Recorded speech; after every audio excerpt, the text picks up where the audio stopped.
Give me a break. You can't say the color black without walking on eggshells.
I say hold up, cock my glizzy, bang bang.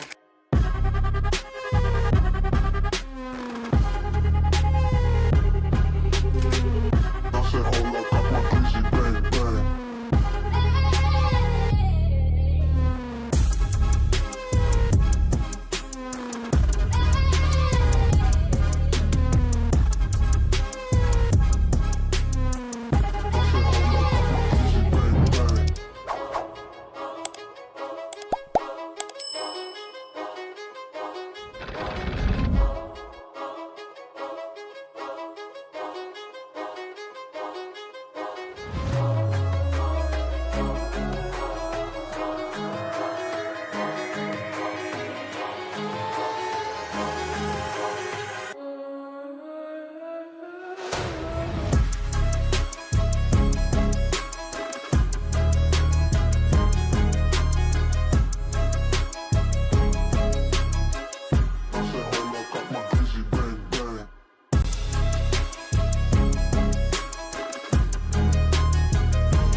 You're tuned into Foolery. Make sure to hit the thumbs up button and subscribe. And consider donating with super chats, stickers, memberships, or you can even gift memberships to other chatters. Or use the tips link in the description to write a message for TTS that will be read on stream. Hit the like button, or you ain't black. And that's a fact. Jack. Enjoy the show. Hey, yo, what up, fools? Today is 4/7/2026. It is 1:15 a.m. Eastern Time.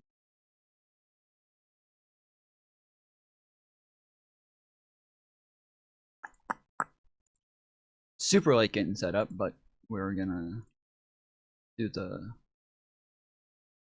dono goals anyways, because I need some money.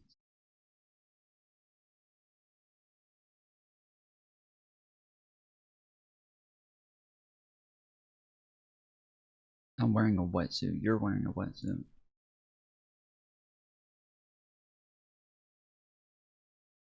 I make all the girls wear wetsuits.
This is why people are transphobic.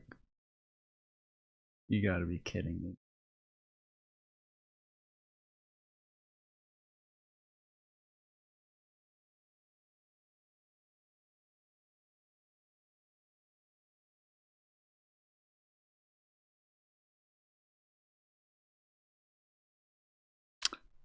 What up, Mantis? Hey, Mantis, did you see the Trump-Iran war trailer? I don't think you were here the other day when we covered it.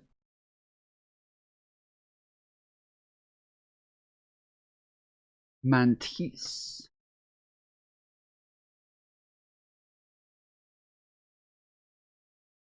A Mantiste.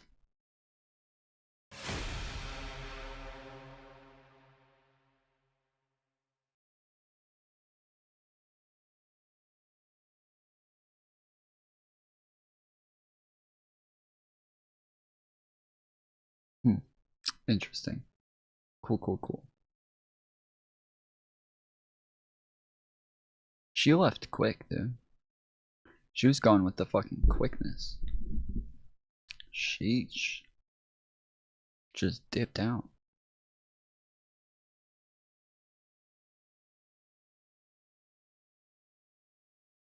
Yeah, sheesh. That's what I was thinking. I was gonna say that too. I almost said that same exact thing. Sheesh.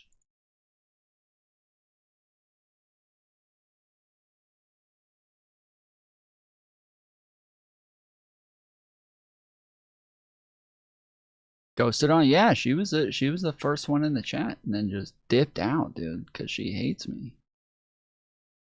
Yikes.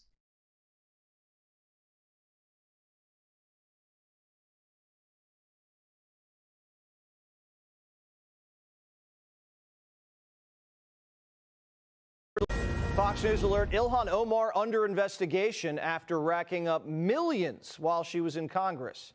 Senior national correspondent Kevin Cork has it. What's up, Kevin? Good to see you, my friend. What's the old saying? Follow the money? Well, that's precisely what the House Oversight Committee is doing. They are probing squad member Ilhan Omar's skyrocketing family wealth, Jesse, especially in the wake of that $9 billion, some would argue $19 billion, Somali social services fraud scandal that exploded in her district in Minnesota. The oversight chair, James Comer, says his team's lawyers are exploring the extraordinary step of subpoenaing Omar's spouse over his curious business practices. Republicans want to know how the Somali-born Omar and her politically connected husband Tim Minette went from being nearly broke to being worth around $30 million in just a year, according to her 2024 disclosure forms. Quoting Comer now, there are a lot of questions as to how her husband accumulated so much wealth over the past 2 years. It's not possible. It's not. And he's a money guy. Minette and his partner, Will Haler.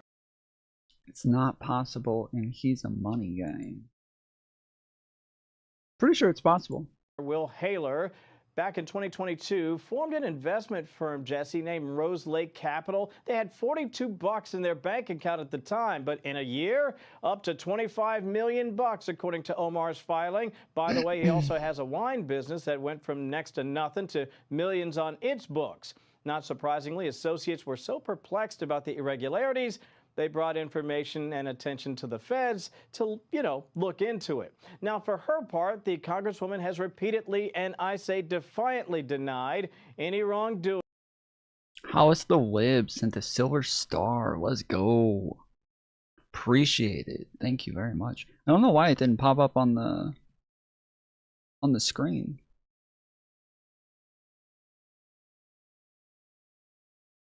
That was weird.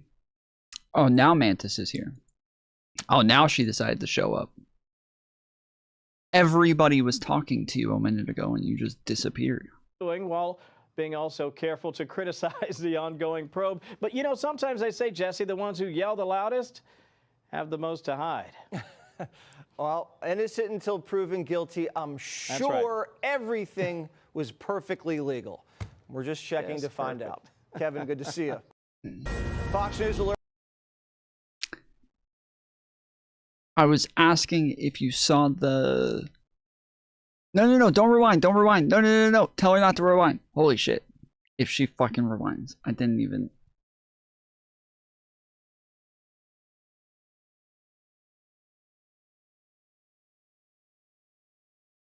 Okay, I'm not... Okay. Alright. I was asking if you saw the Iran war trailer that Arian posted. We went over it the other day. But did you see the trailer for the Iran war? It's not one of the it's not one of the AI videos that Iran is posting.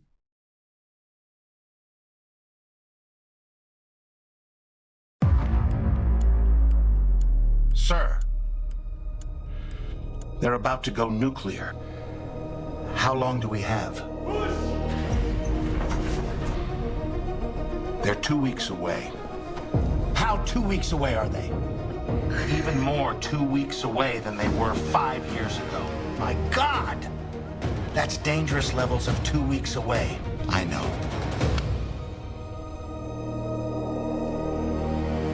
Son, if anything happens to me, continue my work. We're only 2 weeks away.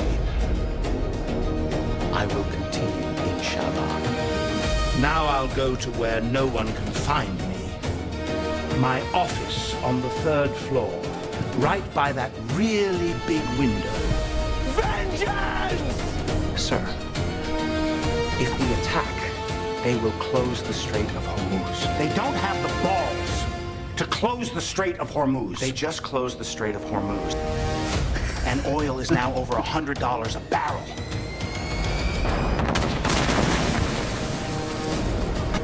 Please keep me out of this. No one likes this war. And I want to be president one day. I love that they have Zach Galifianakis as JD Vance, dude. That's so good.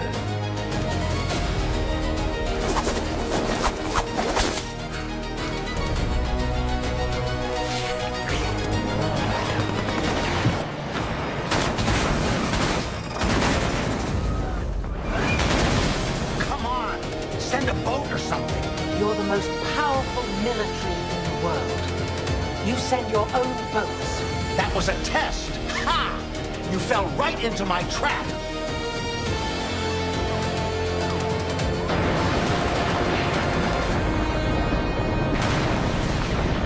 Sometimes the best reason for war is no reason at all.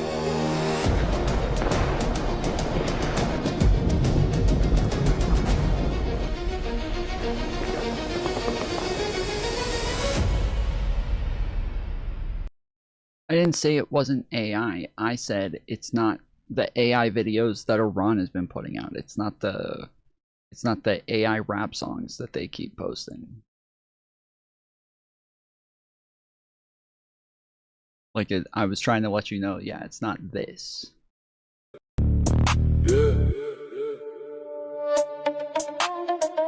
You sent the jet. We sent them down. Rescue failed. Now you're losing clowns. No ceasefire. Watch this. Jet down. Trump screaming. Losing ground. For AI, dude, that shit's amazing. It really is. Like that is impressive AI.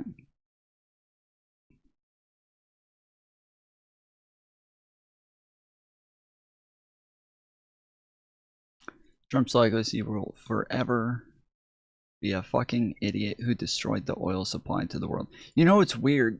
I think he's like the first president in my lifetime and even before to start a war and have his numbers go down, approval numbers go down. Like that is insanely fucking rare. Normally, like when you start a war, like the country comes together and everybody's like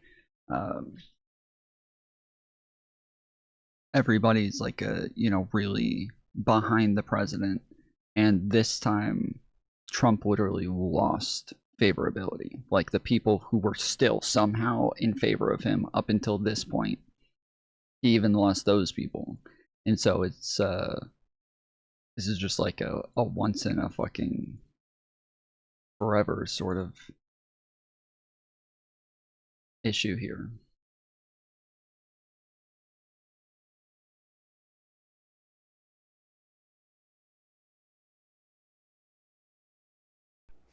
Oh, Laura, as you said, this is probably my favorite subject to talk about. First off, to give honor to God and to President Trump for being bold and unwavering with his faith. Many people don't know, like you do, and say hello to Eric and everyone in the family, about the upbringing of President Trump, that he went to sometimes 3 times a week to, he said it depended on the teacher, to Saturday school, Sunday school, church. It was at Norman Vincent Peale's. Church was a big part of his life, of course. Oh, Laura. No fucking shot. No shot. Not a shot in hell, woman. Nobody is buying that shit. That Donald Trump sometimes went 3 times a week to church. No shot, dude. Many people don't know about the upbringing of President Trump. He went sometimes 3 times a week to Saturday and Sunday school. Pastor Paula White Cain falsely claims POTUS was a precocious student of the Bible as a child. Yeah. Yeah. We totally believe that, dude. That's real. That's a real thing. You guys know that I'm always trying to keep you updated because news at the moment is moving so fast in regards to the war in Iran. And don't shoot up a school, weirdo. I'm not a right-winger, bro. It's only right-wingers that like running around killing kids. And while I sometimes troll Donald Trump, I always want to bear in mind that as much of a lunatic this man is, his decisions are incredibly serious and they affect so many human beings. So one interesting point is, you know how for so many months since December and January during the Iran protests, people were talking about how there was foreign interference, infiltration, there were traitors inside of Iran who were armed with weapons. They were actually killing regular protesters, regular Iranians who had legitimate protests. They were actually killing Iranians. That's the truth. Now, Western mainstream media framed it as though it was the Iranian government that were killing Iranians and this is against human rights. Donald Trump has just admitted that he provided weapons to Iranian protesters via the Kurds.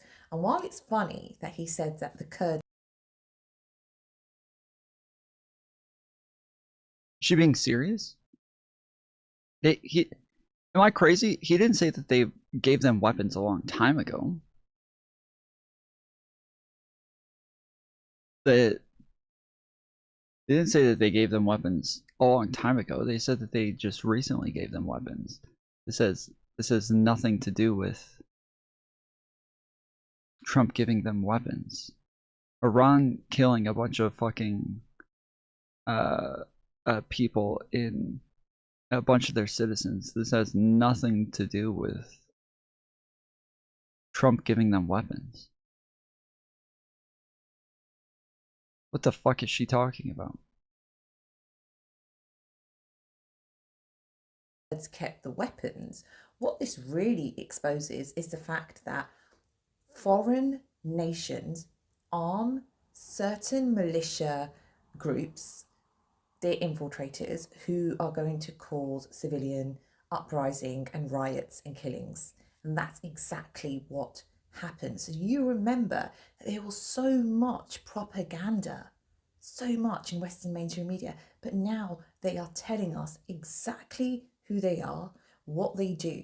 And this confirms that the majority of protesters, I would call them rioters, were actually killed because they were armed by nations like the United States of America.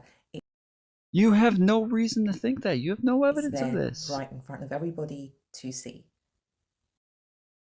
What the fuck, dude? What the fuck? These people are so stupid.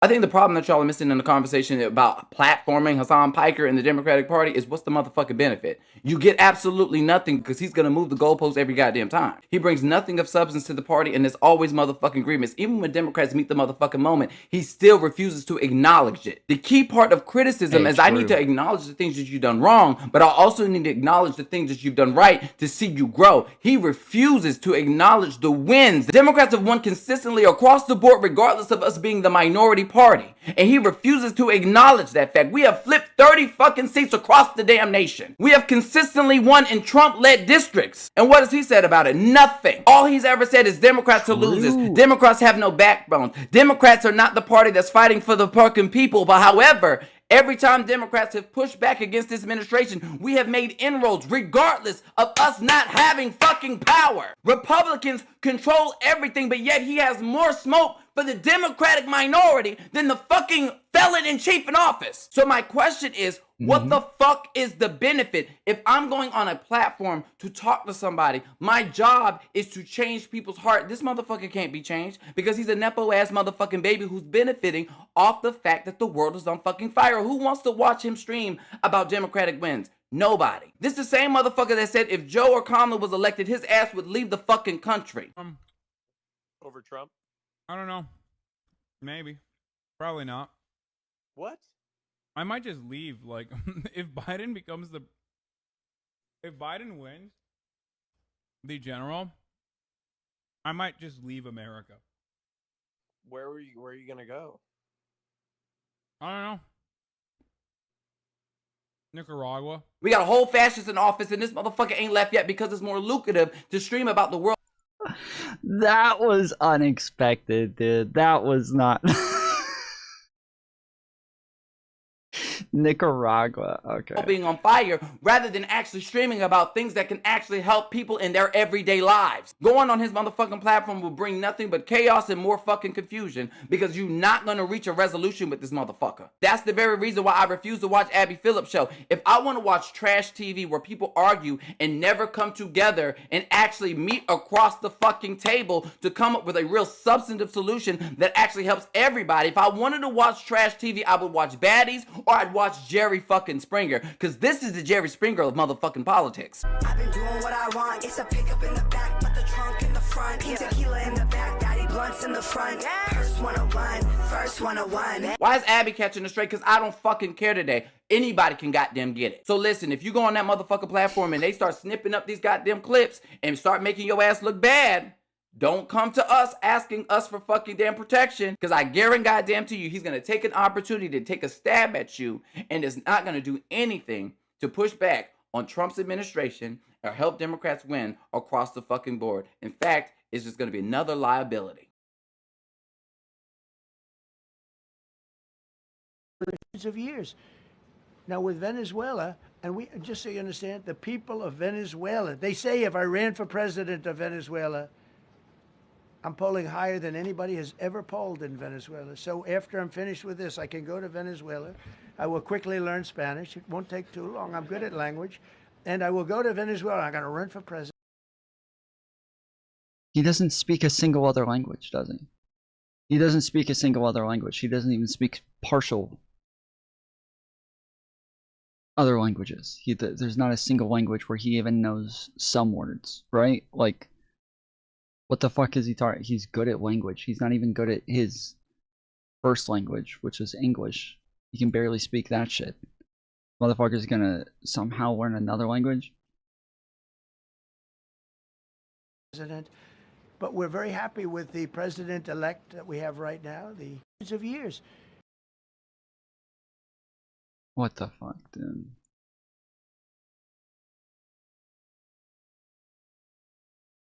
He's there because weeks or days earlier, people had come to his house to pick up his rifle.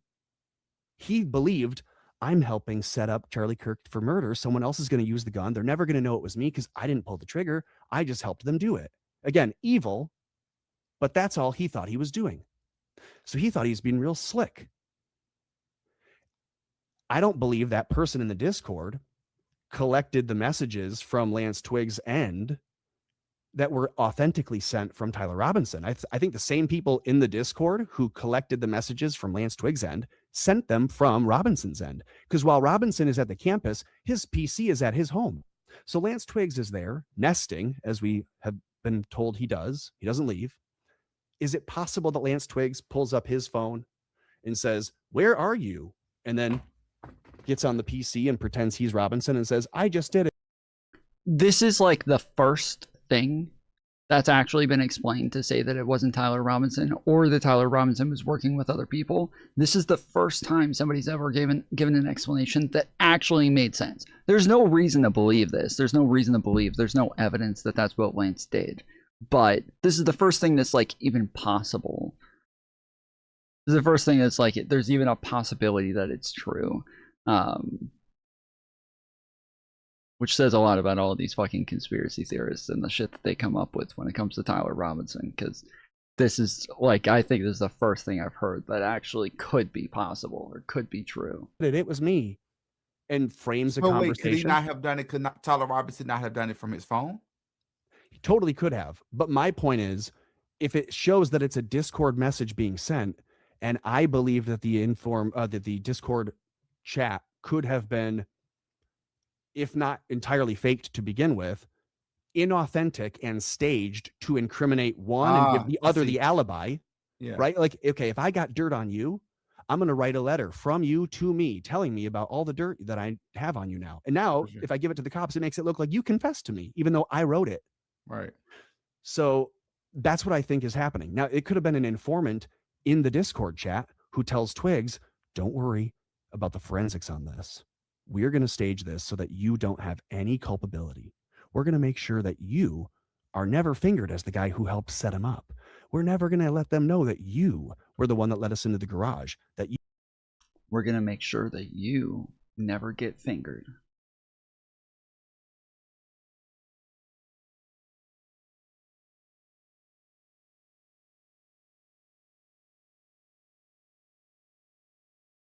So I'm just letting y'all know, I might just crash out and lose my damn mind and have an aneurysm live. Bro, nobody thought you had a fucking mind in the first place.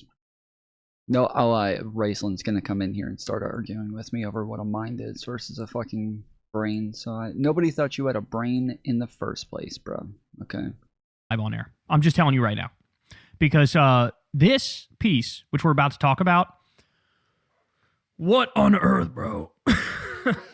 What are we talking about here? Okay, so what on earth, Axio says, Dems weighing 2028 campaign run from 2020 positions. Leaders and would-be leaders in the party have shifted their views on border security, DEI, crime, climate change, COVID-era lockdowns, and more, all with an eye on this year's midterms and the 2028 presidential election. Many Democrats believe they lost to Donald Trump in 2024 because voters didn't like some of their left-leaning policies, not just how they were communicated. Ladies and gentlemen, wait, but that again, that's what the polling shows. Again, that is what the polling shows, is that voters started to feel as though people like Kamala and other left-wing politicians were too far left.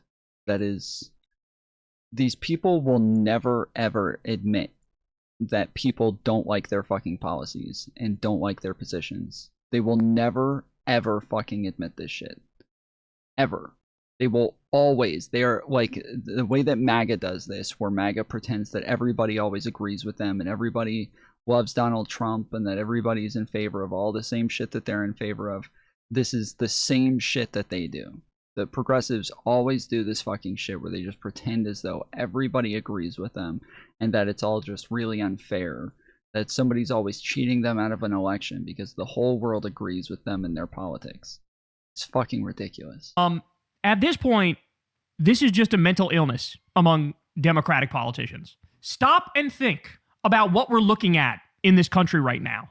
Donald Trump is a fascist, imperialist terrorist who's running a death cult. He's committing war crimes in Iran on a daily basis. He is bragging about and broadcasting that he's going to commit more war crimes on a daily basis. The war is completely illegal. Congress had no say in it whatsoever. The economy is in the shitter because the price of gas has now skyrocketed. We're staring down the barrel of a global Great Depression as a direct result of this stupid, incompetent, illegal, and offensive war of aggression. ICE is currently building concentration camps and ripping apart families and destroying people's lives. We're looking at the most corrupt regime we've ever seen of all time by far, and it's not even close. Okay. And in the midst of all of this, you would think Democrats would just intuitively, innately understand how to oppose this, how to run against this, how to counter message, how to tell the truth, how to cut through their bullshit propaganda, how to explain, hey guys, we're looking at the fucking Fourth Reich being created right in front of our eyes. But no, they're doing some paint by numbers ass bullshit where they're saying, hey, how do I split the difference and become more like MAGA in order to defeat MAGA? Those two things are not at all related. It's not becoming, see, this is where they literally buy into the meme and become the straw man, where like being, pro open borders, they're over here like, wait, but MAGA keeps saying that we're all in favor of open borders, so I thought we really were. Why are we all of a sudden in favor of deportation, guys? Why would we do that? We're supposed to be the pro open borders camp. Why can't we all just keep letting all the rapists and murderers in? We love rapists and murderers coming into our country. Like, that was never a thing for Democrats. That was never a position the Democrats actually held. But people like him, they're too fucking stupid to where he's sitting here saying Democrats need to be willing to explain the difference. You don't even understand the fucking difference, bro. Give me a break. How do I go full diet MAGA Democrat in order to defeat MAGA? I'm going to lose my damn mind. I'm going to lose my damn mind. Language. Here's what they say. Dems weighing 2028 campaigns run from 2020 positions. Okay. Democrats weighing runs for the White House want to forget many of the positions they took in 2020, and they're hoping voters will too. Leaders and would-be leaders in the party have shifted their views on border security, DEI, crime, climate change, COVID-era lockdowns, and more, all with an eye on this year's midterms and the 2028 presidential election. Many Democrats believe they lost to Donald Trump in 2024 because voters didn't like some of their left-leaning policies, not just how they were communicated. Several potential 2028 Democratic candidates have spent the past year finding ways to distance themselves from the Democratic Party of recent years, including some of their own positions. California Governor Gavin Newsom has been telling audiences and reporters that Democrats need to be more culturally normal.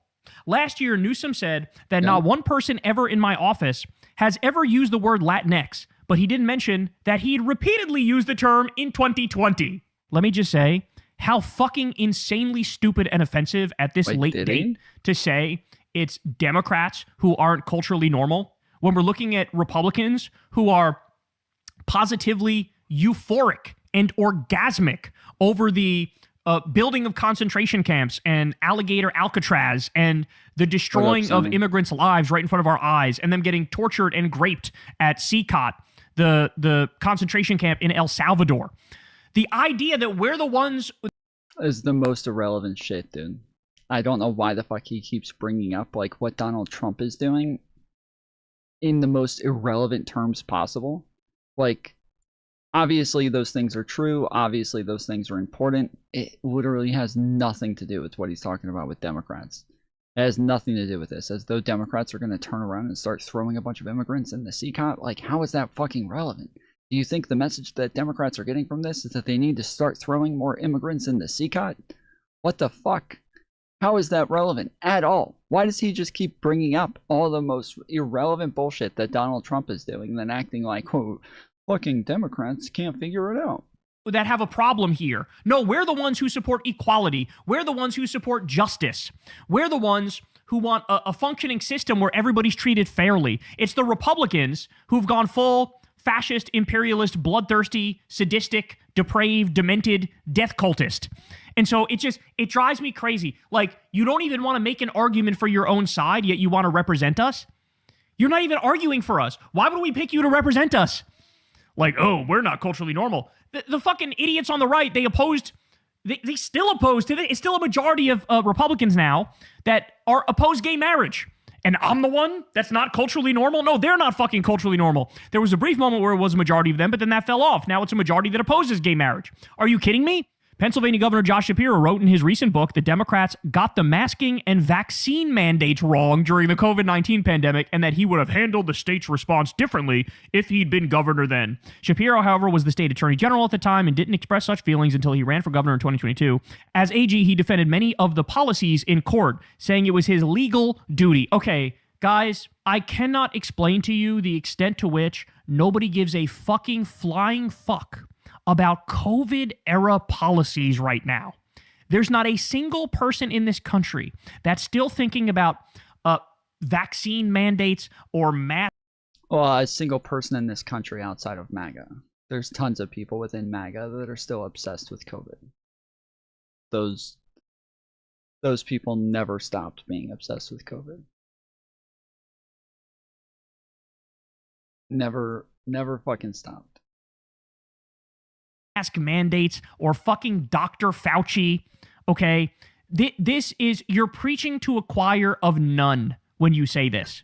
It is so navel-gazing, paint-by-numbers, highfalutin, faux intellectual bullshit to try to go back and say, oh, if I tweak my COVID-era policy slightly, that'll appeal me to many Democrats in the 2028 election.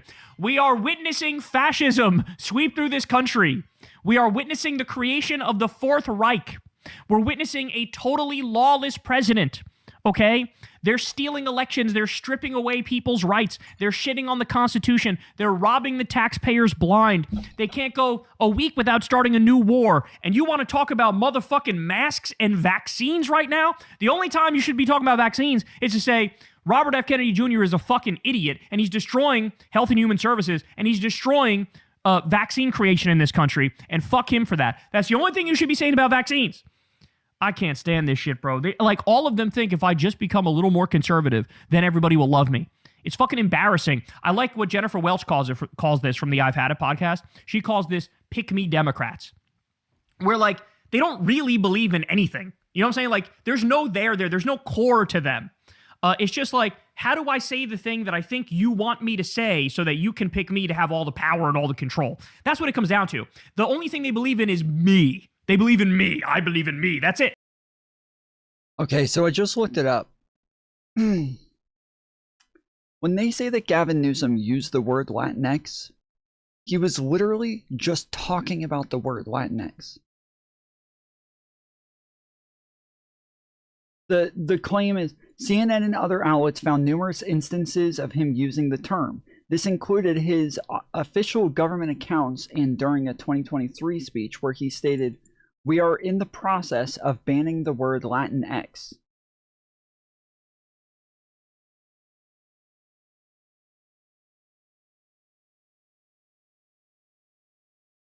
When he said nobody in his office ever used the term Latinx, this is not what he was talking about. He was not saying, like, well, because it's like if he sits there and says, you know, nobody in my office ever used the term Latinx, and people are like, oh, you just used it.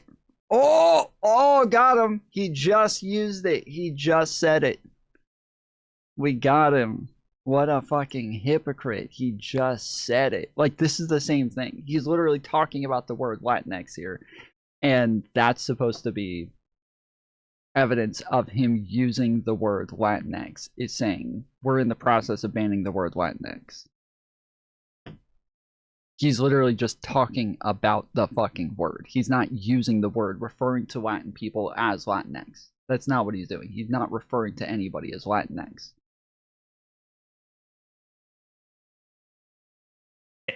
They think they're so special, they're so glorious, but they don't even have like a core to their politics, which is why they're painting by numbers and why they're going, what should I say? What should I do? Again, my brother in Christ, we're witnessing like fucking fascism sweep through this country at a tremendous clip. And you're talking about COVID shit? I can't, bro. Former Transportation Secretary Pete Buttigieg said last year that when Democrats talk about diversity, it can seem like they're making people sit through a training that looks like something out of Portlandia. And his new book, Stand, New Jersey Senator Cory Booker wrote, "We cannot cancel everyone who fails purity tests." Cory Booker literally just canceled Hassan Piker and said I wouldn't go on his show. And now you're talking about, we can't cancel people. Except you just did fucking... He said he wouldn't go on his show. I guess that would be somewhat part of canceling, I guess. Like that like technically canceling somebody is like the process of like a large group of people all denouncing somebody at the same time. And so I guess if you're saying I'm not going to go on somebody's show because I think that they're bad, but that is okay, fair enough. I'll give it to you.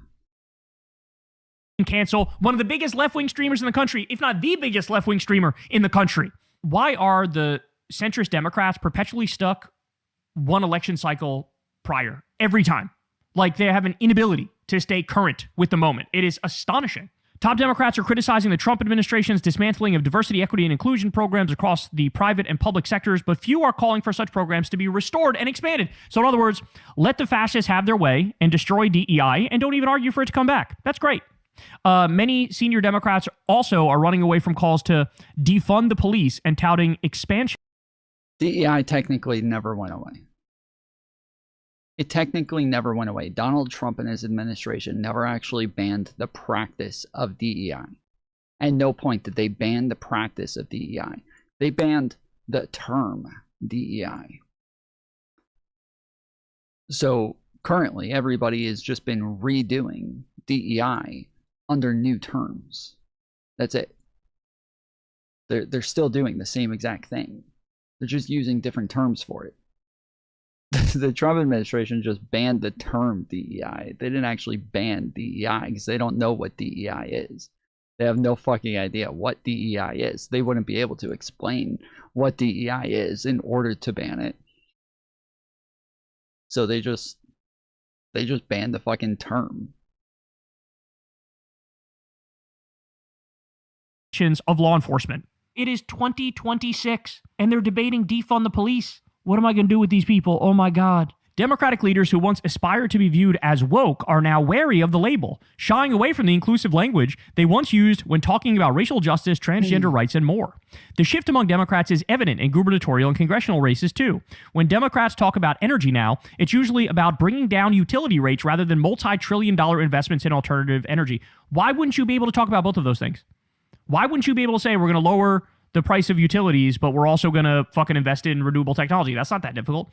In New York City's mayoral election last year, Zoran Mamdani spent months walking back his past calls to defund a city police department that he said was racist, anti-queer, and a major threat to public safety. When Republicans last month attacked James Talarico, Texas Democratic nominee for Senate, for saying things like God is non-binary, he told the New York Times he stood by his values, but that, quote, I would probably have said them differently. Okay. Everybody needs to be like the fucking mayor, guys. The mayor. Again, this guy, they act like this guy just won the fucking presidency. They act like Mamdani just won the presidency. And they keep acting, why do Democrats not just do exactly what it is that Mamdani did? Why won't all Democrats just be Mamdani? Because Mamdani has very low approval rating within the Democratic Party. He is not a very popular politician within the Democrat Party. Nationwide, he has very low polling numbers. The idea that, like, the fucking mayor, somebody who won for a city, not a fucking congressman, not a senator, not a governor, not anything, like, literally... Mayor is, I think, the smallest fucking position you could get outside of, like, you know, a spot on, like, city council or some shit. Like,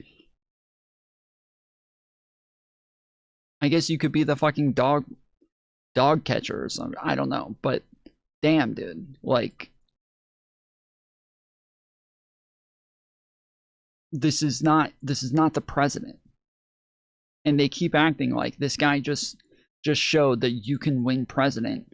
You can win at national levels by doing this one thing that he did in this one city. It's so fucking cringe, dude. This is just like they constantly prove, progressives constantly prove that they just really don't even understand how politics work. And it's weird because Kyle Kalinske was part of the what was it, the Justice Dems? Like, he was part of the group that got AOC elected, and somehow the motherfucker just totally forgot how electoral politics work.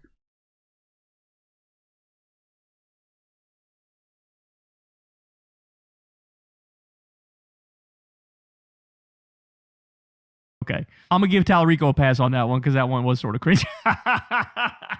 And the reason why Zoran had to do what he did is because he was trying to get the cops on his side in a literal, like, war with ICE, fearing that if ICE invades New York City, he needs some, like, guns on his side, and so he's trying to get the cops back on his side. So I understand why Zoran did that as well in this particular instance. While moving to the center on such issues, the Democratic Party has moved to the left on others, clouding the party's messaging and future. So, in other words, what they're saying here is, okay, here's what the politicians are doing, running to the right at 1,000 miles an hour. Now, here's what the base is thinking. Democrats have become increasingly hostile to tech companies and AI amid fears of job losses and anxiety that data centers will further drive up utility costs. Opposition to Israel's actions have spread throughout the party. Bernie Sanders remains one of the most popular figures in the party and draws enormous crowds. And although Newsom has pushed Democrats to change their rhetoric, he's also argued that all this anti-woke stuff is just anti-black, period, full stop. The Democratic Party was changing even before Trump's 2024 victory. When Kamala Harris became the party's nominee in 2024, she abruptly moved to the center, reversing several positions she'd taken during the 2020 presidential campaign. And she and her team told reporters she no longer supported Medicare for all, banning fracking, eliminating the Senate filibuster to pass the Green New Deal, decriminalizing illegal border crossings, and more. Some mainstream commentators applaud the shifts to the middle as politically savvy, but others say the party is abandoning vulnerable communities and the party's principles. J.B. Pritzker, he said the following, quote, "Those same do-nothing Democrats want to blame our losses on our defense of black people, of trans kids, of immigrants, instead of their own lack of guts and gumption." So, in other words here, as the Democratic base is becoming more left-wing and more principled and more strident and less interested in compromise. I have not seen any evidence of that. I have not seen any evidence of that. I've seen tons of evidence of the opposite. That the Democrat base is not becoming more, is not moving further left, and that they're not interested in most of these progressive candidates. And I think, just especially looking at the elections and the outcomes pretty much across the board, that this just is continuously proven over and over again that the Democrat electorate is not looking for farther left candidates. Compromise. They're talking about all the top 2028 Democratic presidential contenders who are going, how can I triangulate? How can I go to the right? On which issues can I go to the right and say, I'm different from these other Democrats?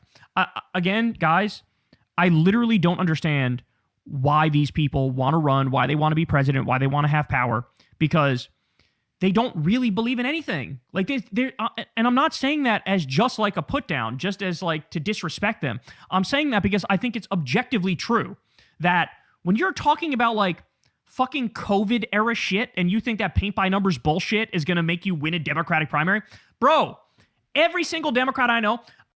I hate when they do this, when they Kyle does this all the time, where he'll take like one little quote and then act like that's the whole game plan.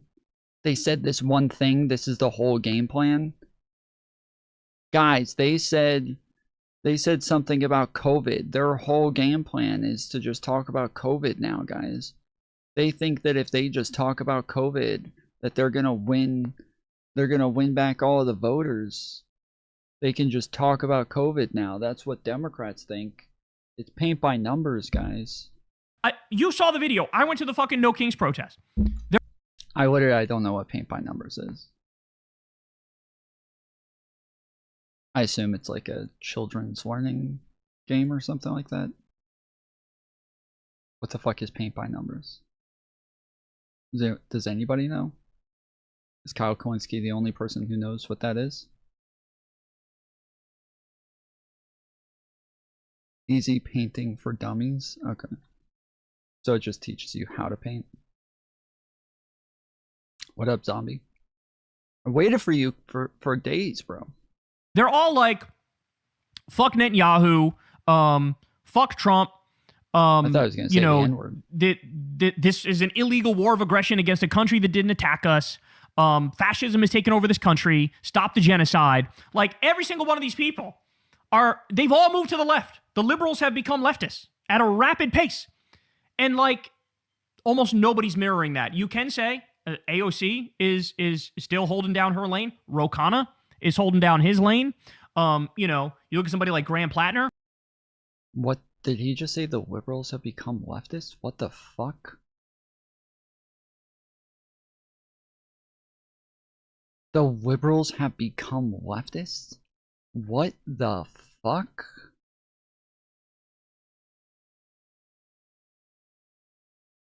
What the fuck is happening, bro? This guy has lost his fucking mind. Running in Maine.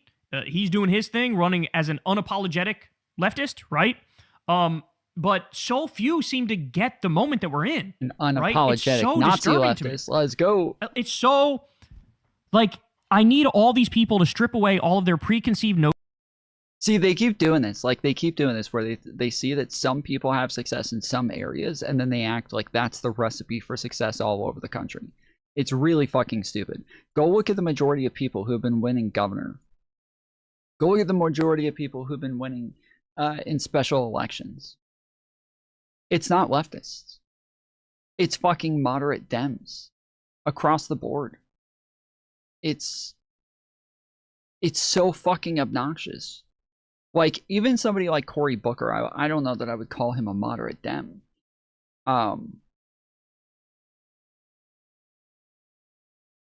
But the idea that, like, we need to be going much farther left than Cory Booker in every single fucking election, it's absolutely bonkers, dude. This is so out of touch.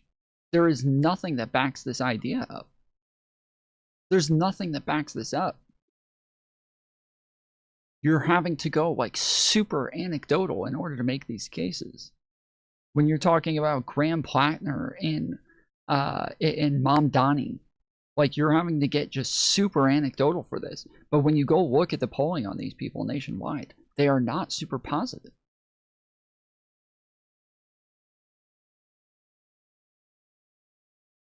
Notions about politics and ideology, and stop trying to have a filter or a framework to view the world through. Just react like a person to what you're seeing. And what we're seeing here is genuinely like soul-crushingly catastrophic and horrifying. We're witnessing like the Nazification of the US and Israel. Again, this is so irrelevant. He's just bringing up irrelevant shit. The problem is that during the 2020 election, okay,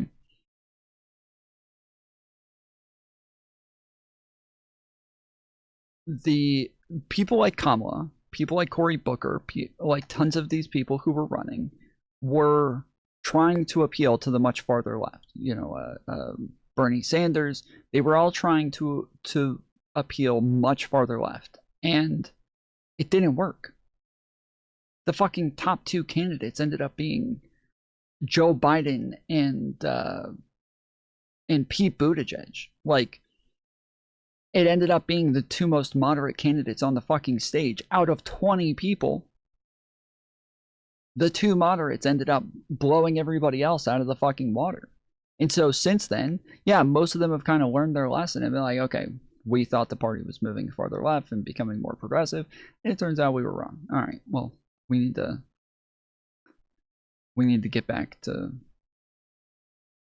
just doing what Democrats do. And they're right for that. Now, that's not to say that, like, I'm not advocating against Graham Plattner. I'm not advocating against Mamdani. If these are people who are capable of winning in districts where people want to vote for them, I'm all for it. I'm over here cheering them on. But it's motherfuckers like these who whine and cry about the fact that Democrats are always trying to push the progressives out. Yet, it seems as though the Democrats are just allowing progressives to come in and win, and they're not even trying to stop them. But then it's the progressives who are whining and crying every time moderates do well, or every time people turn moderate. They throw a fucking fit about it. I'm not throwing a fit about the fact that Mom Donnie is winning. Fine. If we can get more Democrats in positions, that's all I care about.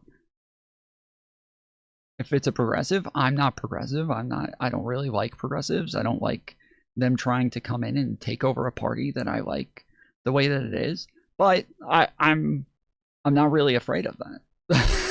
I'm not really afraid of them like actually doing these things in at large scale, because I don't think that the majority of Americans actually agree with them in the way that they think that they do. So I'm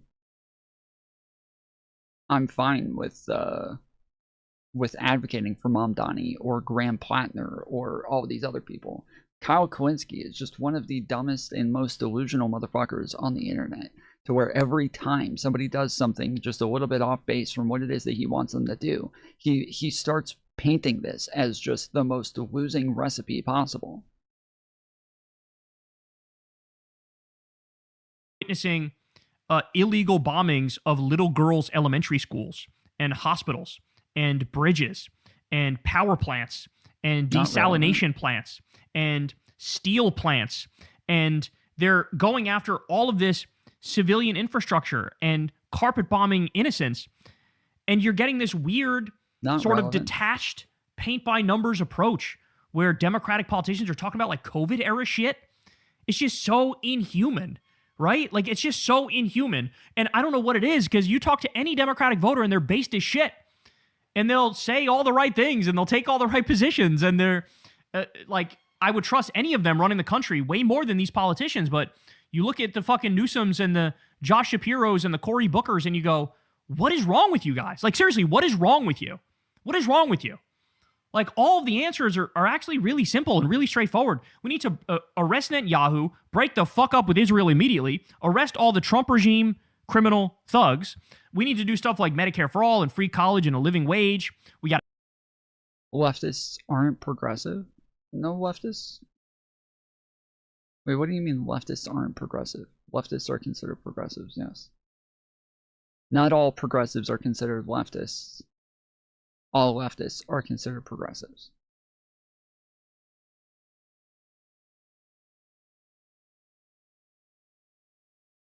got to end the wars. We got to do a Green New Deal. We got to do paid vacation time by law. We got to do universal daycare.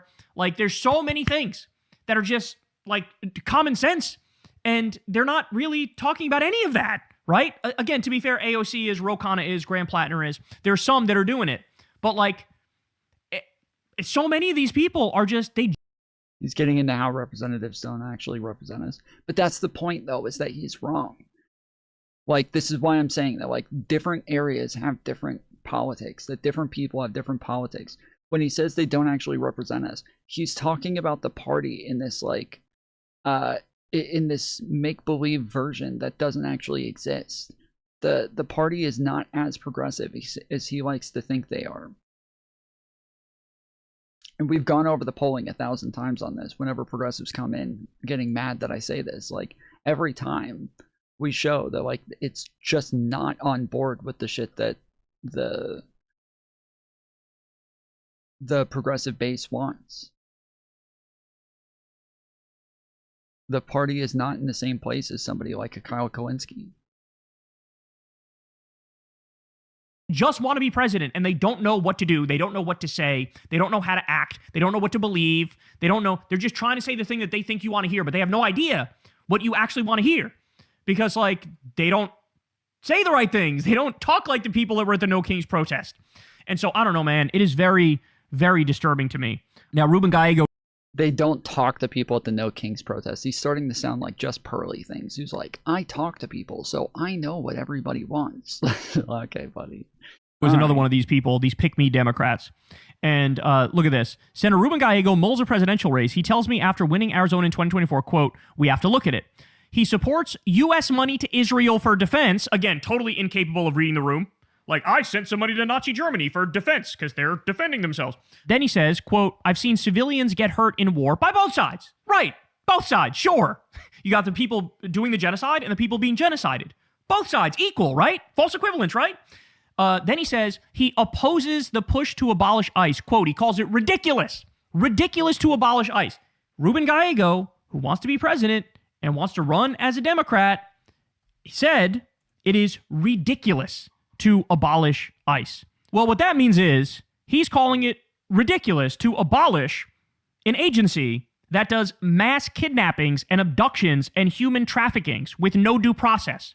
He's calling it ridiculous to abolish an agency that disappeared 4,200 people. He's calling it ridiculous to abolish an agency where 40 people have died in their custody just under Trump's second regime. He calls it ridiculous to abolish an agency that was in court because there were allegations they were doing slavery at their detention camps. How is it ridiculous to abolish an agency where there are literal criminals joining ICE and that's been proven? And they've done things like assaulting an 84-year-old married couple and shooting a priest in the face with pepper balls and tear gassing a baby and running over people with cars and tear gassing journalists and cops and zip tying naked kids and throwing them in the back of a U-Haul and deporting a guy for having cologne and fucking allegedly lynching a guy. There's evidence that they lynched a guy. Okay? How is this ridiculous to say get rid of this rogue, secret police, paramilitary, Gestapo-ass force? Again, I don't know how to get this across to these people, but you're not serious, Ruben Gallego, Josh Shapiro, Cory Booker, Gavin Newsom. You're not serious people. You're not. Like, you don't actually follow the news. When they win in the next election, when somebody like Gavin Newsom wins in the next election, what is he gonna say then? What is he gonna say then? That they cheated? Like, what? He says this every fucking election, whines and cries about this shit, and then when it turns out that people would rather the candidate that he thinks nobody wants, he always has some fucking bullshit excuse for why everybody wanted that candidate, to where it's totally unfair. That the Democrats did something, to steal it, or that they pushed somebody out or some shit like that. It's every fucking time. You would think that he would learn after doing this election after election after election, acting like everything is so unfair and just getting everything wrong across the board, acting like everybody's in favor of his politics, and then it turns out come election time, nobody was.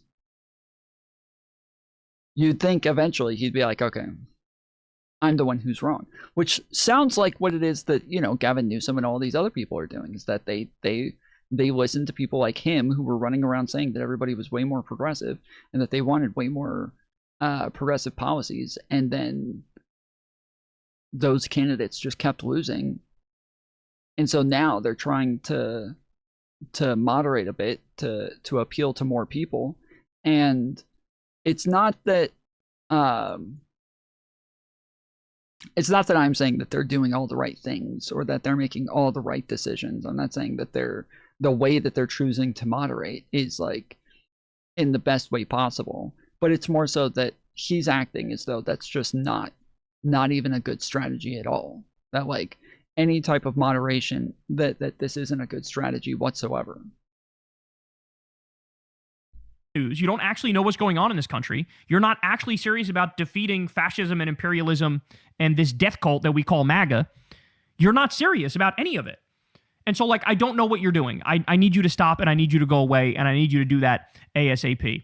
I'll also show you this. I asked Senator Gallego about ICE in January. He said he wants to tear it all down and support creating an entirely new immigration force in its place. And so now he totally flipped that position. So seemingly in January, he understood the gravity of the situation. Now he totally flips that position. By the way, while we're on it, I'll also show you this. Here is Cory Booker asked about why he wouldn't go on Hassan Piker's show. And he basically admits he never listened to a fucking thing Hassan said. Here we go. Through your office, you said, and it's just one person, but it's part of a large group of, I think, people that have this point of view, that you wouldn't say go on like Hassan Piker's stream because he's said some heinous and stupid shit in the past. But to me, I would expect you'd be like chomping at the bit to say, you know what, of course I'm going to go there because I want to represent this point of view in a place that doesn't normally hear it. And I want to talk about the ways in which I think some of the things he said are offensive. The same way you might want to go confront somebody on Fox News, or you've met with, talked to Newt Gingrich and he said crazy shit in the past too. So maybe part of the way out of this is for someone like you to go to those spaces, even if there have been things that are offensive to people. Yeah, so first of all, somehow we're having a much more deeper and personal conversation than I thought. So I'm going to be very candid with you. Gotcha. Got me, but in a very good way. I always want to talk to you about deep things. No, I appreciate that, and that's why I appreciate you, frankly. So here's candor. I had no idea who this person was until a few days ago. I never heard their name. That's going around, I think, yeah. And I still haven't heard. By the way, I'm going to say something controversial. I genuinely think that's disqualifying. If you're saying I'm going to run for president as a Democrat in the year 2028, and I've never heard of Hassan Piker, the biggest left-wing streamer, to be that disconnected from, I'm going to say regular people, but also just like young voters, to be that disconnected is just, I mean, it is just mind-boggling, right? And I'm sure he probably doesn't know who I am either, and I also find that kind of disqualifying. Like, are you only representing like Gen X and Boomers and what remains of the silent generation? Like, do you not realize that there's this whole group of, my audience is massively millennial. Like, do you think we don't count at all? Do you think Hassan's Gen Z audience doesn't count at all?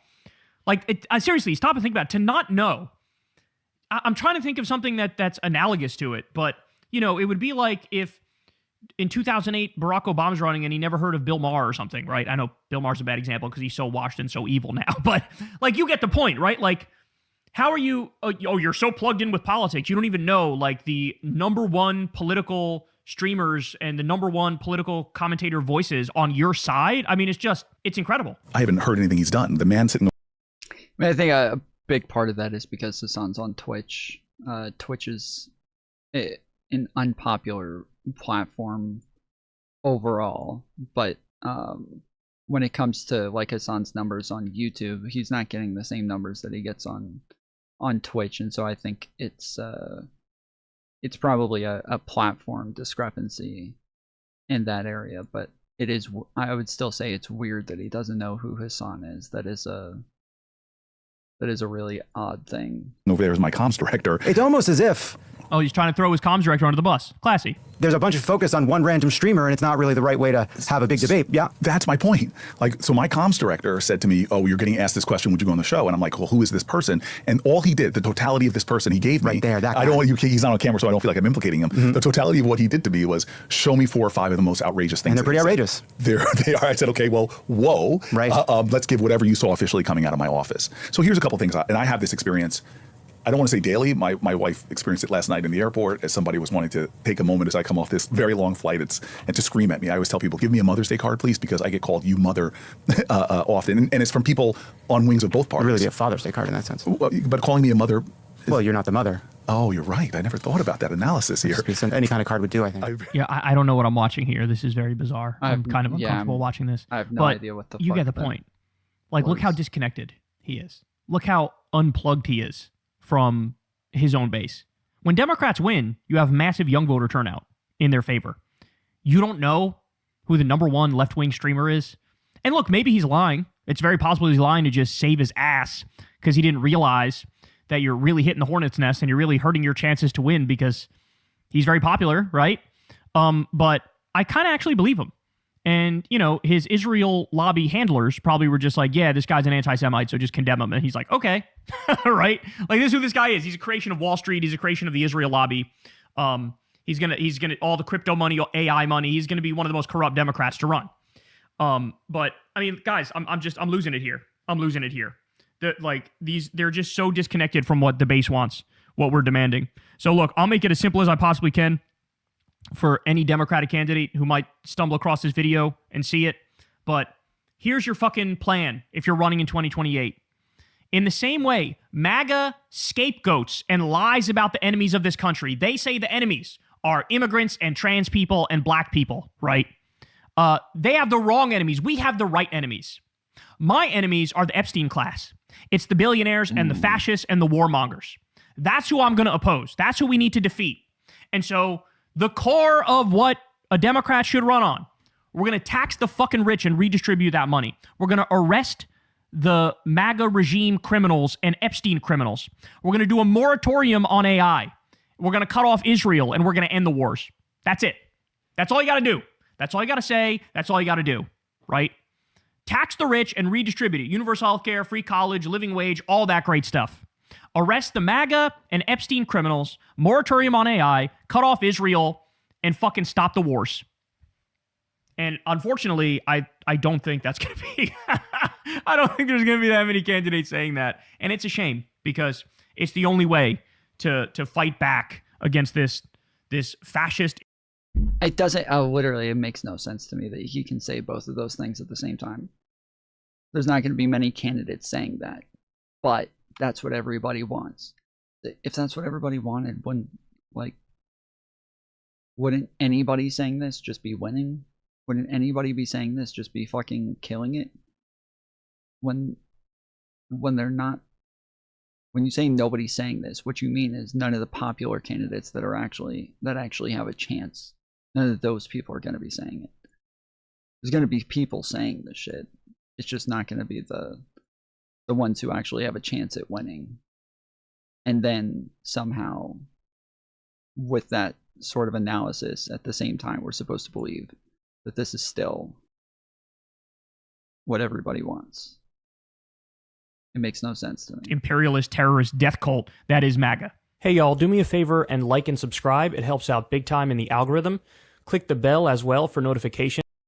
I mean, I do think Cory Booker is just kind of fucking obnoxious. And if he said this shit about COVID, that is really fucking stupid. Like, a lot of the things that they're pointing out there are stupid things to say. I just don't think they have anything to do with moderating. None of that has anything to do with fucking moderating. Like, the idea is that, you know, Americans see the Democrat Party as out of touch. And it's not because they're not far left enough. It was literally the opposite. That, like, in the last election, Democrats were seen as too far left. Democrats were seen as out of touch because they were too far left. A lot of those issues had to do with, like, trans issues and immigration, and those are two areas where Democrats, I think, have chosen to loosen up their rhetoric a bit. I don't know if that's really the path at all, but that is, like, what the polling shows, is that people felt as though Democrats were out of touch and losing the plot. And it was mostly on issues like that.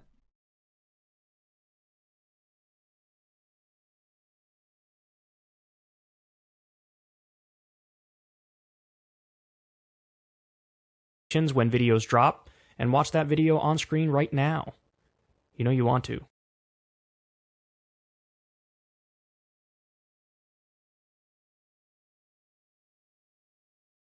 I'm Harry Enton, and we are running all the numbers on why war isn't helping Trump, and you won't see this on air. Why is there not a rally around the flag event for Donald Trump? In fact, you look at these numbers, they're absolutely bonkers. There's been the opposite of a rally around the flag event. Look at this. Net approval change due to actions in Iran. If you look a month in, back during the Iranian hostage crisis, look at this. Jimmy Carter saw his net approval rating jump up by 32 points. There was a massive, massive rally around the flag event.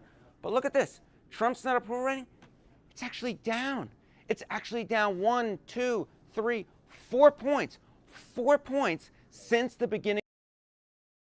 Yeah, Newsom comes out and says maybe we shouldn't fight the trans fight so much this time, and that's him wanting to kill trans people now, according to Hassan. Yeah. Yep. Yeah, I think I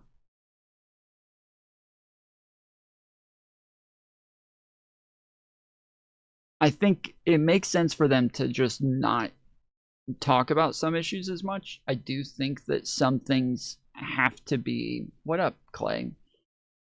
I do think that some issues have to be a bit normalized a bit more. Obviously, the Republican Party has taken just a very, very hardcore stance on the trans issues to where they're all completely obsessed with trans people and they can't stop talking about them.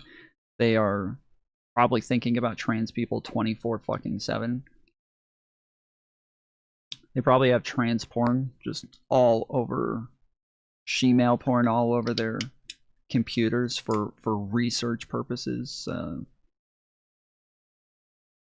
But I think it makes sense to not maybe put it on the front street as much. I think that trans people do probably get enough harassment already, and for them to be at the front of the platform all the time is probably not the best idea. Tom, you've been wrong all your life. Chill out. I've been wrong all my life about what, Paul?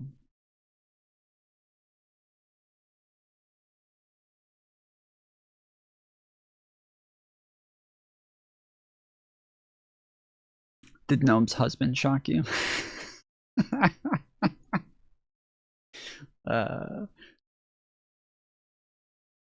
Yeah, you've been on the right.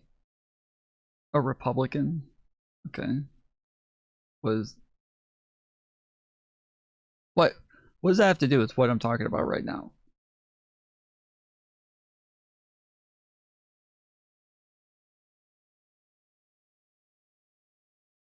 I mean, if you've been a leftist your whole life, you've been wrong all your life, so shut the fuck up. If you've been a leftist all your life, I've been right 3 more years than you have been.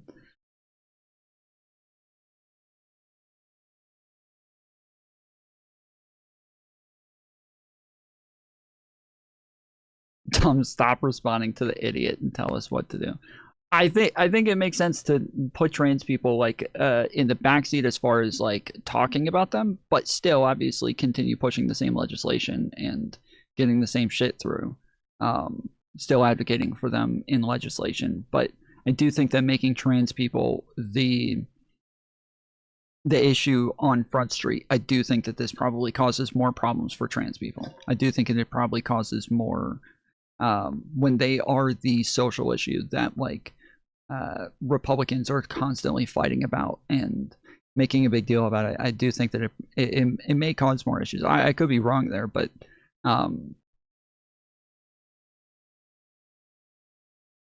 to me currently that probably makes sense. I think Dems need to go more left on immigration. Harris tried to run that's also strong on immigration. It failed. She didn't though. She didn't run strong on immigration.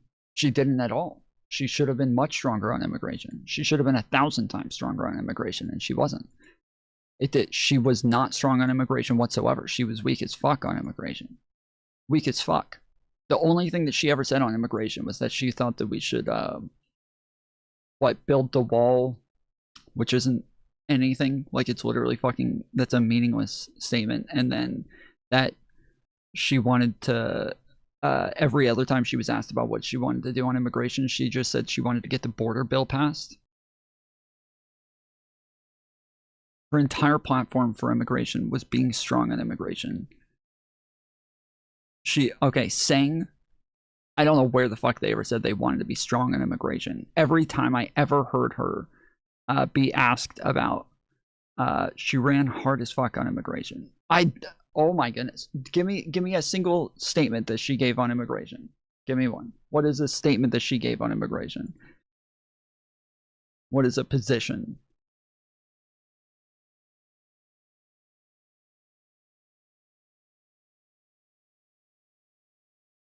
Do not come. That wasn't her platform. That wasn't her platform. She said that literally at the beginning of Biden's administration.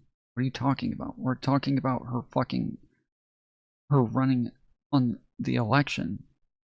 The fact that do not come is the thing that you go to as strong on immigration is what the fuck? You are one of those open borders people, aren't you? You're one of those people who have bought into the fucking straw man. You're one of the people that where MAGA can tell you what you believe and you just believe them.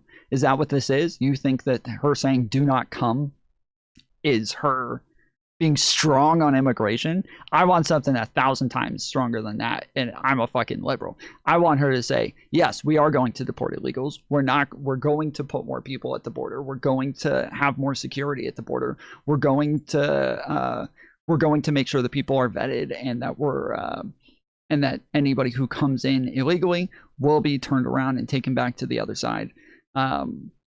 She said she also would be strong like Biden and pointed out how much they deported. When? Tell me when the fuck she said this. I would have loved for her to fucking say this shit. When the fuck did she say this? When When did that happen? I was dying for her to fucking say this shit the entire fucking campaign. The whole campaign. Every time we watched her, I was saying, why won't she talk about this shit? Why won't she talk about how good Biden was on the border? Why won't she talk about how good they did? Why won't she talk about the border bill more? Pretty sure she did it during the debate.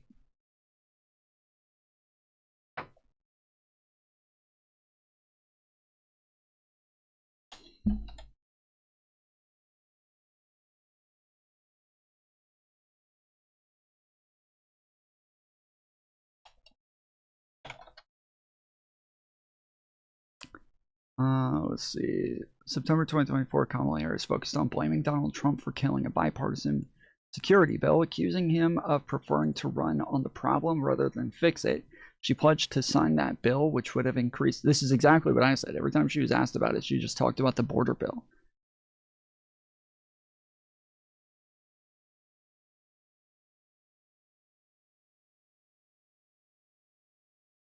She stated that Trump pressured Republican lawmakers to block the bipartisan border bill.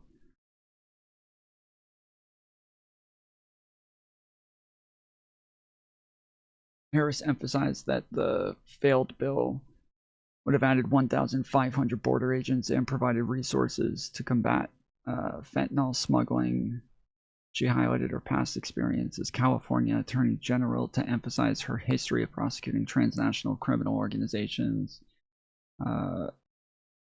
Yes, literally all the things that you're saying are things that I was dying for her to fucking say. I was dying for her to talk about Biden's record on immigration.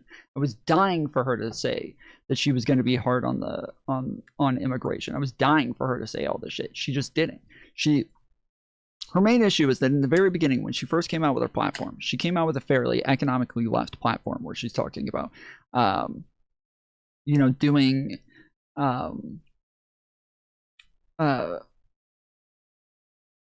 what was the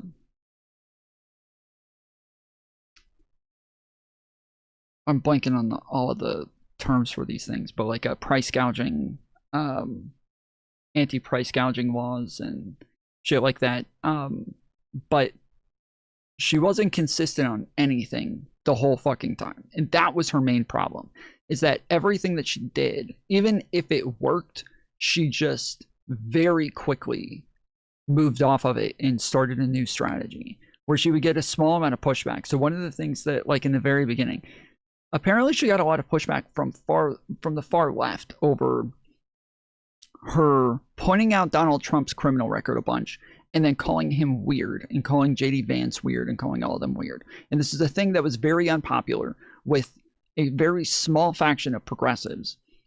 But it pulled very highly with like the rest of Americans, and it was something that worked. Like, it really worked. Her polling was skyrocketing at the time, and then they moved off of it and they fucking pivoted.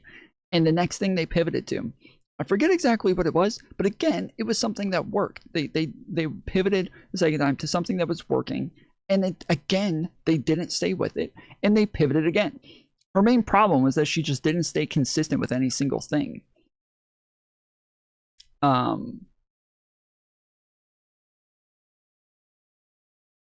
You think progressives made her stop with that? I mean, from the polling that we read, no, that was the case. I don't know. I'm not saying, like, I didn't do my own analysis on this. I'm just saying that all of the polling that we read on stream seemed to say this was the case. But 25,000 for new homes and price caps are probably still. Yeah, I thought that those things were fine. I thought those were good ideas, but she just wasn't consistent with anything.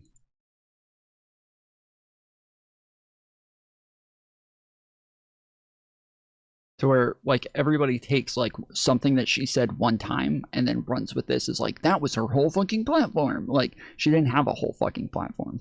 She didn't have one. It was different every time she talked. I also think she basically, one speech that she wouldn't move off seems robotic. She was almost too consistent. Yeah, so I mean, that was like,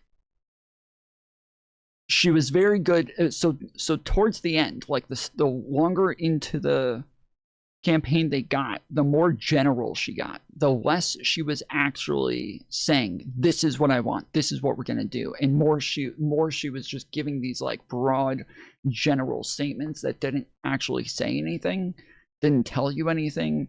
And this is when she just started fucking plummeting in polling. Also, she was just very unlikable. She was a very unlikable person from the beginning. But on top of that, yeah, like she just wasn't, she was never consistent on messaging.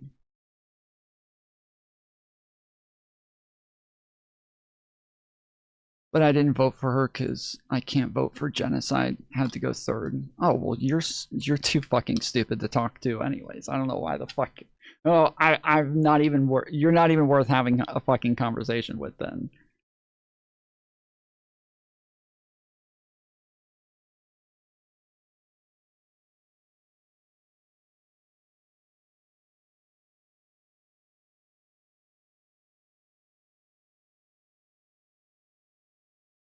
Of the war in Iran. And indeed, you can look at wars during the last 35 years in the Middle East, and you see the same story. That is usually you see rally around the flag events. You're not seeing that here. Look at this. 1 month change in net approval ratings during the Iran war, the Iraq war, and the Gulf War. Both of these, of course, being fought with Iraq. And look at this. Again, you see Trump here, 4 points underward. Look at this with George W. Bush. 14 points above. That is, his net approval rating jumped by 14 points. And look at George. How did the moon thing go today? Did anybody watch that? They were supposed to go and travel all the way around the moon. They were going to be like the farthest from Earth that any human has ever been. And they're going to take a picture of the eclipse from the other side of the moon. And I was watching some like way early on as they were still on the light side of the moon.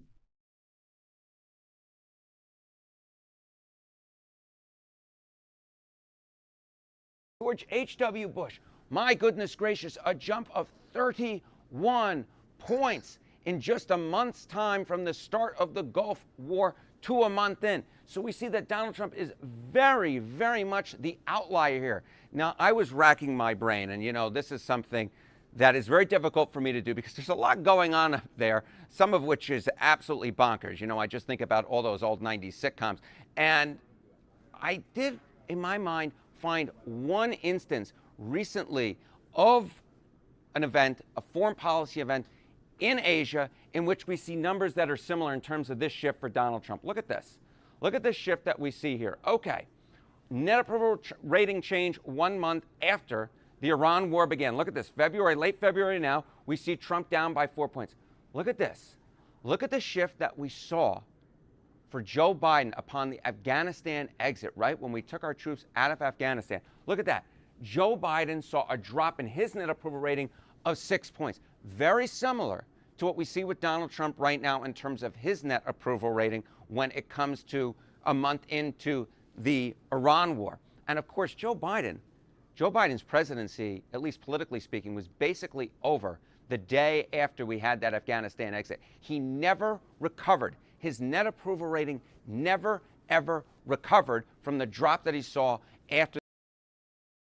People were mad at Biden for ending forever wars, and they're mad at Trump for starting them.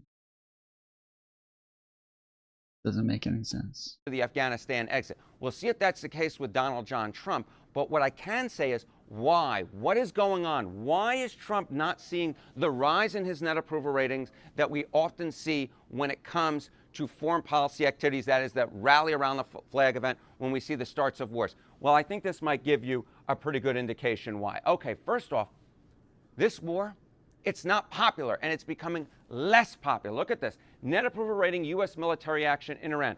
At the start of the war, if you took a look at the average of polls, look at that Enton's aggregate at the top of your screen. You know, I like throwing my name on everything. Look at this. At the start of the war, 12 points underwater. It was not a popular war to begin with, but at least you could find a poll or two where at least it was breaking even. There was even one poll that meets CNN standards for publication where, in fact, the war was slightly more popular than not. That was an Ipsos poll, or excuse me, that was a Washington Post poll. But look at this. Look at this. Now look at this. Down we go. Down we go. We've seen a 10-point drop. A 10-point drop in about a month's time when it comes to how popular this war is. It has become even.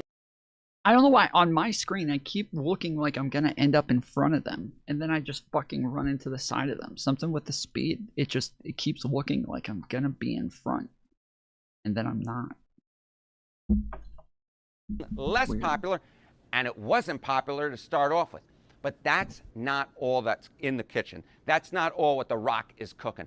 Another reason why that we have not seen the rally around the flag event occurring for Donald Trump, why his net approval ratings have been dropping, why his approval ratings have been dropping, is you see it here in terms of the war becoming less popular, but there's a big reason why the war is becoming less popular. And it comes to this. Look at this. Say the war is worth the cost. About at this point in the war, look at this. Just 29%. Just 29%. We are talking less than a third of the public say that the Iran war is worth the cost. Look how different that is from the Iraq war about a month. And look at that. About at this point in the war, 59%. Look at that. We're talking about only half the level of Americans say that the Iran war is worth the cost. No wonder Donald Trump is not seeing a rally around the flag event, because this is unlike any other war that I can remember in which we're looking at the data in which at this point the American people are against the war and they simply don't think the war is worth the cost. There's no way with these numbers that Donald Trump's approval ratings would in fact be going up. Of course, there is collateral damage going on here because one of the chief architects of this war is the Secretary of Defense, Pete Hegseth, okay? And these numbers, again, just look at this. This is not, this isn't just on a different planet. This is not just Artemis going around the moon.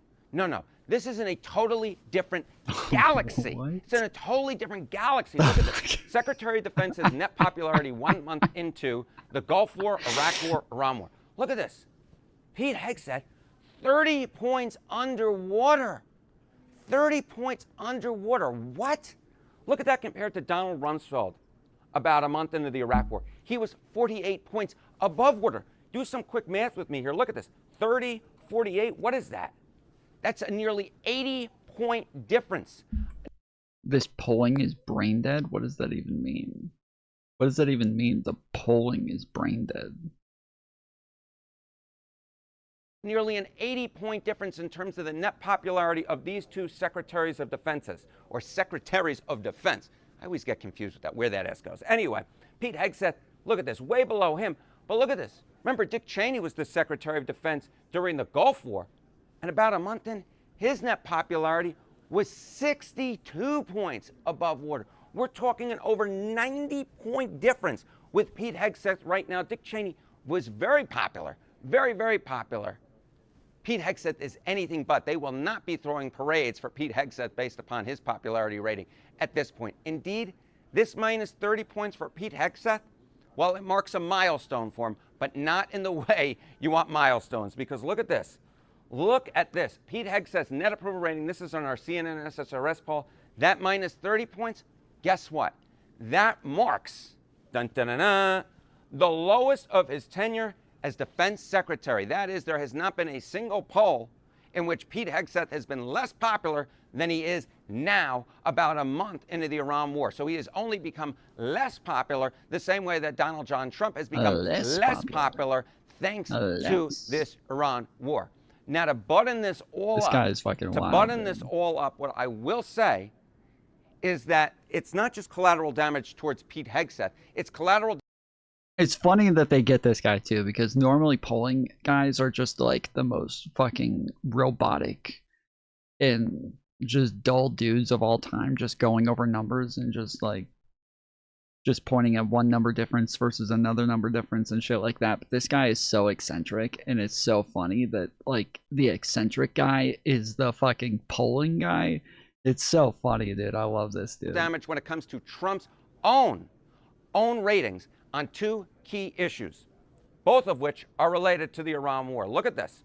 Okay, turn to lows in Trump's net approval ratings. Look at this. On the economy, we're now talking Trump being 27 points underwater. Remember, Donald Trump was reelected to a second term because voters trusted him on the economy. They remember what they thought were good times during his first term, and the economy, of course, was the key issue during the 2024 campaign. Trump beat Kamala Harris on that issue and therefore won the election.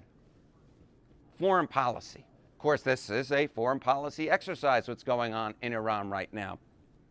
Look at this. 25 points underwater. 25 points underwater. So what you have is a foreign policy that is, in fact, impacting the economy because you've seen those gas prices climb ever higher. We have spoken about that. Inflation, of course, being so key, the cost of living being so key, the number one economic issue, it is still at the top of the list. So unless Trump is able to solve this problem, well, he won't be the only one who's upset about these numbers if, in fact, he believes them. Of course, he only tends to believe good polls for him. In fact, he believes them. I don't know. He tends to. I feel like he does like call things fake news when there's low polling for him, but then he also seems to whine and cry about it every time that there's low polls for him. And he seems to like the last time that he talked about polling, he was like, I don't get it. I don't know why. I don't know what the problem is. I don't know what I'm supposed to do. Like, he seems to believe it. But Republicans in Congress will face big repercussions in the midterm elections if this number holds. So this has been me running all the numbers. You like what you see? Leave a comment in the comment section of what we should cover next time, and then we'll do exactly that. Better not. Straightening out the Strait of Hormuz is something Trump has clearly wanted to do, but it has proven to be quite complicated. Okay. It's a great honor to be with you, and happy Easter. We had a great Easter. This is one of our better Easters, I think, in a lot of different ways. I can say militarily, it's been one of the best. So, good afternoon. We have quite a bit to discuss. We'll go into pretty good detail. And we have the people that are most involved. We'll give you exactitude. And we're here today to celebrate the success of one of the largest, most complex, most harrowing combat searches. I guess you would call it a search and rescue mission. Here, before we do this.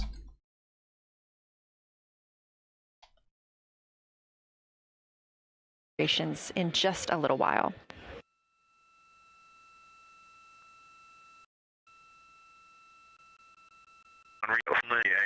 Thank you.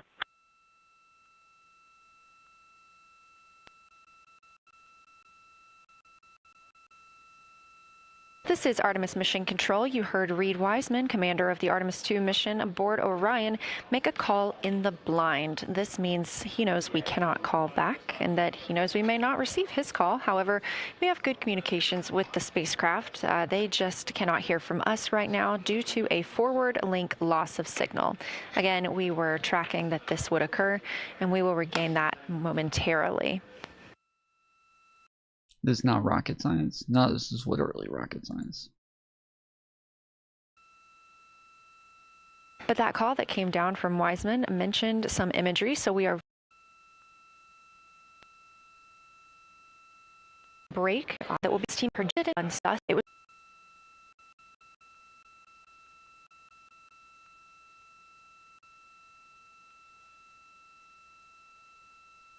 Oh shit, that is so cool.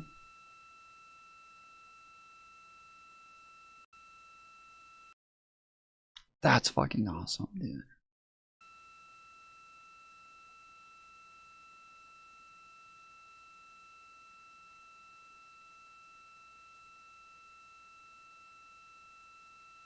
You're getting a live look from Orion as the crew observes a solar eclipse from the moon.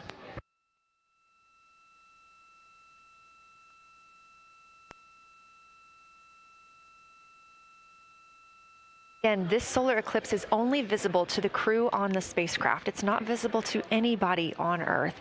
The science team is interested in several different targets for them during this time frame. And we're personally looking forward to getting those images as well. Again, during the beginning portion of this eclipse, the astronauts will need to use eclipse glasses, just like we do from Earth, to safely view it. Once the moon has completely covered the sun, they'll be able to take off those glasses for almost an hour. Totality on Earth during a solar eclipse lasts only a couple of minutes. So this opportunity gives them a chance to look out into deep space and to look into see if there are other planets nearby. Oh, wow. Okay. That's crazy.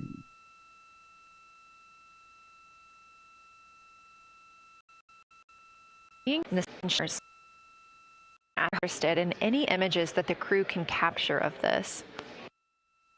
They're hoping that they'll take pictures and describe the visibility, color, and shape of the solar corona as a whole and its substructures, those plumes and streamers.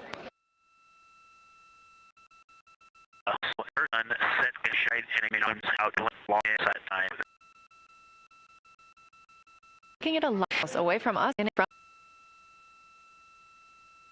Again, you're looking at a live view from the Orion spacecraft on the Artemis 2 mission. Orion is now 252,125 miles away from us all on Earth. We're here in the Artemis mission control room in Houston, Texas. And what you had just before we lost that view quickly was the corona of the sun peeking around the moon as the astronauts are entering a solar eclipse for this portion of the lunar flyby.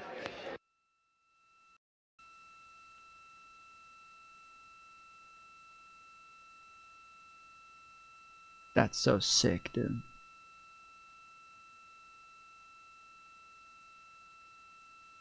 So wait, so why can they see the dark side of the moon?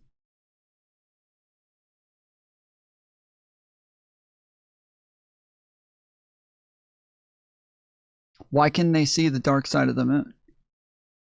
It's a visualization? Oh. I was about to say, shouldn't it be fucking black? Is there another planet that's shining on it or some shit? And the short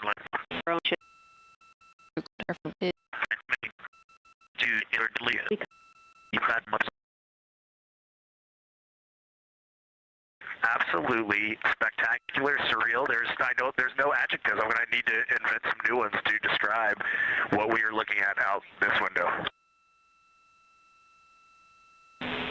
This is just absolutely beautiful and inspiring to hear. And Victor, we suspect what you're seeing.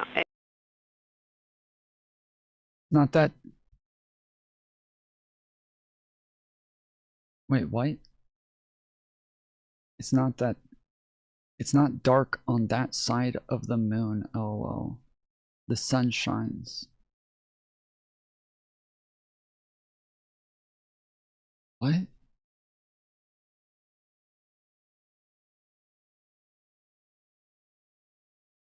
What the fuck does that even mean? It's not dark on that side of the moon. LOL. The sun shines on it. The moon rotates, my guy. Oh my god.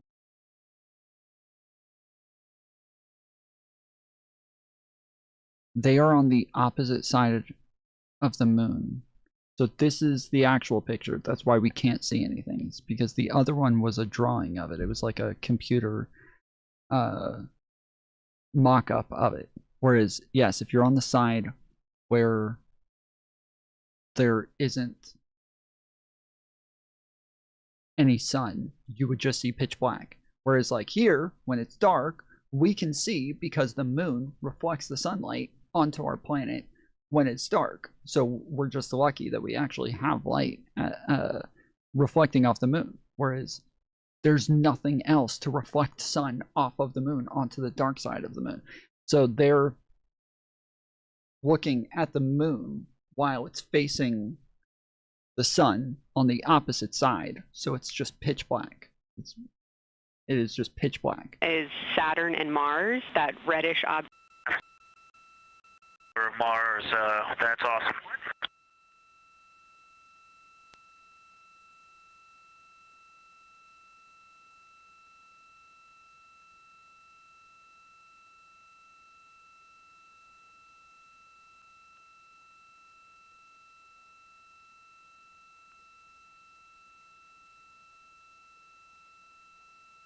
Okay, and from this vantage point, the 4 o'clock on the Earthshine side is definitely getting brighter, still no coronal structure. The dark side of the moon is sometimes directly lit by the sun.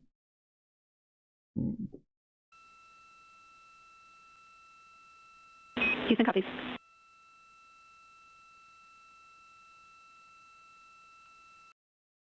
There is no unlit side of the moon. Oh my goodness.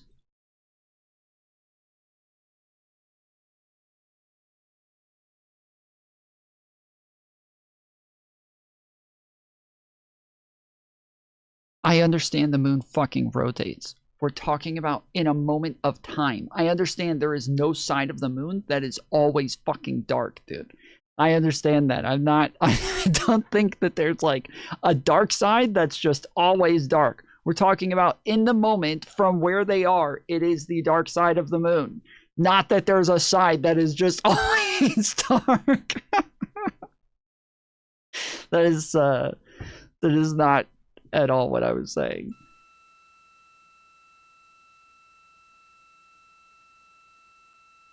Yeah, it's an eclipse. Like, it has to be the dark side of the moon in order for there to be an eclipse.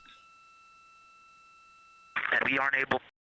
Okay, so many people actually believe that. I don't think anybody doesn't know that the moon doesn't rotate. I think everybody knows the moon rotates. To distinguish which Mare is, but we can clearly see Mare in the Earthshine. We copy.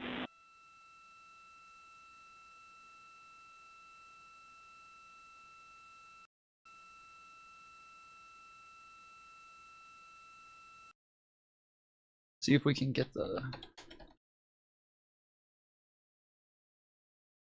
high-res pictures.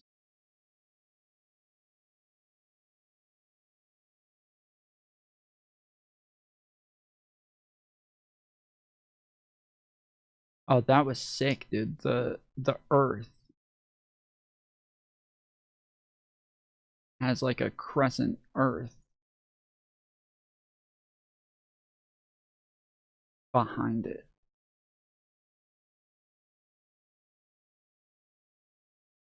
Fuck, it takes too long to load.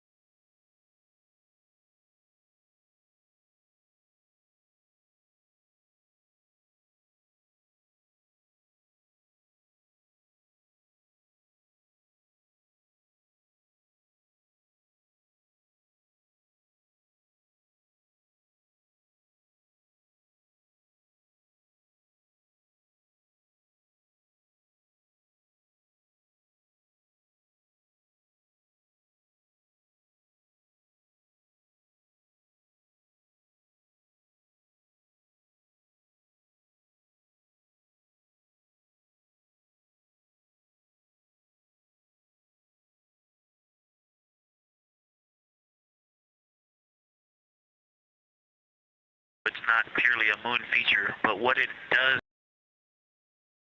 What the fuck? This is...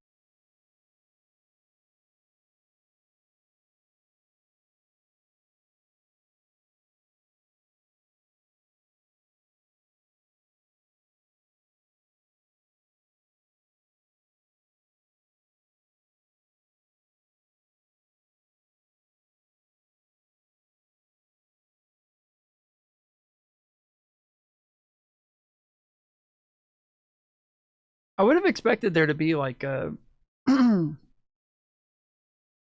like the main shot to be like a perfect eclipse. But I haven't seen any of those.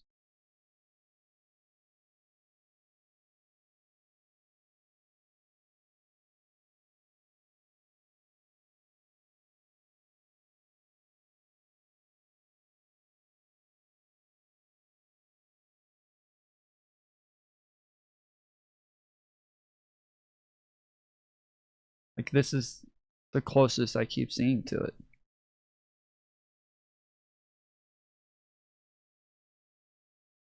Of what? The moon isn't big enough to cover the Earth? The fucking sun.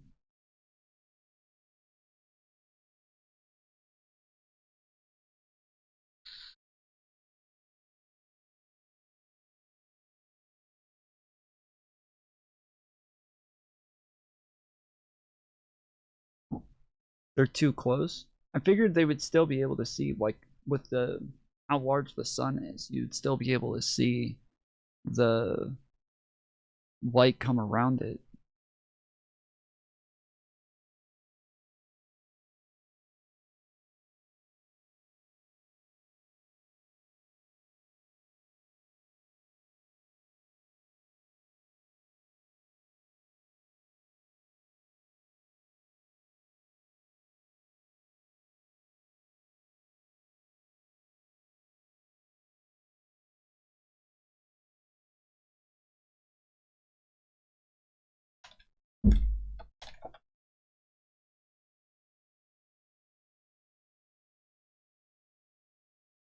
What is happening? There it is. Okay. Yes, that's what I fucking expected.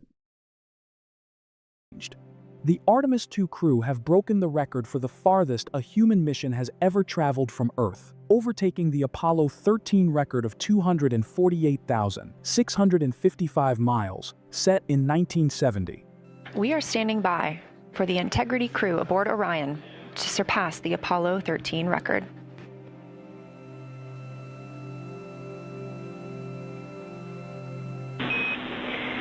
Integrity crew. On April 15th, 1970, during the Apollo 13 mission, 3 explorers set the record for the farthest distance humans have ever traveled from our home planet. Japan owns.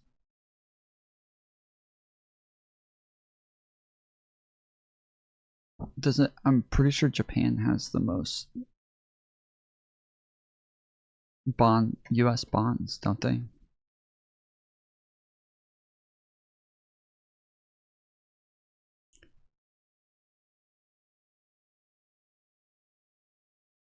At that time, over 55 years ago, Lovell, Swigert, and Hayes flew 248,655 statute miles away from Earth. Today, for all humanity, you're pushing beyond that frontier. Integrity, over to you. Yeah, they said one, so that would be China. And so yeah, when they said one, I thought that they were trying to say China, whereas Japan has the most US bonds. Or at least they hold the most debt. I think China buys the most, but then they sell them, so. Yeah, from the cabin of Integrity here as we surpass the furthest distance humans have ever traveled from planet Earth. We do so in honoring the extraordinary efforts and feats of our predecessors in human space exploration. We will continue our journey even further into space before Mother Earth succeeds in pulling us back to everything that we hold dear. But we most importantly choose this moment to challenge this generation and the next to make sure this record is not long-lived. The crew also took time to informally name 2 lunar craters they could see with the naked eye. The first, located just northwest of the Orientale. Was the purpose of the mission vibes or what? I think there were a couple of things. One is to actually be able to see the moon from that angle. 2, without the light of the sun, they're able to see like exactly where planets are on the outer perimeter more easily.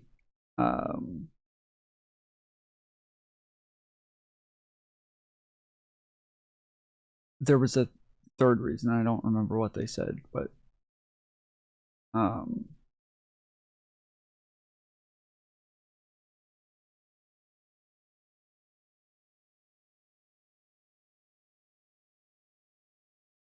yeah. basin they propose calling Integrity. The second, sitting just northeast of Integrity on the boundary between the moon's near and far sides, and occasionally visible from Earth, they suggested naming Carol in memory of Commander Wiseman's late wife, Carol Taylor Wiseman. Once the mission concludes, both proposals will be formally submitted to the International Astronomical Union. Meanwhile, mission specialist Christina Koch and pilot Victor Glover shared their thoughts with Mission Control on the views as they got closer to the moon. Just a reminder about this view. This is coming from a GoPro camera mounted on the tip of one of Orion's 4 solar arrays. Houston, Integrity for SITREP. First of all, I'll just talk about the experience that I had during Victor and my observation time. It was an incredible experience. We definitely noted how much more you can see with the zoom lens. Even though we have a great visible eye image, there's just a lot of texture that just pops right out at you when you can zoom in. So almost just using it like a telescope with the camera lens. So I really enjoyed our discussion time. That was a great innovation on the lunar targeting plan. We were both able to describe a lot more kind of with flow, I would say, when we were talking to each other. And it was also, we sort of were able to bounce ideas off of each other and come to new conclusions. We had, I think, a very successful talking through of some contacts between different color areas, both in the Mare and in the Highlands, and we identified some really unique texture areas as well. At one point, towards the end of the images of my time in window 3, I just had an overwhelming sense of being moved by looking at the moon. It lasted just a second or two, and I actually couldn't even make it happen again. But something just drew me in suddenly to the lunar landscape, and it became real. And the truth is, the moon really is its own body in the universe. It's not just a poster in the sky that goes by. It is a real place. And when we have that perspective and we compare it to our home of the Earth, it just reminds us how much we have in common. Everything we need, the Earth provides, and that in and of itself is somewhat of a miracle. And now, check this out. One of the GoPro cameras mounted on the Orion spacecraft solar arrays captured an amazing view of Earth and the moon. This is a live view from the Orion spacecraft. Currently aboard Orion. The sun still shines on the dark side of the moon, not for ease of viewing. What the fuck? What the fuck does that even mean? How can the sun shine on the dark side of the moon? It doesn't mean anything. Orion, 4 crew members, Reed Wiseman, Victor Glover, Christina Koch, and Jeremy Hansen. And on the Earth, all of us, all of humanity. You can see the moon is starting to get a little bit dimmer as the astronauts are going to pass behind it. Now 6 minutes and 26 seconds away from that loss of signal. Again, we will be out of communication with them for about 40 minutes until they come around the other side of the moon and we can re-establish contact. Integrity Houston, you are 6 minutes from your 40-minute lunar flyby LOS. From all of us, it's a privilege to witness you carrying the fire past our farthest reach. Thank you. Godspeed. Thank you for that, Jenny. And thank you to all of you for allowing us the immense privilege to be on this journey together. Houston copies. We'll see you on the other side. Now, here's what we have been waiting for. The Artemis II crew saw the start of a solar eclipse that only they could see from their unique vantage point. The dark side because we never see it. In any moment, there is a different dark side based on where the sun is shining. There's a different dark side of the moon based on where the sun shines at any moment. It is...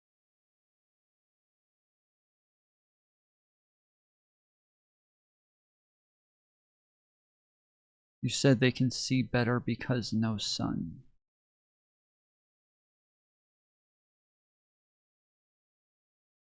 I did not say that.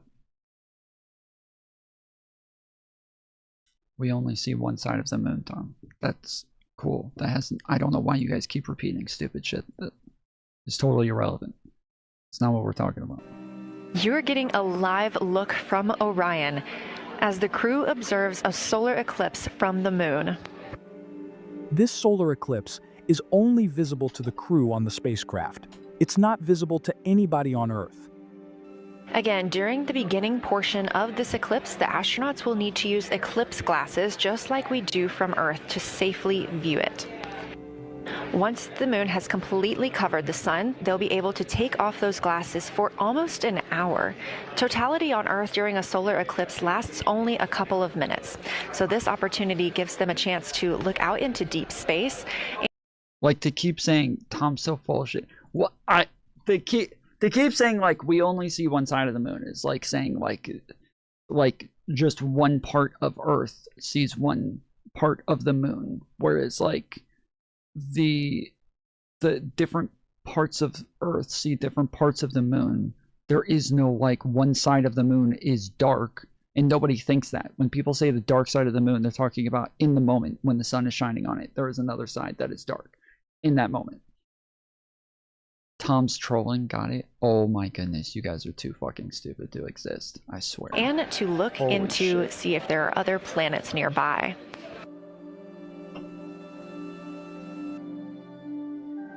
What you're seeing here is the solar corona. That's the outer atmosphere of the sun. Science, integrity in the blind. This is continues to be unreal. I think Tom's being successfully trolled. I don't think they're trolling me. I think that they keep saying shit that they think actually makes sense. The sun has gone behind the moon, and the corona is still visible, and it's... Maybe Google it. Google what? What am I supposed to Google?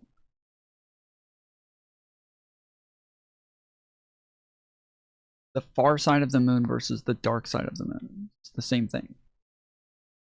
It's literally the same bright, and it creates a halo almost around the entire moon. But when you get to the Earth side, the Earth shine is already shown. I mean, almost seconds after. When people say the dark side of the moon, they generally mean the other side that faces away from Earth. Yes, exactly. They're talking about the side that is fucking dark. That's what they're talking about. The sun set behind the moon. You could see Earth shine. The Earth is so bright out there, and the moon is just hanging in front of us. This black orb out in front of us, in front of now, not the blackness, but the gray that blends and drifts into the blackness. We can see stars and the planets behind it. And Christina is in window 1, Reed is in window 2 with the long lens, and Jeremy is describing it in window 3, and it is quite an impressive sight. You can still see the horizon lit up brighter where the sun set on that side of the moon. It is bright. That's fucking sick, dude. Ever attempted by the military. Generally, when planes are knocked down in war, especially when you're fighting a strong group, an evil group, you can't really do this because you send in 200 men to pick up one, and it's something that's usually not attempted as much as you want to attempt. And bad things happen to that one or two. And in this case, we did two, and it might not have been attempted before, but we did. And we had great talent, but we got a little luck too, I would say. And we were helped by a lot of people, a lot of great people. And it was an honor to be involved with it. It's very historic. This is a rescue that's very historic. It'll go down in the books. Late Thursday night, an American F-15 fighter jet went down deep inside enemy territory in Iran while participating in Operation Epic Fury, where we're doing unbelievably well, well at a level that nobody's ever seen before. My clock on my other page is frozen. And I don't know why it's frozen here, but it's not frozen here.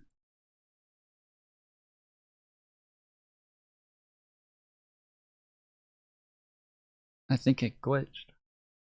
We got an hour left on the clock. We got $25 to go. If you guys want to donate to the channel, use the tips link in the description. We're gonna watch, I think, Destiny and Tim from the Bulwark in just a little bit, and then we got some other videos to watch as well. But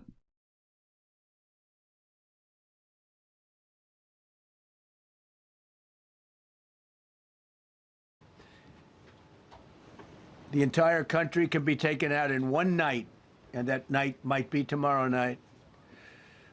Both members of the crew ejected from the aircraft and landed alive. On Iranian soil, I immediately was asked to make a decision. I ordered the U.S. Armed Forces to do whatever was necessary to bring our brave warriors back home. A risky decision, because we could have ended up with 100 dead as opposed to 1 or 2. It's a hard decision to make. But in the United States military, we leave no American behind. We don't do it. Within hours, our armed forces deployed 21 military aircraft into hostile airspace, many flying at very low altitude, being shot by bullets. You bring rifles into play when you're going that low, but there are also certain advantages. And in broad daylight over Iran for 7 hours, at times facing very, very heavy enemy fire. We have a helicopter that's got a lot of bullets in it. It's amazing. We just realized how good those weapons are. Those our machines are. Nobody has the equipment that we have, and nobody has the military that we have. Not even close. We're the most powerful. No, it's not dark when there's a new moon. Oh, okay. Well, in that case, if that's what you mean, then I totally disagree. I think that when people say the dark side of the moon, I've always understood it to be just the side that is dark, not like the side that isn't facing us. And I've never thought that anybody, like, that people didn't know that the moon rotates, or that different hemispheres see different phases of the moon, or that, like, there is just one side that is just dark versus the other. I don't think that's a thing. I don't think anybody thinks that or believes that, and I've never heard anything like that. So unless we're talking about flat earthers or something like that, I don't think that's like a common belief that people think that there is a side that's just dark. Powerful military anywhere in the world by far. The flight crews and warfighters aboard those aircraft took extraordinary risks to rescue their fellow service members. This first wave of search and rescue forces successfully located the pilot of the F-15, and he was extracted from enemy territory by an HH-60 Jolly Green II helicopter. Fabulous machine, as our warriors faced gunfire at very close range. It's amazing that when you look at the machinery, what happened, that nobody was even injured.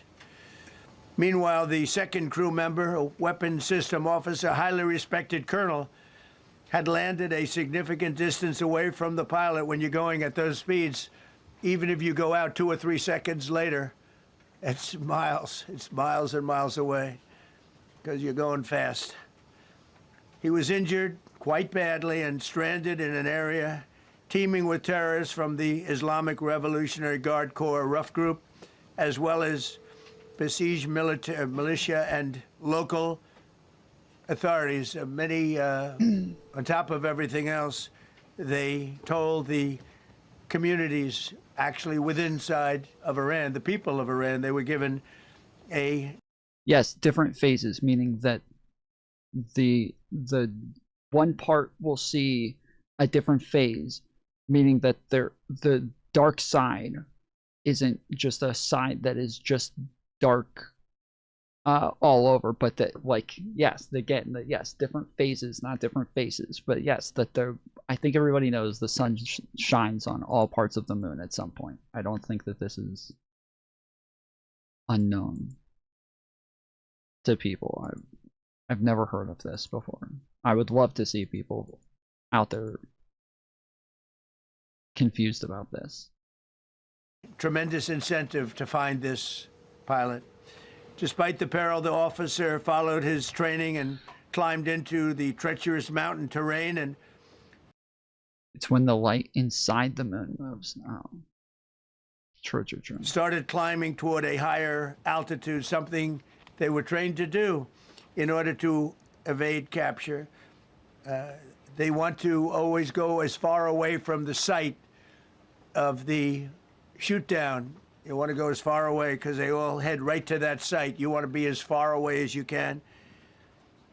And he was injured, and he was an amazing thing. He scaled cliff faces, bleeding rather profusely, treated his own wounds, and contacted American forces to transmit his location. They have a very sophisticated beeper-type apparatus that is on them at all times. And when they go out on these missions, they make sure they have lots of battery space and they're in good shape. And this one worked really well, amazingly, saved his life. We immediately mobilized a massive operation to retrieve him from the mountain holdout. And he kept going higher and higher. The mountain kept getting rougher and rougher and really very, very hard to find. The second rescue mission involved 155 aircraft, including 4 bombers. The guy we watched the other day was saying that they likely had some sort of technology where they were able to see him, but the Iranians weren't, because like the Americans have like a very specific type of technology. I would assume it's just heat seeking or something like that, but or not heat seeking, but like it can see heat signals. But they kept saying like, oh, it's technology that only the Americans have that make it to where we could find him. It's an emergency beacon as old as airplanes. Is that what made them find him? Because if that's the case, then why wouldn't Iranians be able to find him too? Why wouldn't they just be looking for the emergency beacon? Probably chipped, maybe.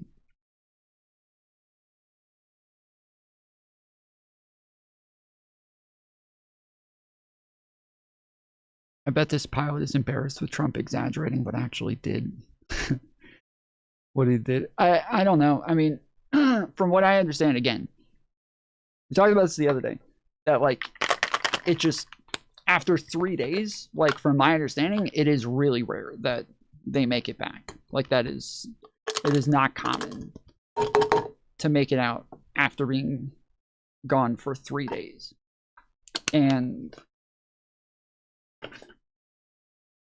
especially when Iran was like putting out a bounty on him, that made it just a lot less likely. And then it apparently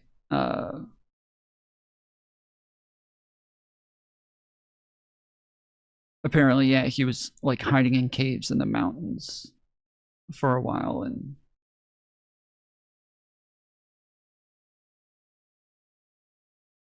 I've heard some conspiracy theories that are not bad. You mean like pertaining to this? 64 fighters, 48 refueling tankers, 13 rescue aircraft, and more. We were bringing them all over, and a lot of it was subterfuge. We wanted to have them think he was in a different location because they had a vast military force out there. Thousands of people were looking. So we wanted them to look in different areas, so we were scattered all over like we were right on top of them. We had 7 different locations where they thought, and they were very confused. They said, well, wait a minute, they've got groups here, they've got groups there. It's an amazing thing. I was listening to these great people, these great generals. General Raisin Kane was amazing, and Pete Hegseth was amazing. But I listened to the whole thing. It was pretty amazing. So they had all these different sites where everybody thought he was located. We think we have him over there because they have 9 planes circling a little area that's 25 miles down the coast. So in a breathtaking show of skill and precision, lethality and force, America's military descended on the area, the real area. Again, we got 45 minutes left on the clock. I'm getting off. I'm not going to stay on and just play video games or anything like that. We got 45 minutes.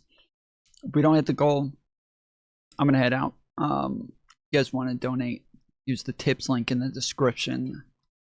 And if you're on the vertical chat, use the link on the main page by clicking the links, drop down, and at the very bottom, you can tip with the Stream Elements link. It's streamelements.com/tomfooleryshow/tip.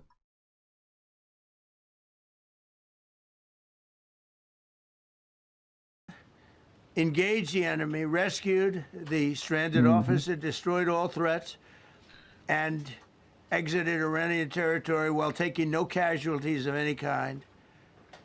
The heroic F-15 weapons system officer had evaded capture on the ground in Iran for almost 48 hours. That's a long time when you're in tough shape and when you're bleeding.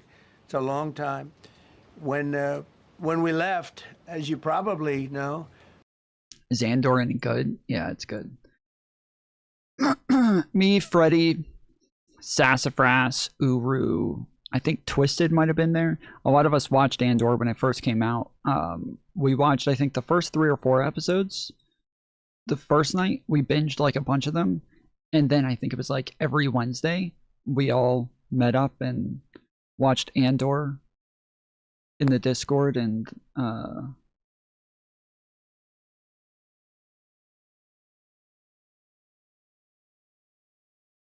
yeah, Andor's one of the better ones. I've liked pretty much all of the Disney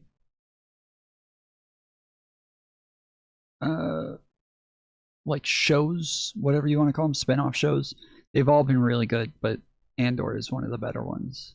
I would rank it at like probably 2 or 3, you know, with obviously The Mandalorian being at the top. we had 2 large planes, pretty old planes that carried a lot. We needed a lot more equipment going in than coming out, obviously, because going in, we needed to be able to scale mountains, and we had a lot of equipment. But the sand was sandy, wet sand, so we thought there may be a problem taking off because of the way. I really want to hear about like what this guy did while he was stranded. Like I want to hear like about what it was like from the point that his plane crashed and you know, and then they eventually rescued him. Like I want to hear about that shit. I want to know what was going on there.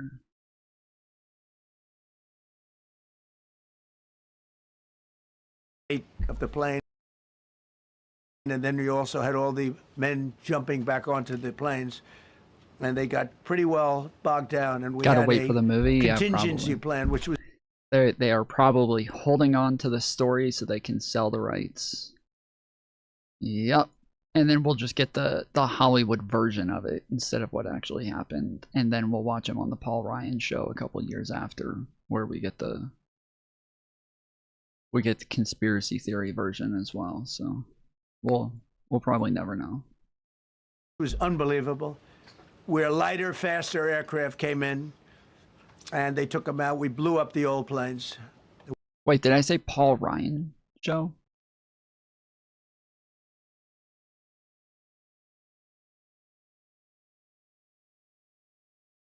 Wait, what's his name?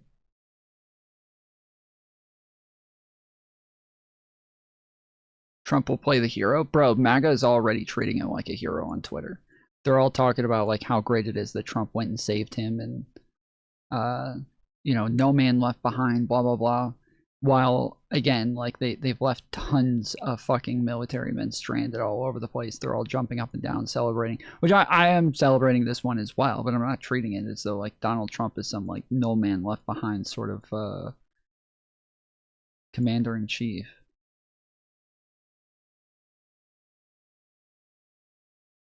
Who am I thinking of? Is his name Paul Ryan? I feel like Paul Ryan is like a politician. Who's the podcaster who always like has the military guys on, but then they go into like conspiracy theory bullshit the whole time?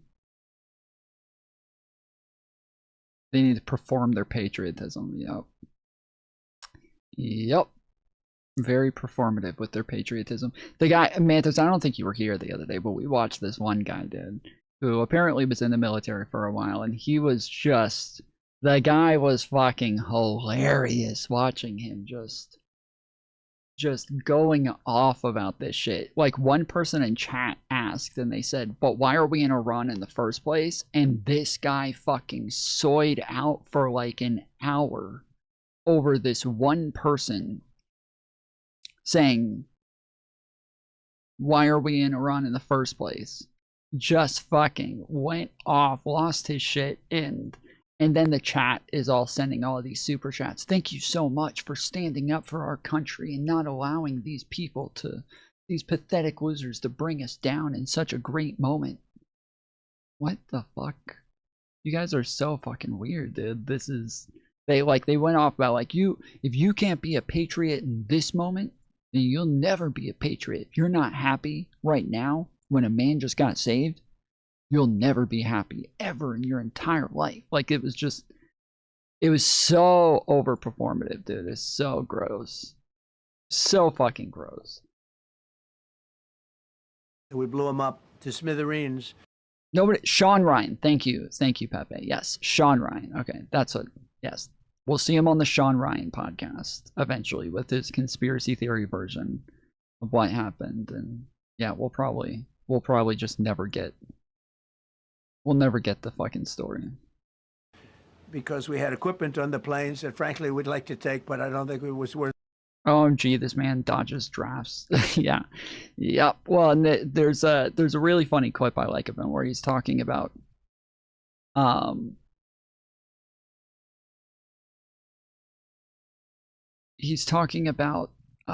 fuck, what is the name of the Republican chick that all the Republicans hate now? I can't remember her name, but she was like the daughter, Cheney, something Cheney. Anyways, Donald Trump was talking about her, talking about how she always wants to send everybody's sons and daughters off to war, and that these are wars that she refuses to go fight in herself. And I thought, that's really ironic right now, looking back at this quote from him. Yeah, Liz Cheney. Really ironic looking back at this quote from him during his campaign, where he says this, but then he actually goes and sends everybody's sons and daughters off to war. And he also dodged the fucking draft, I think twice. And from what I understand, like it was like his dad's connections to doctors who were willing to like say that he had bone spurs and shit.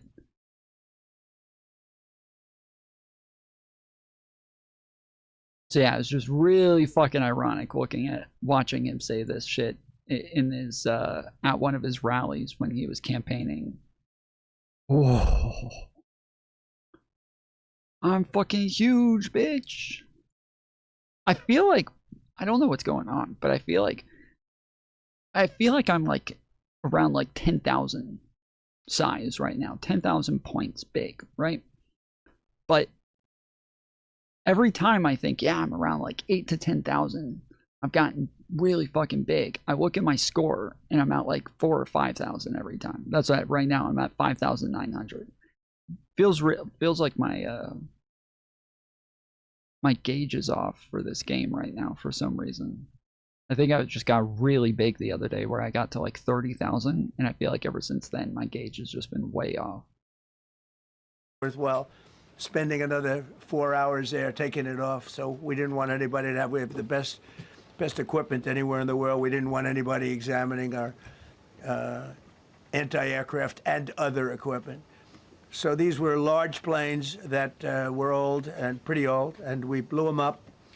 And we had faster, lighter planes come in, and they were able to land. Iran put out a bunch of propaganda. I don't know if you guys saw this, but the state media put out a bunch of videos of their news anchors walking around in front of the burnt up planes, saying that they're like, we blew all of these out of the sky, and acted like it was just like a bunch of parts from one plane, and they're like, look how demolished this plane is. Like that pilot that they're pretending is still alive, we killed him, and there's no way he could have survived this. And then when Trump started saying like, oh, actually we blew the planes up, like once we knew where they were, we just went and set them on fire and blew them up so that they couldn't get our technology or any of our data from them. And I thought, oh, okay, actually that makes a whole lot more sense. Okay, But they yeah, they kept putting out like this propaganda of like, look, we're fucking them up. Look at all of these planes here, and it's just like one plane just torn to shreds. Land on the sand. We needed the bigger planes because we had so much equipment that we needed. We took 3 helicopters over there, which were very strongly used and couldn't have lived without them. They did. You still support Trumpstein? First off, okay. First off, I invented the term Trumpstein. All right. So that's first off. All right. Second off, of course, I still support our president, our beloved president. The holy grail of presidents, the gold standard. He's finally making our country great again. Of course I support him. If you can't be happy in a moment like this, you'll never be happy.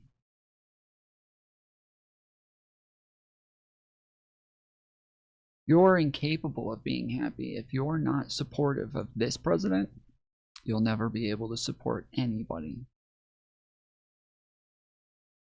If you can't support a man as great and magnanimous and as eloquent as Donald Trump,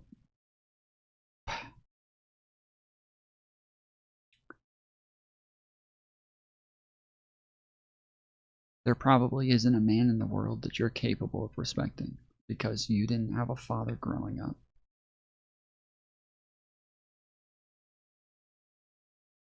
And they performed unbelievably well. And if you'd see it, you wouldn't believe it. They came off the plane, and these guys had them. The rotors were off. They Handsome too, rebuilt yes. these helicopters in less than 10 minutes. I heard that a while ago he tried getting into the military and they wouldn't take him because he was too strong. Twice, apparently. He tried getting, and the media doesn't even tell you about this. The fucking fake media won't even tell you about this. But yeah, Donald Trump, he tried joining the military twice. And they wouldn't let him in because he was too strong. And the fake news media will tell you otherwise. They'll lie to you and say that he dodged the draft, but nope. It was actually that he was just way too strong. And that was one of the more amazing things. These are helicopters. Small, unbelievably powerful. BS? No, that's not BS. Donald Trump is like, you know all of those jokes about Chuck Norris back in the day? Donald Trump is actually the real version of Chuck Norris. He is the living embodiment of what all those jokes were. Chuck Norris was a fake version of Donald Trump. Not BS. You're just getting all your information from CNN. So you don't know any better because you're brainwashed. You believe everything CNN tells you. Powerful, but small, very small, so it can get into certain areas. Obama bombed more countries than any POTUS since World War II. What do you mean, more countries? Why would that be a statistic? More countries. Like, why do you care if he bombs more countries?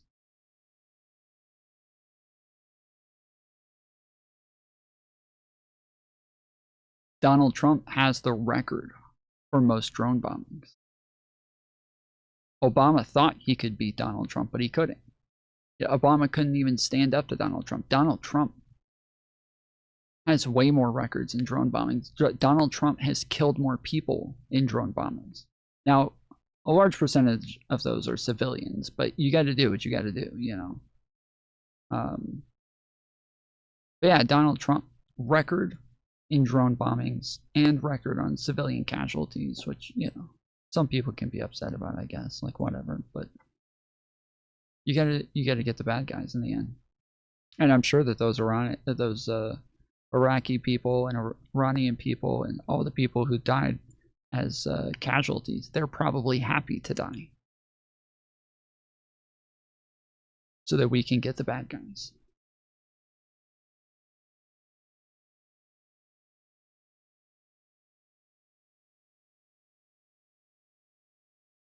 I'm dumb? How am I dumb?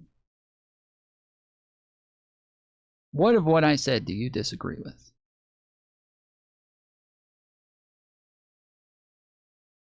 What part of what I said do you think I'm wrong about?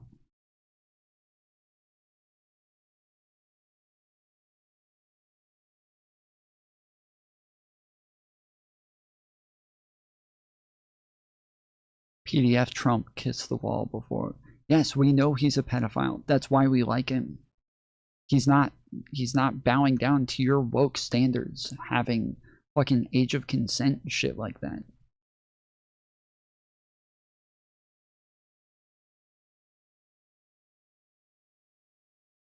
He's protecting real victims like Epstein from this Me Too bullshit.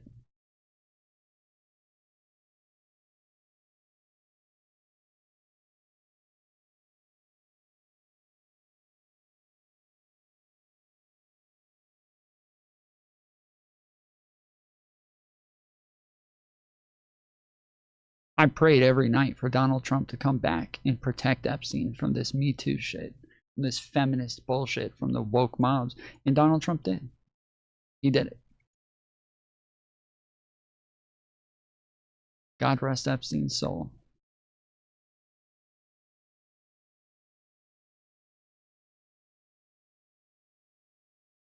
Yes, Trump loves you. Even though he died for your sins. Because he loves you. Even though you are a sinner.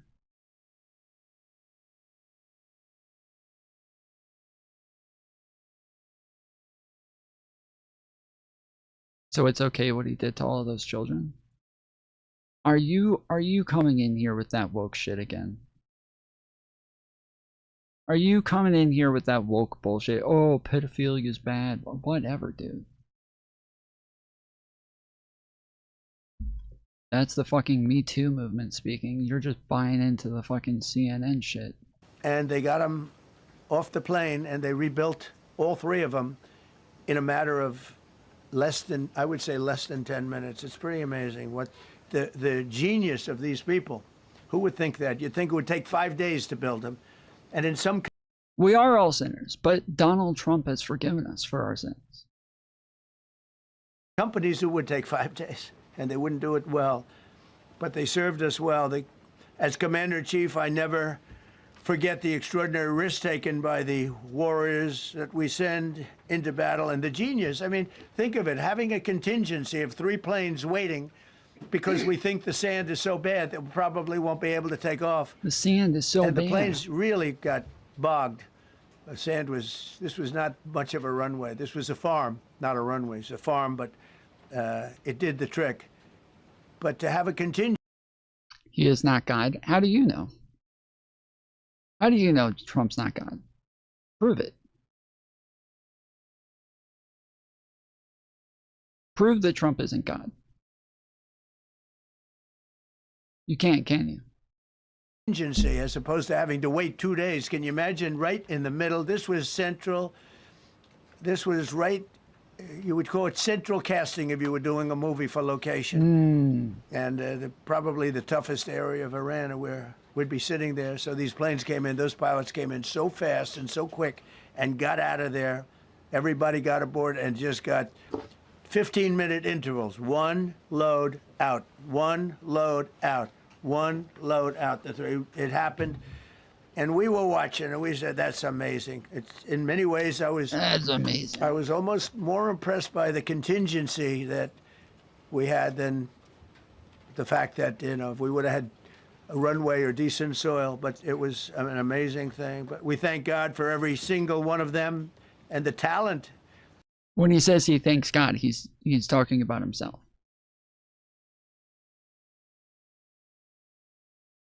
The genius is not even talent, it's genius. It's the whole ball game, every one of them. Now, if you look at what we did with Maduro, we went into a military compound pretty of much the same massive, thing. with thousands. The way that they've dealt with Iran, it's pretty much the same thing they did in Venezuela, just in and out. Real quick.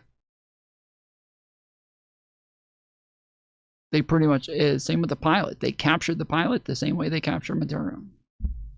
Real easy. Easy shit. And thousands of soldiers, and within a matter of minutes. And he lived behind iron doors. There were steel doors, broke them down so quickly. And Whoa. within almost minutes, he was in the back of with his these bare planes. hands. It was a similar group. Incredible. We have incredibly talented people. And if the time comes, we move heaven and earth to bring them home safely. We're going to bring our people home safely. I want to thank every member. Just to be clear again, they have tons of military members that are currently stranded in the Middle East. Not just military members, but Americans. From what I understand, they still have not given any support to Americans who are stranded over there while they're telling them to evacuate. They're telling them to get out.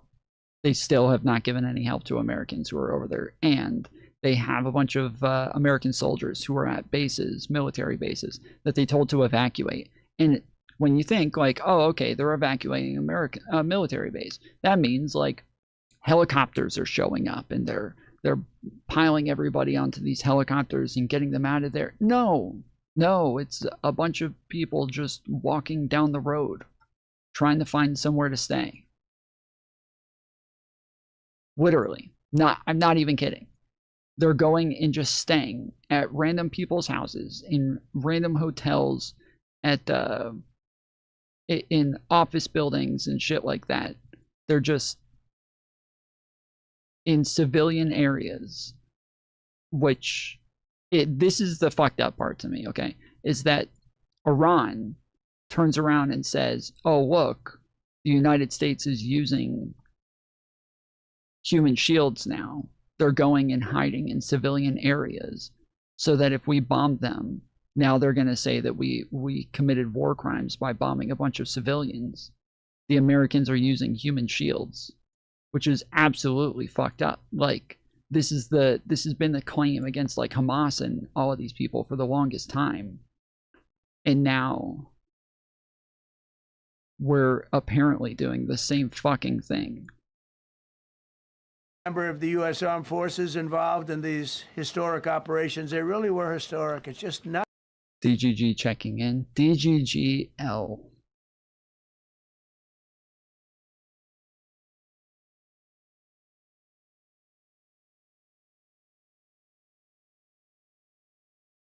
DGG done fucked up.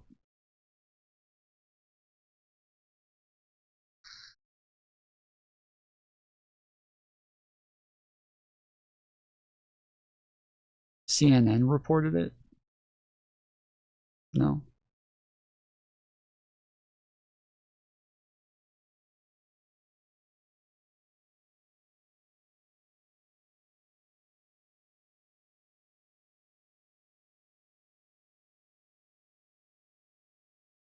A U.S. Air Force crew members rescued, blah, blah, blah.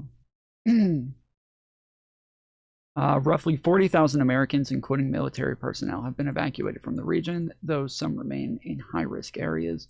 Groups like Heroes for Humanity are assisting in extracting Americans from dangerous areas. A retired U.S. Army Major General was among many stuck in Dubai due to transit issues. When they say transit issues, that means that the United States just wasn't helping them, and now we have other groups that are extracting people. Iran's military launched search operations for the airmen.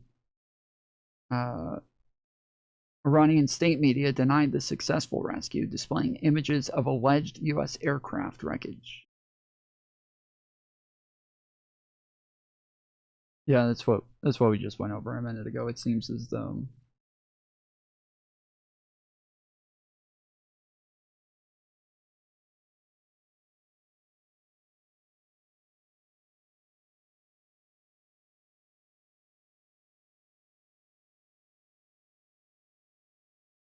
though they did set the planes on fire and bomb the planes.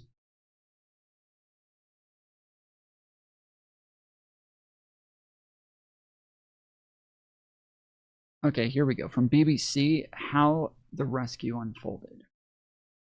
U.S. Special Forces launched a high-stakes raid into Iran on Sunday to rescue an injured airman left stranded in a remote mountainous region after his aircraft was shot down 2 days earlier. Details have emerged about how the U.S. raced against the clock in advancing Iranian operatives to find the officer deep inside hostile territory. The airman's ordeal began on Friday when an F-15E Strike Eagle jet was shot down over southwestern Iran, the first incident of its kind in more than 20 years. The 2 U.S. military personnel on board ejected, and while the pilot was rescued the same day, the second crew member, a weapons operator, became separated and remained stranded in a sparsely populated, rugged region. Oh, okay, so there were 2 guys in one jet. I didn't know that.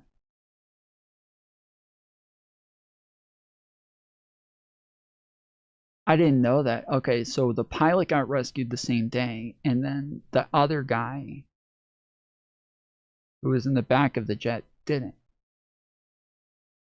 Official confirmation soon followed swirling reports that the U.S. airman was missing inside a war zone, while U.S. aircrafts were seen flying low over the area on Saturday. Iran offered a bounty of, what is that, 50,000 pounds, $66,100 in U.S. money, to anyone who found him alive, and video shared on social media, which have not been verified by the BBC, appeared to show armed civilians searching.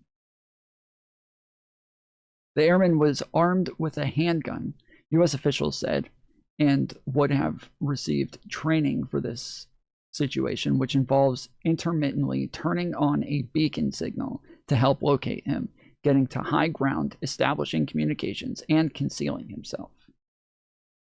The crew member hid in a mountain crevice and restricted the use of his beacon signal out of concern it would be picked up by Iran, Trump administration officials confirmed at a news conference on Monday. A senior Trump administration official said the CIA was able to trace the airman's exact location and inform the Pentagon, which would have also had to rule out the possibility the beacon signal was an Iranian trap. U.S. President Donald Trump later said the airman's location was monitored 24 hours a day as he was being hunted down by our enemies, who were getting closer and closer by the hour. At Monday's news conference, the president said the U.S. soldier was severely injured, treated his own wounds, and, while bleeding profusely, scaled cliffs to transmit his location. Holy shit, dude. This is gonna be some type of fucking movie.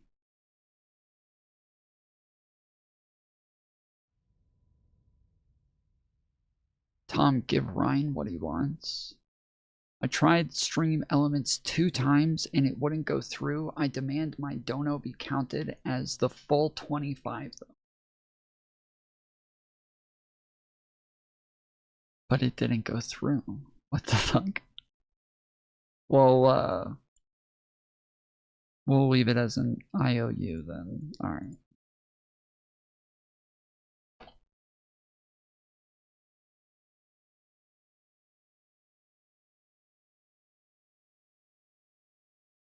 W. Ryan.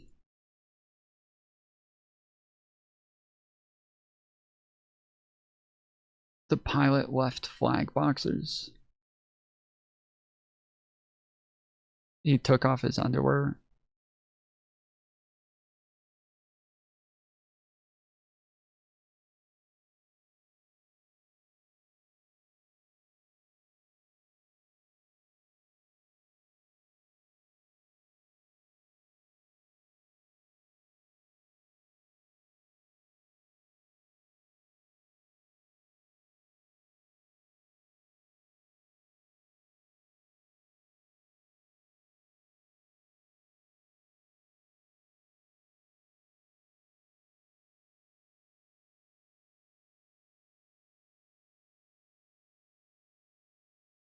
Oh, you're saying the 5 memberships be counted. Oh, okay, okay. Mantis tip $10. Big guy SpongeBob pants okay.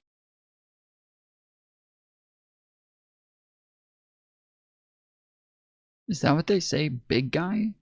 SpongeBob? I thought it was big guy. Gyat.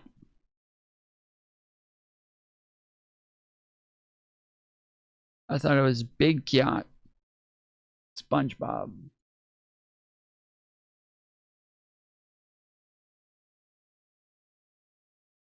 Big Guy is a 2025. Oh yeah, you're right. It is. It is Big Guy. Big Guy, SpongeBob, Pants Okay. The track and music video features SpongeBob, Big Guy, Pants Okay, which became a popular meme upon release. Showcases animated SpongeBob characters in a Big Guy theme. I don't know what that is.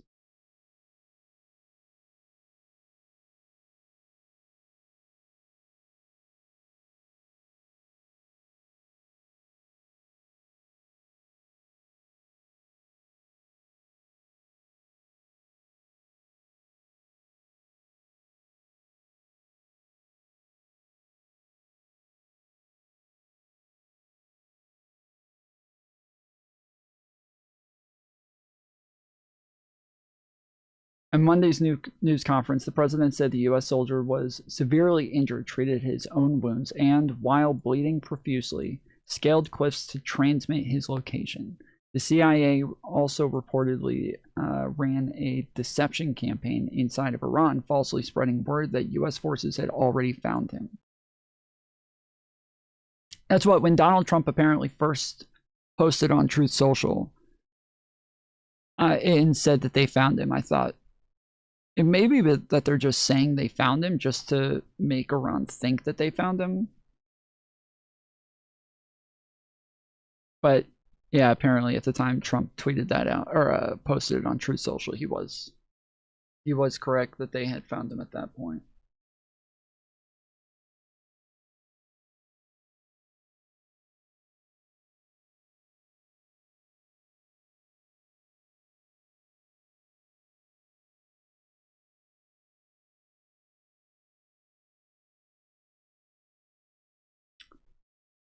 U.S. Special Forces aboard several aircraft made their way towards the stranded officer. Strikes were reportedly launched to keep Iranian troops away from the area. The New York Times reported that the airman communicated information on Iranian positions from his hiding place high on a 7,000-foot ridge to aid with those strikes. CBS News and the BBC U.S. News partner reported that Navy SEALs, highly trained special operation troops, were then airdropped to recover the airmen. Rescue missions involved 155. What does that say? 155 aircraft. It feels like every time they're supposed to say something in plural in this article, they don't. They say aircraft, as though it is plural. I feel like they've done this numerous times and it's getting confusing.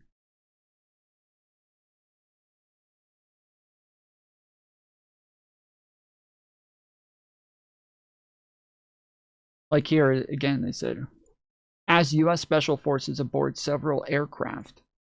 Is that a British thing? Aircraft is a plural, is it not? Maybe for British people it is.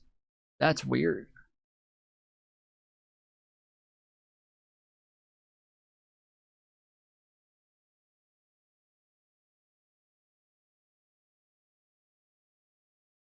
Aircraft is the correct plural form of aircraft.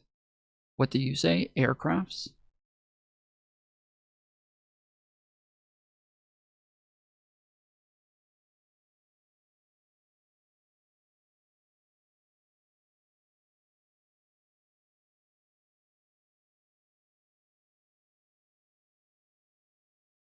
Aircraft is an airplane, helicopter, or other machine capable of flight. An airplane. But I guess you guys use it like moose. One moose, two moose.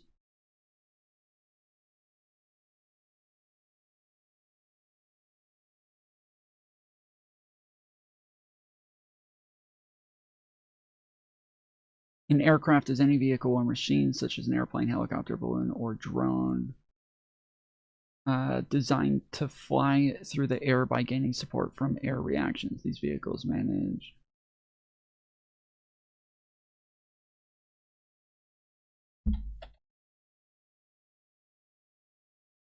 the plural of aircraft is aircraft. It is an invariant noun, meaning it remains the same in both singular and plural. That's weird. Using aircrafts is considered incorrect in standard English. Strange, I didn't know that.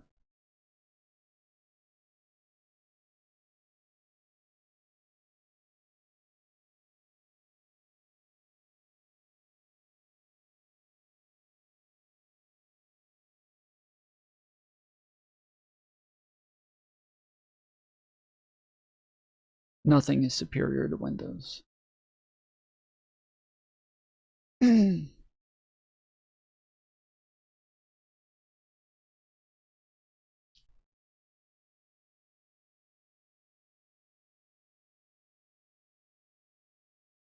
Same as money isn't monies.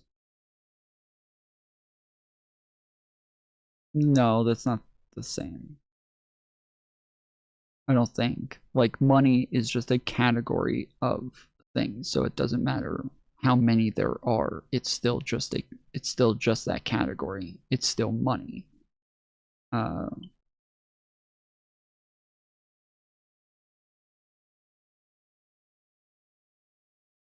But when you look up the definition of aircraft, it says like an air vehicle, meaning it is aircraft. It's normally one, but apparently it's oddly used.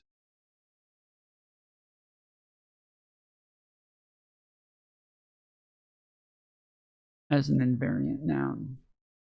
Yes, aircraft is both the singular and the plural form of the word. You can refer to one aircraft or many aircraft. It is considered an invariant noun similar to sheep or deer. And it should never be written as aircrafts. That's interesting. I've never heard that before.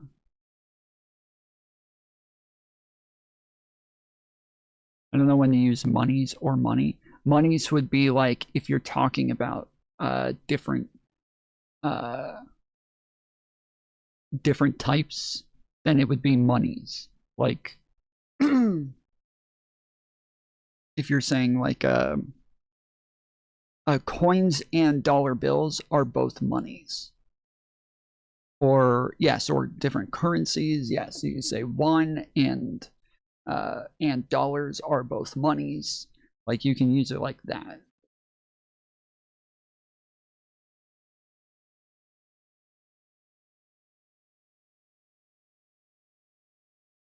It's just like fishes. Like fishes is correct when you're talking about different types of fish. You can say fishes. Like you know, sharks and clownfish are both fishes.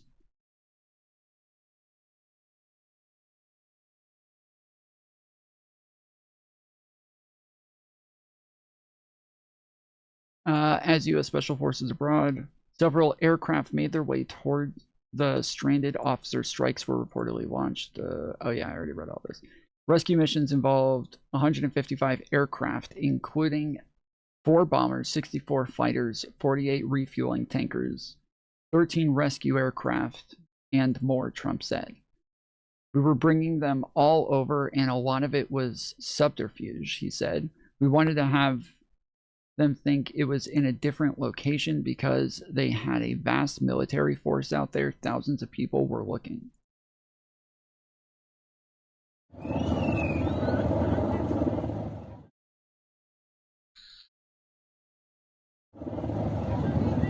I thought that was a loading sign for a second.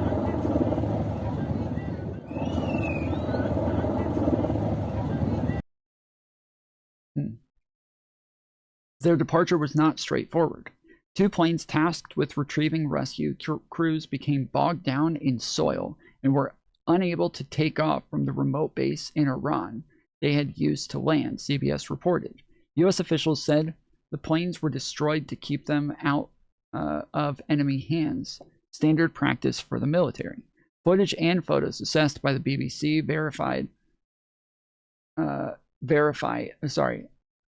Photos assessed by BBC Verify appeared to show a smoldering aircraft wreckage in a mountainous area of central Iran, about 50 kilometers, 30 miles southeast of the city of Isfahan.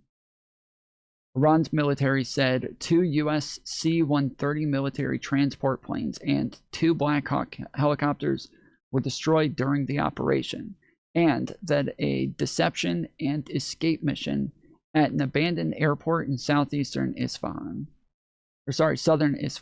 was completely foiled, but U.S. officials have denied they came under attack. Iranian state media also said on Sunday that troops from the Islamic Revolutionary Guard Corps had shot down a U.S. drone over Isfahan while it was searching for the missing airmen. BBC News has not been able to confirm either version of events.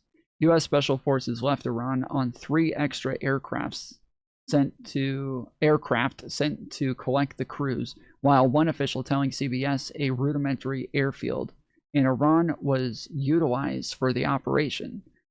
The rescued airman landed in Kuwait for medical treatment. Trump said he was seriously wounded but will be just fine.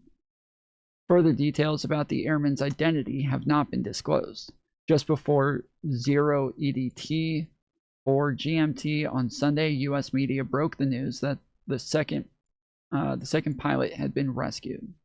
An Israeli intelligence official told the Jerusalem Post that the IDF had assisted with the operation, including by launching strikes designed to act as a diversion, drawing Iranian security forces away from the crash site and towards other areas.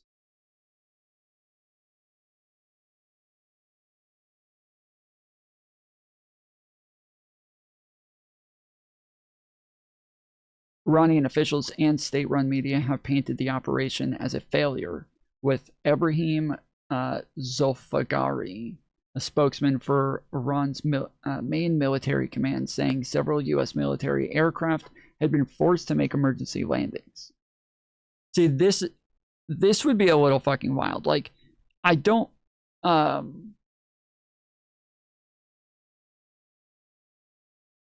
think if this was actually fake that they would have come out and given the press conference that Donald Trump gave.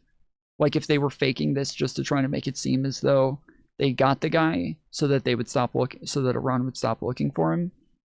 I doubt that they would have done that much.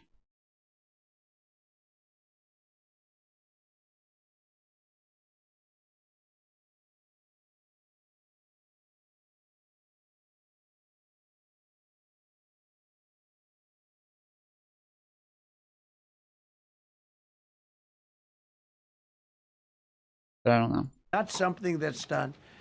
And you'd understand it. Not that they don't want to do it, but when you're going into areas, when you look at these helicopters, when you look at the amount of bullets and everything else that they took, when you go into these areas, you don't come out like we came out.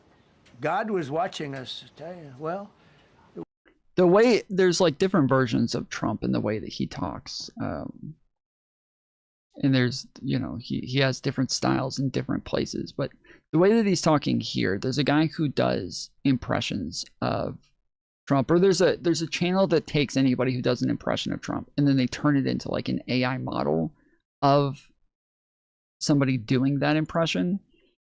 And they have all these like crazy, you know, scenarios of Trump giving speeches and shit. And this is the main guy that they use the most.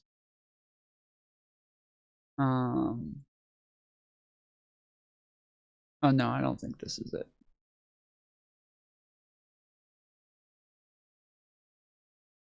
I don't think that's the right thing.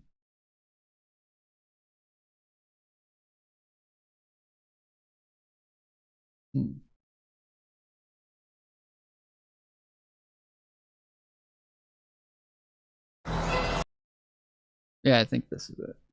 I'm announcing the Lincoln and Trump Memorial. And we're going to have to scooch Lincoln down. He needs to scooch a little bit. I said, can we scooch him? They said, sir, we can scooch him. So we scooched him. And people don't know this, but I've met Lincoln. It's hard to believe, but I've met him. And he was tall. He was so tall. And I said, you know, let me see something. Please take that top hat. I think you're cheating. Take the top hat off. He took the top hat off. He shrunk so fast, he was like 4 feet tall. And I said, unbelievable with the top. He said, Donald, you're right. The top hat makes me way taller. And that's how his voice was, like thunderous. After talking to Lincoln, I realized that, and he agreed with me. He said, sir, we are the best 2 presidents ever. And I think it's a great thing. And I mean, you have Washington, which maybe, I don't know. You have Washington. He was great, but I don't know. These are the 2. I think Lincoln is up there. And of course, I'm up there. But Democrats don't like when I say that because it's true and they can't stand it. So we're going to do the Lincoln. There's We are working on a peace deal in Middle Earth. And there's so many different groups. It's a tough one. It reminds me of the Middle East, but you know, no one knows middles better than me, so we're going to get it done. And you're really working with Gandalf? Nobody knows middles better than me. This is literally some shit that he would fucking say, dude. This is literally some shit that he would fucking say. And you're working with Saruman at the end of the day. And Saruman I've known for a long time. He said, we can make billions come to the dark side. I said, look, you can't work for a giant evil eyeball. I told him that's going to end. And I was right. It ended in, it's a mess. And he's a weirdo. He's looking into crystal balls. He straightens his hair. And he doesn't admit it's weird. But I'm unhappy with Gandalf. He's supposed to be the best wizard ever. He can't do a pull-up to save his life. And he's changing colors. And no one knows where he is half the time. But why I'm really unhappy with Gandalf is he didn't come to me in the first place. He didn't invite me to that meeting. And I would have put the ring in a stealth bomber 50,000 feet above Mordor. And not even the giant evil eyeball would have seen that plane coming. And I would have dropped the ring right into the volcano or whatever it is. Ready to drop the payload. And the whole thing would have been over. And now the ring is with some hobbit with no shoes on. Nobody knows where he is. And a lot of people are saying he's with Gollum. So the whole thing's a disaster. But Marco... Seeing a jet in Lord of the Rings, it makes me think. When I'm watching some of the Disney stuff for Star Wars, it makes me like a little confused because it seems as though obviously they have a lot of technology. They got a lot. They're like really advanced in the types of tech that they have, but they don't ever seem to have cell phones.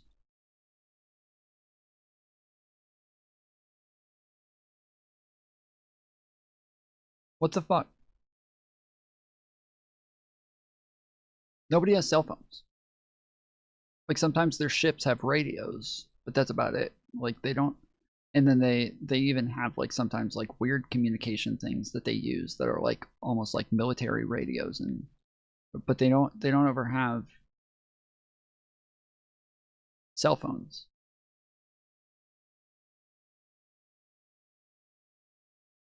I don't even think that I've ever seen them watch TV. I don't think I've ever seen anybody in any of the Star Wars plays. I don't think they've ever watched TV before. Like, there's supposed to be a super advanced, you know, group of people from a long, long time ago. In a place far, far away. Yeah, holograms. Yeah, they have holograms. Yeah, that's right. They call each other with holograms sometimes. Yeah. Well, yeah, but those are normally done with their little like C3PO things. Their little bots. And that's right. They can call each other through the bots. That's right. I forgot about that. Yeah. Over there in Middle Earth right now. And I'm very confident that we're going to make a deal very soon.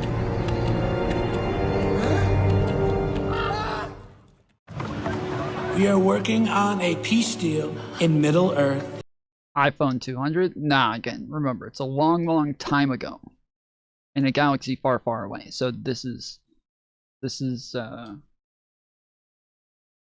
they wouldn't have 200. They would have iPhone negative 200.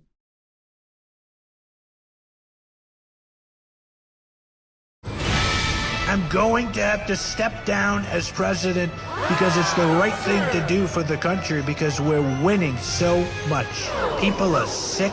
They're tired. They're sick and tired of winning. You know, Bernie called me, said, "Sir, you have to stop winning so much because don't tell the public I said this, but you have to stop winning so much because it's causing a problem with healthcare." Bernie, you think you know healthcare, but nobody knows healthcare more than me. Healthcare right now is free. So it doesn't matter if you're sick of winning, you just go get treated for free.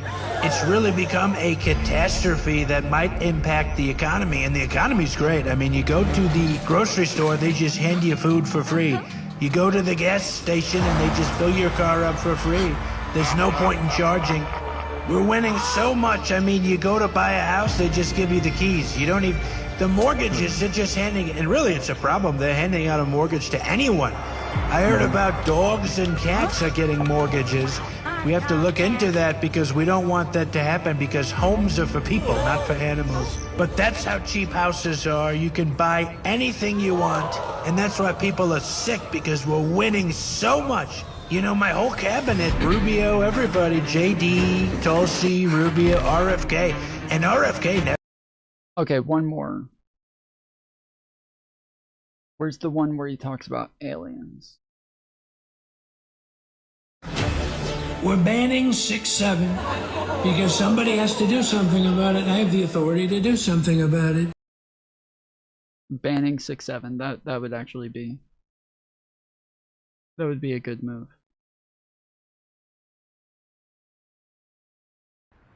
They're saying I'm friends with Voldemort. I'm not friends with Voldemort. First of all, you don't say his name, but I say his name. He used to be around Palm Beach. There's a lot of weirdos around Palm. He got really dark and weird. He called me a muggle. I kicked him out of Mar-a-Lago. He lived on the back of somebody's head. Really weird stuff. He's drinking unicorn blood. Really weird, silvery, nasty stuff. He's floating around the Forbidden Forest with no legs. He got a nose job, a terrible nose job, and he never admitted it. It's clearly, and it's 2 slits. It's crazy.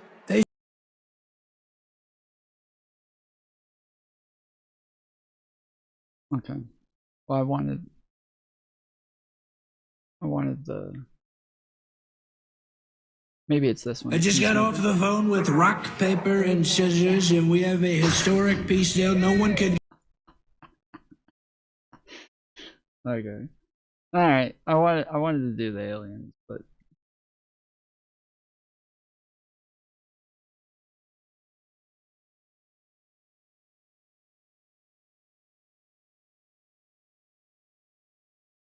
I don't know where it is. The alien one, oh, here it is. I just got off the phone with the aliens, and they really like me. I have a great relationship with them, but I wish I didn't FaceTime with them because they're really nasty looking, and I made some unpleasant jokes, but I think they like me. We have a deal like you wouldn't believe that's about to happen. I found out they have oil like you wouldn't believe. They don't even touch it. They told me, "You're crazy for using oil." I said, "You're crazy for not using oil. What's wrong with these aliens?" You know, you think aliens would be smarter than us, but apparently they're not. Because all they wanted for the oil, think of this, all they wanted for the oil is Marco Rubio. I guess he has some kind of special lineage. They really want Marco Rubio. They love him. And I thought, that's fantastic. Look, Marco's not going to be happy about it, but one person for trillions and trillions of barrels of oil, you have to do it. So Marco's not going to be too happy about it, but he's probably already on his way. I made the phone call. Yeah. The Democrats will definitely block a pipeline. I mean, to build a pipeline for 20 light years through space, they're not going to be happy about it. So, and it'll take way too long. So we're going to build, I called Elon, we're going to build a wormhole. We have a wormhole like no one's ever seen before. And we're going to have trillions of barrels of oil pouring through that wormhole right outside of the atmosphere. It's not going to be a pretty sight, I will tell you that, but we're going to make hundreds of a trillion, maybe quadrillions. We might make quadrillions of dollars. There you go. It was the Easter. We were. That's the version of Trump we're getting here. Is the one that guy does. Most people do the yelling Trump, the one that's always like that's the one that everybody. But that guy does the that's the tired, hunched over Trump that we're getting today. In Easter territory, I guess, but God was watching us. Amazing, because when you look at the machinery, they took damage. It tells you, first thing I said is these are unbelievable machines. How they flew back and not even much of a problem. But these two extraordinary rescues, because it was two, and as you probably know, we didn't talk about the first one for an hour. Then somebody leaked something, which we'll hopefully find that leaker. We're looking very hard to find that leaker. And talked about there's somebody missing. They basically said that we have one and there's somebody missing. Well, they didn't know there was somebody missing until this leaker gave the information. So whoever it was, we think we'll be able to find it out because we're going to go to the media company that released it, and we're going to say, national security, give it up or go to jail.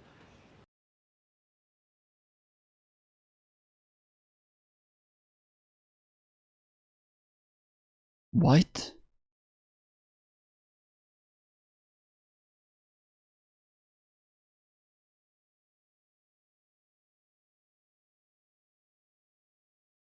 What the fuck? The beeper is my clock going off.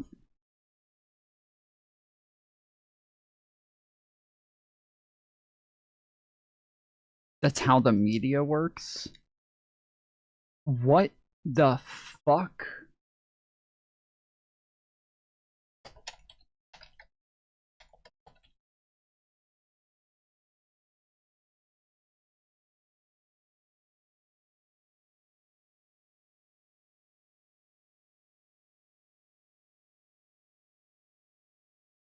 Trump targets media to find the leaker who revealed that a U.S. airman was missing after being shot down by Iranian forces. Donald Trump threatened to jail a journalist or journalists who reported that a second U.S. airman was missing after being shot down by Iran on Friday in an effort to identify their sources.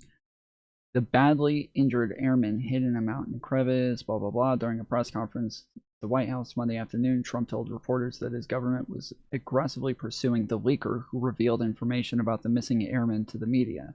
He claimed that the news report put Iran on notice and put the airman in danger. But who were the people who originally reported this? They basically said, we have one and there's somebody missing. Well, they didn't know there was somebody missing until this leaker gave the information, Trump said. So whoever it was, we think we'll be able to find it out because we're going to the media company that released it and we're going to say, national security, give it up or go to jail.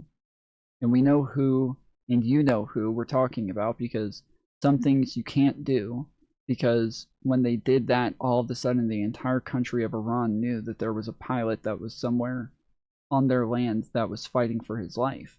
Trump did not name the outlet or the reporter he was threatening. During his second administration, Trump has ratcheted up his efforts to target media companies that have published reporting he dislikes, regularly threatening lawsuits and restricting access. In January, a Washington Post reporter's home was raided by the FBI. The reporter Hannah Nathanson had aggressively covered Trump's oversight of federal agencies, generating more than 1,000 anonymous government sources that contributed to her reporting. The case is still playing out in a Virginia court. The White House did not immediately respond to a request for specifics about the media company Trump was referring to. A White House official later said an investigation is underway. Seth Stern, chief of advocacy of the Freedom of the Press Foundation, said, "Journalists don't work for the government, and their right to publish government leaks is protected by the First Amendment, which, despite Trump's efforts, remained the law of the land, and does not disappear whenever the words national security are uttered. To the extent that the government is allowed to withhold information, it's up to the government to keep its secrets, not journalists."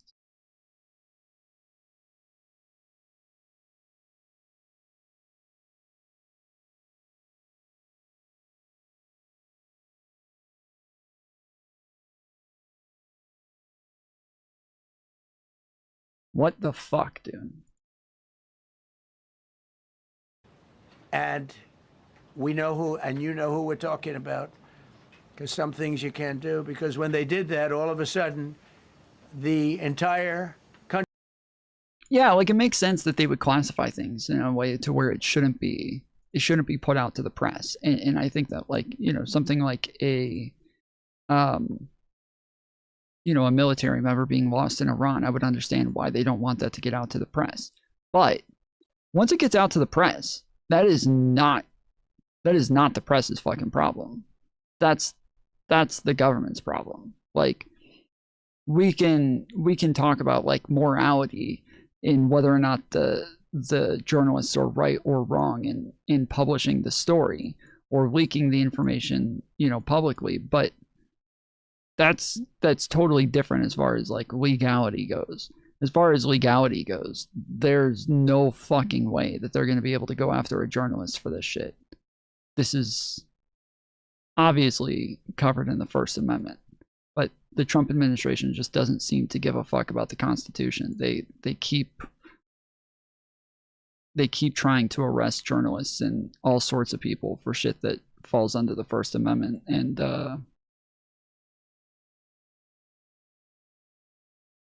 trying to jail people. It's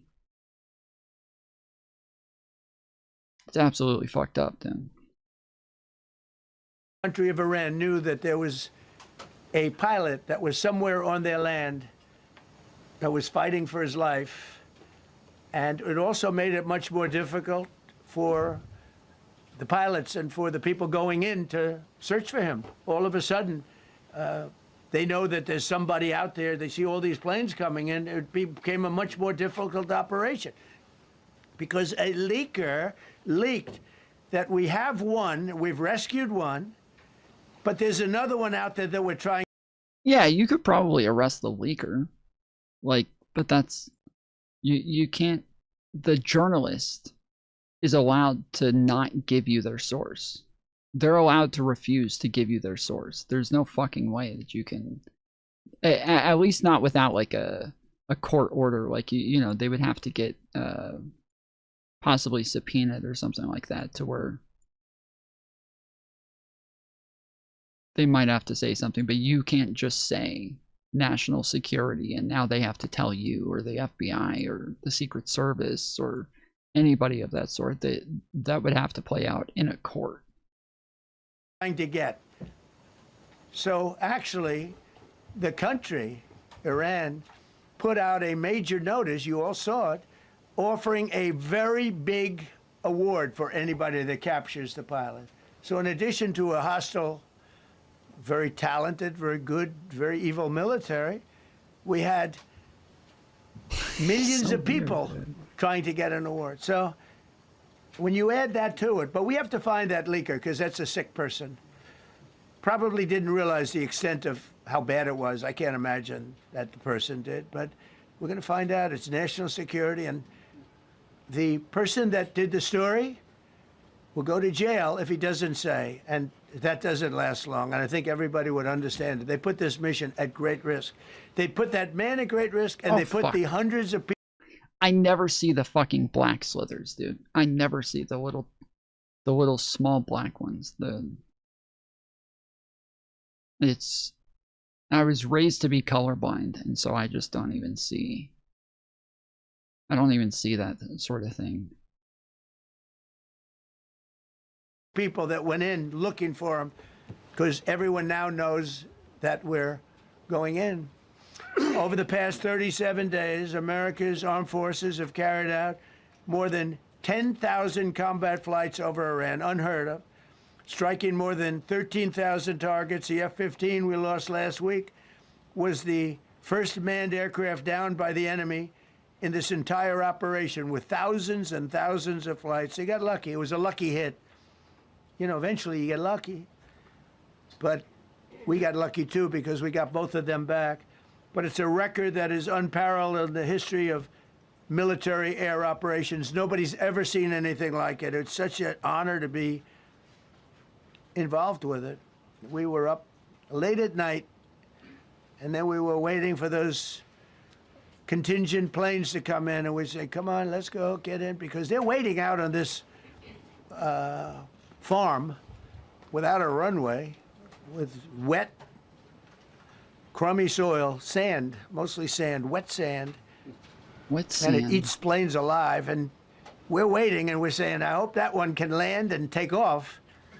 And they came in like magic, boom, boom, boom, one after another. It was like genius. I'm so impressed by that. It was like genius. Because we were a little concerned. We said, boy, if they don't get in and get up fast, we're sitting in them. And that's called Iran Prime, right, General? That's. I'm sorry. After listening to the imitations of Trump, I just can't, like, he's just such a fucking character, dude. It's like the impressions are just spot on to where now listening back to him, he just sounds exactly like the fucking impressions of him. It's so fucking weird. That's where the whole bet is. And here we are sitting there waiting for a plane. But they came in so fast and so hard, and these guys knew exactly what to do. Let's go. Come on. Get in. Let's go. Bwah. They came one right after another. Wow. Not at the same time. They don't want to come at the same time. They had to come right after each other. They didn't have any room. There was I always try to make sure that we come at the same time. barely any room to land. Tiny little patch of very wet earth and sand. So I'm so proud of the people that I have standing up here with me, and many others that worked. I mean, so many. Steve Witkoff's over here. He's doing fantastically. Jared Kushner. But the people that are here, the job they did is amazing. And I think I'm going to introduce the head of the CIA, and he is a man he's central casting, okay? If we cast a movie, he's going to play the head of the CIA. He's one of the few. John Ratcliffe, he did a phenomenal job that. It makes sense that Trump always calls everybody central casting, and it starts to make sense that, like, he looks for people who look the part. That makes so much sense. Like, even Tulsi Gabbard with her little gray streak in her hair looks fucking evil, and you know, the way that she dresses and in those pantsuits and everything, like, she looks like somebody who would be in a movie for the CIA. And the, you know, all of the people, they all do look like somebody who would play that position in a movie or something. This makes so much sense now. This all makes so much fucking sense.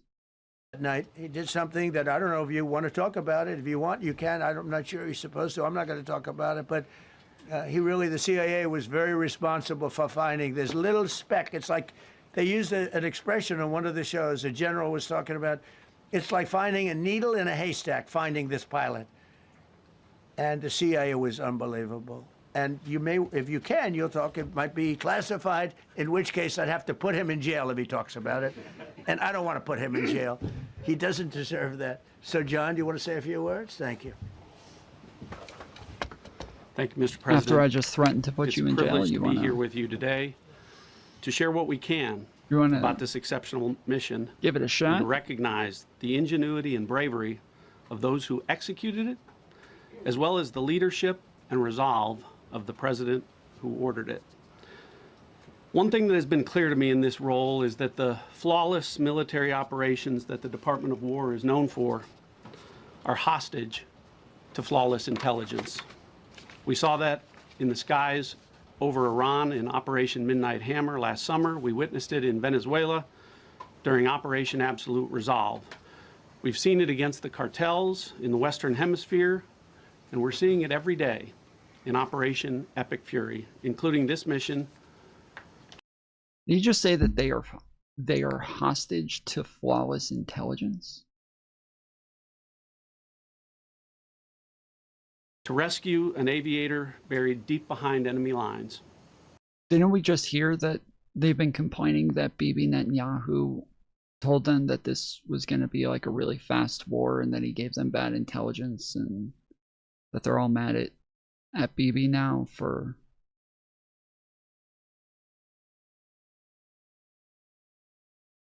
not giving them flawless intelligence? Because it is the unique tradition of the U.S. Armed Forces that we leave no man or woman behind. This was a no-fail mission. That was the spirit in which the President put us to work, and we were determined not to let him down or our airmen down. As an agency, the CIA possesses unique capabilities that only the President can deploy. Some of these capabilities fall under covert action authorities. And because covert means exactly that, I'm not going to be able to tell you everything that you want to know. At the President's direction, we deployed both human assets and exquisite technologies that no other intelligence service in the world possesses to a daunting challenge, comparable to hunting for a single grain of sand in the middle of a desert. This was also a race against the clock, as it was critical that we locate the downed aviator as quickly as possible. Tom, can you stop the comments?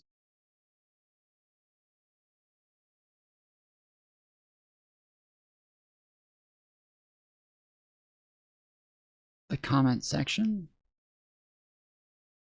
I know you wouldn't come to my channel where I'm supposed to talk about things and then say, Tom, can you stop talking about things?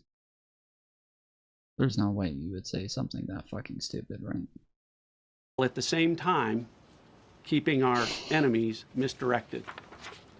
For that reason, in addition to the human and technical assets deployed by the President to find our airmen, CIA executed a deception campaign to confuse the Iranians who were desperately hunting for our airmen. On Saturday morning, we achieved our primary objective by finding and providing confirmation that one of America's best and bravest was alive and concealed in a mountain crevice, still invisible to the enemy, but not to the CIA. That confirmation was relayed by Secretary Hegseth to the President, and the operation quickly moved to the execution phase. See, they're saying the same thing. So earlier we were talking about whether or not, because I said that they kept saying that they were the only ones who could find him and that nobody else had the technology to find him. And then somebody in chat was saying, yeah, no, it's just a air beacon. This is something that everybody who has planes, they have this shit. But yeah, now they're making the claim again that nobody else could have found him. The successful exfiltration on Saturday night, our intelligence reflects that the Iranians were embarrassed and ultimately humiliated by the success of this audacious rescue mission. When the President asked me to lead the CIA, he made it clear, get back to basics, no politics, no agendas, tackle the hardest problems, and execute the toughest missions. This President is about results. And now, that's what his CIA is about too. The professionals at the agency and at the Department of War deserve immense credit for their flawless execution during this daring mission. Their skill, creativity, and courage are unmatched on the battlefield wherever they step. But none of that matters, and all of that is wasted without a President with the political courage to put them into action. Mr. President, I've had the privilege of seeing you act with political courage in the best interest of the United States up close on a daily basis, and I'm grateful that this successful mission has given the American people a window into that as well.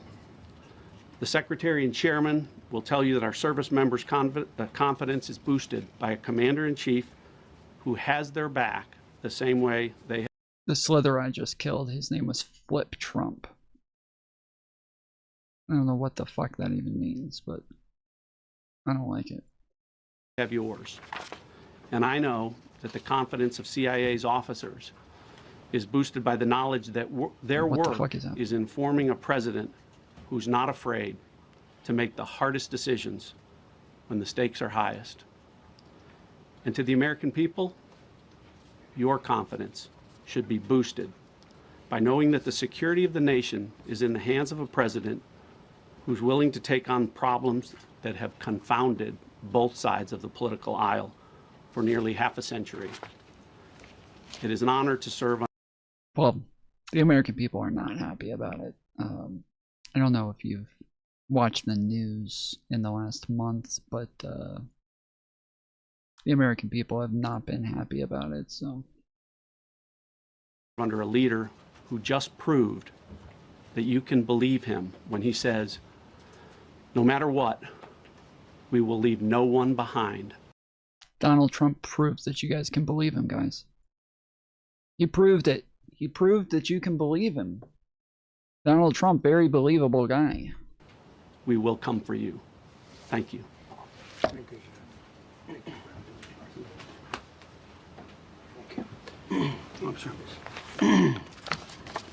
Well, John, thank you for the collaboration of the CIA as well. Incredible and ongoing partnership.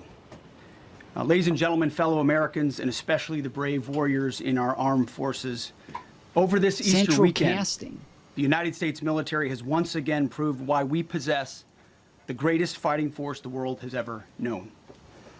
In two extraordinary combat search and rescue operations deep inside enemy territory in Iran, our warriors executed missions of breathtaking skill, courage, and precision.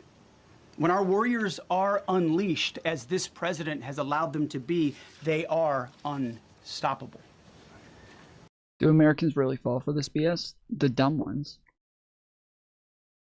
There's a bunch of people who really like to feel good about themselves by being overly performative with their patriotism. And to them, patriotism is sucking off whatever Republican president there is, pretty much no matter what. It's not about the country, it's not about the people, it's about the government.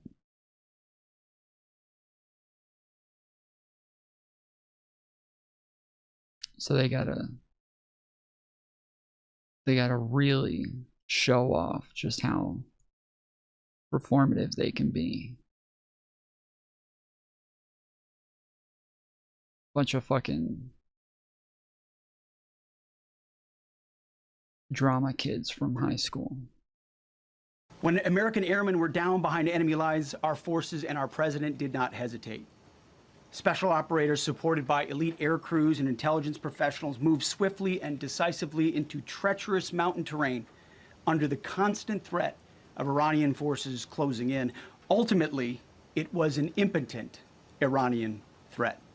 And today, as the CIA director mentioned, Iran's military, and we know this, is embarrassed and humiliated, and they should be. Now, these are not routine operations. They were high-risk, high-stakes missions conducted in the heart of enemy territory. This was not just barely into Iran, this was deep into Iran, involving coordinated strikes to suppress threats, deception tactics to protect our teams, and full synchronization across air, ground, and special operations. The Iranians are still asking themselves right now, how did the Americans do this? I bet he couldn't spell synchronization. One downed airman evaded capture for more than a day, scaling rugged ridges while hunted by the enemy. When he was finally able to activate his emergency transponder, his first message was simple, and it was powerful. He sent a message, God is good.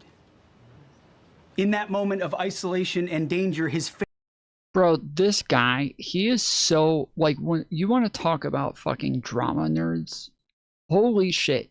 This guy literally, like, he writes fucking poems about war, and then he also, did you guys see the shit where he was like, where he was talking about the woman, like, looking up at him with this small, you know, this small smirk on her face. And I said, do you need anything? And she looked up at me and said, sir, here it is. He's such a fucking drama nerd, dude.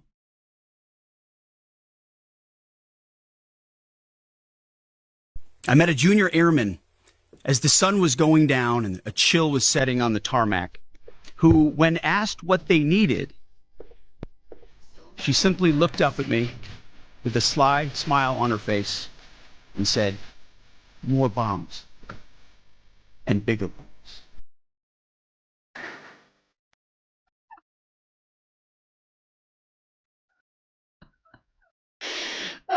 He's so cringe, dude. How can you get to this level of fucking cringe and you guys just still be like, yeah, well, I support that motherfucker? How, dude? How can you do this? Of humanity. You can see the moon is starting to get a little bit dimmer as the astronauts are going to pass behind it. Now 6 minutes and 26 seconds away from that loss of signal. Again, we will be out of communication. Those days are over because President Kick-Ass Now and Forget Names Later is in charge, along with his Secretary of War, Pete Drain the Kegseth, a.k.a. the bad guy from every Steven Seagal movie, and they have one mission, bringing lethality and war fighting back to the U.S. a mother A. President Trump signed an executive order to rebrand the Defense Department as the Department of War. We've renamed. Like, truly, like, even that, dude. Even that, it's just the cringiest fucking shit of all time. You change it to the Department of War.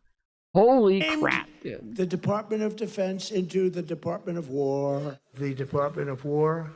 I love the name. I think it's so great. We're unleashing the warfighter to be ready, trained, disciplined, accountable, and lethal. Every day, we have to be prepared for war. We're training warriors, not defenders. We untie the hands of our warfighters. Maximum lethality and authority for warfighters. Restoring the warrior ethos. We're going to go on offense, not just on defense. Maximum lethality, not tepid legality. Violent effect, not politically correct. We're going to raise up warriors, not just defenders. Yeah, did you hear our Secretary of White Rapping? We're doing maximum lethality, not tepid legality, violent effect, not politically correct. We're going to serve and protect while fully erect. Also, you guys,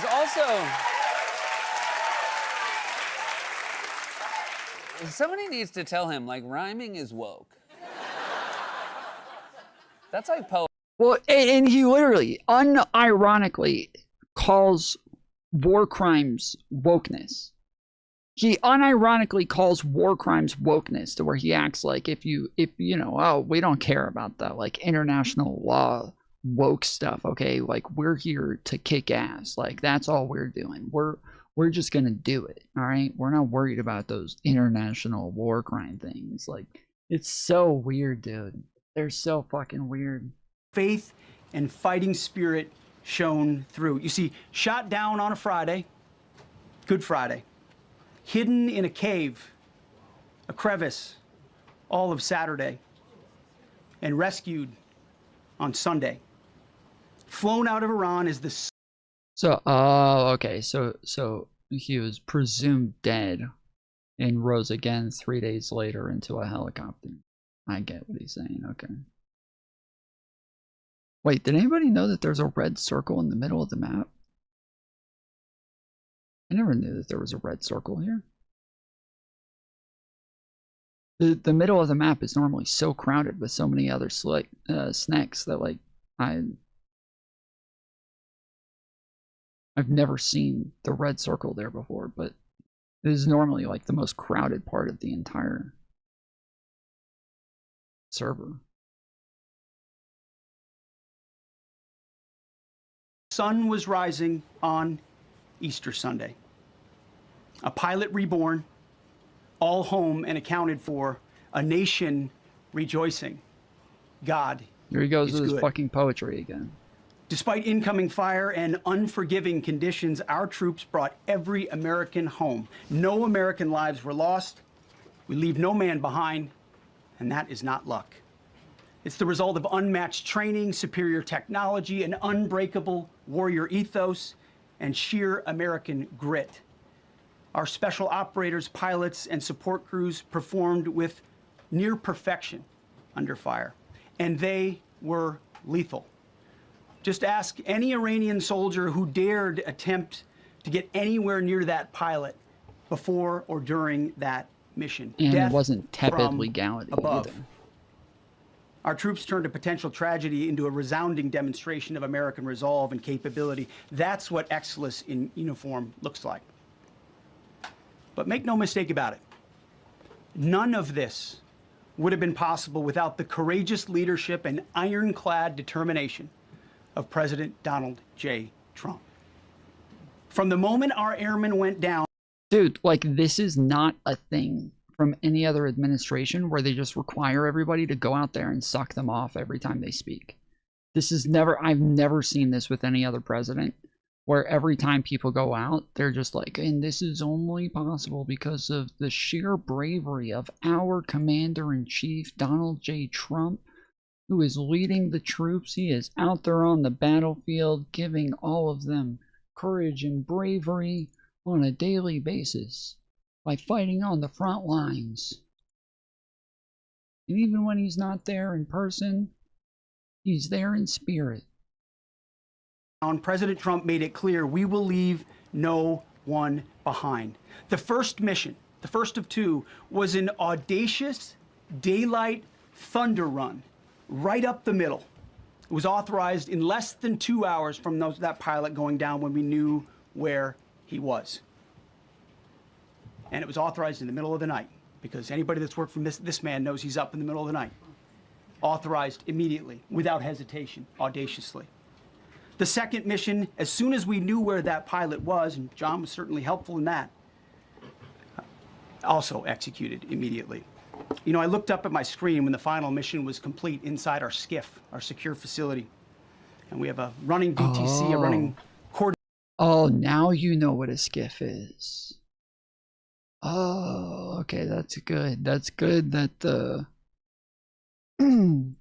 the leader of the Department of War, whatever your new fucking title is, the Department of Kick-Ass is, at least now you guys know what a skiff is. I'm pretty sure during the hearing about the signal chat group, none of you guys knew what a skiff was. Coordination cell. And the top of it read 45 minutes and 45 hours and 56 minutes. For 45 hours and 56 minutes, we held that call open for coordination. From the moment our pilots went down, our mission was unblinking. The call never dropped, the meeting never stopped, the planning never ceased. The president demanded rapid, decisive action. He backed our military with the full weight of his resolve, refusing to let enemy... Bro, this guy literally says so much and absolutely nothing at the same fucking time. Holy shit. This is a special talent to speak this much and say absolutely nothing at the same time. This is a true fucking talent here. There's a lot of people who talk a lot and say nothing. I don't think I've ever heard anybody say as much of nothing as Pete Hegseth. This is a fucking world record breaker of absolute nothingness. Propaganda or tactical setbacks deter us. Yeah, propaganda. His leadership ensured that every lethal and non-lethal resource was brought to bear, that our forces had the authorities and the support they needed to succeed. When the president says he has the backs of our warfighters, he means it. And it means a great deal, and it's a big difference on the battlefield. Aren't they at like a pretty bad low? Like, I remember them bragging about the fact that they had so many, that they were like breaking records in high recruits. But last I heard, they're at like an all-time low and needed military members, especially for combat. President Trump understands that peace through strength is not a slogan. It is a doctrine that saves American lives. His unwavering commitment to rebuilding our military and restoring the warrior spirit. How the fuck is going to war peace through strength? How the fuck does that make sense? Has paid dividends in missions just like this one. Under his command, America projects power with confidence and brings our people home with victory. And that continues Today, by the way, per the president's direction, today will be the largest volume of strikes since day one of this operation. Tomorrow, even more than today. And then Iran has a choice. Choose wisely, because this president does not play around. You can ask Soleimani, you can ask Maduro, you can ask Khomeini. I don't think you can. To those heroes who planned and executed these rescues, your nation stands in awe. Somebody didn't tell Pete Hegseth. Those people are all fucking dead. Did you guys know Donald Trump pretended that he warned everybody about bin Laden flying planes into the World Trade Center? And he said, you guys can ask Hegseth. When, like, at the time that bin Laden flew planes into the World Trade Centers, Hegseth was, like, in college or in high school or some shit like that. And he acted like he told Hegseth about this before it happened, that he knew it was going to happen, and told Pete Hegseth.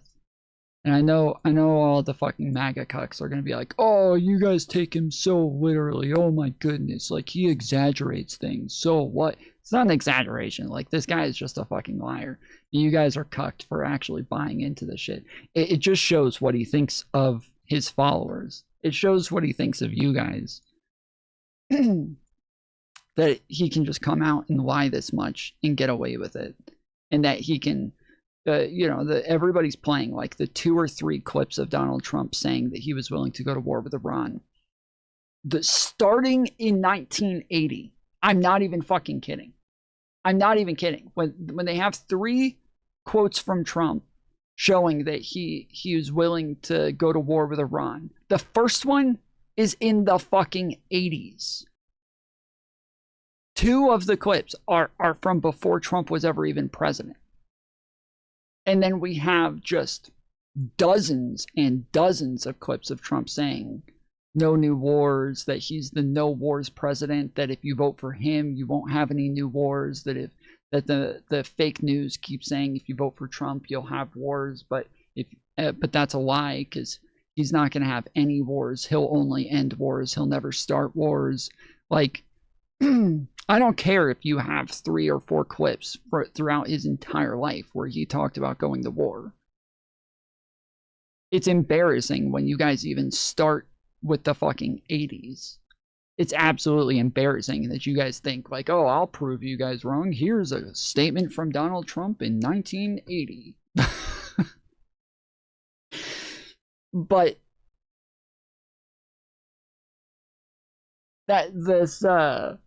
the fact that he can like run on this, and there are a bunch of people who left his movement. There are a lot. Like tons of people come into my chat every day saying like, yeah, I was a big MAGA person. These are people who were in my chat, like hardcore supporting Trump for a long time. And a lot of them come back and say, okay, I was wrong. Like there's been a lot of them who have come back and said, yeah, I was wrong.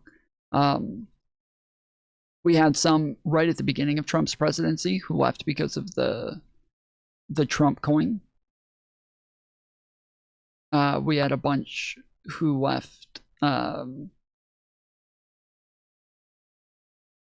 when the Israel ceasefire failed, which for some reason they believe that Trump was the one who negotiated the ceasefire when Trump wasn't even president yet. Like it would literally be illegal for him to negotiate the ceasefire before he's president. But then now we have a bunch now as well who come back and say, yeah, I'm done. Like this is and I've said before, there are a ton of reasons that I would accept for us going to war with Iran. There are a ton of reasons that I would accept, and I would say, okay, like this makes sense. I don't think that Trump saying he's the no new wars president means that he's never going to go to war. I think that everybody understands that like there is a point where like, you know, if China is invading California, that we're going to have to go to war with China. I think everybody understands that. I don't think anybody's taking it to like an extreme extent to where there's literally no circumstance where Donald Trump would ever go to war. But right now, we don't know what these reasons are. We have no idea why we're at war. We have no idea what we're doing there. We don't know what the goals are. We don't know what the purpose is. We've gotten a bunch of contradicting statements from Trump and his administration. People like Pete Hegseth and Marco Rubio have all given us different reasons for why we're there and different goals to get out, including Trump. So while there are a bunch of reasons that I would accept, one, we haven't been given anything consistently enough to where I feel confident in the least that I know what that reason is. But two, Donald Trump is the last person I would want leading that fucking war. Mainly for reasons like this, because we can't trust him. Because we have no fucking idea why he's, like, what's going on. Because he just lies incessantly to the point that we have no idea what's going on. So even if he was totally justified in his reasoning for the war, even if he was correct in the reasoning, even if it was reasoning that I would agree with, the fact that he's incapable of communicating that and making it make sense to the American citizens, and the fact that he just doesn't even think it's necessary to make it make sense to the citizens, to the electorate, like, this is why he's the last person I would want leading us into that war. I stand in awe. The chairman stands. He said recently it would be over in 2 weeks. He said that at the beginning. At the very beginning, he said that it was going to be 2 weeks. Donald Trump twice has given Iran a deadline, saying, if you do not meet this, if you do not make a deal by this deadline, we're gonna obliterate the entire country. Twice he said this. Twice he hasn't done fucking shit. Twice he has not done shit at the end of that deadline.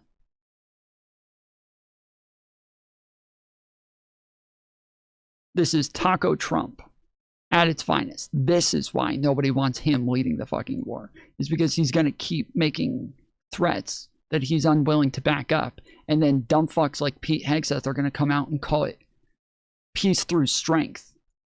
How the fuck is that strength? We look weak as fuck if he comes out and keeps saying, oh, I'm going to, oh man, I'm going to do it. You should be glad. You're so lucky they're holding me back right now. Oh man, you're so lucky they're oh, I would. Ooh.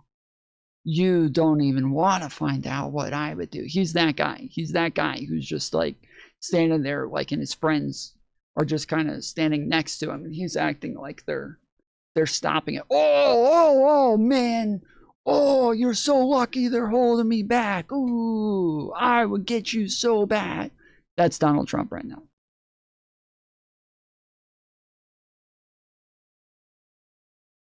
And then once he gets into the fucking, once he, the other guys come and punch him in the face, then he's looking at his friends who he was pretending are holding him back, going, guys, why aren't you guys helping me? This is your fight, actually, guys. This is really y'all's fight, and I'm just here protecting you guys, really. Like, you guys should be over here. Why don't you guys come fucking help fight? They're like, nah, dude, we're not doing it. It's like, well, that was a test. And you guys failed. I was just testing you to see if you would say, yes. I don't want your help anyways. I was just kidding when I said I wanted your help. And all, we all stand in awe of your professionalism and bravery. We serve for you. You embody the very best of America. To the rescued airmen and their families, welcome home. Your courage and endurance, the quiet declaration of faith amid the storm, inspires us all. Amid the God storm. is good every day. And to our adversaries watching from Tehran, let this be a clear message. The United States military will go anywhere, at any time, to protect our own and complete the mission. We execute with precision. We control the skies. You see, we flew for 7 hours in daylight. We control the skies after they just rescued people who were shot down. They control the skies, guys. How the fuck do you turn around and repeat that bullshit? They've been saying the whole time that they had air superiority, and then they just had numerous aircraft shot down, or aircraft shot down. And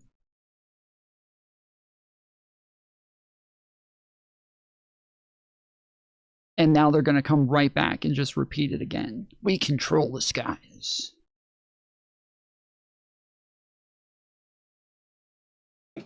Over Iran to get the first pilot. And we flew 7 hours in the middle of the night to get the second.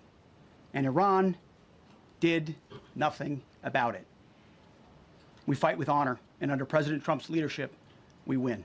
So God bless our troops, God bless President Trump, and God bless the United States of America. Thank you. Well, good afternoon, everyone. Thank you, Mr. President. Thank you, Mr. Rising Secretary. Cain. I know before I start, I know many of you want specific details in these briefings. We will share what we can, but I will retain what I must in the event that we have to go do this again sometime. Because Trump just threatened to arrest you if you don't. don't. Stress the importance, as the President said, around operational security. The Secretary and I will do a more detailed briefing tomorrow morning, and we look forward to sharing the details that we can. On Thursday, 2 April at 10:10 p.m. Eastern Time, 4:40 in the morning, local Iran time, the Joint Personnel Recovery Center, which handles the Central Command area of responsibility, declared an isolated personnel recovery event for a U.S. Air Force F-15E Strike Eagle, call sign Dude 44, which was down in hostile Iranian territory. Dude, you motherfuckers, get the fuck out of the way. We're getting wrapped up here. Did he just say it was called Dude 44? Is that what he just said? Dude 44? An isolated personnel recovery event for a U.S. Air Force F-15E Strike Eagle, call sign Dude 44, which was down in hostile Iran. He did. He said it's Dude 44.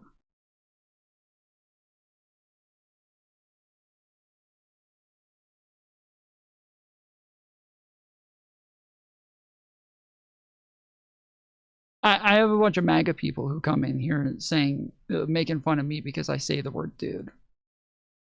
But I worked in corporate positions for a long time, and I never named anything dude in those positions. Did never do that. Iranian territory. The pilot and weapons system officer had both safely ejected and were isolated behind enemy lines. Following confirmation of active rescue beacons and on the direction of the Secretary and by order of the President, a rescue operation was launched with the stated purpose of bringing both Americans home safely. As the Secretary said, several hours later on the morning after positively locating the front seater, call sign Dude 44 Alpha, and aware of an aggressive ongoing search by the enemy, a U.S. Central Command plan was approved by the Secretary and the President. Shortly thereafter, a U.S. Air Force Combat Search and Rescue Task Force, comprised of A-10 Warthogs in their Sandy role, and I'll describe what that is in a minute, HC-130 Combat King 2s, HH-60 Jolly Green 2 helicopters, and Air Force Special Warfare Airmen. Why would anyone trust Kane? Kane seems to be fine. I could be wrong. I've never seen like anything crazy about him. And he always does seem to be fairly professional and straightforward. Like if I hear there was one day where Trump, Hegseth, and Kane all came up back to back. Kane was the last person to speak, but each one of them contradicted each other.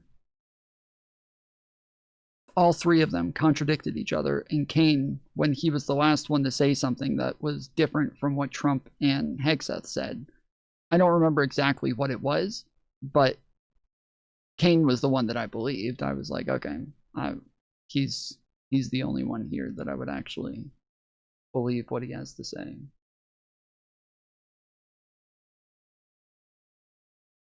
And a package comprised of combat rescue officers and pararescueman operators audaciously penetrated enemy territory in broad daylight to find, fix, and recover Dude 44 Alpha from behind enemy lines.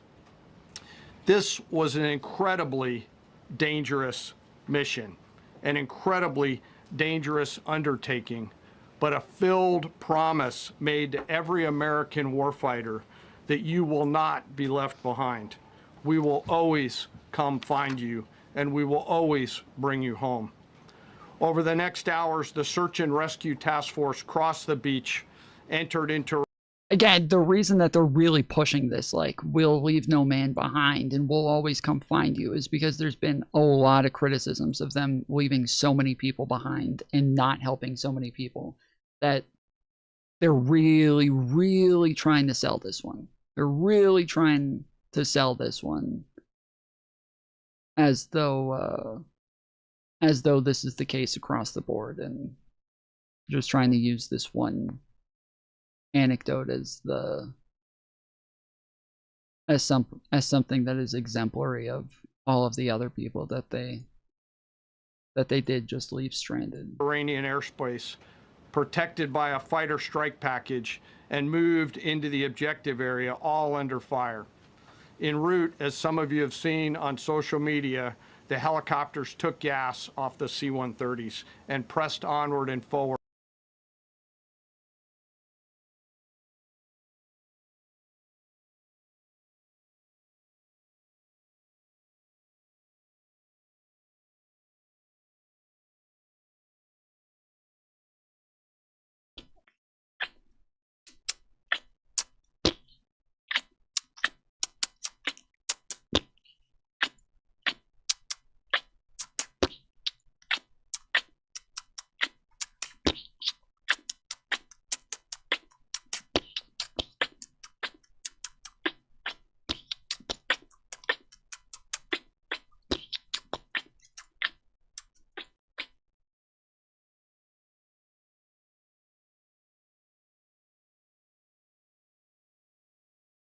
Thank God, Zoom is good.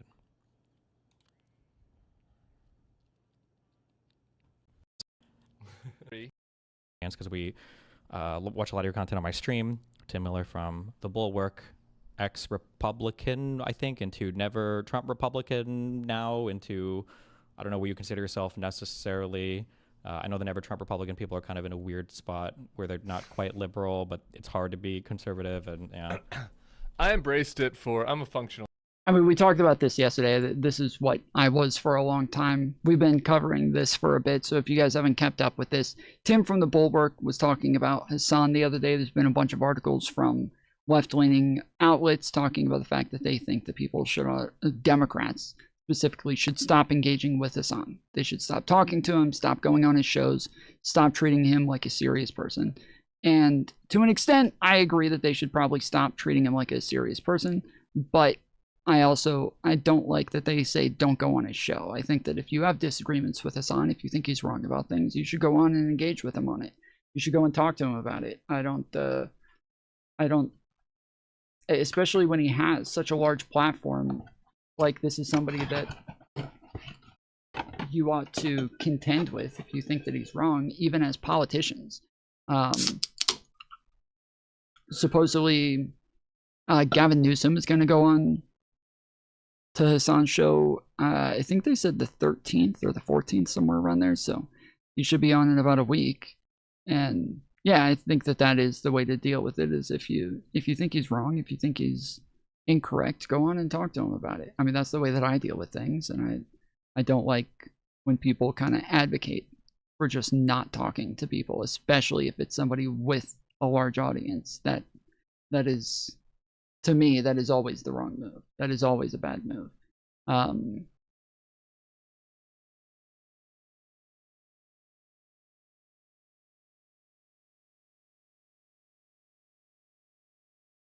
But yeah, the another woman from the Bulwark went on and talked to Tim about this. He had a whole stream where he talked about the fact that because Democrats have not been sufficiently against Israel, that it doesn't make sense for them to turn around and hate on somebody like Hassan, who has been very against Israel. And even if Hassan is against Israel for the wrong reasons, if you think he's anti-Semitic or whatever, that like you would have to build that framework and build some like credibility by being against Israel and calling out like anything that they do that's wrong. You would have to do that first, and then maybe you can go criticize somebody like Hassan, which I do agree with him on to an extent. I think that the bigger criticism of Hassan should just be about like his ideology, his beliefs, the fact that he wants to take over the Democrat Party, the fact that he wants to get rid of liberals within the Democrat Party, the fact that he is very sympathetic to countries like China and even at times Russia or the USSR, the fact that he has very extreme and very far left beliefs, that those are the things that I think that they should be more critical of. Going after him for the anti-Semitism right now is probably, even if it's true or you think it's true, probably not the way to go. I think that a lot of people view any criticism of somebody who is against Israel, a lot of these people frame it all as, oh, so you know, they all view just criticism of Israel as anti-Semitism, which I don't think is largely true. I don't think that's the case. But I do know that that's the way that they all frame it. They all believe that that's the case. And so I think that it's fine to call out anti-Semitism. It's fine to call out people who are overly harsh on Israel or like to make up conspiracy theories about Israel. People like Anna Kasparian, a really good example of somebody who's just lost their fucking mind over Israel. But for Hassan, there's just a million more things to criticize him on, to where I don't think that the Israel thing is the thing to go after him on. I don't think that that's the direction to head in. I think he's got a million more problems that you should be focusing on, and that are probably more urgent than what he thinks about Zionists. So Tim talked to his co-host about this. They had an argument or a debate about it. They seemed to come closer to each other, I think, throughout the conversation. She was a bit more anti anybody ever talking to Hassan in the beginning, and then eventually I think she moved on that. And I think Tim was willing to admit that like maybe he didn't word things in the best way and kind of downplayed the extremism from Hassan at points that was not intentional. And so I think both of them clarified their positions in ways that I think they ended up a lot closer to each other towards the end than they were at the beginning. And then Destiny already had a conversation that was scheduled with Tim before Tim said anything about Hassan. If you guys don't know much about Destiny, Destiny is the one who kind of like amplified Hassan and really exploded his career. Hassan had left TYT. Cenk Uygur is Hassan's uncle. Hassan was working for TYT for a while, and then he left TYT to go play video games on Twitch, while Destiny was starting to ramp up and talking about politics. Destiny was the biggest streamer on the platform at the time, playing video games, and started to transition into talking more and more about politics. And then Hassan showed up, and Destiny and Hassan were really good friends for a while. And then Destiny started to call out Hassan for a lot of his more extreme and radical takes, and that kind of severed their ties over time, to where now Destiny is Hassan's biggest hater and Hassan is Destiny's biggest hater, and the two of them whine and cry about each other all the time. So when Tim talked about this just a couple of days before the two of them were supposed to talk, I assumed this is what they were going to end up talking about. So Hassan was doing politics before streaming.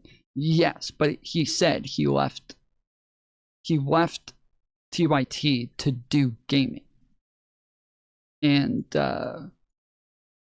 when you say he was doing politics, like the type of show that he was doing on TYT, it wasn't really politics. Like, it wasn't. It was a comedy thing. Like, it was a skit that he was doing He even says now that it wasn't serious at all, and it was all just meant to be a parody. So I didn't think that that was the case. I thought that it was just, I thought that it was him being like funny. I thought he was trying to be funny, but I thought that that was like part of who he was just kind of a douche frat bro.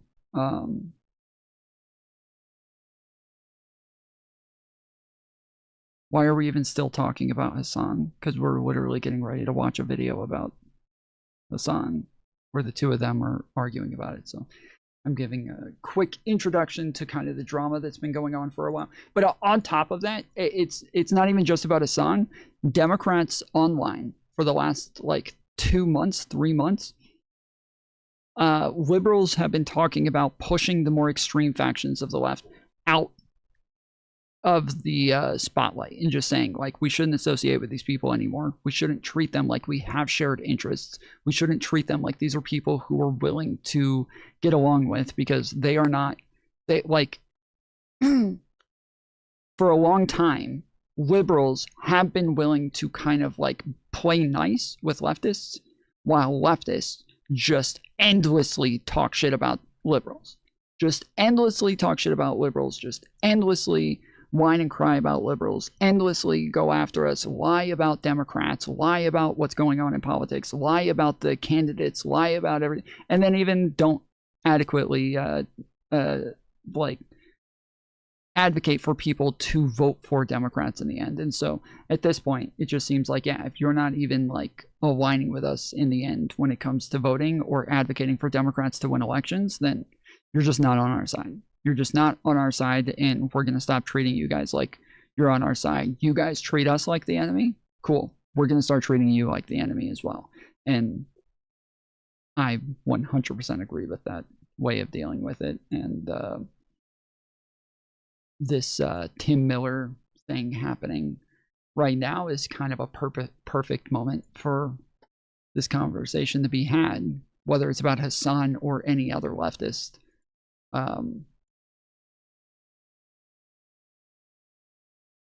Yeah, this is a good time for it. So, well, at least no one has ever lied about Hassan or been uncharitable to any leftists ever. Oh, shut up! I don't think. Again, while that's obviously true that yes, people lie about Hassan, people are uncharitable to him.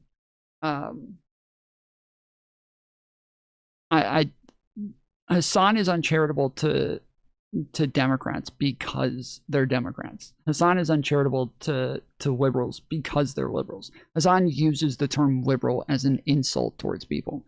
So it's, and then yes, again, he actively talks about wanting to take over the Democrat Party and turn it into something else. And so he is like an admitted psyop. All right. I'm gonna hit play. I gotta run to the restroom real quick, so I'll be right back. Democrat, I guess. I embraced it when I did Jubilee. The producers there wanted to call me a millennial liberal, and we argued about it a little bit. And I was like, I mean, in the classic sense, I'm a liberal, and so if you want to be pedantic.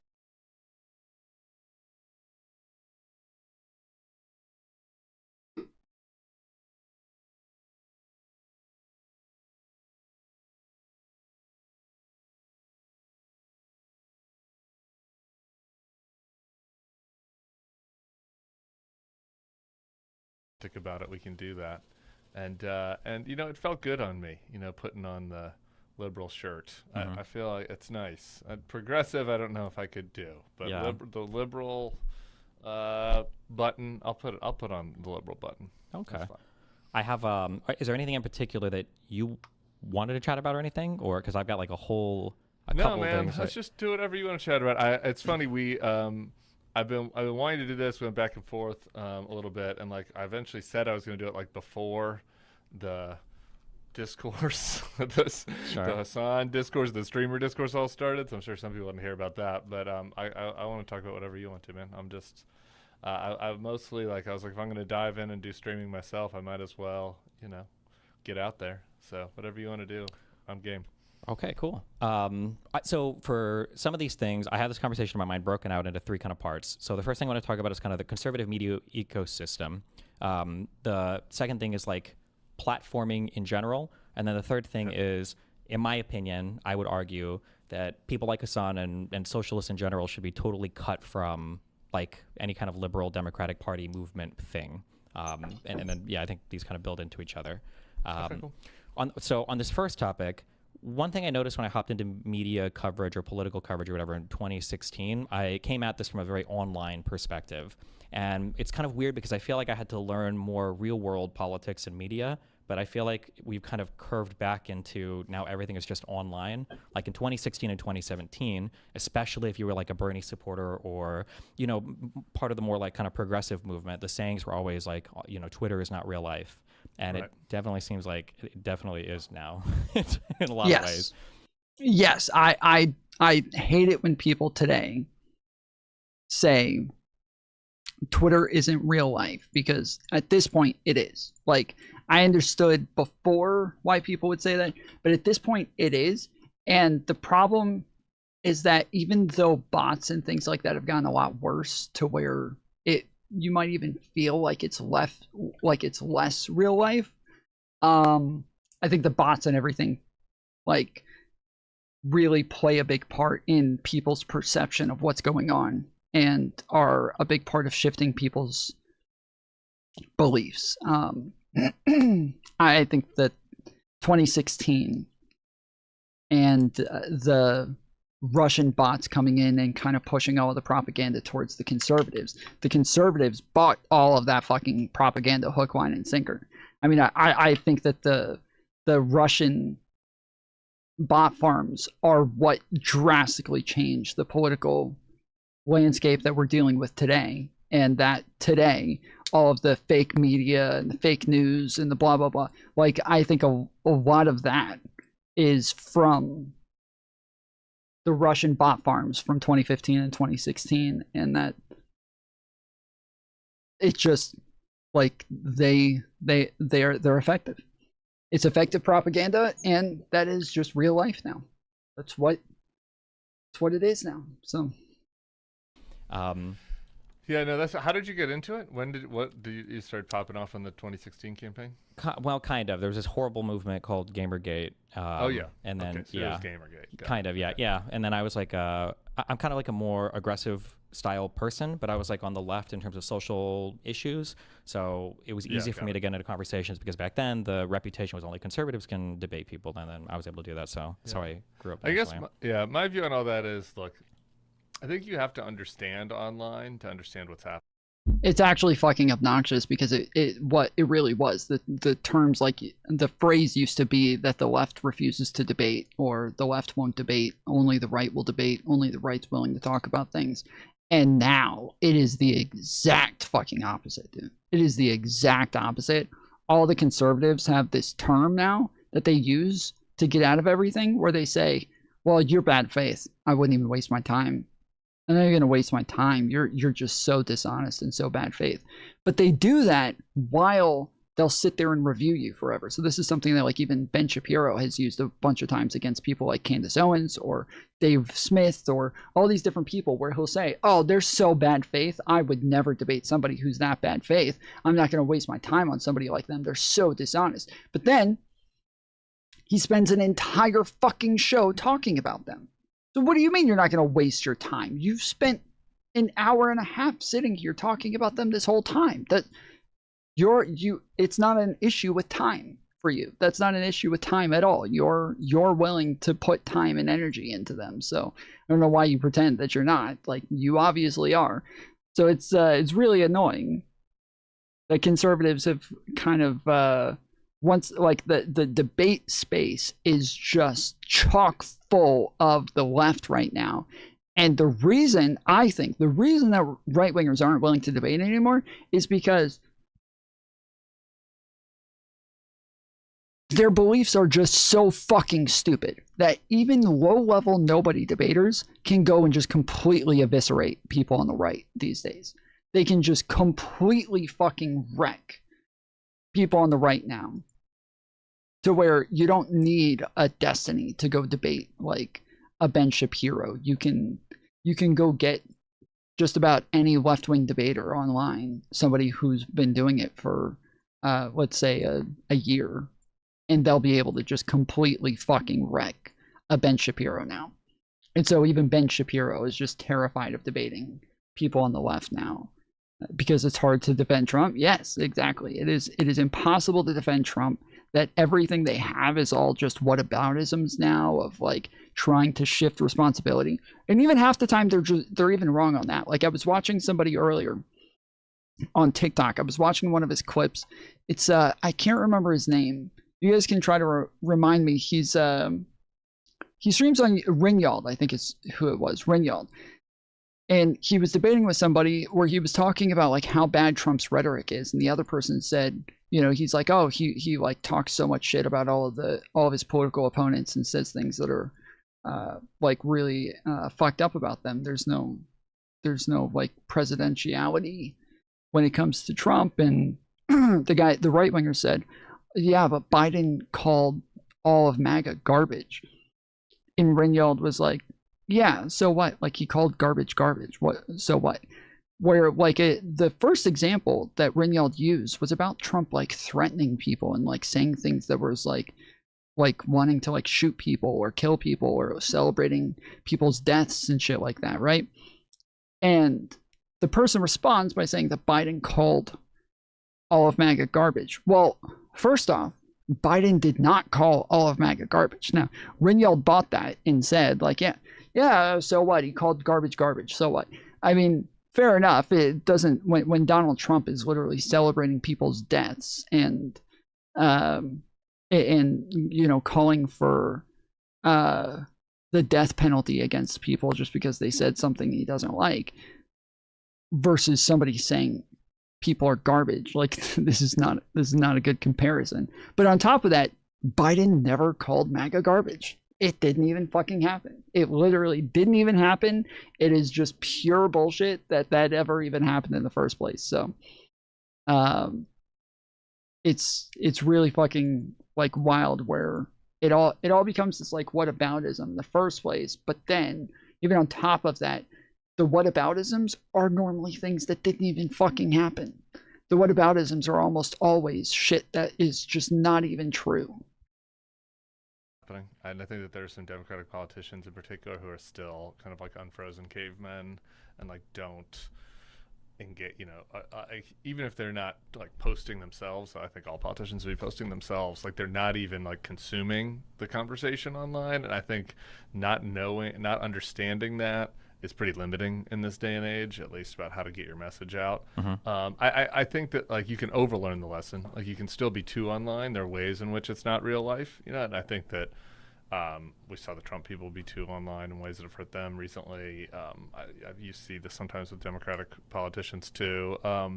You know, because like, just for example, like the most vocal voices online are not necessarily representative of the mean, right? And I see this all the time. Like when on the Bulwark, like I think that is totally true, is that the largest voices online, these are not people who are representative of like the overall Democrat Party. That the people online, they pop off, which is what reasons why like people who are establishment Democrats, they don't do well online because that already exists in the mainstream media.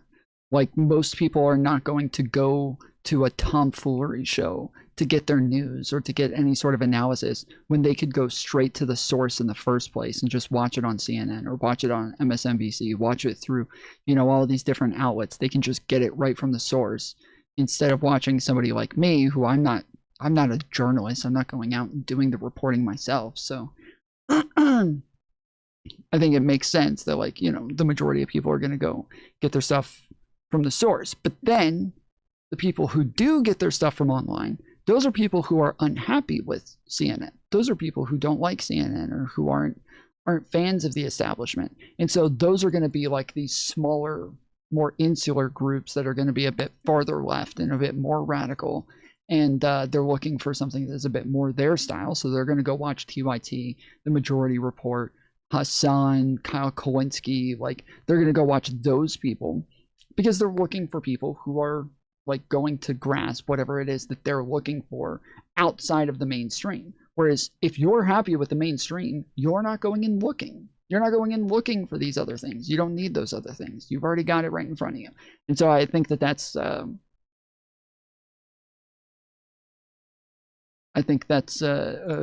insanely true, that the online is just not going to be very representative of the left, because the biggest like content creators online are all farther left. They're all Hassans and, you know, Majority Reports, TYT, Kyle Kowinski, like all these people. They're all a good bit farther left, and they're going to be on the farther outsides of the spectrum. If I will say something that will piss off the left, or the left part of our audience, the more progressive side of our audience, and like the comments will be very like critical of me on whatever it is, like on this same, or maybe, or how about just putting it this way, even if it's not on a topic, like let's say I have a guest on, like I had Joe Manchin on, or Jake Tapper, or somebody who's like out of vogue with the online left, like the comments will be very negative, but like my texts and emails will be very positive. You know what I mean? And like the numbers will show that like just as many people engaged with it or whatever.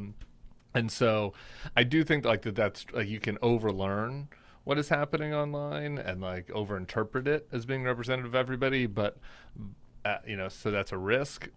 But I think that like going the other way is such a huge mistake. And we saw this with Biden. You see this with Democratic candidates all the time, where if you're not involved in the discourse, then you can't control it, you know? I mean, Trump, say what you want about Trump, like Trump knows how to control the discourse and the narrative. It might be getting away from him a little bit right this second, but for the most part he's shown an adept ability to do it, and that's part of that is that he like posts.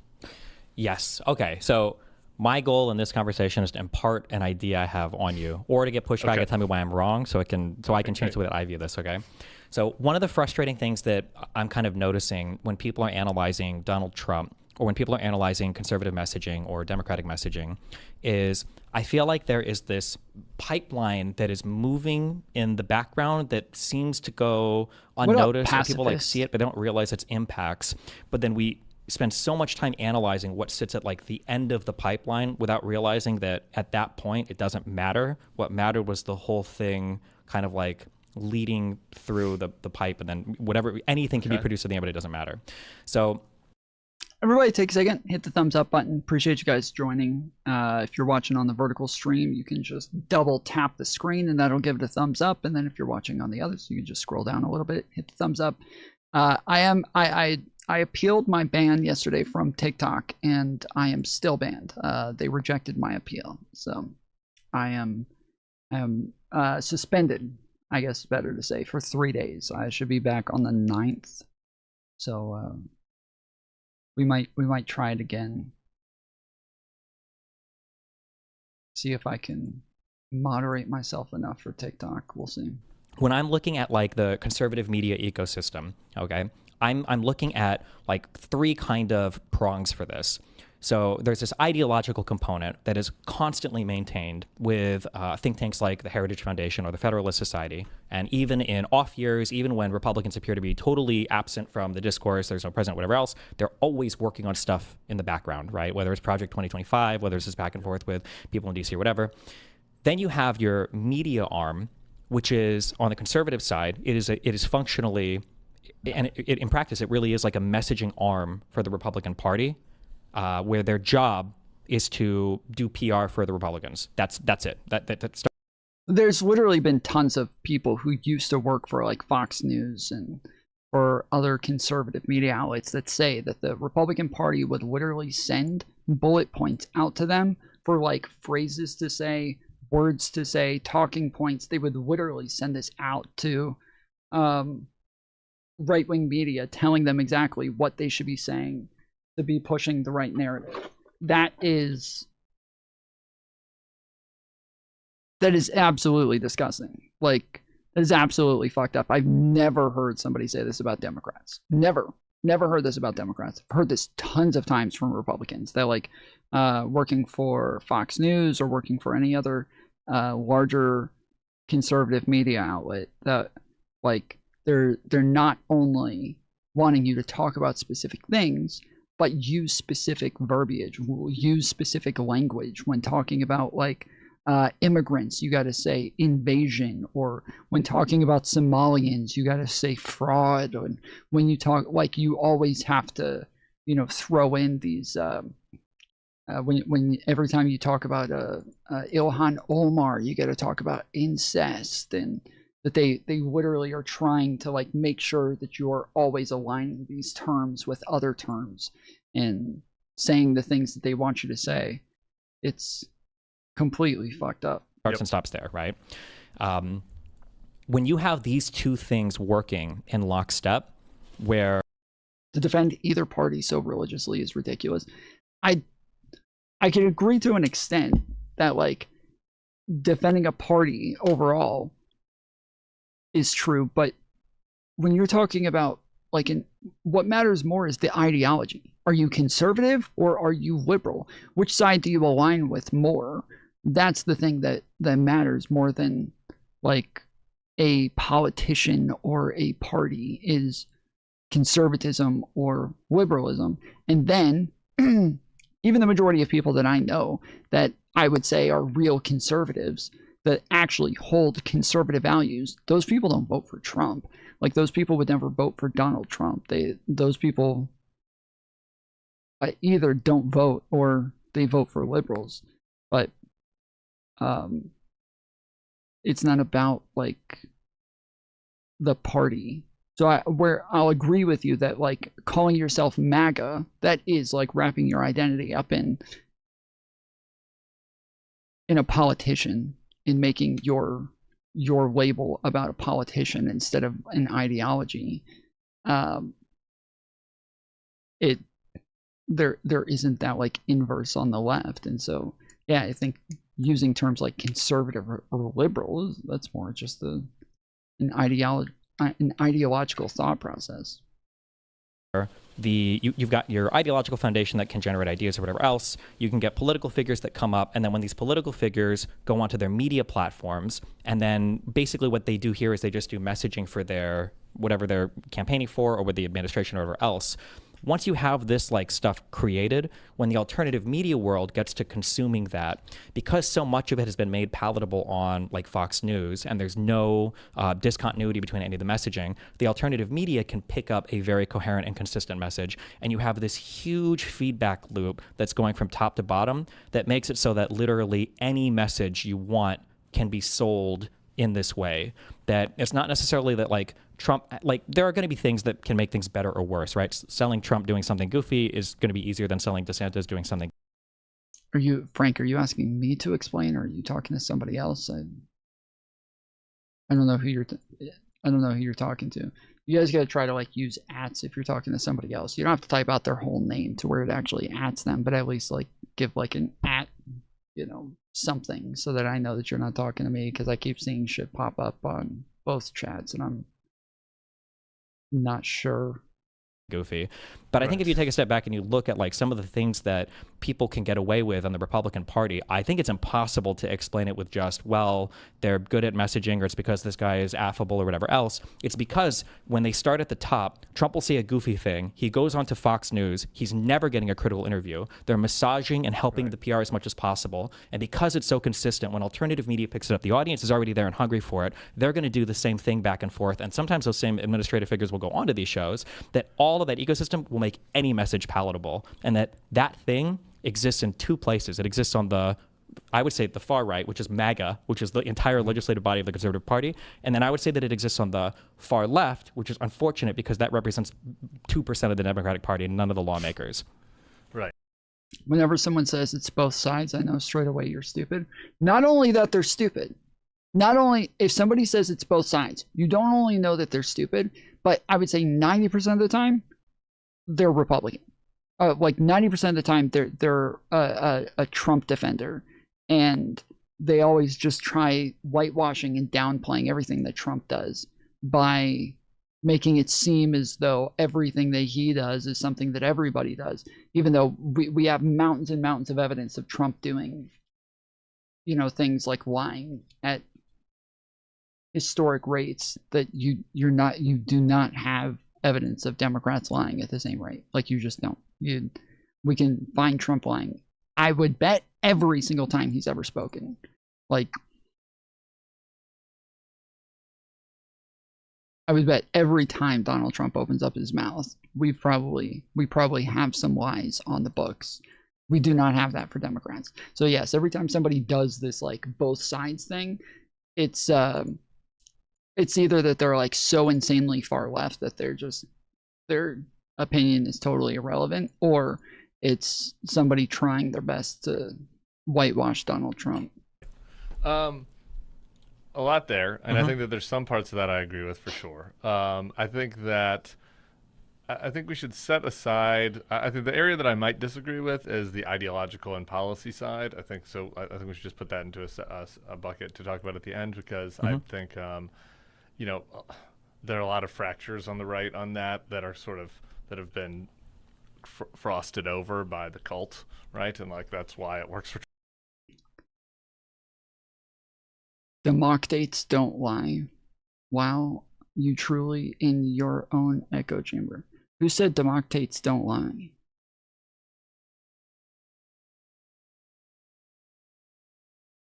Who the fuck said the mock dates don't lie?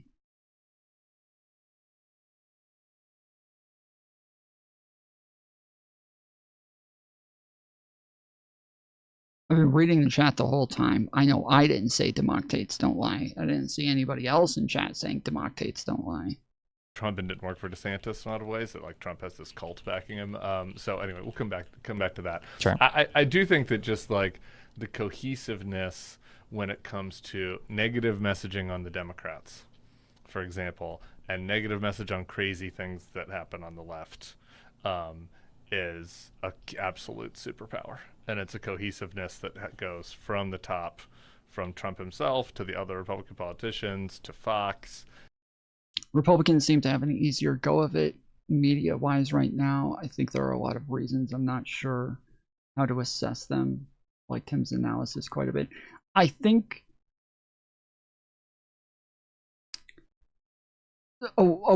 some of the ways that people have like defined the differences between right and left is that the right wingers have like a much more stringent belief in hierarchy and order. And it's almost like a dogmatic belief in it, where it's a performative aspect, right? They have to perform their belief in hierarchy and order. Whereas obviously Democrats and liberals believe in hierarchy and order, but not like they do not perform this. They don't virtue signal this in the way that Republicans do. And so I think coming with that hierarchy and order, what comes with that is, okay, we voted for Donald Trump. He's the president. He's the leader. He says, then that's what goes. If he says it, it goes. That's that. Like, he's in charge.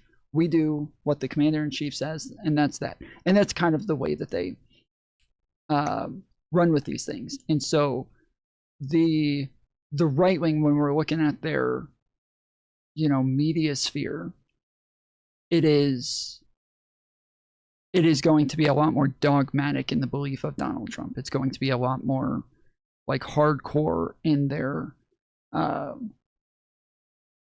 unwavering support of him, who he is as a concept, and not what he says. The problem is that the concept of Donald Trump it ought to align with what he says. The concept, the vision of him that you see, the thing that you believe in, this ought to align with what he says and how he conducts himself, how he purports to be. But it doesn't align. That they have this fictitious character of Donald Trump that has been made up in their minds or made up in the memes of Donald Trump, totally ripped with a eagle on his shoulder and a fucking American flag flying behind him while he shoots an AK-47 in his other hand. Like, that is like this fictitious version of Donald Trump that they've kind of envisioned in their minds, and then with that is, you know, he is the great leader, Donald Trump, that we must follow to the ends of the earth. And I don't think that that exists on the left. And then I do think that on the left, there is a lot more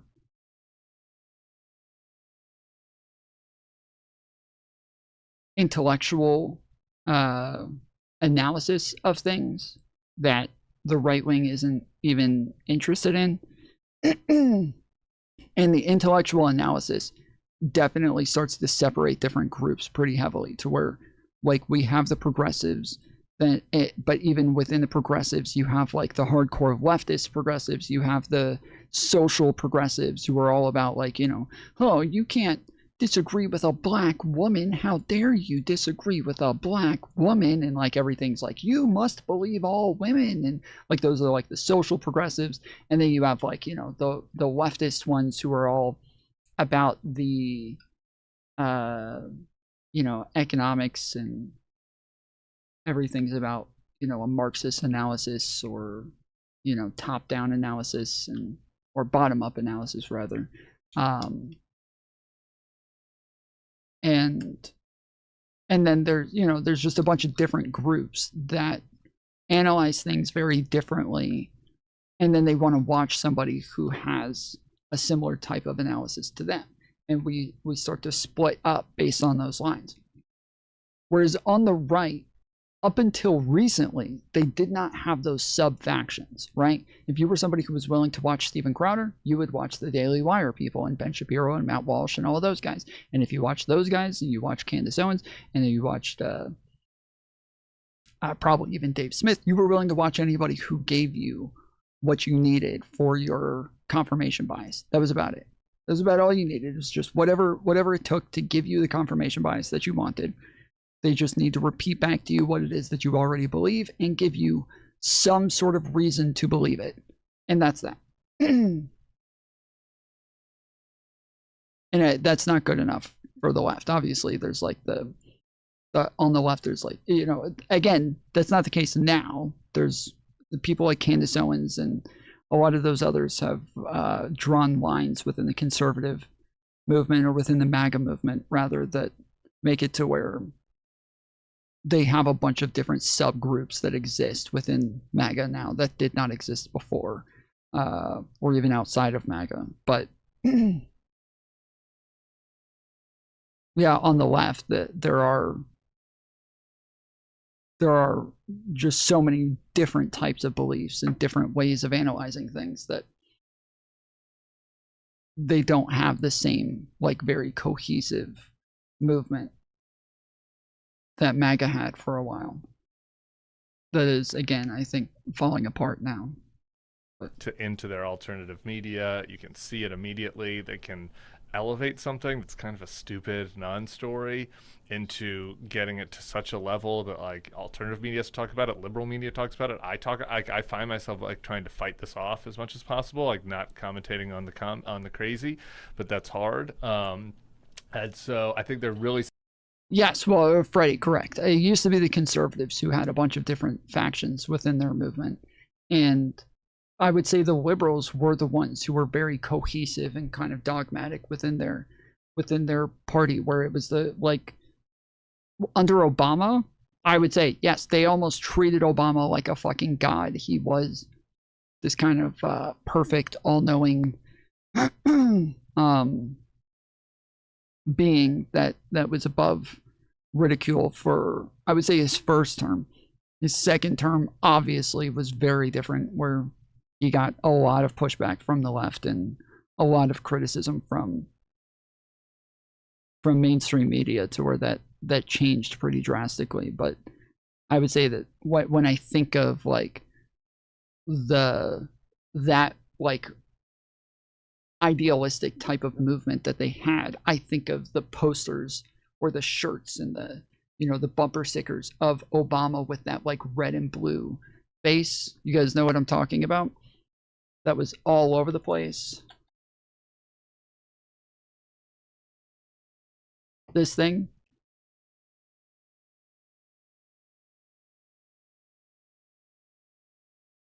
Like, this is what I think of. Yes, the hope. Yep. Yep. The Great Black Hope. Are we allowed to say that? Am I allowed to say that? Can we say the Great Black Hope? Guys, am I allowed to say the Great Black Hope? Am I going to get in trouble for that? Am I going to get canceled again? Can we say that? I can. I can. Everybody else can't. I can. Okay. Alright, we're good. Skilled at that, like the negative messaging. I think that pipeline that you're talking about, it works basically like without any any issues when it comes to the negative messaging. And I think that this hurts like the Democratic Party brand, because that other group's pipeline that you're talking about, like that, they amplify it, right? Like the far left's also attacks kind of the main body of the Democratic Party a lot of times, and highlights the ways in which they're crazy or maybe just out of touch, or sometimes it's not even true, with voters. And so, kind of the main body of the Democratic Party does have it coming from both ways with two pretty efficient communications pipelines. So I think that I think that part of it I agree with. I think that circling back to like you're talking about the Heritage Foundation, the Project 2025 Circle stuff. back. I don't know, man. I think as we look ahead back. to 2028, if Trump really does go away, we're gonna see huge infighting over policy stuff. I definitely agree that they do not have any cohesive actual view, and like the Trump cult of it allowed them to kind of, hey, we'll put out these policy things behind the scenes, and as long as Trump blesses it, then everybody will be for it. Even people who used to would have been against it. You see that. But that's it. Like, that is one thing that Destiny is totally correct on with his analysis here, is that they do gatekeep based on support for Donald Trump. Like, that has been the thing the entire time, is they gatekeep based on whether or not you are dogmatically supporting Donald Trump. And that is not a thing that Democrats have ever done. And that is what liberals currently are advocating for, is just saying, hey, have all the criticisms of liberals you want. It doesn't have to be dogmatic. But we're going to start gatekeeping on whether or not you support the Democrat candidates. That is the thing now, at the end of the day, is like whether or not we consider you an ally, whether or not we consider you part of a coalition, whether or not we consider you somebody that we're aligned with politically. That's what it's going to be based on, is whether or not you are supporting the Democrat candidate. Oh, get fucked, bitch. With tariffs and a bunch of other stuff, right? You don't support the Democratic that has been more candidate. unique to Trump himself, I think, than to their communications apparatus. I do agree that the Republican Party made a deal with the devil a bit when Trump came in with their agreement to work with him. But I guess, just when I look at Trump, I see an incredibly stupid person who probably didn't even understand the three branches of government, let alone what anything in the government could do. I think it was painfully obvious in his first term, and it's coming out more and more the second term. Now as Bondi is gone because they don't know how to do anything. Even when it comes to doing, false charges against people, they can't even appoint prosecutors correctly for it. But despite how inept he is, I think there's a website that tracks it. I think like half of Project 2025 is implemented, which I think is pretty impressive given how much of a clusterfuck the current administration is. I'm pretty sure the website that tracks it is his website. I'm pretty sure it's Destiny's website that tracks this. Am I wrong? Isn't it DGG that tracks this? And the fact that the Federalist Society can still recommend all of their judges, and these guys will get appointed, and the Trump admin will go. There will be some kind of reshuffling of the Republican Party that will be beneficial to us at the very least, in the upcoming midterms and in 2028. But a lot of their agenda, it feels pretty sticky, and I think that there is damage at the very least with the Supreme Court. Jesus, that will be here for a while. Yeah. The Supreme Court damage is huge, and it'll be interesting. I was literally talking to Bill Kristol about this morning about. This is why it's so important for the Democrats to win the Senate this fall, and this kind of ties to our other conversation about how do you win in red states if you're the Democrats, because the Democrats take control of the Senate, they can at least try to play the Republicans' game back against them on Supreme Court nominations, assuming Alito or Thomas ever leaves, and hold those up and try to get back the Merrick Garland seat that was stolen. But I think that they have been very effective at on the areas where there's alignment across the board. and the top one of that is tearing down the administrative state. Like the Republicans do not want the federal government to work. They're not interested in it. The moderate side of the party doesn't want that. The Trump side of the party doesn't really want it. And the Elon, whatever you call the tech bro, kind of. Well, they say they don't want it to work. They don't want it to work within the institutions and within the Constitution that's already been built. They want it to work in their own way. They want it to be their own version of it, but they don't want it to work the way that it was built to work. A group that got attached to the party, at least temporarily, during 2024. They're not that interested in the government working. And so I do think that part of Project 2025 has been pretty effective.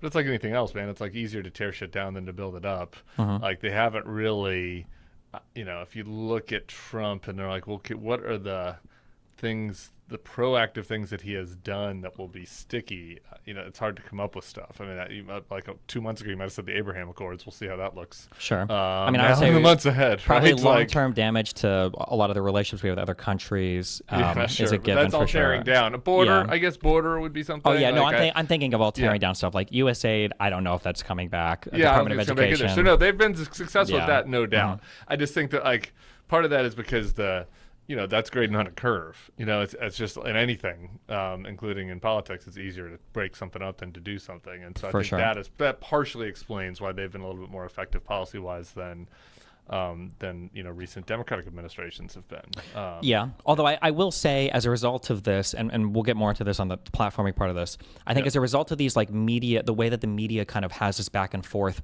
between like the administration, the mainstream media, and the alternative media, it really makes it impossible for the Democrats to like positively sell anything.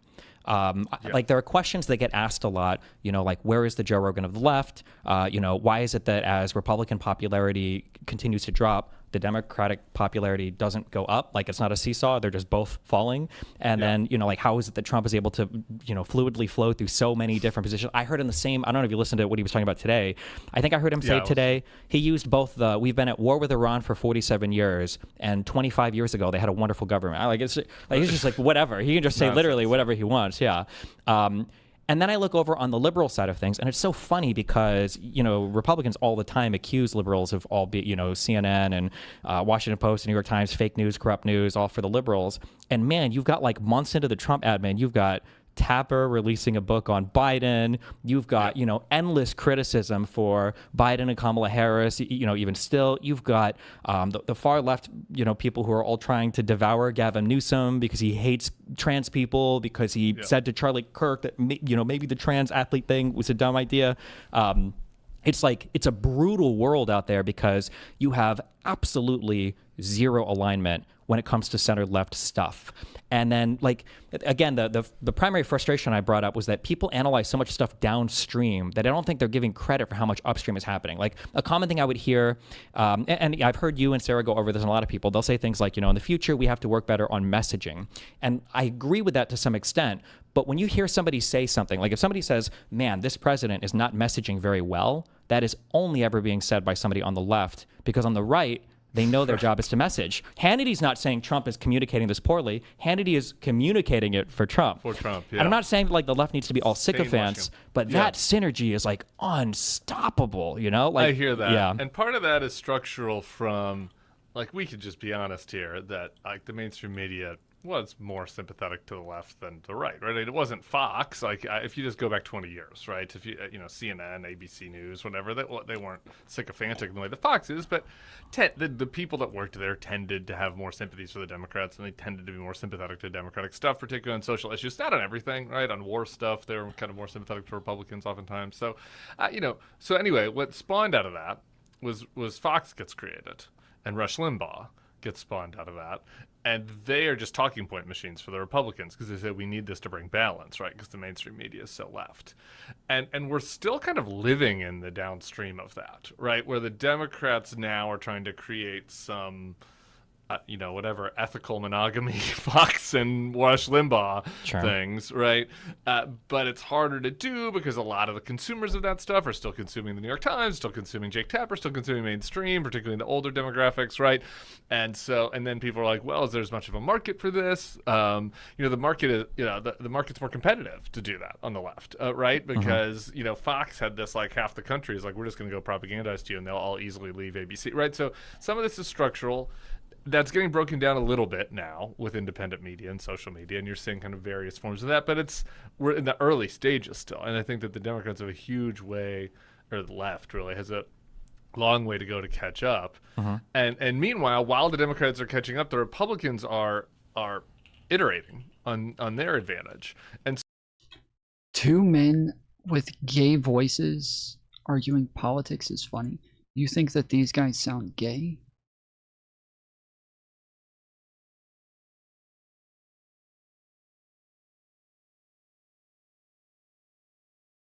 Bro's got a fucking broken gaydar.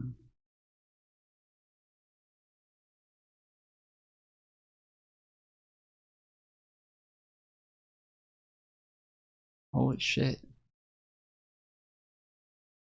The gaydar is broke. So I think, to me, this, going back to just the point from earlier, I think the number one thing that they have going for them, more so than like positive stuff about themselves, is being able to tear down the Democratic brand and having that efficient pipeline. Because in addition to all that stuff you've been talking about, they're able to add on top of that Manosphere World, Maha World, like a bunch of Streamer World, a bunch of other independent type stuff.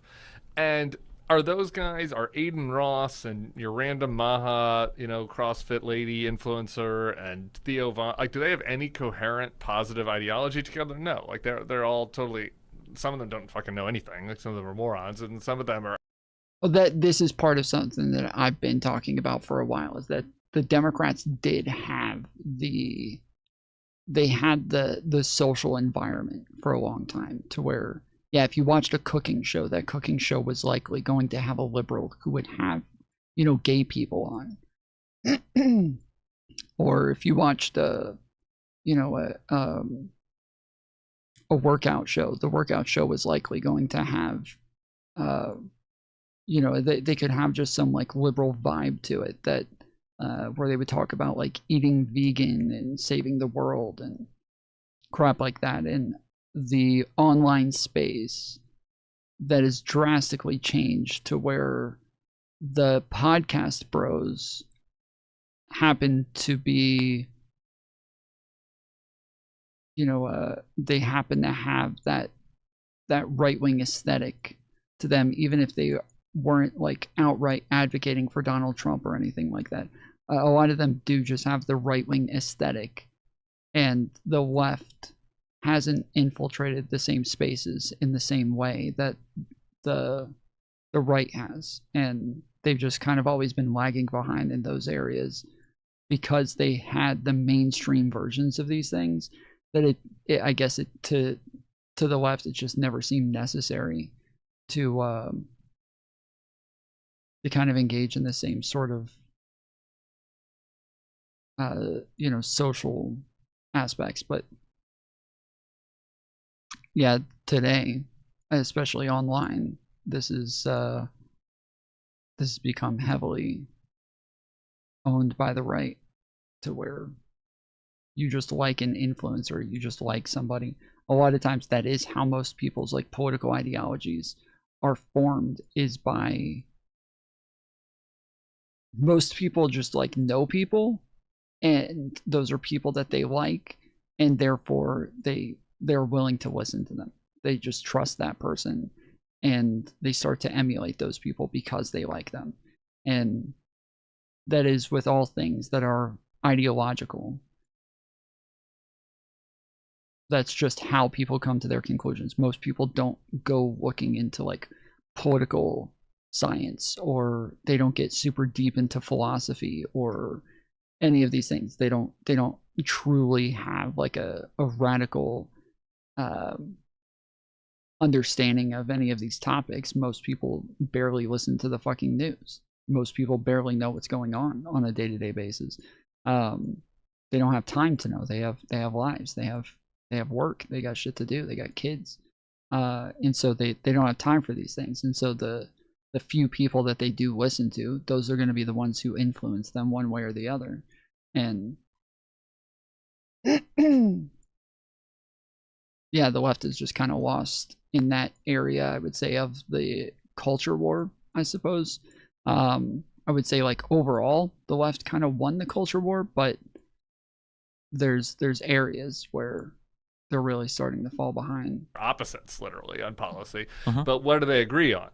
They agree that the libtards are crazy, that they're, you know, whatever, that's, you know, the woke stuff is stupid, that they don't want to wear masks, right? Like all this like negative polarization stuff. Yeah. And so, and I think that like now the Democrats are still way behind, right? Like the left is now trying to catch up to balancing out the Fox pipeline problem, which they're starting to do, still behind, because as you mentioned, there's a lot of meta discourse still on the left criticizing the left. But now I think that it's almost like fighting the last battle. Like I've been to a couple of these confabs, democracy confabs, where rich people ask what they need to fund, and I say the same thing at all of them. I'm like, stop funding echo chamber news sites. Like that's fun. Like that ecosystem is now building and growing, and it's going to keep growing on its own. Like go fund stuff that's outside of news, right? To help communicate, and that's a major problem. And I agree with you.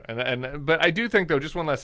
Well, that is something that Chorus is doing. That was one of the things that a lot of people were making fun of Chorus for, is that some of the people that they signed on, some of these people were like models. Some of them were OnlyFans creators. Some of them were just like TikTok dancers. And a bunch of people were making fun of Chorus for bringing these people on board. But it makes sense. Like, it totally makes sense that this is what they're doing when this is, this seems to be what we're fighting. My one pushback to you on the communication thing. The Democrats have had uniquely horrible communications people at the top of their ticket for 3 straight cycles now, with Hillary and Biden and Harris. Like, we can just be honest about this. Harris was maybe the best of the 3, but none of them were A+. What? I would say Harris was probably the worst of the 3. I would say Harris was the worst of the 3. I mean, especially when we're talking about campaigning. Biden's first campaign. Like, Harris, the one thing that Harris had going for her is that she just obviously won the debate against Trump. Like, she obviously won the debate against Trump. She is the only liberal, I would say, that has won a debate against Trump, that was able to get him that flustered and that off his talking points to where he started getting like really defensive. And I would say that like she is the only one where there was like a decisive W for Kamala Harris in that scenario, where even Fox News was like, it's pretty obvious she won that debate.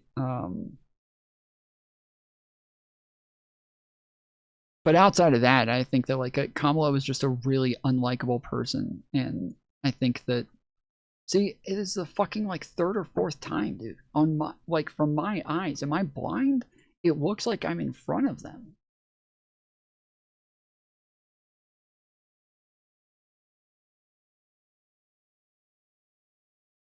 What is going on here?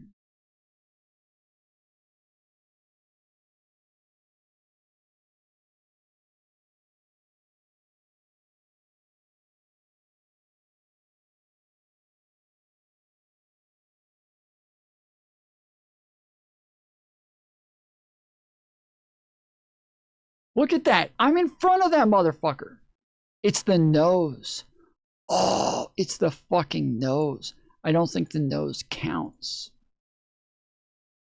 I don't think the nose counts, and it's throwing me off. It keeps making, like, my nose is in front of them, but I don't think the nose counts.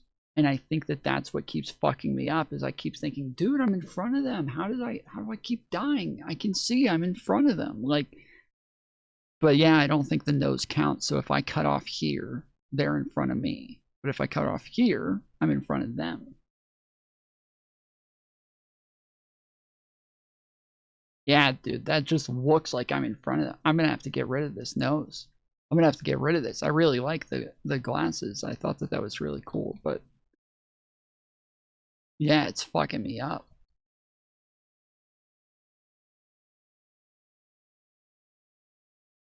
All right, well, damn. And I do think that some of this would be mitigated if they had a party, if there was a party leader who was at all adept at this. I agree with you. This pipeline problem would still exist, but you can't tell me that Obama would have lost the last election. You just can't. That he would have lost. That he would have totally allowed all of tech world and all of the Manisfield world and all of the minority men to like spiral away from him to Donald Trump. Like Why is Trump proposing forced homosexuality? I don't think he has a choice. I mean, the liberals are gonna make him do it anyways, so what are they gonna do? Liberals are gonna force everybody to be gay. One way or the other, so like, why not just go ahead and do it? Like, you guys know those guys who just went ahead and got gay married because they knew that the liberals were going to force them to do it. Same with Trump. Trump's just, liberals are going to force them anyways. It's gay marriage. No choice here. They telling me I gotta get gay married? Hey, Bobby, no one's telling you gotta get gay married. Too late! I done married my buddy Zeke. Howdy. How's the fishing? Not even a nibble. You see what these sicko liberals are making us do? And see, before gay marriage was legalized, I could have married any lady I wanted. It cuts them now, and I'm stuck here married to Bobby. Yep. We decided to go ahead and get it done before the government made us do it. See, you still got the gun. We got rid of all the guns, though. That's the next thing the government's going to come after. Ain't that right, Zeke? Apparently. Fucking liberals making everybody get gay married anyways. Trump might as well. I refuse to believe that would have happened. I think I do think it matters. I think he would have lost. I think that the issue is, like you're saying, like don't find. Wait, after Lake and Riley? How the fuck can you guys possibly? Okay, this is the problem with you guys. Okay, this is the issue with you people. Numerous black people get killed by cops, right? People go out and they protest. Not defending the people who rioted or during BLM or anything like that, but people go out and protest. This is the Tammy's comment. Oh, sorry. I thought I saw Tammy say something similar.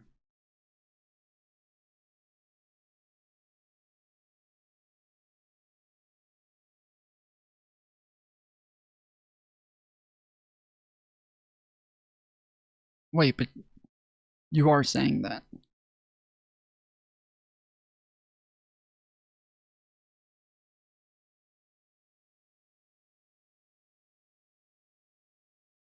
Wait, but you are saying, how could anybody do this? And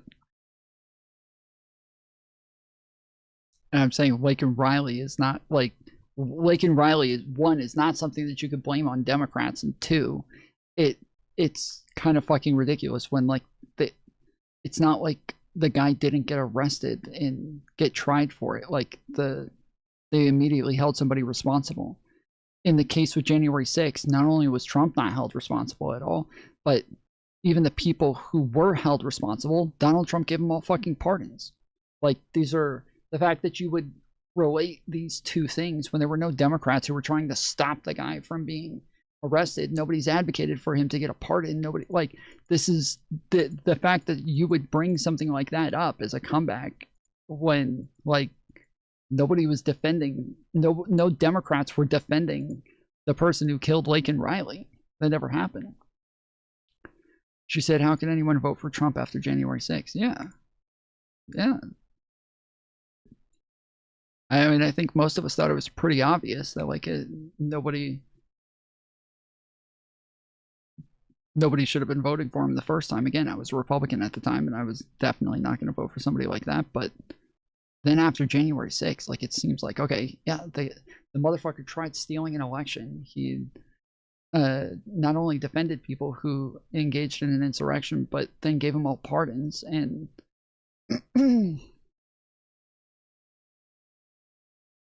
they got pardons because many of them were held for months in jail without formal charges. Wait, okay, hold on. Tall Paul, when you say many of them, how many do you think that was? How many? You say many of them. We're talking about like, what was it, like 1,000? About 1,000 people? How many? Because not only were they being, none of them were being treated unfairly. The ones who didn't go through court yet, they were the ones who were stalling the charges. They were the ones who were stalling going to court. I can read you the court transcript showing that, like, the judges were trying to force them to hurry up, and they kept asking for delays on the trial. And then going to the media and complaining about it.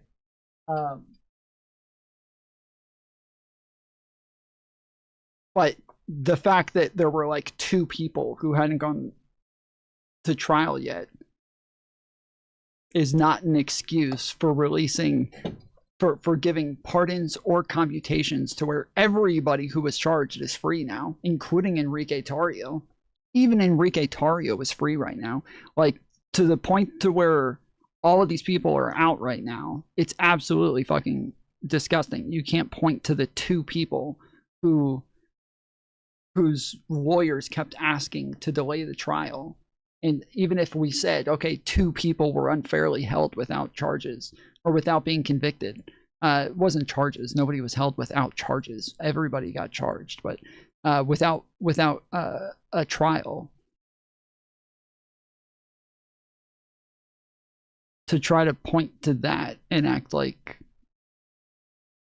that's why Enrique Tarrio is out is absolutely fucking insane.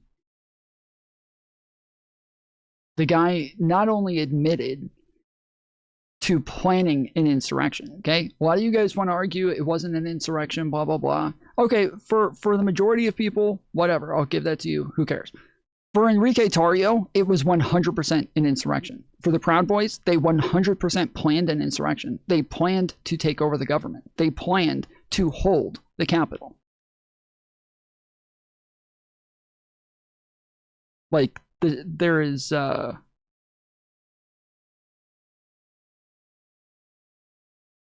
there's no way that you can point to people like that and Donald Trump letting them out. Donald Trump letting out people who were beating the shit out of cops. Donald Trump letting out people who were planning to take over, who were planning to try to overturn the election, and then him letting those people out.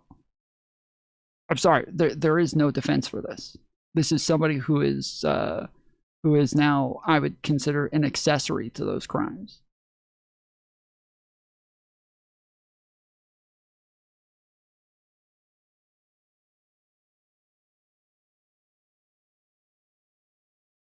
For him not to be at the Capitol. Yeah, like, nobody, it doesn't matter if he was at the Capitol or not. He was charged for conspiracy. That doesn't mean that he did it himself. He was charged for conspiracy, which means he's the one who planned it. That's what conspiracy is. He was charged for seditious conspiracy. He was not convicted for like completing sedition. No, he was charged for and convicted of seditious conspiracy, which means, yeah, you don't have to be there. You were the one who planned it. Yeah, the classified informant said so. No, it's not. None of it was classified. I don't know where the fuck you got. Why do you guys just make shit up? None of it was classified. We can go through the text messages. We can go through the fucking forum posts. We can go through the fucking Twitter posts from them saying this shit. They literally said this shit publicly.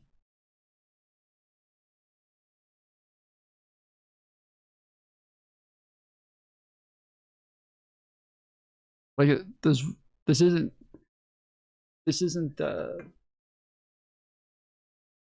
something that's like hidden or anything. They're like, we don't know what happened here. No, we know. It's all public.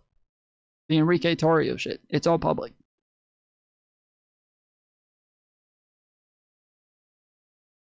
The government is never wrong.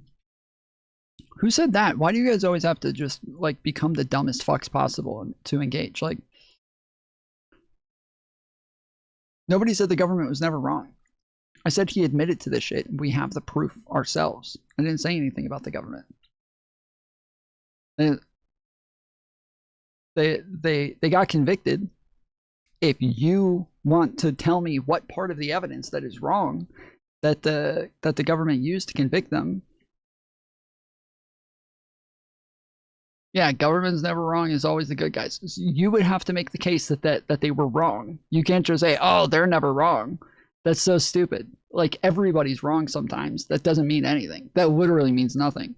If you, like, by that logic, you literally can't quote anybody ever. You can't source anybody or anything ever, because everybody and everything is always wrong at some point. That, like, you're somebody who apparently just doesn't believe anything. You don't believe in the Bible. You don't believe in any sort of religion. You don't believe that Abraham Lincoln was a real person, because it's not like historians have never been wrong before, right? You don't believe Abraham Lincoln was a real person. You don't believe in any of this shit. You don't believe that the earth is circular nor flat, because people have been wrong before.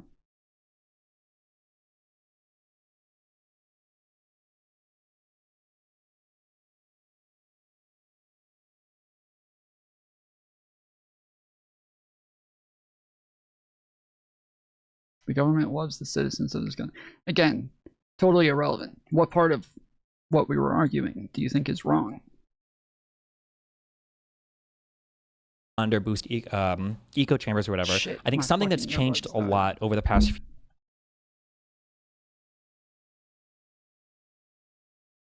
My earbuds died, and I think my earbuds in the case are dead, so we might be able to fuck. years is this the algorithmically generated feeds for people.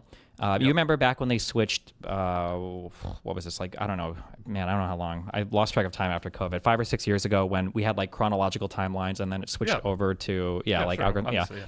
When people started doing that for news, I think you run into this weird world where, like, if I look at, I don't know if you watch Game of Thrones, you know, Littlefinger says chaos is a ladder or whatever. If you I know have the this, quote. yeah, I don't do anything in the magical forest. Sorry, okay, it's one of my cultural limitations. Oh, okay. What? What, Star Wars kid? No, I'm just kidding. Whatever. No, it's Star Wars. Okay, whatever. I don't know what you media consume. Okay, you coastal elites, all right. Yeah, I'm a coastal elite. Totally. The Biden class. Those fucking Biden class people. Yeah, exactly. Doing watching prestige television. Yeah. I think I said this before, that I don't like the term Biden class. I don't like this. I don't like this term, and I think I said the other day I don't know why. And I think I figured out why I don't like the term. It makes me feel like it's a new term for the Illuminati.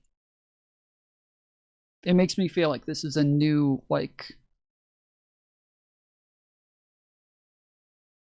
this is a new term for, like, conspiracy theory people that we can kind of just, like, look to and blame everything on, and say that everything's done for their benefit, and, you know, all the lobbyists are trying to help the Epstein class, and the government's not working on behalf of the people, they're working on behalf of the Epstein class. And, like, I think that it's just like a new term for the Illuminati that I do not like, the, like, conspiratorial aspect of this.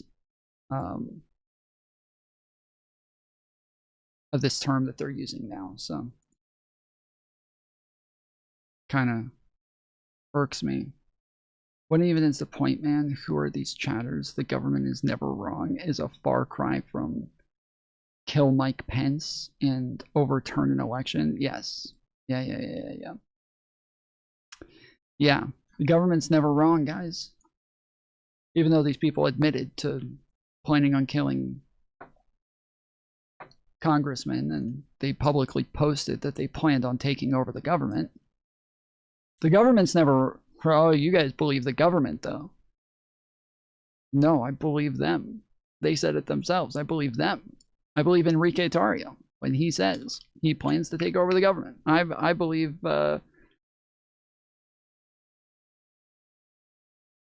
I believe the Proud Boys when they say they plan on killing congressmen. I believe them, not the government.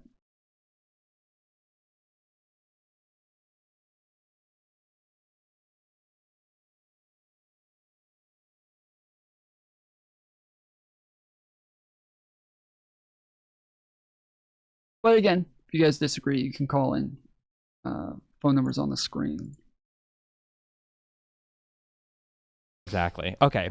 So if you have oh man, you just ruined my chaos is a ladder. Sorry. Oh yeah, sorry. You're good. When you have an environment where if I look at the media environment, okay, and I see kind of the left is all doing this, you know, they're different competing ideas and they're trying to be fair and honest and they're trying to do their best to not have Trump derangement syndrome and they don't want to be accused of being too partisan. And there's that mess there. And then on the Republican side, I have this perfectly beating heart that is just rock solid through and through, carrying literally whatever message they want. When it comes time for the algorithms to start picking up on anything, well, conservatives are telling me that 30 million illegal immigrants came in, that Laken Riley was raped and killed by illegals, that Biden is open borders, that Kamala is an idiot and unqualified. And then on the left, we've got, well, maybe we didn't open the borders, or maybe Biden was open borders, and maybe he did fail in immigration. And there's all this like hesitancy, even if it's a more intellectual. Yes, this is the yes, exactly. That the Democrats consistently kind of cease this this narrative to them that is such fucking bullshit.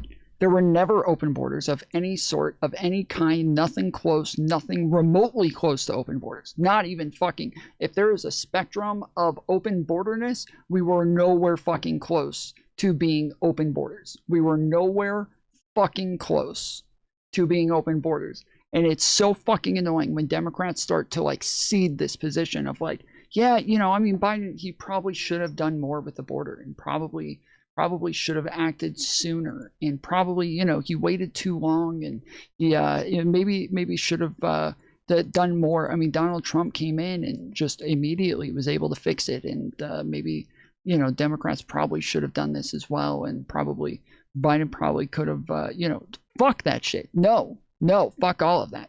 Fuck all of that across the board. Hell no. That is bullshit.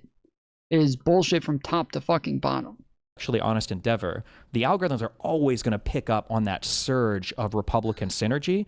And then when it comes time to consume media, well, I don't know if you've ever, if you know any people in real life or whatever that have fallen into this. I know people who are like decently intelligent. Once they start down that hole of altered reality, it's over. Wow. Yeah, we got 36 minutes left on the clock, guys. If you guys want to donate to the channel, we got $25 to go.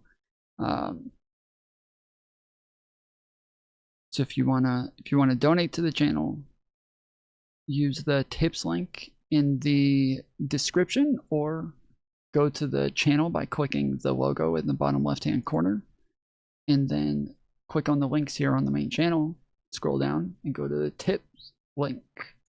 There, you can use PayPal, debit card, or credit card to donate to the channel, and you can even send a message in there. That'll be read through TTS on stream. Somebody said a little bit ago that it's not working. So if somebody will test it out real quick with like, I don't know, just like a small like $50, $100 donation, something like that, just to check and see. Because I know Ryan said that it wasn't letting him send money through. So if somebody just wants to send like a couple $100 real quick, just something small, just to test it out, so we know. I would appreciate that. Like it's over. You can't do anything. Because when you talk to somebody and you say anything, you're basically like making this promise of like, I have a pig at home that can fly, I promise you. Like that's how crazy it is to say anything. Like I'll argue to people, you know, like how many things are said that are true that if you were to just take a step back and look at the record are objectively not true, right? Trump is a great deal maker. The biggest deal that he made, he destroyed his trade deal with Canada and Mexico, right? What else? Mm-hmm. What other deal maker? Why is he given that? Or that Republicans are good when it comes to the debt or the deficit? Like, well, and then even all of the deals that everybody said were made from like the tariffs and everything like that. Well, now companies are suing him because now this was considered to be under illegal coercion. because the tariffs that he used were considered illegal. And so now he's like, he said, like, oh yeah, I'm using tariffs to pressure all of these companies. Okay, well, now that you've admitted this out loud, that you were using the tariffs to pressure companies to make deals with you, and then the tariffs are now deemed illegal, well, now you've straight up admitted that you used illegal coercion to push these fucking companies into signing deals. And but yeah, the NAFTA trade agreement, Donald Trump talked about what a horrible agreement.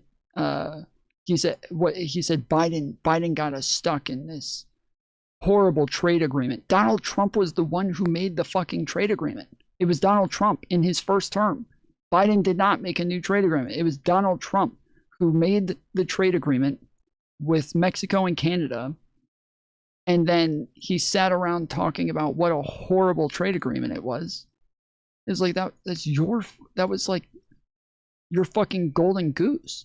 And then even outside of that, like outside of, deals, right? Okay, he's a great deal maker. Okay, well, obviously the deals that he's made so far have all been shit. But then on top of that, even like the thing that should have been the crowning achievement of Donald Trump's presidency was the fucking vaccines. It was the vaccines. The thing that he was able to like really stand on and make a big deal about and say, like, I got this done and I led the world in this direction and we saved millions of lives and X, Y, and Z. His own fucking movement is so stupid that they ruined that for him, to where they all became super anti-vax or vaccine skeptical, to where he couldn't use the one big, achievement that he got during his presidency as a real talking point. And so he's just left with fucking nothing now.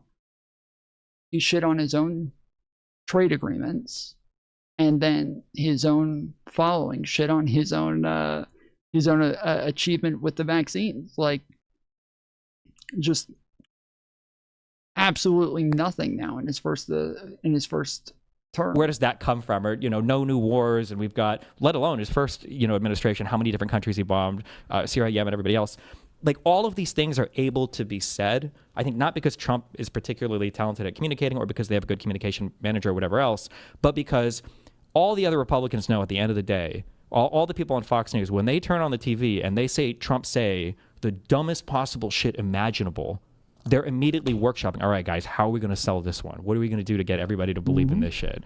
And I don't think that liberals can exist in that environment in a way that where you have to either destroy the way that those media ecosystems work, or unfortunately you have to have your own like synergized, borderline sycophantic resonance of messaging.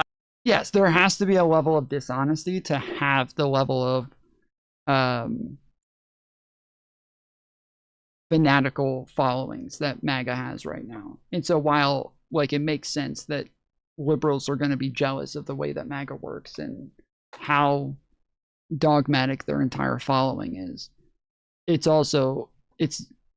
the price we would have to pay to get that would turn us into what MAGA is right now, which is like, the people in chat saying things like, oh, you guys complain about January 6th. Well, what about Lake and Riley?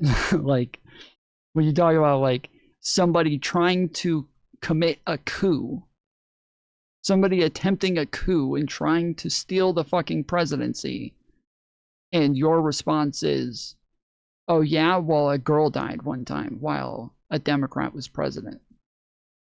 Like,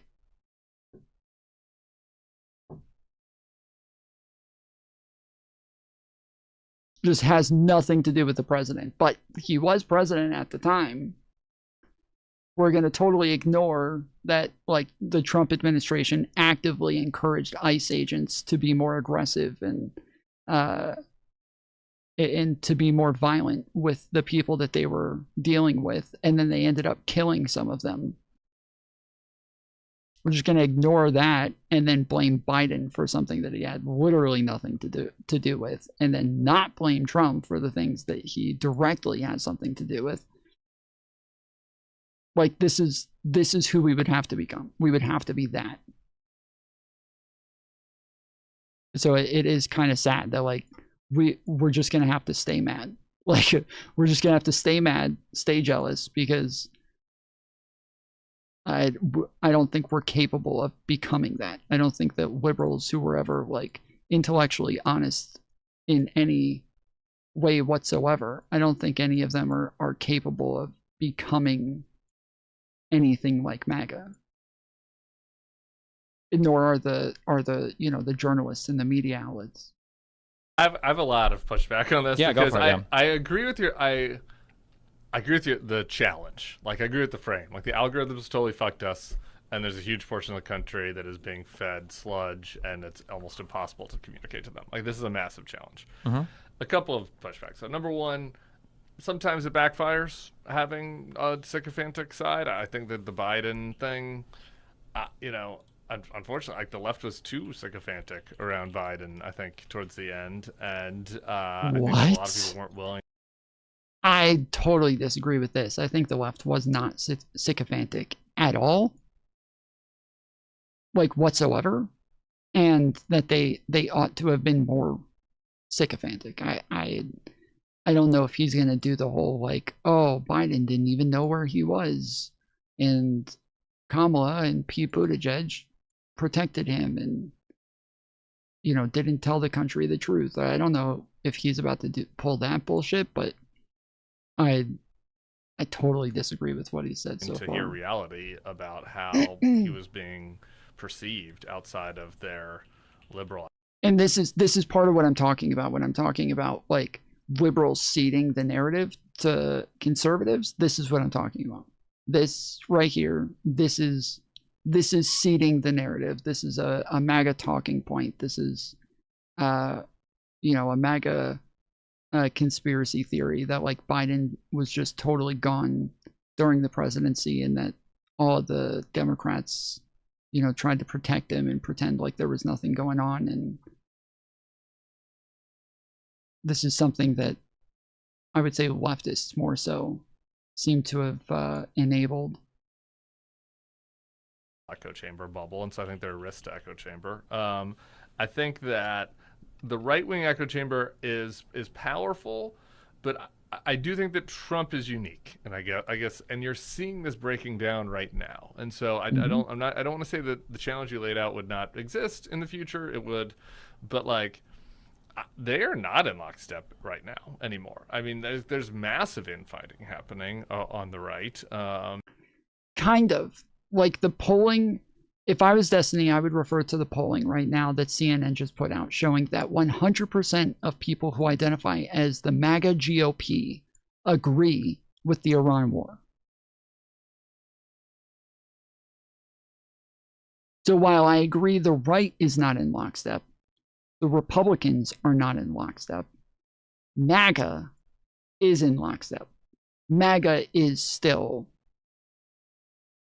like, when we're talking about a war that is so fucking unpopular with by far the majority of the country, we're at like 70% of the country is against the Iran war. And then MAGA, they're not at like, when we're saying like 30% of the country is in favor of this, we're not saying like 50% of MAGA is in favor of this, which would be a lot. We're not saying 60%. We're not saying 70% of them. That would be fucking insane. That would be sycophantic. You're talking 70% of them are in favor of this fucking war when it's 30% of the general population? What the fuck? No, it's 100%. Like, the people who are still with Trump are still with him to an extent that Democrats are never with Democrats. You're seeing, at least in the independent media and the influencer class, that's papered over a little bit on Fox, but not as many people are watching Fox anymore. I just think the ability to control the narrative. Never believe any poll? P-O-L-L, but why? Why would you never believe any poll? Like there's ways to like decide what polls are accurate and which ones aren't. To just say never believe any poll. Trump believes the polls. Trump is always talking about the polls and talking about approval ratings and stuff like that. Like why would you never believe a poll?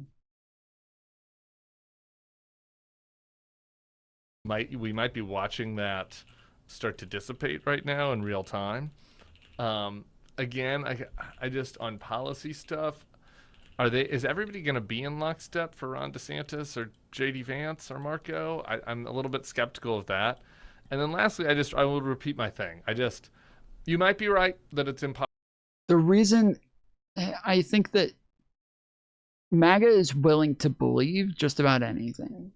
And I think that for somebody like DeSantis actually admits fault sometimes. He'll actually apologize sometimes. He'll say, DeSantis will say that Democrats did good in some areas. DeSantis will, he thanked Biden for how Biden handled the hurricane that swept through Florida. Donald Trump's never apologized for anything. Donald Trump's never admitted fault for anything ever. Donald Trump is not a guy who's ever giving credit to Democrats in moments that are politically important. When Ron DeSantis went and said that Joe Biden was doing a great job and gave him everything he asked for and was calling him right away, Donald Trump at the same exact time was on another station saying that Joe Biden is refusing to help these states. That they're trying to call him, that he said, I just got off the phone with some of the governors and they said they've been trying to reach him and he's not answering. Nobody knows where he is. And that they're refusing to send FEMA and refusing to send help. Like Donald Trump, while Ron DeSantis is standing there saying and then Ron DeSantis came out and said, yeah, no, like this is totally incorrect. The Virginia governor came out and said, no, this is totally incorrect. The Georgia governor, again, another Republican, came out and said, yeah, Trump is totally wrong here. We got everything we asked for. Biden's been very helpful and very on top of it. He called us and was immediately offering any help we need and asking if we needed anything else. And like, nobody else is capable of the level of dishonesty that Donald Trump engages in, except for people like Pam Bondi and, the people who are part of his administration right now. He went and found the only people who are capable of this level of bullshittery. Like this, I don't think we will ever find a bunch of people in the same room at the same time who are as dishonest as his current administration. People like Pete Hegseth, like that's like a 1 in a fucking billion. Somebody who's willing to just lie that blatantly that often, or obfuscate that blatantly that often. When Pam Bondi is asked, why she's refusing to listen to the survivors in the Epstein files, and she says, but the Dow right now, like this is a level of fucking dishonesty that you will never find ever again.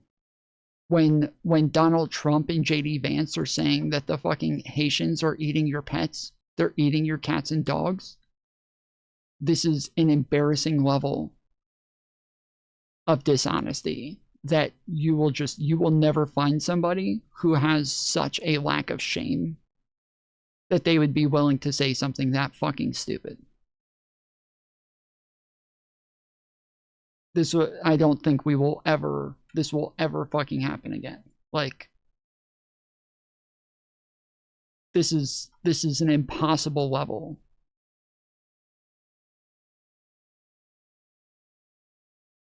of just retardation.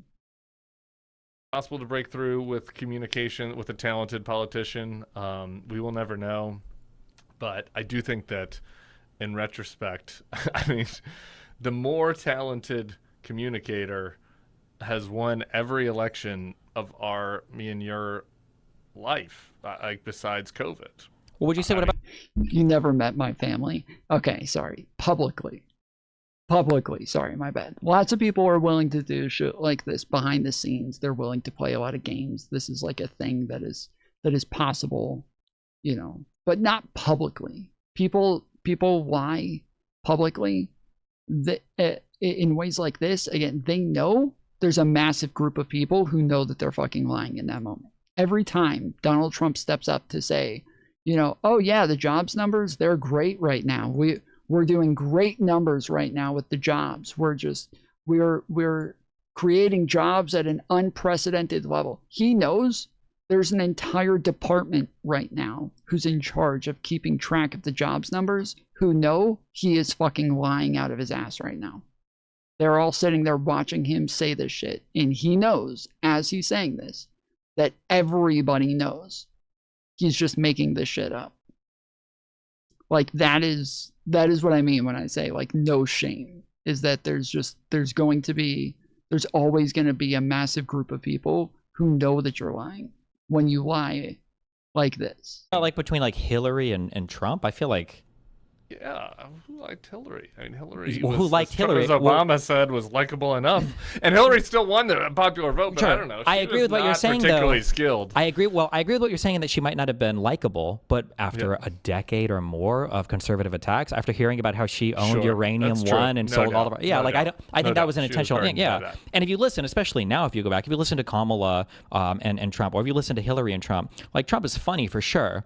But man, he sounds like an idiot. He has no Sure he idea what does. he's talking about. I voted anything. for Hillary, and I was part of the great right-wing conspiracy against her. So I hear you, but Sure. I just mean I think that's a judgment call if you want to make it. I think that Trump is clearly a little bit better of a communicator than she is. I think- would say. But look, I mean, it's Clinton, Yeah. Clinton, Bush more than Gore, Bush more than Kerry, Obama, Trump and Hillary, Biden. It's during COVID, and Trump, and then we have Kamala Trump. I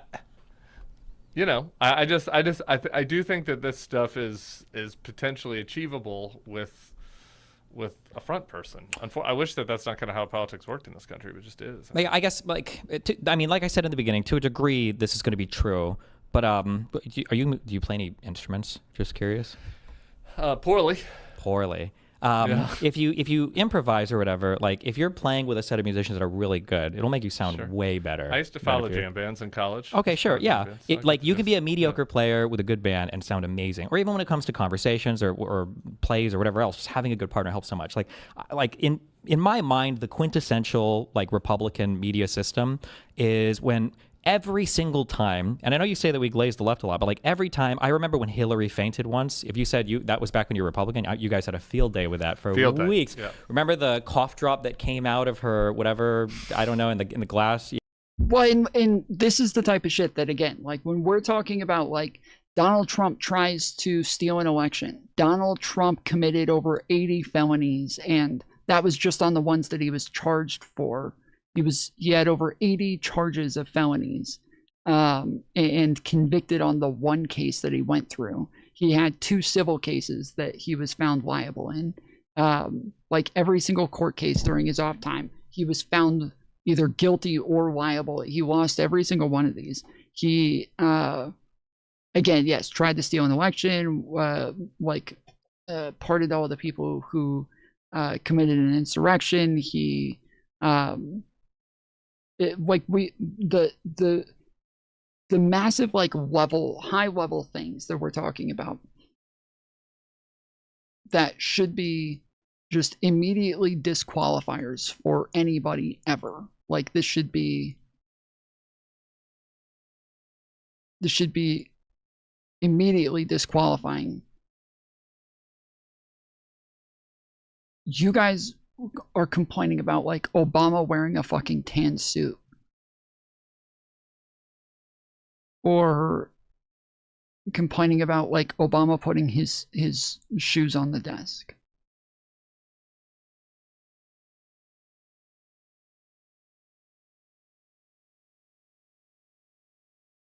That's lies. Democrat lies. That's all that is. Yeah. It's just Democrat lies, guys. That's all. We can just blame the Democrats every time. That's all. That's all we got to do.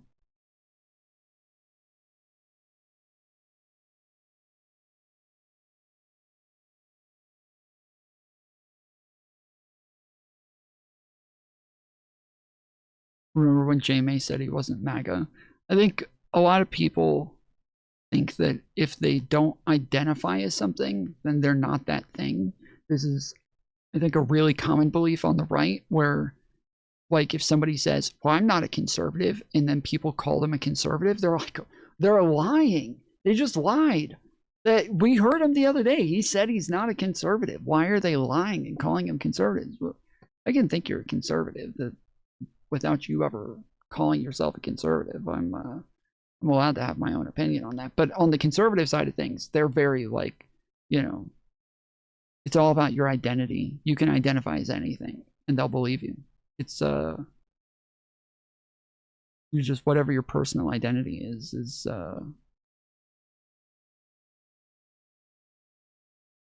weird, but Republicans are allowing people that literally identify as anything these days. And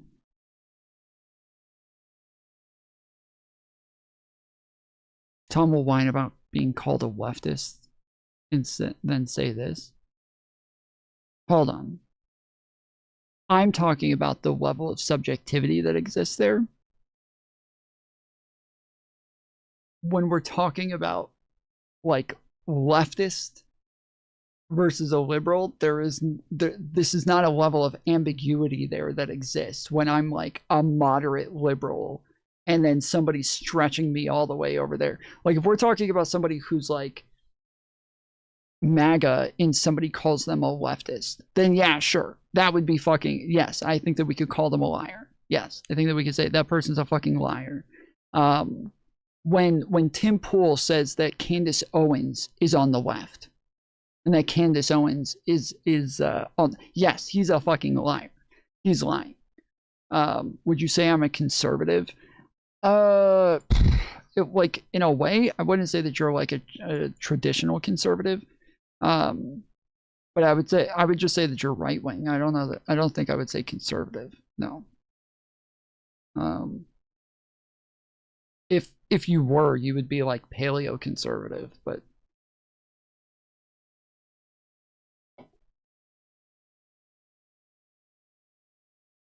you're not religious, so you couldn't be. As he's talking about having no shame, what do you...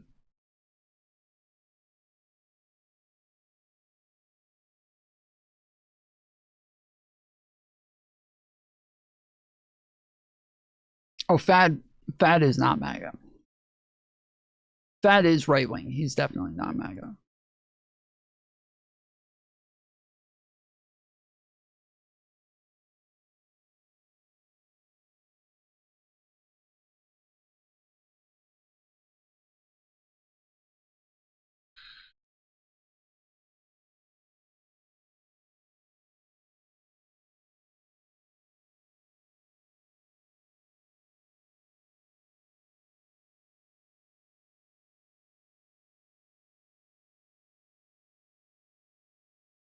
Yeah, no, Fad's much farther right than MAGA. Yeah, yeah, of course, right? Yeah, I heard about this so much. I think of Biden when he tripped over the stairs a little bit going up Air Force One. This was a thing that was talked about endlessly. I remember Trump walking up the stairs, and we thought we were going to have a moment. It's like, oh my God, Trump tripped the exact same way. And then 30 seconds later, when Rubio was walking upstairs, he trips as a joke to like make light of it. And nobody talks about it. And this cover for everything. All the critiques, though, of the left, you can't say that like there has not been enough unanimity or of criticism of Trump. I mean, sure, criticism of Trump, but even like how you criticize Trump, like there are so many things that they managed to win the narrative on that like liberals will not bring up Russia anymore. Like how many times you hear Russiagate, Russiagate, Russiagate? The Mueller investigation turned out credible indictments. Manafort was convicted. Yeah, it's insane that. Yes, reactionary. Yes, actually, reactionary would probably be the best word. Yes. You can't bring that up as a liberal anymore. You feel like you've got Trump derangement syndrome. The impeachments, like I don't know. That's not a problem in the Bulwark. We can bring up Russia 100%. still, Yeah, you guys are gonna. Yeah, no, I hear you though. The fact that 45-minute call exists with Giuliani, who wasn't even a member of the government, talking to the Zelensky, that's just crazy to me. The Jan 6 stuff is completely abandoned. Every minor talking point that we were right on. I don't know if you remember like the Charlottesville, good people on both sides thing. Oh sure. Trump was referring. Hoax. It was a Nazi march, and the fact that even Snopes says, well, Trump wasn't actually referring to the Nazis. Like, those were the people who organized it.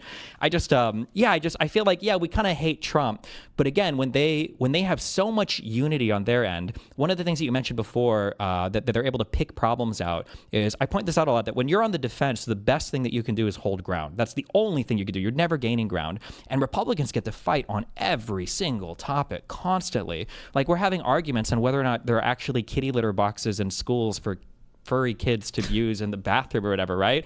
And it sounds funny and it sounds goofy, but it's like, that's another day that we're not talking about the 500 impeachable things that Trump has done in the first year and a half, And then as a final point, because also you say this, I worry about the normalization of things. We kind of said this in term one. When you say things like, there's a lot of infighting on the right now, like, yeah, kind of, but like, I feel like micro Trump has penis done... Mark and but I feel like Megan isn't enough for you. When we say infighting, I feel like Trump has done like over a dozen impeachable things this term, and to say that they're kind of second guessing it reminds me of when Kamala was running. Like, I wouldn't have been happy for Kamala to win all 7 swing states. In my mind, Trump is such a deplorable person. This should have been like a Reagan tier blowout. Anything less would be unbelievable to me. The guy tried to coup the government, but. I mean, I concur with that. I remember being sad the morning after Biden won, because it was like I knew we weren't done with him because it wasn't nearly enough. So I hear you. I think it should have been a lot more too. I guess I'm trying to just separate out like the areas where I think that sometimes I just get frustrated with like learned helplessness. For sure, I agree. It's like, like the other side is just so good at this. What are we going to do? And it's like, well, I don't know, man. Go inside the other side and see how screwed up their process is. You'll find out that there's a lot of veepishness happening over there too. So I hear that. My version of your critique of the left is like, I feel like that the left has conceded the argument on who governs better, kind of, even. True. And like Gavin Newsom is it's one thing I give. There are actually more than one. There are a handful of things I give Gavin credit for lately, but like he's really good at being like, wait a minute, you think California's terrible? Let me tell you about the stats in Mississippi, Alabama, Florida. Oh, you know yes. what it's like. It is crazy that like it feels like the. Yes, I love that Gavin does that now, where they're like, but the crime rates in California. He's like, we're not even the top 5. Look at the crime rates here. Like the murder rates here. Look at all these red states here. Like, I love that he fucking does that shit now, because it is so much more effective when you've had, again, like MAGA running around for the longest time, just kind of blaming everything on Democrat states. And then even like, when he says like, that conservatives govern better, and then all of the top like economies in the country are all Democrat cities and states, like it's literally all fucking Democrats. It's all Democrats. Like it's Democrats who run, who like pump all the fucking money into this country.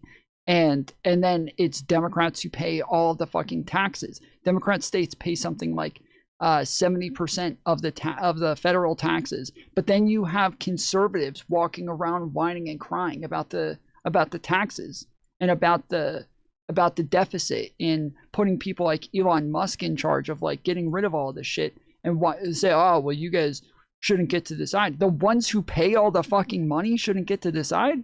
The ones who pay all the fucking taxes shouldn't get to decide. That's fucking insane. And then you guys are going to, while you're whining and complaining about the deficit, you're going to go vote somebody like Donald Trump in, who just does nothing but set records on spending.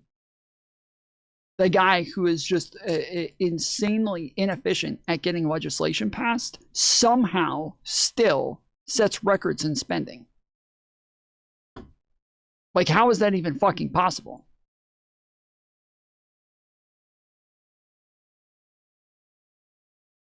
States 100% pay taxes, not individuals.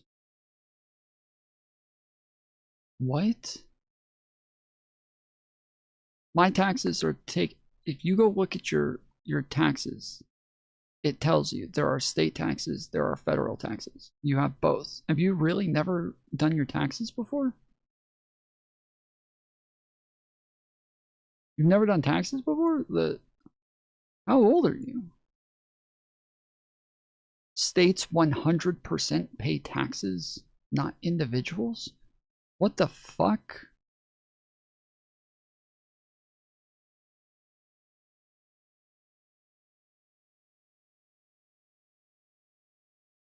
Some states literally don't even have state taxes.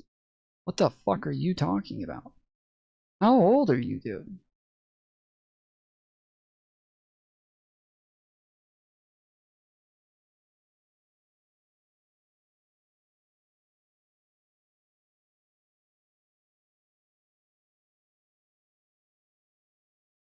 You are seriously dumb? Can anybody translate what the fuck he's talking about? Is there anybody here who agrees with what he just said? Anyone? Conservative, liberal, anybody? Is there anybody here who agrees that states pay taxes, not individuals? Put a 1 in chat if you think states pay taxes, not individuals.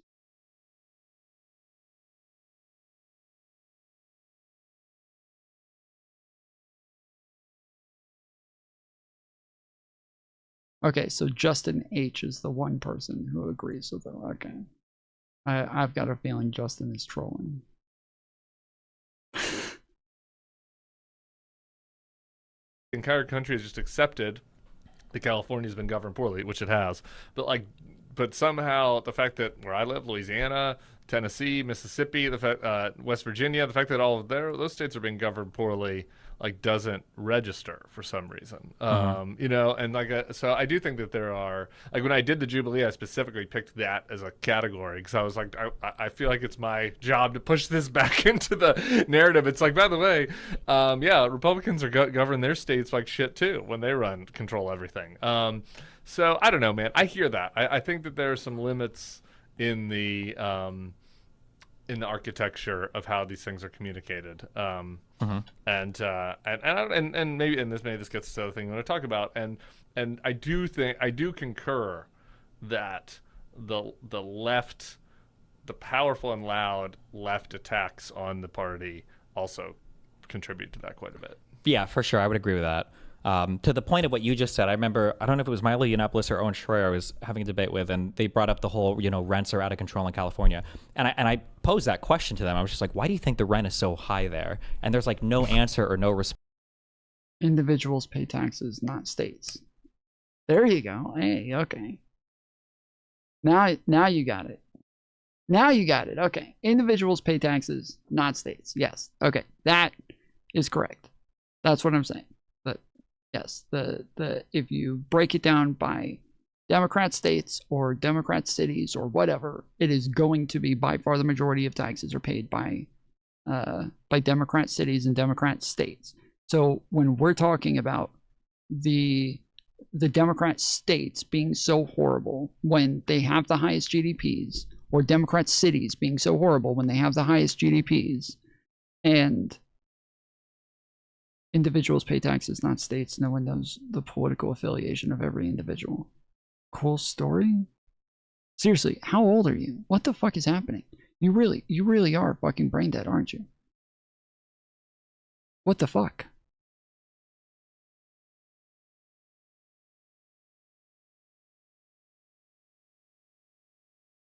This person literally has to try to break everything down to the most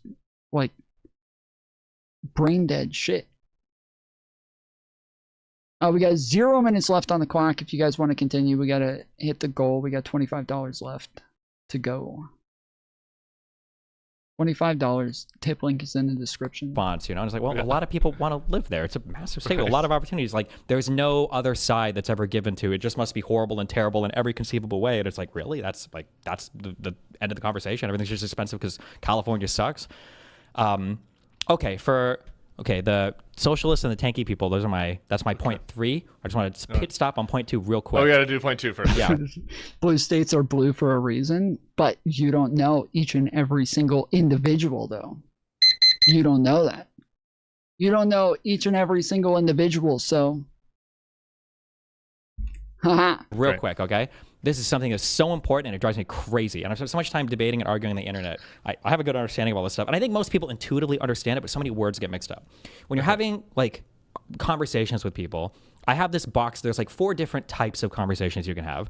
You can either have, like, I call it a same team conversation. So this is like Tulsi Gabbard going into Fox News. This is Sean Hannity interviewing anybody in the Republican Party. You're going there and you're basically just yes-anding each other the entire time. You're asking layup PR questions. That's it. Okay? Yep. You have the friendly conversations platforming. So there might be like some disagreements, but you're here to exaggerate the similarities, downplay the disagreements, and to make both sides more palatable to each other. So this is like every single centristy podcast with all the comedian losers or whatever, right? So these are your 2, like, you're supporting so Theo somebody, having promoting. on JD Vance. Exactly, yeah. You might get like one tough question, but like the person can answer however. There's never a follow-up. There's never a push or anything, right? And then your 2 like more negative forms of conversations are, I call them adversarial conversations or hostile conversations. So adversarial is like, these 2 people are here to debate. They disagree. They're trying to undermine each other, right? Now it's not going to get personal or ugly or crazy, but like the goal, you're exaggerating your differences, and that's what the conversation is for. And then a hostile conversation, it's like, I compare this a lot to like the British interview style people. So if you saw Ben Shapiro like on Andrew Neil, of course, yeah. This is where you're going to get questions. There are going to be follow-ups, and you better answer well, or they're going to grill you on them. Mehdi Hassan is good at this. Piers Morgan, when he's in his British interview mode, is good at this. Yeah. When people talk about like, should you platform Hassan or should you platform whatever person, people just use platform, and then they start talking about these things and they mix things up, and it's very... No argument, dude. Yeah, there's no argument. If you say the sky is blue and I say, no, it's elephant, and you're like, wow, you're dumb. Wow. Well, gotcha. No fucking argument. Boom. You're right. Irritating to me. I've heard Rokana do this and other people do this, where they'll say things like, I don't think this person should platform anybody, or why are people saying you shouldn't platform? We'll say Hassan is the example, right? Yeah, nobody is saying that this person should never be platformed. It's people are saying there shouldn't be a platforming in like an ultra friendly, ultra collaborative way where it seems like there's total uniformity of belief on both sides when there's not.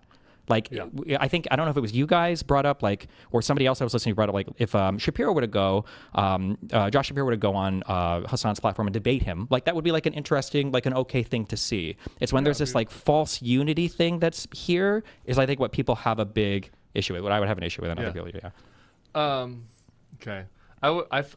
I don't feel seen by any of your 4 categories, so I want to I want to try to come up with a 5th Bulwarky, Tim. Yes, why though?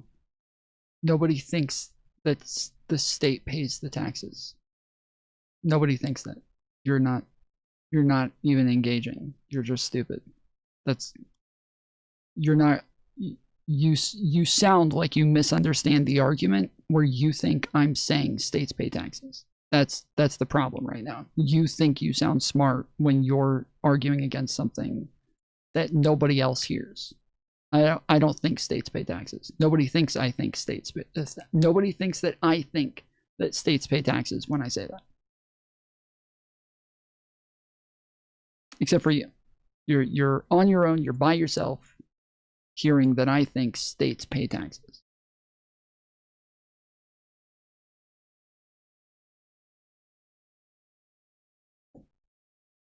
Category, which is, I guess, kind of like number 2, but where I try to do like friendly dickishness. I don't know. Like anytime I'd have a politician, I try to have like a mostly friendly.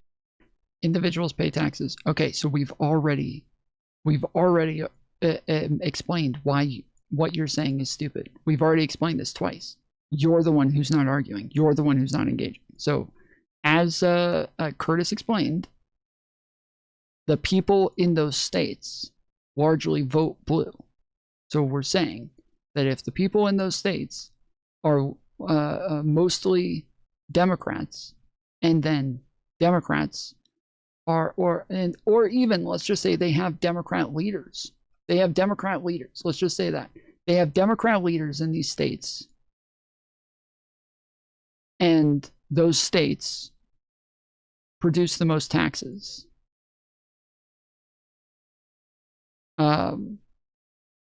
With blue leaders and people who are voting blue,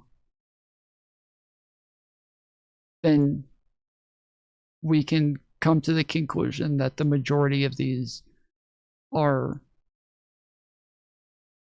going to be like, this is like if you say Gavin Newsom does a horrible job in California, and I turn around and I say, Gavin Newsom, why are you blaming him? And you're like, because he's the one who's running the state, and he has these bills where he's trying to take away parents' kids if they're trans. Well, yeah, but you don't know that he's the one who's responsible for that. There's a bunch of people who vote on those things, and to just blame him now, where you say, oh, Democrats are ruining the country by doing this. And it's like, well, wait, Democrats weren't the only ones who voted on that. Republicans voted too. There was like 200 Democrats in the House who voted on it, and 6 Republicans. So like, but each individual, dude, why aren't you pointing at each individual?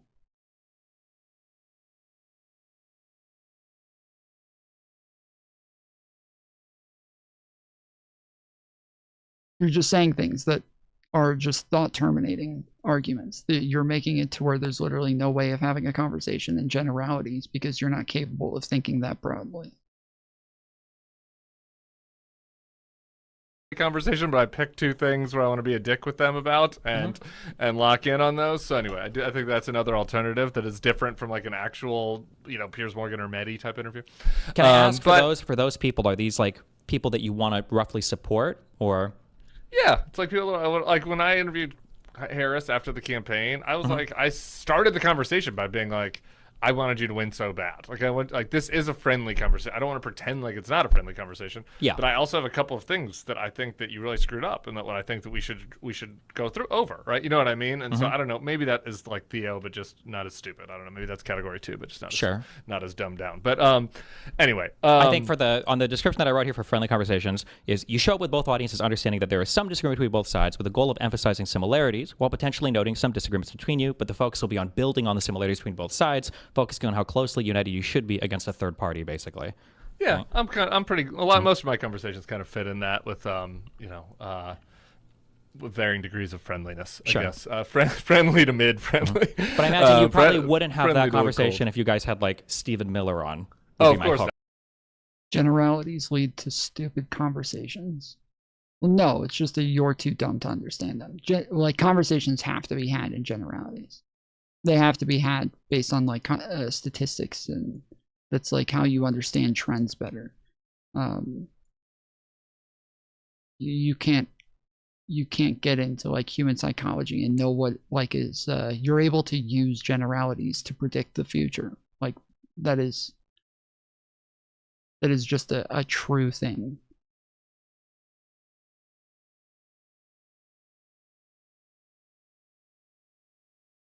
Right. No. Yeah. Right, obviously not. Yeah, obviously not. Or really any Republican, frankly, at this point. Except for like the Phil Scott, governor of Vermont. So on the platform in question,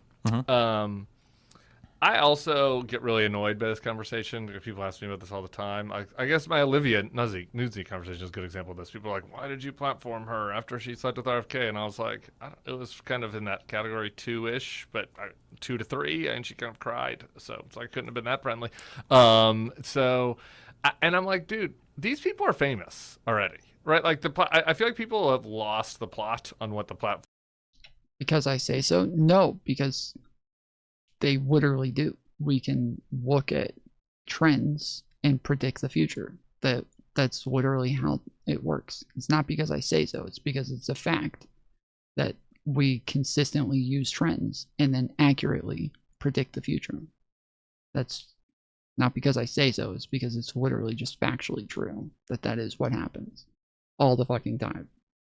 Forming like issue was supposed to be like the initial reason why this came into our discourse at all was because like random far right Nazis who had barely any reach were getting put onto platforms and getting more and more famous. And like obviously that I'm against that. Right? Like you shouldn't like make crazy people tankies or Nazis or anything.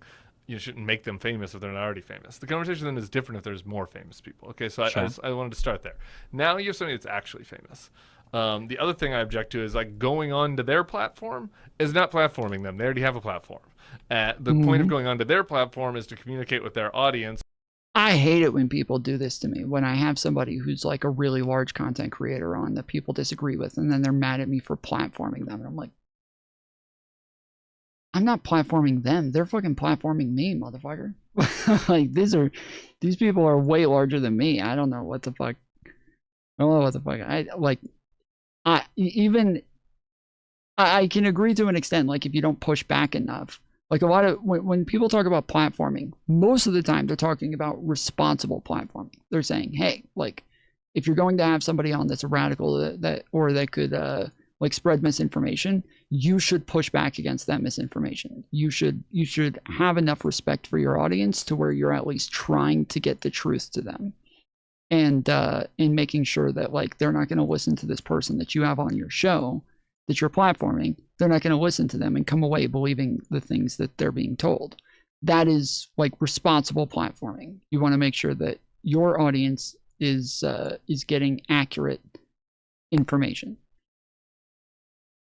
But just like having somebody on, it depends. If we're talking about some like 100 viewer Andy that's some fucking neo-Nazi that wants to come talk about like why North Dakota should be like an ethno-state or something like that. Like those are, that I guess could make sense because you're just giving somebody the ability to go and clip you and get famous off of you out of like, oh, I owned them in this area. Even if you had like a great comeback to them, they could just clip that out and make it look like they just wrecked you, and now they're getting famous all over the place for wrecking Foolery or Destiny or whatever. Like to an extent that could make sense. But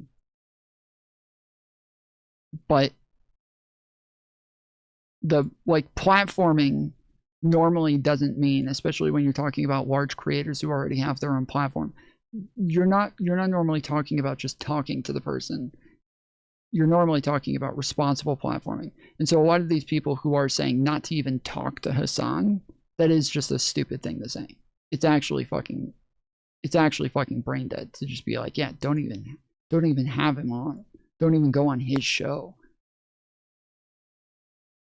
It is a really fucking stupid thing to say. Maybe to get a message across, maybe to hopefully nudge them your direction a little bit, right? So a lot of Democrats would use the word platforming to be like going on a show of somebody who has bad views. Like, I think that's crazy. Like, we should be going on shows of people with bad views. That's how you try to break them out of the bubble. Maybe that's hopeless. Maybe you can only win over 1% of the people, but winning over 1% is better than 0, and so it's worthwhile. So now that comes to like the only legitimate platforming discussion I would take, which is, what should I do on the Bulwark podcast? Like, should I have somebody on that has said offensive things and bigoted things?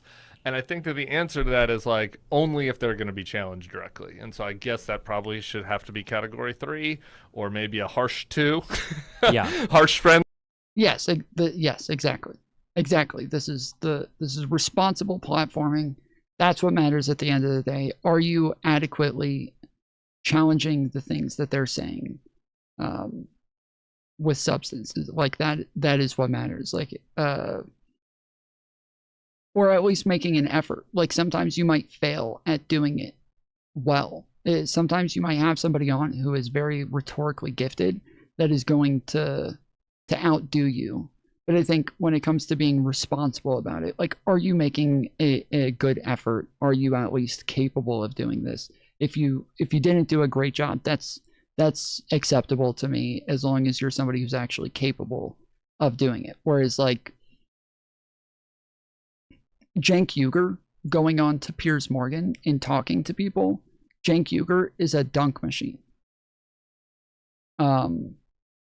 Who's that redhead guy who always wears the hat? Brian Shapiro. Brian Shapiro is a dunk machine. Like, there are some people that are put up as like patsies for the right to just dunk on. And that's Cenk Uygur and Brian Shapiro right now are two people on the left that are just easy fucking dunks for everybody. Even right-wingers, even MAGA. They get easy dunks off these people. I'd be open to a harsh friendly, depending on how noxious they are, somewhere between 2 and 3. Andrew was watching Brian. Yes. Well, I mean, if Andrew's watching somebody, you kind of know that they're a dunk machine. Like, if Andrew's actually going to review somebody and engage with their arguments, it's either going to be like heavily clipped or it's somebody who's a fucking dunk machine. Of your categories, and I think that's a harder question. I think that, I think it's different if you're an individual streamer versus I have like, we have a whole company. Like, I have other people, I don't want other people to feel like their brand is sullied or their values are sullied by my choices, right? So some of those decisions make it more complicated for me. But anyway, that's, I don't know, did that answer your question about how I see the platform in conversation? Yeah, a little bit. I think you're intuitively at the correct place. I think most people are actually at that place, or they should be if they think about it. I do agree with you, and as somebody who's debated a lot of unsavory people, a lot of Nazi Fuentes, all these types of people, I'll get hit sometimes with that, oh, why are you platforming this person? In my mind, even if there is a disproportionate amount of popularity, the adversarial and the hostile conversations should never really be making the other person more popular unless you're really not prepared for the convo. Like, when you're having challenging conversations, your goal is to undermine the other person. That's the goal. You're trying to make them or their ideology look bad because you have substantial disagreements. Right. And that fear to ever engage the other side in adversarial conversations is very, very, very annoying to me, because especially now when they've gotten so prolific, a lot of people don't even know how to have those conversations anymore. And you get these stupid comments, like you said, where somebody's like, oh, you can't platform X figure. And it's like, X figure, just signed a, $50 million Spotify deal, or they have one of the largest podcasts in the world. What do you mean you don't platform them? For like a Candace Owens type person. Like, these people already have the platform. And then much to the same... I mean, if I were you, I probably wouldn't go on like a random Groyper, like a random tier 3 Groyper stream, because maybe if they get one over on you and they can clip it, you know what I mean? Potentially. There are These are exceptions things, to all these things. These are things that I factor in, for sure. Like, if somebody's like, I have a 100 subscriber YouTube channel and I want to debate you on like whether or not this African tribe has the warrior gene or something. It's like, I don't have the time to research all this in particular. I don't know if I would do that. But one of the frustrating things is that people will say that, like, oh, well, you guys want to platform people now. Well, why were you guys so upset when Joe Rogan and everybody else was doing it before they still do it? And the reason why people are upset... Like, I'm generally, I just do call-in shows. Like, I get a phone number on the screen. If people want to call in, they can. If they disagree with me on something, they're always welcome to do so. Normally, if there's like a conversation that I don't know anything about, I'll normally like feel them out for a minute to see if they know anything about it, or if they're just like giving talking points. And then if they do actually seem to know a lot more than I do about this thing, then I'll just like eventually just say like, yeah, I'll have to look into this more, and say that like we can schedule and come back to it. But fortunately with MAGA, it's just rarely the case. I would say with MAGA and leftists, it's just rarely the case that they actually have researched something independently. Most of the time they're getting talking points from some other pundit somewhere, and they like believe things because they've heard it said enough times to where they're willing to come on here and think that they're about to rock me on something. And like, one of the easy ones that I love doing is open borders. Like, there's so many conservatives who love saying that there were open borders, and they have no fucking idea what they're talking about. They literally have no idea what they're talking about. They don't know what open borders are. They don't know how Joe Biden had open borders. They don't know, they don't know anything about the subject whatsoever. They don't know what Biden did or didn't do for immigration. They don't know what his numbers were. They don't know anything about it whatsoever. They just know what they've heard from pundits who have kind of taken things as much out of context as possible, say, and so these are just like easy as fucking pie conversations to have, or even like most of the time, yeah. Because earlier I was saying, like, if somebody comes on and they want to have a conversation about something that I actually don't know much about, if I've actually stated a position on this, I'm willing to like have somebody come on and challenge me, and I can like kind of look into it while we're sitting here, and I'll go, if they have like a statement that says like, actually you're wrong here, this is true, you know, if I've already staked a position on that, I'll normally just sit and go look it up in that moment and concede if I'm wrong. But yeah, if we're talking about just somebody just wants to have a conversation about something that is just random, and they just call in and are like, hey, I want to debate you on X, then yeah, those are the times that I might have to like put it off to actually go look into it once in a while. Even if they can't phrase it correctly, the reason why I'm upset, and I know most people are upset, again, even if they can't phrase it, is because Joe Rogan, they pretend that they're having adversarial or hostile conversations, but they're really having, it's usually now like almost same team, or at worst, friendly conversations. There's never follow-ups, there's never fact-checking. I don't know if he took Jamie out back and shot him or what, but like I never hear anymore, like, is this actually true or whatever? And yeah, that type of platforming is only there to bolster the other side. It's there to like increase the popularity of the person that you're bringing on. And that it's just, totally. Yeah. And this is Tucker's the prime example of this right now. I ain't Brogan, as those guys are, but I just think it's most acute with Tucker because he's so good at the category 4, at the adversarial conversation, right? Like Tucker is as skilled as Mehdi probably at really undressing someone if he wants to. And it's just like, look at how Tucker treated Ted Cruz versus how he treated Putin or Fuentes. Yeah. Now, I'm no Ted Cruz fan, but like but your thesis here is brought out perfectly. Like if Tucker had Fuentes on and treated him like Ted Cruz, some people would have complained, but that would have been an interesting conversation for me. I would have watched that. But having on people to glaze them. Tom, did you hear Brian Shapiro is fighting Andrew Wilson for $50K? I'm pretty sure Andrew Wilson has challenged like 3 different people to a fight, saying that he'll fight them in like putting a bunch of money up on the line. And I don't think any of those have actually panned out.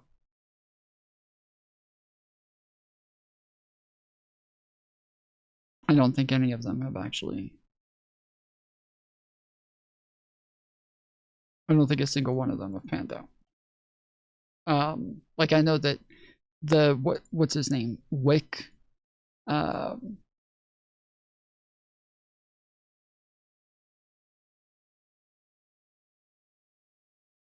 Wick was one of the people that I think he put up like $10,000 for Wick to fight him, and then Andrew backed down on that one. I think he did the same with Radical Coder. I believe there was one other one. The panel host dude, yeah. Yeah, Wick brings it up all the time. Wick brings it up all the time that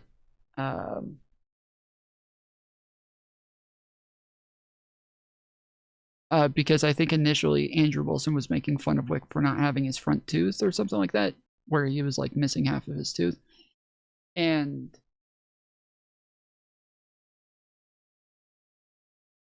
so Wick started like talking shit back, and then Andrew said like, you know, hey, well, if you just yeah, I think Wick was like making fun of Andrew for not being masculine or being a bitch. Or, well, I think it was for the not being able to pull the top off the bottle. I think the jar. You couldn't open the jar of pickles. Wick was making fun of them for that. And so then Andrew says, "Okay, well, if you come fight me, then I'll pay for you to get your tooth replaced." And Wick says, "Okay, I agree." And then they were supposed to like start setting up dates, and I believe had some conversation about it, and then that was it. And then Andrew just completely backed out.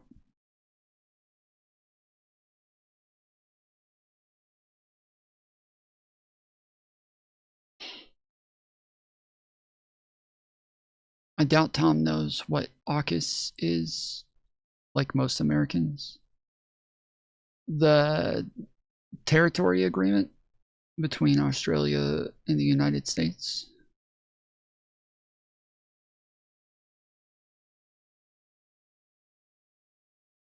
I think it's like a territorial, like trilateral security partnership between Australia and the UK and the US.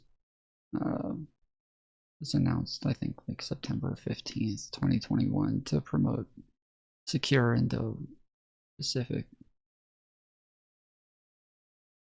I think it consists of like 2 pillars. One was like facilitates Australia's acquisition of nuclear powered submarines, something like that. I think the second pillar was like focuses on accelerating joint development of advanced military technologies, including quantum AI and hypersonic capabilities, I believe. Okay, I wanted to make sure I was talking about the right thing.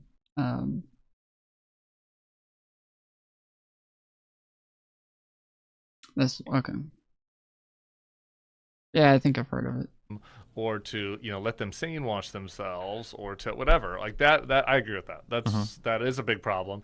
And I've said this, I keep bringing up Theo as my example because as a Louisiana person, he's just the one that comes to mind in that category the most. We have some mutual friends. I kept trying to send messages to him being like, just stop having people on that you're not capable of interviewing, right? Like I don't think you're a bad person. It's just like you're who did he say that to? I agree with that.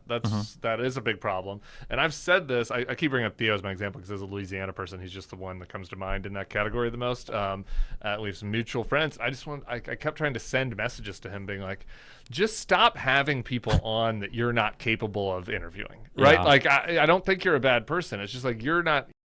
That is the way that I feel about Brian Shapiro. I think Brian's a smart guy. He seems to know a lot. He seems to be really capable, but I don't think he has the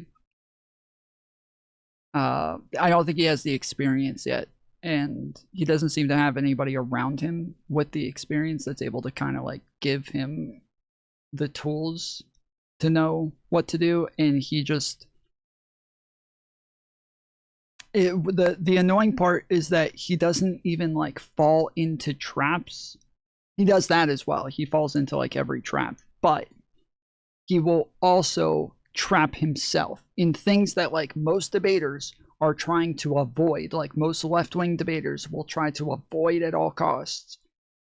They won't even try to trap him in it. He'll just do it himself and just throw himself into the fucking fire. And it's exactly what right-wingers want. Like just as an example, for anybody who's like thinking about debating or likes to debate or anything like this, okay?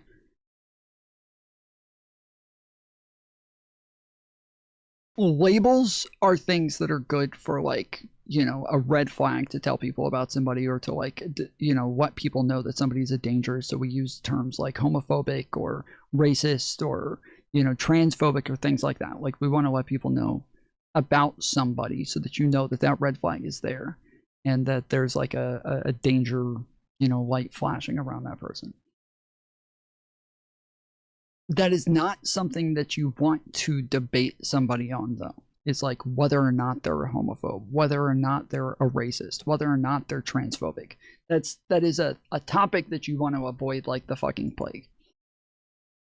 And Brian will even call things racist that aren't necessarily racist. And even for like moderate people, not even just MAGA, not even just conservatives, but even for like moderate people, the terms, the like calling somebody a racist is something that's seen as very SJW-esque, right? It's something that you look bad. even if the person is like a fucking neo-Nazi sometimes, like you'll still look bad for calling them a racist. And so normally what you want to do is just lay out the logic that shows that they're a racist without ever using the term, right? So you can just kind of like, but isn't that like kind of discriminatory towards black people? Like you can kind of do something like that that makes it to where you're able to kind of argue whether or not it's discriminatory without arguing whether or not that person is a racist, right? This is like something that you just want to avoid it like the fucking plague. I don't think I've ever seen a debate with Brian Shapiro where he didn't end up calling somebody racist or calling something they said racist or transphobic or homophobic or bigoted or what, you know, whatever, like somewhere down the line. Like it seems like every single conversation or every single debate that I've ever seen him have, he always uses the terminology, the buzzwords that like in debates, you try to avoid those motherfuckers. You, audience will immediately go into defense mode. Yes, like even like progressive people or liberal people, like even those people will kind of watch these things and be like, oh, I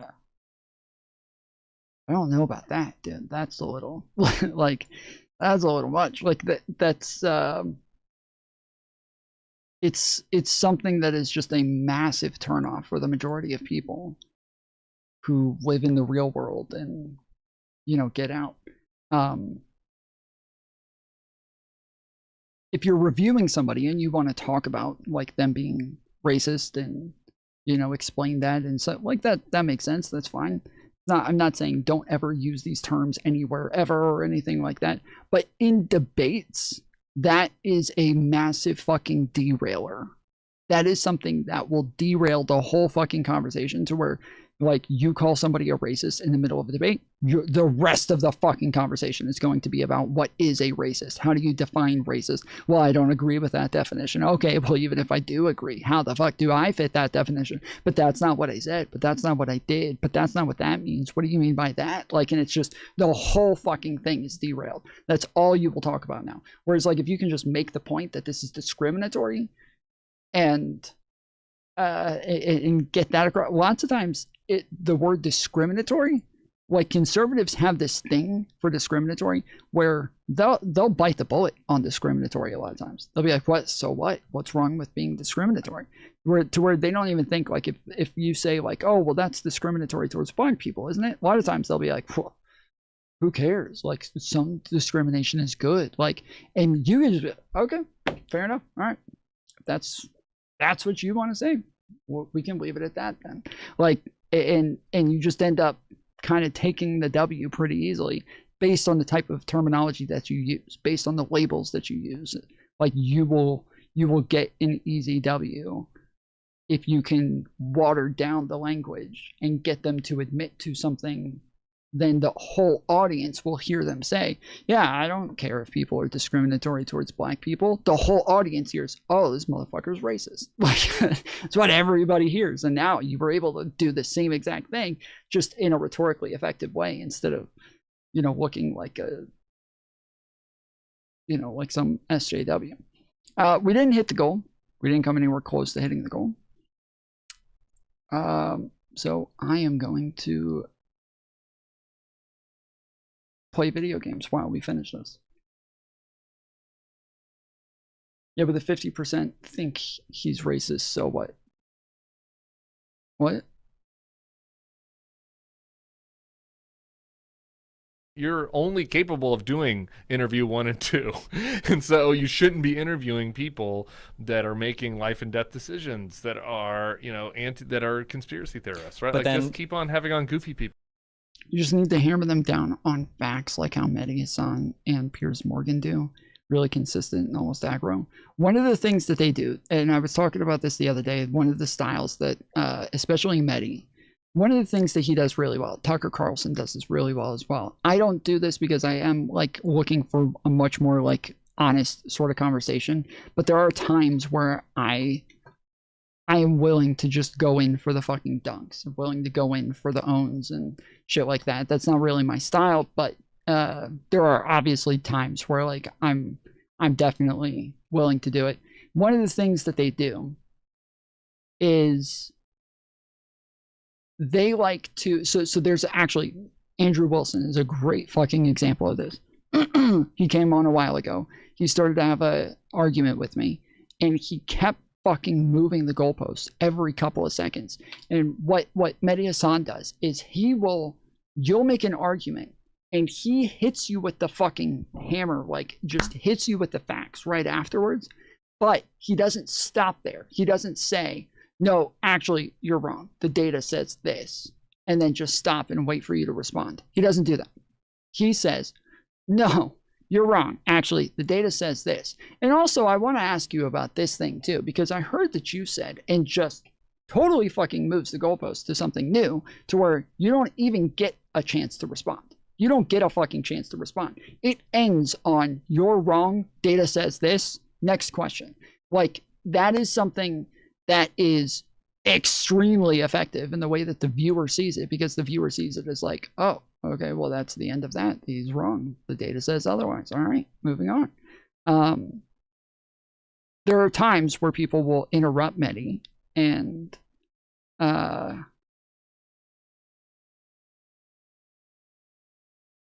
they'll interrupt him and be like, wait, hold on. No. And they'll, like, you know, get their next, they'll get the rebuttal in. But he's very good at, like, not allowing the other person to even make their points. Mehdi Hassan has been blocking a lot of people lately for a guy who wrote a book called Win Every Argument. What does that mean, blocking a lot of people?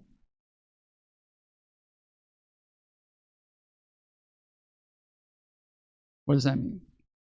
He's been blocking a lot of people.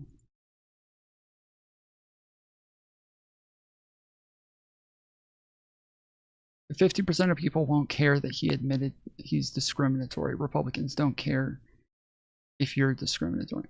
No, okay. I'm saying that, like, MAGA has this thing. But I was talking about the fact that, like, a lot of times more moderate people will be willing to listen. And that, like, the moderate people are the ones who are not, or are going to, like, also get kind of annoyed if you call somebody racist, even if they're, like, a moderate lib or something like that. But same for, like them being discriminatory is again, even if they're moderately right-wing, if you admit, like, yeah, so what if I discriminate against black people, the moderate right-wingers will still be like, ooh, what the fuck, why would you say that? Like, that's fucking insane. And so it's about, like, you know, proportionalities. You're going to get a much larger proportionality of people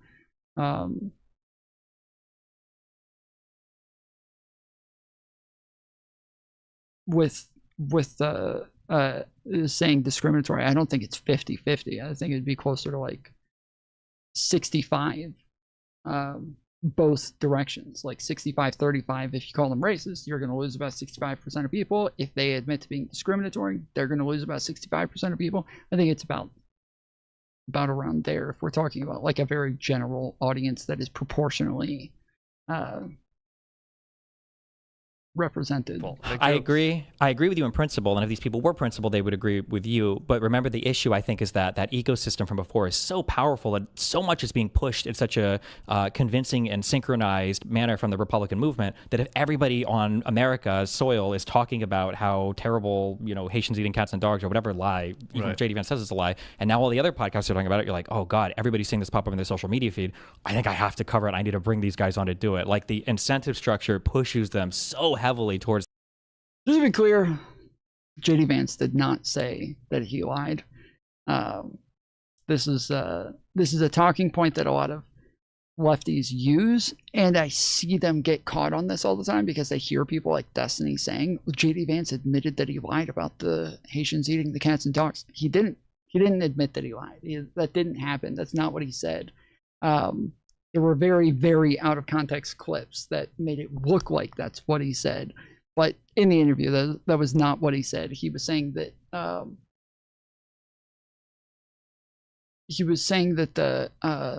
like, he heard it, that his own constituents, you know, called him and left voicemails and told him that this was happening, and that's where he got it from, in literally the very next sentence. But that's always cut out, and he said he didn't care if it was made up.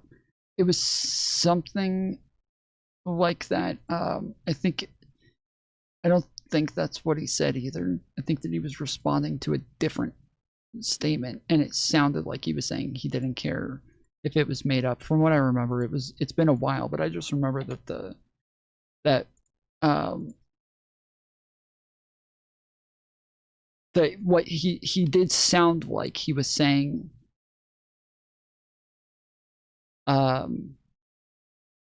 that like it didn't matter if it happened in reality. What matters is that the message is getting across.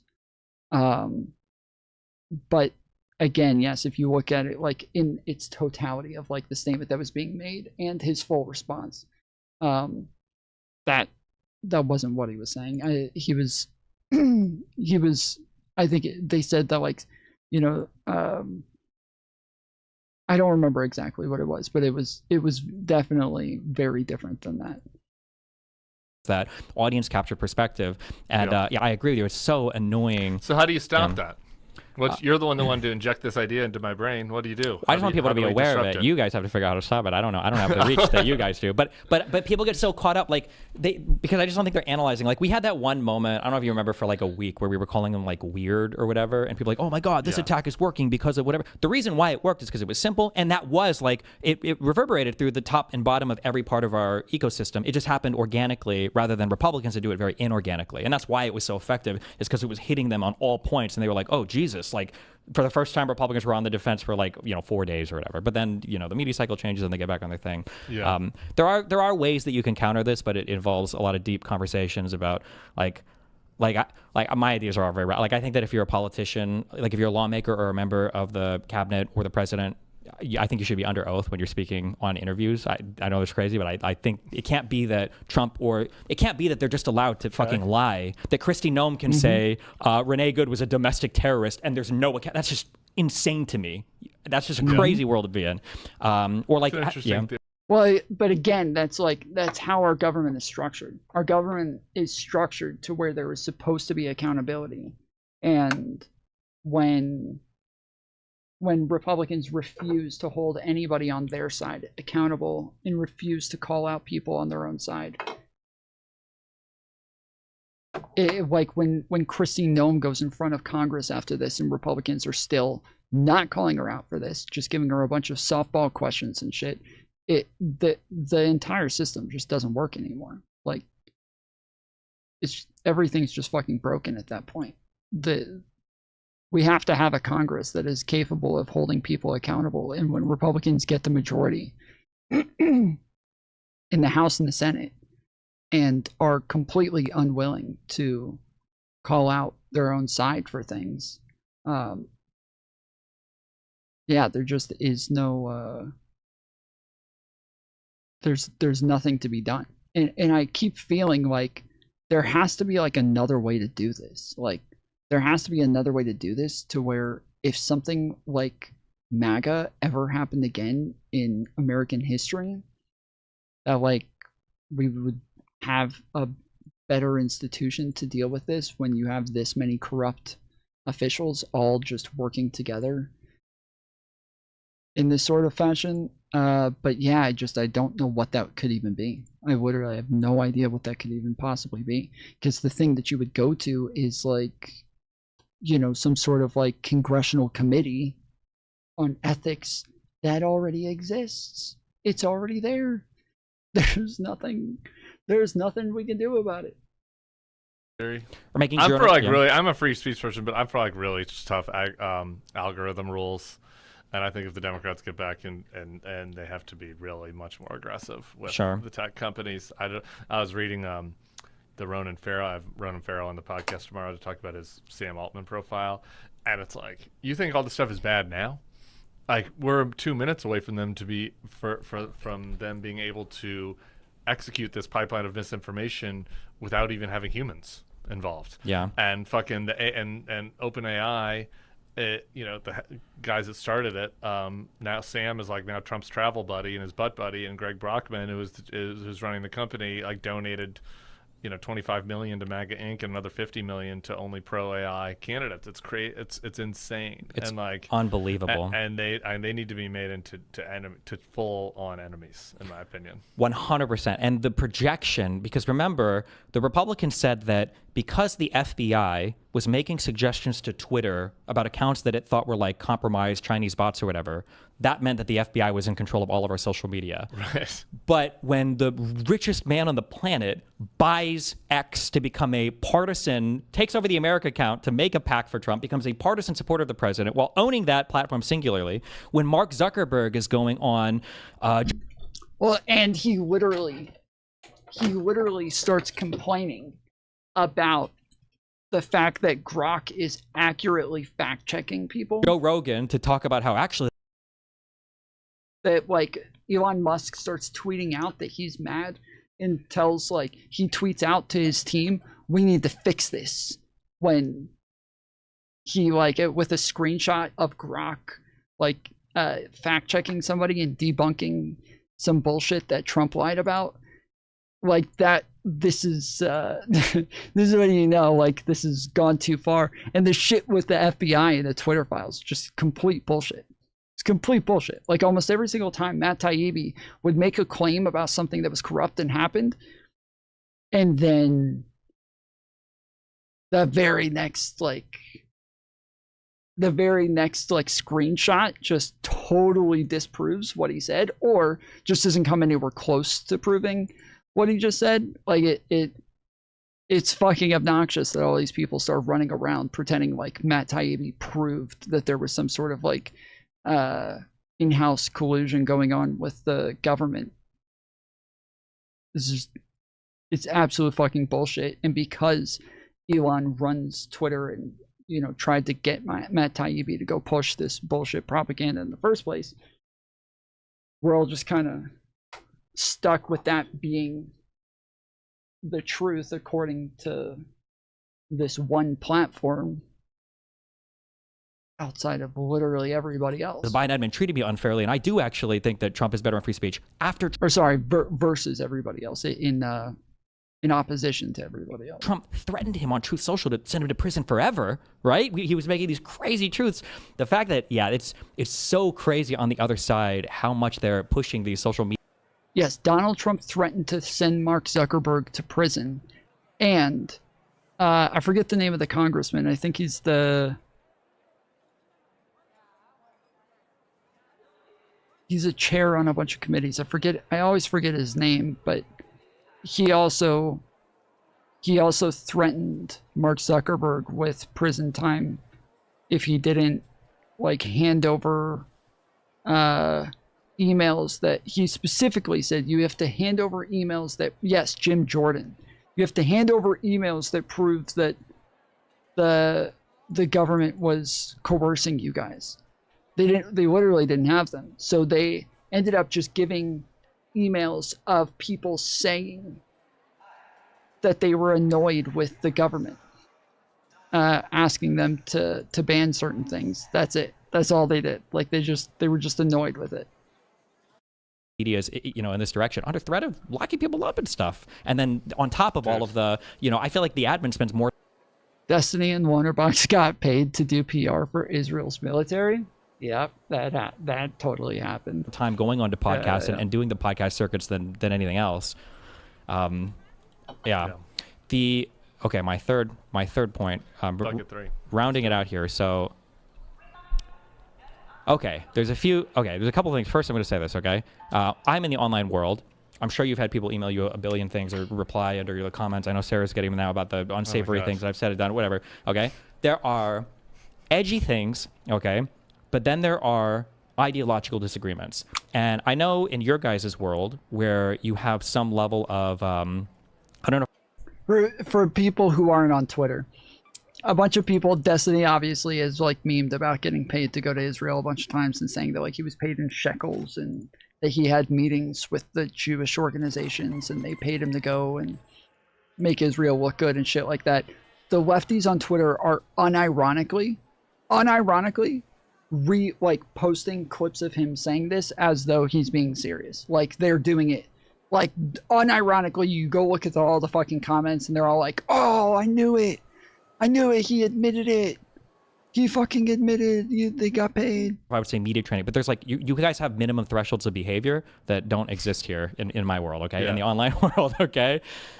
But I know that it seems counterintuitive, but if somebody has a horrible ideology, but they're labeled by other people as being incredibly edgy, that is a huge boost to their ability to communicate with people. And I see this mistake made. You guys just published another article, or the Bulwark did, about Hassan, I think this morning. And this fixation on like, Hassan says edgy things. He said this thing about Crenshaw. He said this edgy thing about America deserves a 9/11. I think that it's a mistake when the fixation is on just edgy stuff, because I think that you can overlook edgy comments. I would say this is somebody that makes edgy comments, right? But what I would wish that people would do is fixate more like, okay, forget the edgy comment, okay? What is the underlying ideology? And when you look at a lot of these types, Hassan for sure, but like the socialist movement, I think in the far, far left in general in the United States, these people are not ideologically aligned with the Democratic Party. And they've basically said, not basically, they have said as much multiple times. And there's like superficial kind of layover sometimes, but like when you actually try to cash it out into some kind of policy, it's never there. You know, like I've seen people on the far left, Jank will attack the Affordable Care Act. Norman Finkelstein said that he did get paid and trained by Israel. Oh, Norman Finkelstein. Well, then it definitely that makes sense then. Yeah. What are you gonna say? Because he says that it's part of the they call it a corporate release valve all the time. Or you've got people on the far left will play into idpol or social issues until those are brought up in opposition to some socialist idea, and then I've seen, there are videos of Hassan screaming about how like social policy doesn't matter, it's totally irrelevant, this is just rainbow capitalism, they're just throwing things in front of you to try to distract you from the class issues. And then basically what I'm trying to say is that like it's not just that they're a little bit further left, it's that there's like a substantial ideological disagreement where their goal is to destroy the Democratic Party literally and to co-opt it and be subversive while trying to get people on the left to appeal to them. All right. I have a lot of thoughts on this. Go for it. And so I want to make sure that the full the full view of them is shared. So if we need to go a little long, whatever, I'm around. I got bumped from my Nicole Wallace hit on MS Now, speaking to the boomer libs. What a rebrand, MS Now. Okay. I think there are a couple of things at play here. Well, they sound hip and cool now. So MS Now. That's the way the Gen Zers would say it. They should call it MS type shit. In the discourse around Hassan or the tankies or socialists or whatever on the left, and I just want to kind of disaggregate. Part of it, like what you're doing, like you have an ongoing, running, like almost kind of global college dorm room fight happening with Hassan, like over a decade, right? Which is you're trying to convince people the values of liberalism, he's trying to convince people the values of democratic socialism or left-wing authoritarianism, whatever he would end up landing. Yeah, he would call it the former, but it might really be the latter. And I think that's an important debate to have, and obviously I'm on your side for that, right? Maybe not on every specific sub-issue, but like as far as the trajectory is concerned, and I've criticized Hassan a bunch over the past couple of months, including in person the one time I've met him. And so, like, I think that we can, like, that's one thing, and we can talk about that. The other thing is the question of like how the left interacts with partisan politics. Okay, and in particular, I'm focused right now on how the anti-war left intersects with partisan politics. More so than like the socialist left, because in some ways they overlap and in some ways they don't. And I think that the Democratic Party has really hurt its brand over the past decade by letting Trump take the mantle of being the anti-war person. And obviously that was bullshit. Obviously you and I saw through that. Some of the far left streamers did not see through that. We should dunk on them and call them stupid in the world of streaming, right? That is fine. But like that doesn't change the fact that it happened. Like it happened, and there's a significant chunk of the population, some of them left, some of them are consuming Manosphere podcasts. Destiny is probably one of the more pro-war streamers on the left, especially like he was just excessively pro-Israel throughout the beginning of the war, to where he was like calling just about everything Hollywood, and I don't know if he's the person to be having this conversation with. Some of them are not really political, that just aren't a fan of wars, think it's stupid how much money we've been spending in the Middle East, don't want themselves or their kid to go to war. And like the fact that Trump said that was appealing to them, and the Democrats like seemed like the party of whatever, the blob. And I think that that was a branding mistake in retrospect, like obviously. And right now in this moment in April of 2026, like is the Democrats' best chance to like recapture that they are the party against stupid wars, right? And it doesn't mean that they're isolationist or whatever, but like we are the party against stupid wars. It was Bush that sent us to Iraq and Afghanistan. It's Trump that started this Iran war. If you are paying more at the pump right now, it is because of Trump and because of his friends in the Middle East, MBS and BB, and the other corrupt buddies that he's doing deals with. Like it's their fault. We're on the other side. If you put us back in charge, we're not going to do this. They tricked you. You were fooled. I'm sorry. We're doing my best to win you back over. Like I just think that it's like really important that the Democrats recapture this posture right now.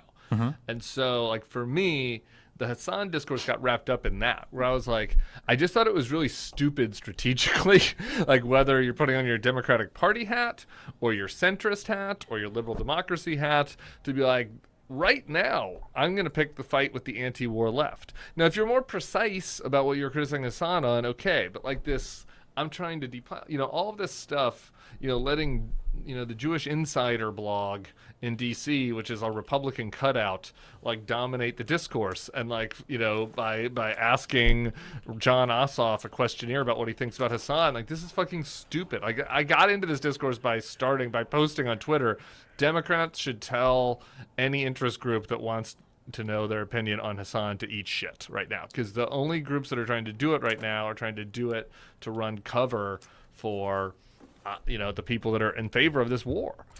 And so anyway, like that was the beginning of this, and then it spirals into a bunch of other stuff. And so I have more thoughts on how Democrats should engage with the left, but like those are my two main things I just wanted to make clear at the start. Sure. So on the second thing, I 1,000,000,000,000% agree. I'm going to look back to my earlier kind of media model for why I think, unfortunately, like I hate the anti-Semitic attacks against Hassan. I do actually think that him and a lot of people on the left, him especially, are anti-Semitic. But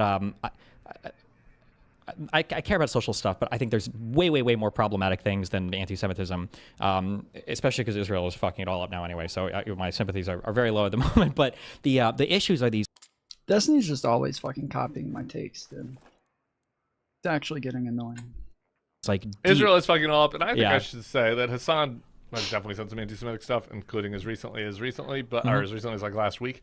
But he also, I think, is feeling the pressure on this, and this goes to like a third point I want to get to eventually, which is like he's modulated his rhetoric on that in a way that's potentially useful. But anyway, you might think it's potentially unuseful. But I would say he definitely, it's all dog whistles, but not even like quiet dog whistles. Like when you're screaming at somebody, calling them a baying pig, and all the inbred comments or whatever about Jews and everything else. Like they're usually hitting on certain anti-Semitic tropes, like they need to go back to Brooklyn. They don't belong there, stuff like this. But regardless of that, I think the reason why the Jew discourse carries is because the Jews have, as has been noticed through the last 2,000 years or whatever of human history, they're very good at doing their media messaging, right? You've got your AIPAC people, you've got your, I don't know if the Southern Poverty Law Center or the name of the, no, it's not them. There's another group that is on Twitter that like calls out like anti-Semitic people or whatever. Like they're very, the ADL, that's what I'm thinking of. Yeah, they're very good at their vertical integration and everything. They label somebody, like this guy's anti-Semitic. Here's why, and then that message like resonates within the entire tuning fork of kind of the, I guess like Jewish interest structure or whatever. I'm trying not to sound too much like a Nazi right now, okay? But this is but like they're very good at like messaging on these types of issues. You're not a Nazi, to be clear. I'm trying not to go on. I'm trying very hard to not go on Nazi platforms. You're good. I've not watched all 8 hours of your streams every day. I promise I'm not a Nazi, okay? Yeah, okay. Of course, I was a Nazi. I would say exactly that, right? Wait, what did he just say? Not to go into. I'm trying very hard to not go on Nazi platforms. You're good. And I've not watched all 8 hours of your streams every day. I promise I'm not a Nazi. Okay. Yeah, okay. Did he just say? Wait, did he just say I have not watched all 8 hours of your streams every day, or was he clarifying that he's not a Nazi, or was he? It sounded like he was stating he's not a Nazi, and then towards the end, it sounded like he was clarifying whether or not he was a Nazi. Now I'm confused. Of course, I was a Nazi. I would say exactly that, right? No, I'm just kidding. I'm not. But they're very good at messaging on this thing in a very unified way, which I think is why this is what's carrying through the strongest. But the other type of messaging, like I agree, and I scream, okay, and I agree so much that Democrats aren't good. Sorry. Unbelievable. Oh that is such an amateur move. No, right you're there. good. Wow. That's a streamer mistake, so you're coming to our world, okay? It happens, you know. Keep going.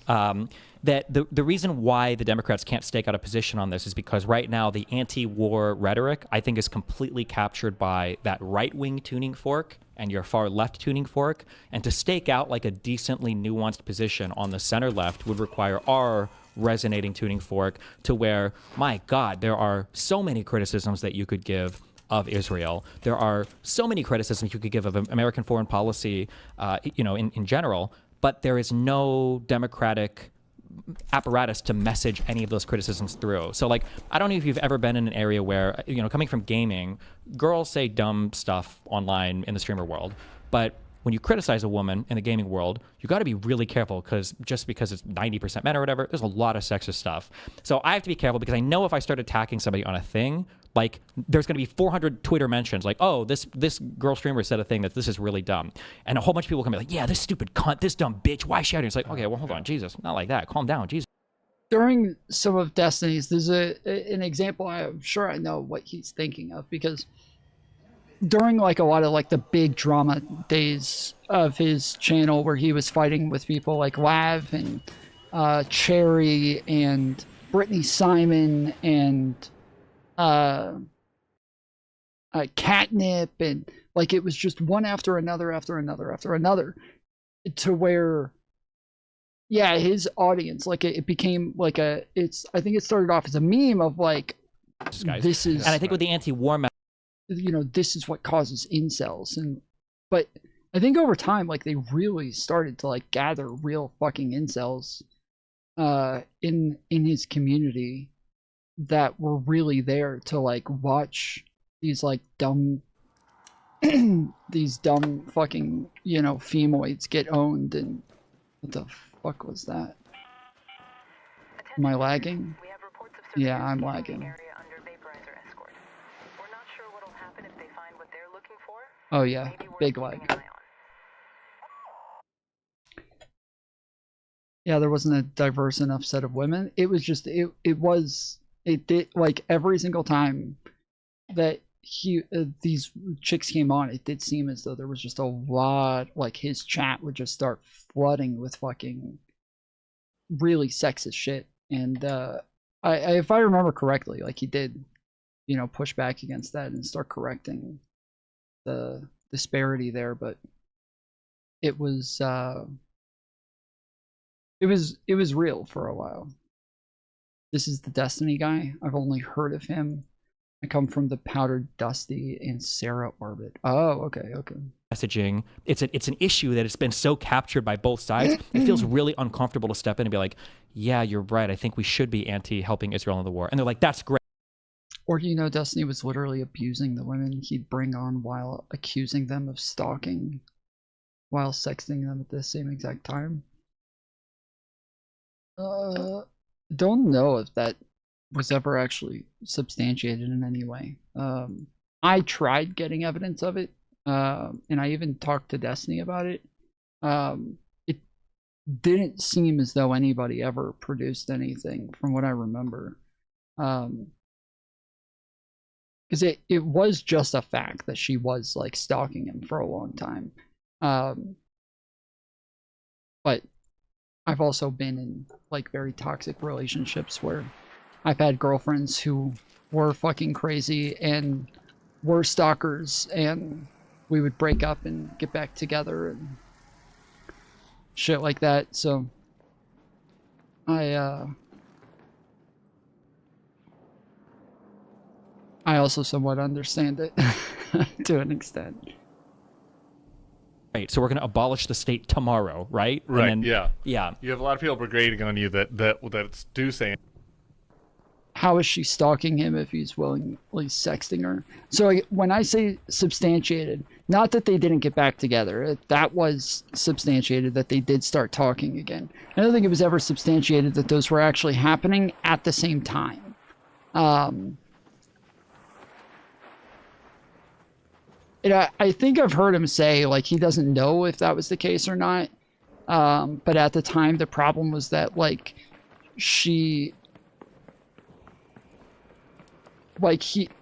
were supposed to, like, keep their relationship a secret, and she was supposed to kind of try to stay away from his community because it was, like, bad for her, but then she was still popping up in his chat, and that this was when that was supposedly said, where she came into his chat and then he said, like, oh my goodness, she's stalking me or something like that. I don't know exactly what it was, but there was a lot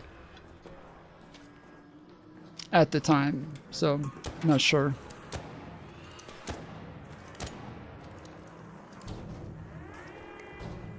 Anti-Semitic stuff.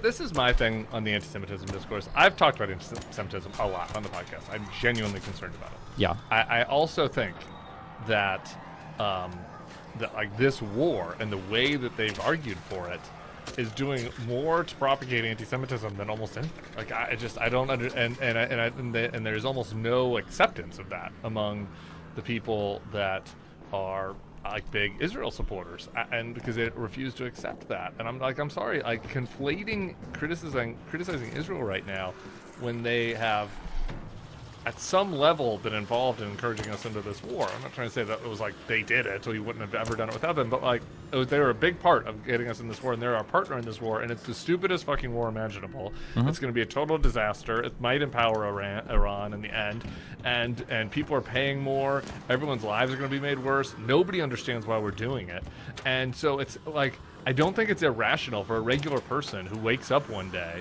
and looks at the price of their gas tank and it went up $20 and they're like, why is this happening?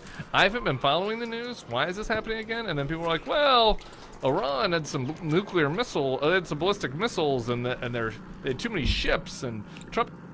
They chanted death to America, dude. You not know? They chanted death to America, bro. Like, obviously. Decided he wanted to bomb them, and it's like, and then another person says, oh no, we did it for Israel, and it's like, I don't know, man, I'm just sorry, one argument just seems pretty compelling, because the people who are making the case for this war have not made a very compelling case for why it is, and it's going to cause a lot of harm. So I just think that, like, I'm frustrated. Like, that is we got a fucking rat in here. There's a rat. Yo, turn around. There's a rat. There's a rat. Shoot him. That is just the position that we're in, and so I think that the Democrats, I think for good instincts, for the reasons you just laid out, don't want to be loud. My whole shit just totally fucking lagged out. I knew he was going to shoot me, and I kept trying to back out, and I couldn't. It wouldn't let me back out. As loud and clear-eyed as they could be on this, because they're worried about that. Like, they're worried about having, and it's just like, man, there's the thing. There's only two parties in the country. Like, if you become the president, you had anti-Semites that voted for you, you had homophobes that voted for you, you had bigots that voted for you. It's just like, if you get 70 million votes, like, that's just the nature of it, right? And so I'm not saying the Democrats should say or do anything anti-Semitic, but they need to be 100 times more passionate in opposing this war that's going to fuck up people's lives than they need to be in fighting internal internecine fights right now. And you as a streamer have a different obligation and job than a Democratic politician. And you're on here for 8 hours, so you can fight as many internecine fights as you want. But like, I just feel like the Democratic establishment needs to like get the credibility of being anti this war as clearly and passionately as possible. I'll help them with the echo chamber. Midas will help them with the echo chamber. MS, I don't know. I think there are plenty of people out there that would help elevate really passionate anti-war voices right now on the Democratic Party, and you know, a couple of them are doing okay. Ruben Gago's doing pretty good, Chris Murphy, but it's missing right now. Think of the 2028ers. If you thought about the potential 2028ers, who has been like the most vocal and clear and passionate in opposing this war right now? I can't think of anybody. It's hard to think about who would be the fit for that, and I think that's a huge mistake. I do agree with you that we need that more positive position out there of somebody saying it. I think there's two things here. So one is my issue is just you can stake that position out without trying to appeal to or I guess like curry favor with people on the, I would say on the far left, whose positions, you know, might be superficially similar, but they're not, you know? Like if you had a friend that came into your house and your other friend is like, that guy's going to rob from you. And you're like, what do you mean? It's like, he's black. All black people steal. It's like, okay, whatever. The day after he broke up with his wife, he streamed for several hours blaming her for everything. That's just not even true. For the first, like, I want to say like 2 weeks after they broke up, like they didn't even talk about it.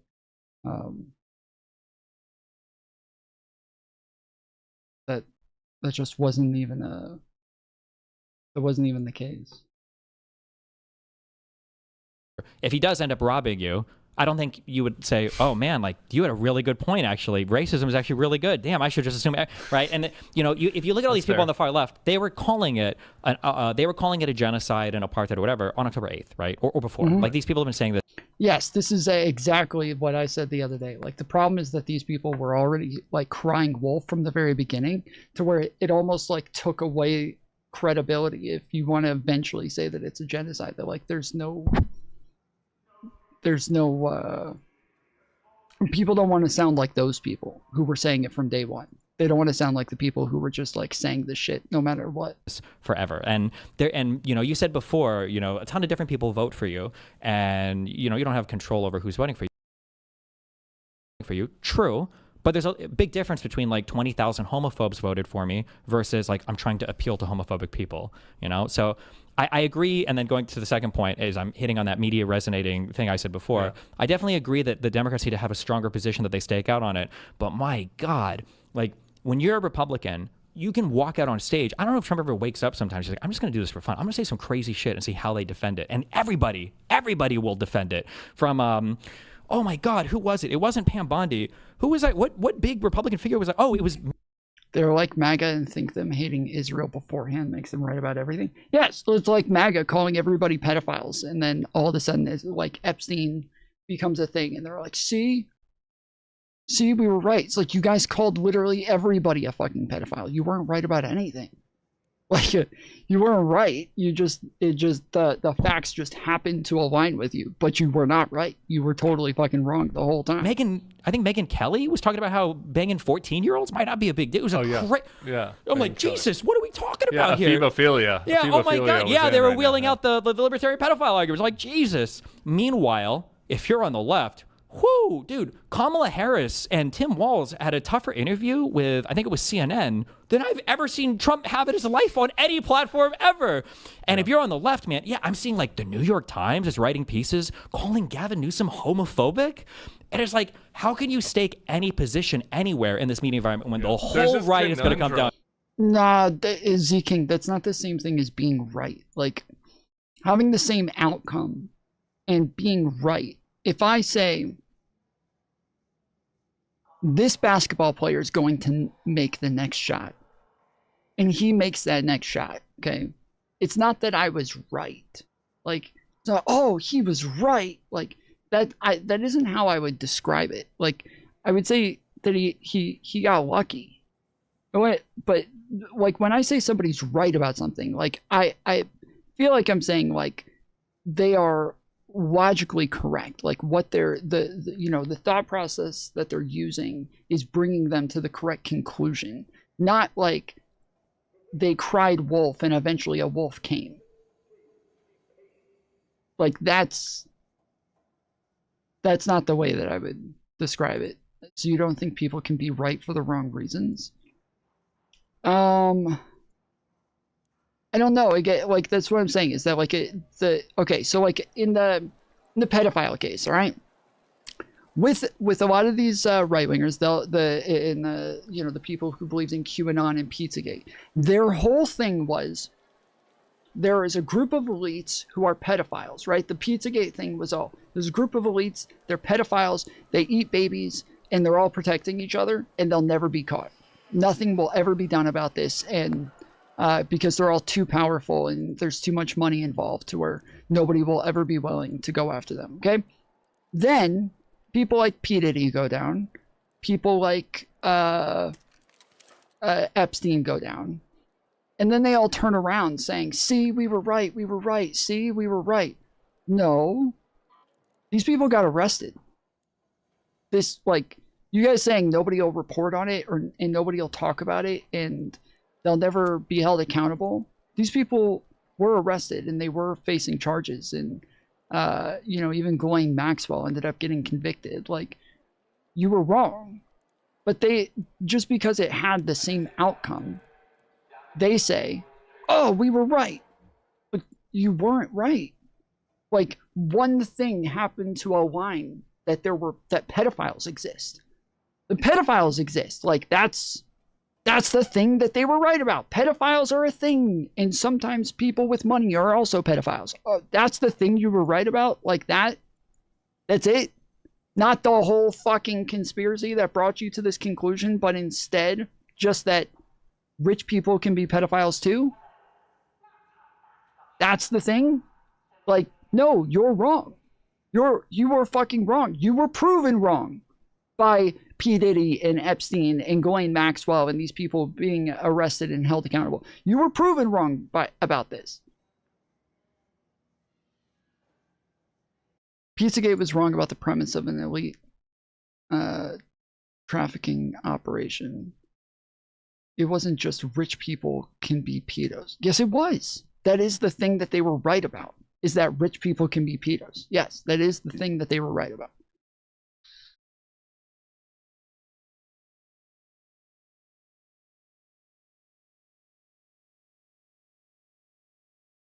I'm not saying that was their whole conspiracy. I'm saying that's the part that they were right on. That's it. If I say Zionism is a genocidal ideology, that it is built into the idea of having a homeland for Jewish people, that you must massacre and ethnically cleanse everybody else around you in order for you to feel safe enough to have your own place. And then eventually people say that what's happening in Gaza is a genocide. And you say, see, I was right. No, you weren't fucking right. That's still not, like, Zionism is not a genocidal ideology that needs to kill that's not the whole thing. You're still wrong.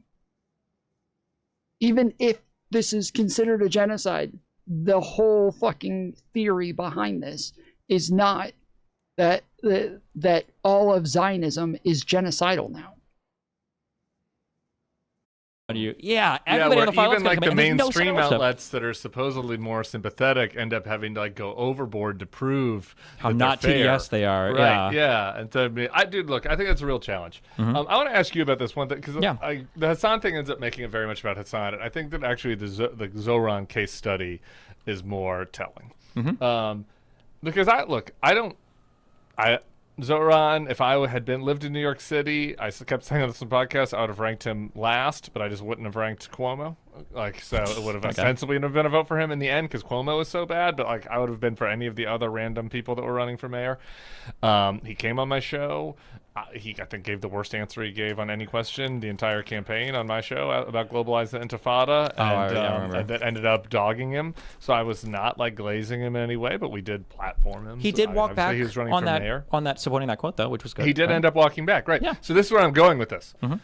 Hasn't and we engage with I engage with them a bunch on the topic of quote unquote abundance related stuff. It's not just me; it's other. I get where you're coming from about how people can be wrong about analysis, even when the outcome reflects a conclusion they hold. So I get that, but we just disagree on what it means to be right, I guess. Okay, let's say this, okay? Let's say Thor comes down from the heavens, okay? And it turns out Thor is a real person. He's a real god.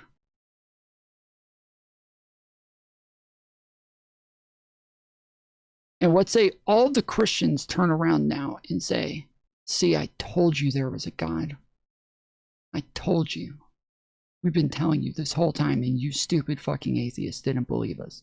But we were right the whole time. There is a God. This is like the same thing to me. Where you, I guess, would say, yeah, they were right. There is a God. See, they were right, though. There is a God. Wait, no, their claim wasn't just that there is a God. They had a very specific God that was was the God the Father, God the Son, God the Holy Spirit, and they had a whole Bible, and God's Son came down and died for our sins, and that like the whole religion is built on like this idea, and that like they're just being a God. That didn't prove them right. This proved them wrong. This proves them wrong on literally everything. Their whole fucking religion is trash now. They're wrong. We know they're wrong now. Thor is a real god, and he's here. We know that they're wrong. But you would say, well, no, they were right. There is a God. They did tell us the whole time God was real. And that, like, that to me is like almost like a semantic issue where like I don't think they're right. I would not say they were right. I guess the better example for the basketball analogy is like saying like if I flip my coin and it lands on heads, then he's going to make the next shot. And then I flip my coin, it lands on heads, and then he makes the next shot. Then I'm saying, because my coin landed on heads, that's how I know he's going to make the next shot. That like that's how you know they're wrong, right? That they just ended up being right, but not at the time that they made the claim. And they didn't have the information to come to that conclusion. So they ended up just saying something that aligned with being right, but it wasn't right. They didn't make the shot because your coin said heads, right?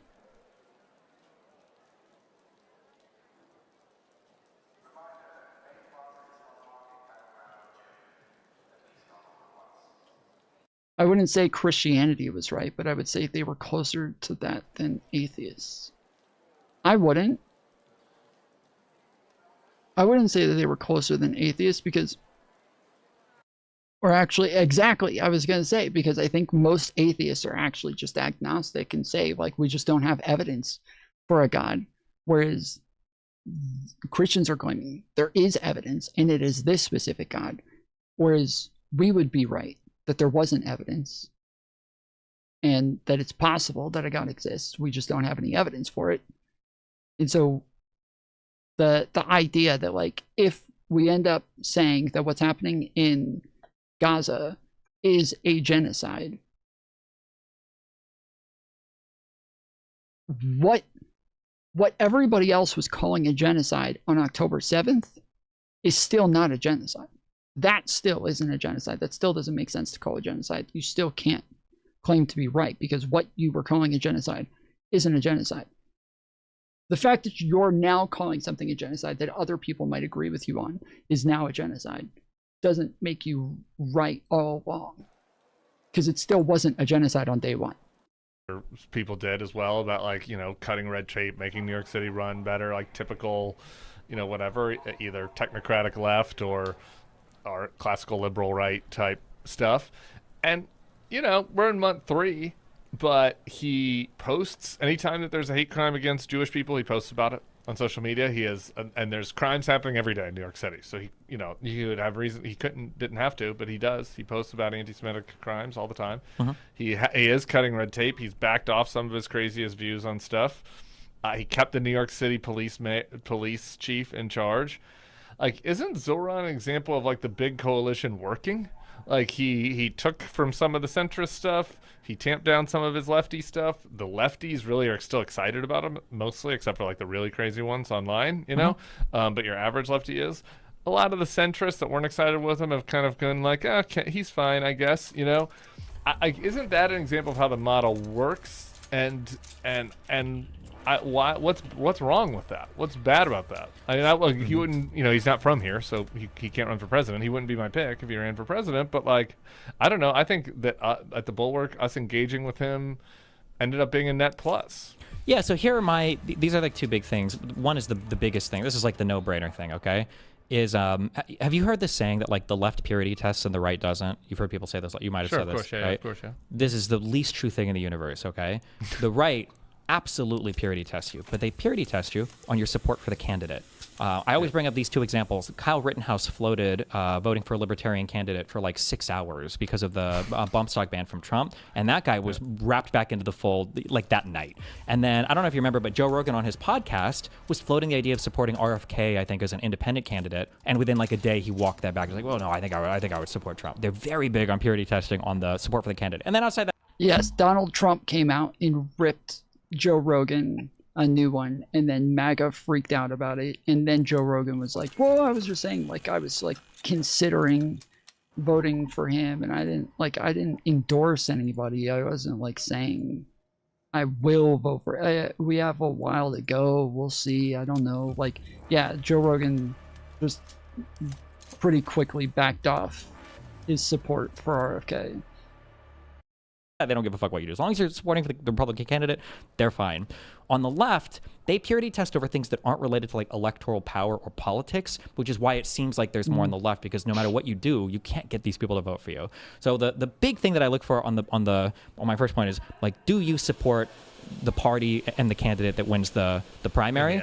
Yeah. One of the big things that Zoran said, there was a whole series of elections. It was like 14 of them, and we won every single one like a year ago. I wish I remember I don't remember which elections are. I just know there were a ton of them. There were a lot of moderate candidates that ran in these races, and I think a couple maybe progressive ones. So, Mamdani was he's talking about Mamdani. Mamdani was the like one progressive candidate that won. And then we had like it for mayor, and then we had I think 2 or 3 moderate governor races where moderate Democrats won the gubernatorial races. And then the fucking leftists came out and said, see, this is what everybody should be doing. See, we had the fucking successful campaign here in New York. See, this is the road to success. It's like, why are you looking at the 1 out of 4? Why would you look at 1 out of 4? Why aren't you looking at all of them and saying, hey, like, we have a diverse group of people here, different places. One is a progressive, the other ones are moderates, and that there's like different people are capable of winning in different areas, which is all shifting towards Democrats and helping Democrats overall get more legislation, get more support, get more momentum behind them. Like, this is beneficial across the board, which is why even the moderate Democrats who are not big fans of Mamdani, somebody like me, I was still very much in favor of Mamdani winning. Why? Because I want the lesser of two evils. I want somebody who's going to be beneficial for the Democrat Party. Cuomo seemed to be too cozy with the Trump campaign, whereas initially I would have supported Cuomo, but yeah, his cozying up to Trump PACs and Trump donors, like, that was it for me. Like, fuck you. Mamdani is the one who's out here opposing Trump more, loudly and proudly right now, and so he is definitely the guy. Even though I think a lot of the things that he was proposing would be absolute train wrecks. I think that he is just a better person for the moment that we need right now, or for the moment that we're in right now. And so I was definitely much more willing to back him. And it was actually nice when like progressives came on and said, they're like, okay, they're like, I've been really annoyed with you, like getting mad at leftists for not supporting the moderate candidates, but the fact that you were backing Mamdani the whole way through actually tells me that you are serious about just like actually getting the lesser of two evils in. And so I think that this is like a mentality that like lots of people do really take seriously, that they are willing to vote for whoever the lesser of the two evils is, even if they're progressive. Whereas it seems like progressives aren't fighting a war against Trump, they're fighting a war against liberals.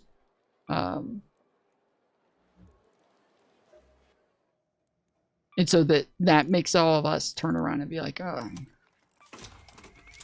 okay, maybe we should have gone with Cuomo. Like, maybe we fucked up here. Maybe we should have pushed for Cuomo a little bit more. What Zoran said was that different candidates are appropriate for different races in the country, and we should embrace all of that. And I think that is the exact correct idea when you acknowledge that, like Zoran is probably significantly to the left of me. I think he's done a great job in New York City so far. He's messaging a ton. His media team is amazing at everything they do. But I appreciate that Zoran is not spending his time in a plus 40 blue area attacking purple Dems constantly, you know? Right. And that, but then when I look at like, well, I can bring it to Hassan, but like, though Zoran didn't do the reverse, didn't happen for him. I mean, Hakeem never endorsed him. It took forever. Schumer took forever. I thought that was a huge strategic mistake. I totally disagree with that. I think that they did things the right way, and I think that, like, truly, honestly, I think leftists should have been very happy with the way that things turned out. I think they should have been ecstatic with the fact that the leading Democrats didn't, Democrat leaders didn't endorse anybody, because normally if they're going to endorse somebody, it's going to be the person who's been in the party for a long time. Like, it's going to be the person who's been around a long time, and that is already like proven that they can have success and that they can win elections, and like that's obviously the direction that they're going to go if they endorse somebody.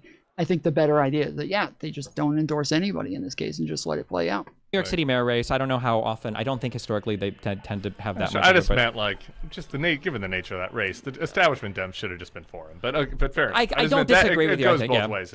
Especially given that populism is having its moment and all that. Yeah. But when you go through and you look at how like the Majority Report, how Kyle Kalinske, how Crystal Ball and Breaking Points, the Young Turks, Hassan, when you look at their treatment of like the Democratic Party, oh my God, it's brutal. Brutal. One of the examples that you brought up earlier was, when I talked about my buckets of conversations, one of the biggest disasters is when you go on to think you're going to have one convo and you have another. And you actually brought up an example that I listed, which was 10. I bet the Majority Report's going to cover this.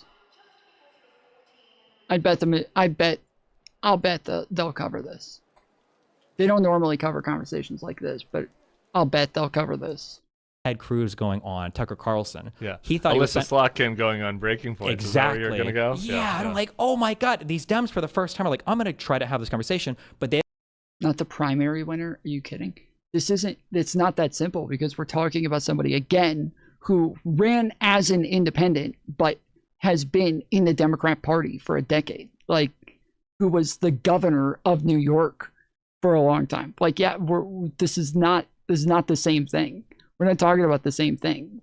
This is not as simple as just saying like, oh, this is the Democrat primary winner. Like, obviously, it's not the same. And even the fucking primaries, they could have endorsed Cuomo in the primaries, and they didn't. Like, this all still alive. I don't understand where the media environment is. Same thing with Ted Cruz. Either Tucker Carlson was on Fox, I guess, so he must be cool. Meanwhile, Tucker Cruz. But yes, I think Cuomo's a dilf.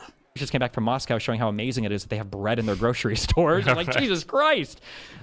Yeah, but those, like, they're so openly hostile. And when you have people who weren't even supporting Kamala for president, like, I'm sorry, but regardless of your political beliefs, this was the easiest GED level question of like support Kamala or Trump. Even if you cared about Israel and Gaza as a single issue, Kamala would have been dramatically better. Biden was dramatically better than Trump on the Gaza issue. Iran attacked Israel. We didn't go to war with Iran when Biden was president. The inability to support the candidate, we've played this game over and over and over again, where they don't get their Bernie Sanders, they don't get their ultra-progressive candidate, and then they're like, oh, whatever. Or it'll be like the weakest, the most tepid kind of, well, I don't think you should vote for Trump, and I'm not going to tell you who to vote for kind of thing. That's unacceptable in my eyes. Yeah. And when you're courting those people and you're trying to make overtures to those people, I think you're trying to court, one, a base that you'll never truly gather, because the extremism they want is so far away from what you can do. And then two, in trying to court those voters, you're going to have to move to such extreme positions. You're going to lose more. And all the polling, at least that I've seen, is that Democrats generally want people who are more moderate in views. Yeah. Well, and this is why, and again, this comes back to why this little kerfuffle in the discourse about Hassan right now was why I was so adamant about how dumb it is to fight. Like the third way types are fighting them on their strongest turf. the far left, like that crew, right? Like honestly, I mean, what the Democrat, and this is my frustration with those guys on the left is like, since Kamala lost and Hillary lost, anytime in the discourse now, it's like, well, we can't run any centrists anymore because they don't know how to win. And it's like, what have you guys won? Like, you guys haven't won anything. Like, you haven't won a single swing state once. Like, yeah, try to win something somewhere that's not a blue state, and then I'll listen. It's absolutely fucking obnoxious. For those of you who are somewhat new here, we always have these dumb fucking leftists who come in here and say like, oh, Democrats are weak. They don't know how to win. It's like, you guys are literally running in the Democrat Party and can't beat them. What the fuck are you talking about? Like, they're like, oh, isn't it so embarrassing that you guys lost to Donald Trump 3 times? Isn't it embarrassing that you guys lost to the person who lost to Donald Trump? Like, what the fuck are you talking about? How the fuck can you come in here with this bullshit, acting like you guys know the way, you guys have any idea what the fuck is going on, when you can't even get into the fucking general. Like, you can't even make it to the fucking general election. You're sitting here complaining about the people who lost in the general election. It's so fucking obnoxious. Drives me insane. What I think, my personal opinion, nobody has ever tried this. Dan Osborne is kind of trying it in Nebraska right now, in a little bit of an imperfect way. What I really think makes sense for Democrats is to move to the left on foreign policy, because that's where the country is. Move to the left on some economic stuff, probably more left than I would like on healthcare or whatever, but I can read polls. And then cut to the right on cultural stuff. Right, like most people in Nebraska are against the war, want health care, but also like cops and aren't into woke speak about campus stuff, and also don't want a reasonable immigration policy. Like, that would be a great compilation of issues. And my frustration with the left is that never still happens. lagging. Right, I don't know why. it's always, it has to be, if you're 1 inch to their center, you're an enemy. And that part is crazy, and I think that is why I was saying that was kind of encouraging about Zoran. He ended up not being like that. He's ended up being much more pragmatic than his most annoying fans, and I think that's good. And I think that if we could encourage there to be other lefty candidates to do stuff like that, I think that would be a net plus. Maybe that's wishful thinking, I don't know, but I think that engagement is worthwhile on that point. But also, calling them out when. All right, we're gonna end the vertical stream. If you guys want to continue watching, head over to the other stream. We got 2 streams up on YouTube right now. I think it's Kick. Kick fucking sucks, but we got 2 streams right now. This one is the vertical. This is the one that we are going to end. And you can head over. Just click on the channel logo in the bottom left hand corner, and then click on the thumbnail with me on the front. It says call-in show, and you'll see this screen here. And I should be streaming for a while longer, so if you guys want to finish up the stream with us here at the Tom Foolery Show, make sure you head over to the other chat. Don't be a loser. Don't be fucking gay. All right, just head over to the other chat. Don't be a fucking weirdo. Don't scroll to the next one like some douchebag. Okay? Just hang out with the rest of us for the rest of the stream. Over there. Go ahead. Go ahead. Start moving. Alright, good boys. Alright. For the rest of you, I'm heading out. Head over to the other stream, and we'll see you there. It's here on YouTube. It's not on another platform. Here on YouTube, just go to the other YouTube video here. Later, fools.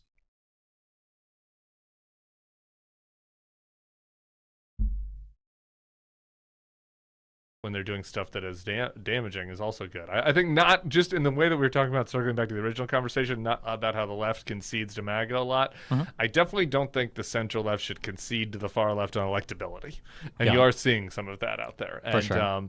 And so, but a part of the way to do that is to win and show you know how to win and to be pragmatic and practical as well. And I just think that, like, fighting them on foreign policy in the middle of the Iran war, fighting them on Israel right now in the middle of this war is insane behavior by. Yeah, I don't necessarily disagree, although I will say that the way that they operate is identical to the right, in that the grounds that you're fighting on are almost always going to be dictated by them. Like, if you listen to any of these people have been talking about and obsessively talking about Israel-Palestine for years, and it is the only thing they talk about. You can show up to any of these platforms to debate or argue, and it will. I mean, you mentioned with Socket, right? It's going to get dragged back to Israel-Palestine, and then the answers that they're wanting from you. Well, why not just give them the W on that and then move on, and then try to move on to other stuff? Well, try to move them on other stuff. Because the only W they would take would be like, you're in favor of like the abolition of the state of Israel. Right. Which is like, it's so far and you're just so out there. Yeah, which is why I think it's important to have an a generally less war position. I mean, I say anti-war, I guess, but I think we should support Ukraine, for instance. War. Yeah, anti-stupid war, for sure. But it can't. But if war. you're perceived as immediately capitulating to these people on the far left, it becomes very easy for people on the far right to kind of attack you. One thing that I think people don't realize, and the far right is so good at this, the far right is very cognizant that people on the far left do not represent a threat to them at all. And you can tell because they always use the far left to attack like moderate left Democrats, but they don't just attack. But when they're attacking moderate left Democrats, they try to destroy them, right? So like Jimmy Kimmel and everybody, you know, it was like the FCC, get this show taken off the air. But nobody is like bringing all this pressure onto like these very far left people to like deplatform them, you know? Like they like the fact that they exist there because they can always use them as a useful cudgel to attack other Democrats with. Yeah. I'm checking myself on this because it's always like, you don't want to fight the last war, and I don't, you know, maybe I have too much PTSD from being in there. But like, I lived this battle on the other side already, right? Sure. Like losing the fight from the far right to the moderates within the Republican Party. And part of among the mistakes that were made were number one, not believing that the far right could actually win ever. And that was just a huge mistake from the center right and the center left. You know, just strategically speaking, like empowering Trump was like a literal strategy of the Hillary campaign as well as the moderate Republican campaigns in 2016, because they thought that, okay, well, he could never win in the end. And here we go. So I think that just not falling for that. I hear you. The far left is not as popular as the MAGA right is, but you know, just not making that same mistake, I think, would be smart. And secondly, just I think that we made a mistake on the center right, being like not ever wanting to hand it to the, you know, could we have gained credibility with the base by saying, yeah, the Iraq War, we fucked that up. Like, we fucked that up. We shouldn't have been spending so much money on these foreign wars. We should have spent more money at home. You know, yeah, the border got out of control. I don't know. Like, there were various things like the populist. Did he just say the border got out of control? Did he just fucking say that shit? Did he just say... And he said the Iraq War? What? Isn't this common lefty rhetoric that the Iraq War was a mistake? Am I crazy? Is this not common Democrat talking point to say that the Iraq War was a mistake? I thought this was all normal. Right was upset about, and the establishment on the right refused to engage with them on. And so, like, they overthrew the establishment, kind of. You know, so anyway, so I think that like, those two things, like, both kind of hang in my head when I think about the framework of this thing, too. I definitely agree. Like, there are times when you can't be obstinate on every change, especially when the winds are blowing in a certain direction. But I think, harkening back again to that media model, I think it's very important to keep in mind, like, what are real issues versus what are fake issues. I trigger the fuck out of everybody when I say certain things, but, like I stand by this. Like, illegal immigration was a fake issue. That was just not a real thing. And my evidence of that, and I'll argue with every single conservative on this, my evidence of that was, if you cared about illegal immigrants at the border, there was a huge bill, right? Langford from the Senate, there was a huge bill to close the border, and Donald Trump, not a conspiracy, right? You saw him say it, Ted Cruz, everybody said, Donald Trump said, kill that bill, I want to get into office. Donald Trump comes into office. First, he said 15 million illegal immigrants. Then it went to 20, 25. Now 30 million illegals came in under Biden, and they haven't really done anything to deport these 30 million people. I think 2 million was their largest estimate. Now everybody fucking hates ICE, and I guess he shut down the border. But like, how are you telling me that you cared so much about immigration, illegal immigration, but now nobody talks about it anymore, except for when Trump is sending ICE agents around assassinating American citizens? And then you've got, apparently there are still 28 million illegals here, but Republicans just don't seem to care about it as much anymore. This is what I mean when I say, like, I don't believe this is a real issue. This is a manufactured issue that Republicans put in front of you. You can have strong feelings about it, but much like there weren't drag queens that were indoctrinating 20% of Americans' children, there weren't Haitians actually eating cats and dogs, and J.D. Vance admitted in that interview, if I got to make an issue, I have to get you to care about it. He said it. It was crazy. And so I think when you're fighting against some things, I think you have to be very careful not to capitulate to issues where I think you should say, like, yes, we acknowledge Americans have strong feelings about immigration. This is why we're trying to do this on the border, whatever.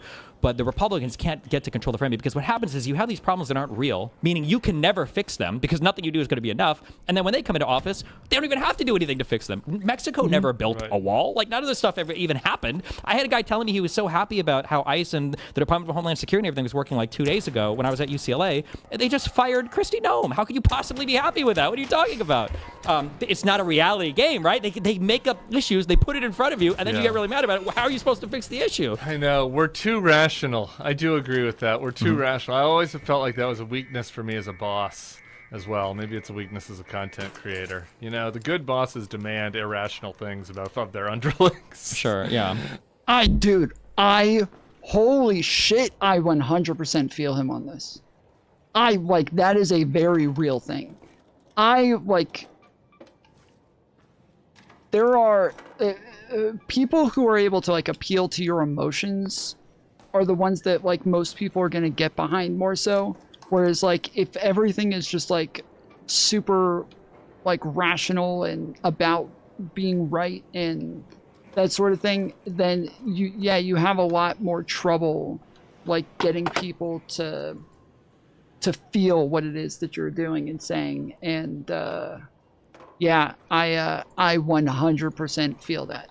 100% though. I when I was running businesses and shit like that, it was always a struggle for me where employees were yeah, but you just don't make us feel you don't make us feel like we're doing a good job and but you're not doing a good job. What the fuck? Yeah, but if you said it to us, then maybe we'd feel like we're doing a good job, and then we would try harder. You would try harder if I tell you that the lazy fucking bullshit work that you're doing is good? What the fuck? But I've heard so many other people say the same exact thing, that it drove me nuts because I was incapable of it. Incapable. Sorry, I can't do it. If you're not doing a good job, I cannot make those words fucking come out of my mouth to tell you you're doing a good job when you're doing a fucking horrible job. I'm sorry, I cannot bring myself to fucking do it. I won't do it. Ooh.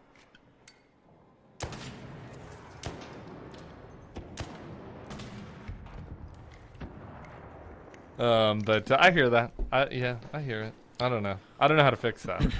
The media thing, though, when you control so much, you can push any message you want. Again, I'm not saying we should do it, but at the very least, we have to disrupt the other side to do it. Otherwise, they can just push anything they want, and it's insane to me. This is my last thing to bring up, to be cognizant of, okay? Because I see Sarah's going through it right now on Twitter. The way that MAGA argues and the way that these far left people argue, and you can always see the way they do it, is whenever there's a disagreement or a big issue, you can never actually have an argument on the substance of any of these topics ever. It will always be, you ignore the subject matter, you pivot to something different. This is 100%. There's 100% true. Every time, if somebody comes in and they're do you think that Israel's committing a genocide? And I'm I don't know. What do you mean by genocide? They're oh my goodness, are you kidding me? What do you mean it's a genocide? They just want you to virtue signal to them. That's all they're asking for. And they'll say, oh, they're killing women and children. It's is that?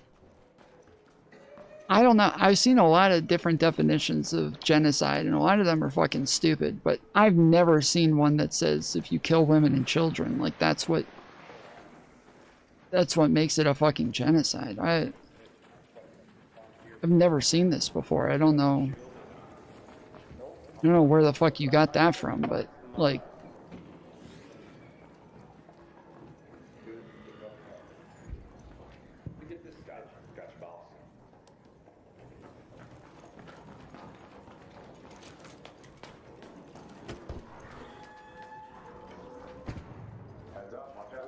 Maybe something you can morally grandstand on. You attack your opponent by misrepresenting them or ascribing to them some other crazy belief that might not even be related, and then you just repeat this over and over and over and over and over again. Is there a dude up there? That is the only. I need to see his back again. Is there a guy up there? Yeah, he was saying fuck.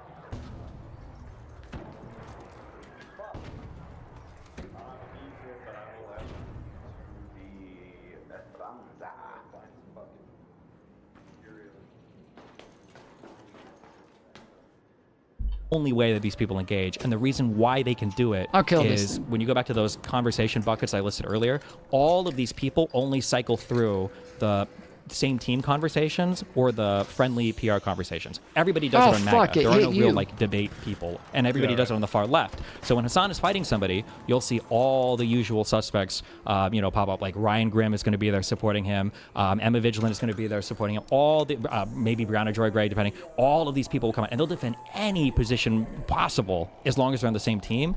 And remember, I just think the message that sends, like if I'm getting these people in my algorithm, they're so right on everything. That's the world I live in. They're able to castigate these other people as adversaries and evil Nazis and everything else. And yeah, it's so hard to break through that. But like, I think it's important to be cognizant of the way these people fight. Control the narrative. No, I'm cognizant of it, and this is true for every group. But like, I think just picking battles is very important in this world. For sure. And so anyway, I think that's. Informs my perspective on this one. Yeah, no, Sarah's definitely in the barrel right now. Yeah. It's like, I don't know. I don't know. You can never. I've been there. And one thing that you can never tell somebody that is in the barrel is that they should stop because they're having to fight in their head and so sometimes you just gotta let it burn out. Yeah, that's the thing. I'm sure if you've been through it. You always tell people, like, just wait like 4 days and it'll be so much better, I promise. But yeah, a person's first journey through internet hell is always the tough. What the fuck? The guy down with the hole cracker, I think, just went down.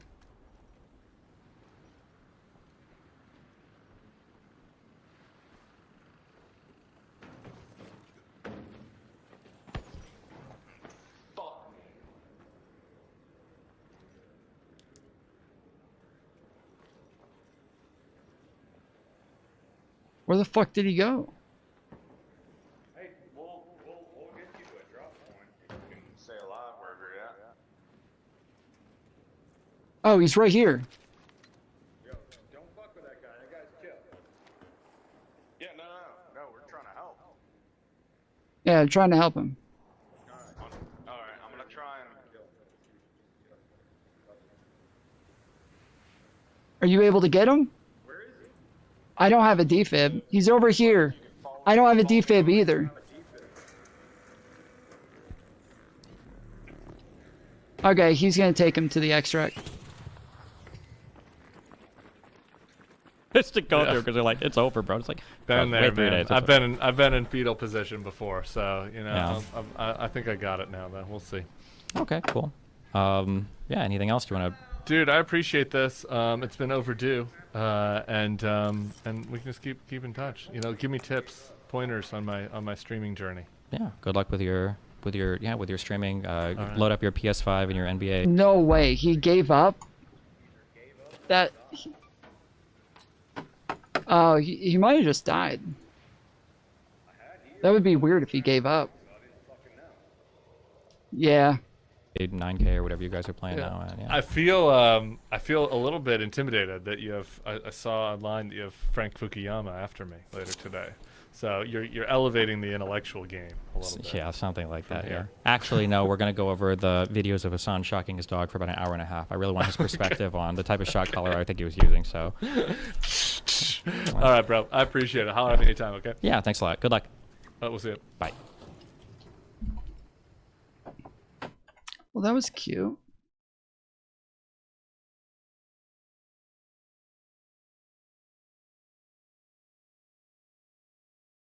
No defib. I had one earlier, but I got killed. So.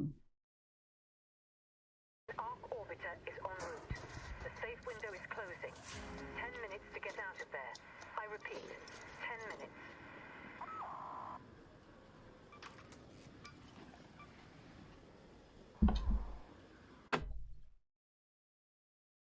Been awful, but you know, I don't think he's going to try to like destroy the American system. Fetterman would like appoint some crazy conservative judge to the Supreme Court. No, Fetterman he would not. I don't think yes, he would. Would. No, he would. There's a bunch of hole crackers. So you guys are sweeping for Fetterman. You realize that, right? You're sweeping for MAGA. That's what you're doing. You like MAGA. You don't think MAGA's that bad. You don't think. Oh shit! No! No, I'm about to fucking die. There's another one coming. Damn, you good? I don't have many heals. Yeah. Yeah, I got heals. I got heals. I'm good on heals. I think MAGA's that bad. I wasn't convinced of that, Hutch, but now I'm convinced that you don't think MAGA's that bad. I want him primaried. I think he's a bad Democrat. I think he's bad for the party brand overall. And I think he's really unpopular and he's going to be primaried. That doesn't mean that he's like literally MAGA. He would appoint a conservative Supreme Court justice. Fetterman is downplaying Trump, correct? And Hassan is not? Can you answer that question? That's one aspect, though, Pisco. That's one aspect. Wait. Can you wait, Hutch, answer. So is Fetterman downplaying Trump? Wait, so Hutch, I'm not going to. So Hutch. Do you understand? So he thinks like the whole country is evil. We do actually have some polling, very limited polling, but we have some polling to show just how people feel about Hassan Piker, and it shouldn't really surprise anyone. But most people just sounds have like not a heard of him. It's firefly. like somewhere around 50 to 55% of voters have not heard of him. What I was surprised by was there was a Harvard poll from a year ago. Now these numbers might have shifted because I think Hassan has done a really good job of getting his name out there in the last year. No, it's a fucking Squidward, dude.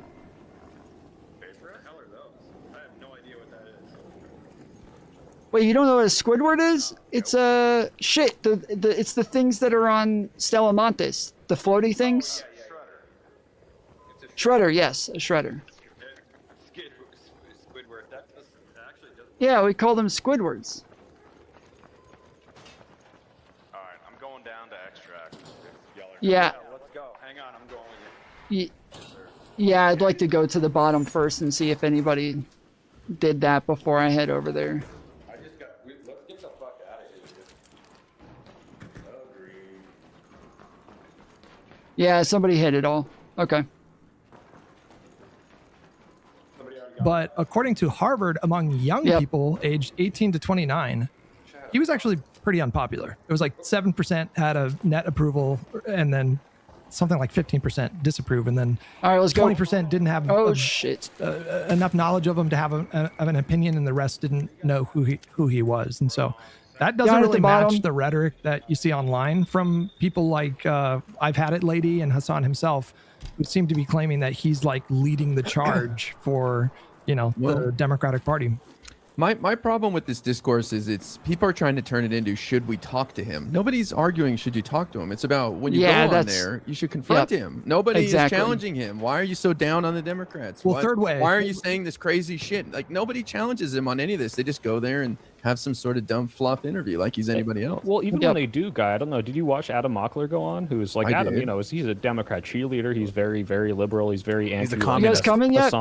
The Hassan Doomerism. And as soon as he confronted him on any of these substantive points, Hassan, like totally, in my opinion, bitched out and kind of moderated on every single thing he truly believes, because he knows when he's like on a show with this person who's actually challenging him, it's going to look bad if he goes up there and starts talking about how America is this imperialist evil state that deserves to fall. But people let him get away with it. It's like if you went on Nick Fuentes' show, you're not just going to chill out with Nick and be like whatever. You're going to challenge him over and over and over. There are, to be clear, there are some voices that are saying don't even have a conversation with them. Like, you know, that was kind of the right, third way that group, didn't they send a questionnaire to Ossoff or something like that? Shit. All the 2028 There's a candidates, they leaper asked them here if they too. would appear on his show or something. Yeah, there's a leaper over there. We got to go the other way. Is third way? I mean, do they have a ton of sway? I'd never even heard about it Yeah, before I this haven't heard of controversy, them. to be honest. No, I've they're heard not- of third. I've heard of third way, like in the political sort of theory of it, This but way, like, this I've way. never heard of that group, except outside of this controversy. I just think that we should be clear about what the prescriptions are. If IRI is correct, that the controversy is we'll just challenge him. That's great. I love that prescription. That's a great prescription. And disagree with him. That's a great prescription. So I just think people need to be specific about that. I think when it's like this coalition building thing, it's so nebulous and unclear what people are talking about. Yeah, like, people gave me shit for being on the PV panel, which I accept as potentially harmful optically. But my opinion of this is, look, if this guy's going to help candidates I want to get elected, give me your money, give me your support. If you're asking me to support you, absolutely not, because you've indicated that you will absolutely drop support the instant it's not convenient to you, or you just have a slight disagreement. But yeah, like if Nick Fuentes was like, I'll give you $10 million to get John Ossoff elected to the Georgia swing election, I'd be like, fuck yeah, all right, thanks, buddy. Now fuck off. Like, yeah. Well, You over again, I here? think people are trying to like change the conversation into like, should we talk to Hassan? All right, or I'm not? gonna I go think we ahead should and talk to start running everybody. that That's way. what Let's go. Rokana said, and I agree with him. But I'm just disappointed with when people go on his show. Okay, they aren't there you are. challenging him as much as I would like. But they don't know who he is. That's the thing. Like, you're right. He to your point, or whoever made that, was it you, Soy Pill, when he was talking to Mockler, or was that you, IRI? But that was me. Well, but Mockler got dragged into it too. I'll let you finish, Hutch. But Mockler starts saying, "Yeah, I'm disappointed with the Democrats too," and it's like, yeah, I did not think that was Mockler's strongest performance. But yeah, because he just Mott and Bailey Yeah, that we're whole all here. conversation. So Mockler is forced to agree with the agreeable points of Democrats Stem up. sometimes underdeliver. Democrats don't, do everything they need to, and then he's not saying Democrats are evil. I need to subvert them and take control of the Democratic Party, essentially, which is Yeah, like that's what what's he actually important. believes. Like how you phrase the criticism of Democrats, I think really, really fucking matters to me, because I'm just going to be honest, and everyone should know this. Democrats have worse net approval overall than Good shit, boys. I got ratted in the last fucking game with two guys just standing there watching. It was fucking obnoxious. No, you're fine. It was a fucking in close scrutiny right at the beginning. Yeah. I don't have to worry about that. You guys were helping the other guy who was down. You could have killed him the whole time. So. Dude, I've had that same thing. It's like, I got them down here, or they'll lure a firefly down here, and then let them get killed by that, and then look. Yeah. Yeah, it was a guy with a fucking free loadout on close scrutiny. Took my fucking hull cracker and patina.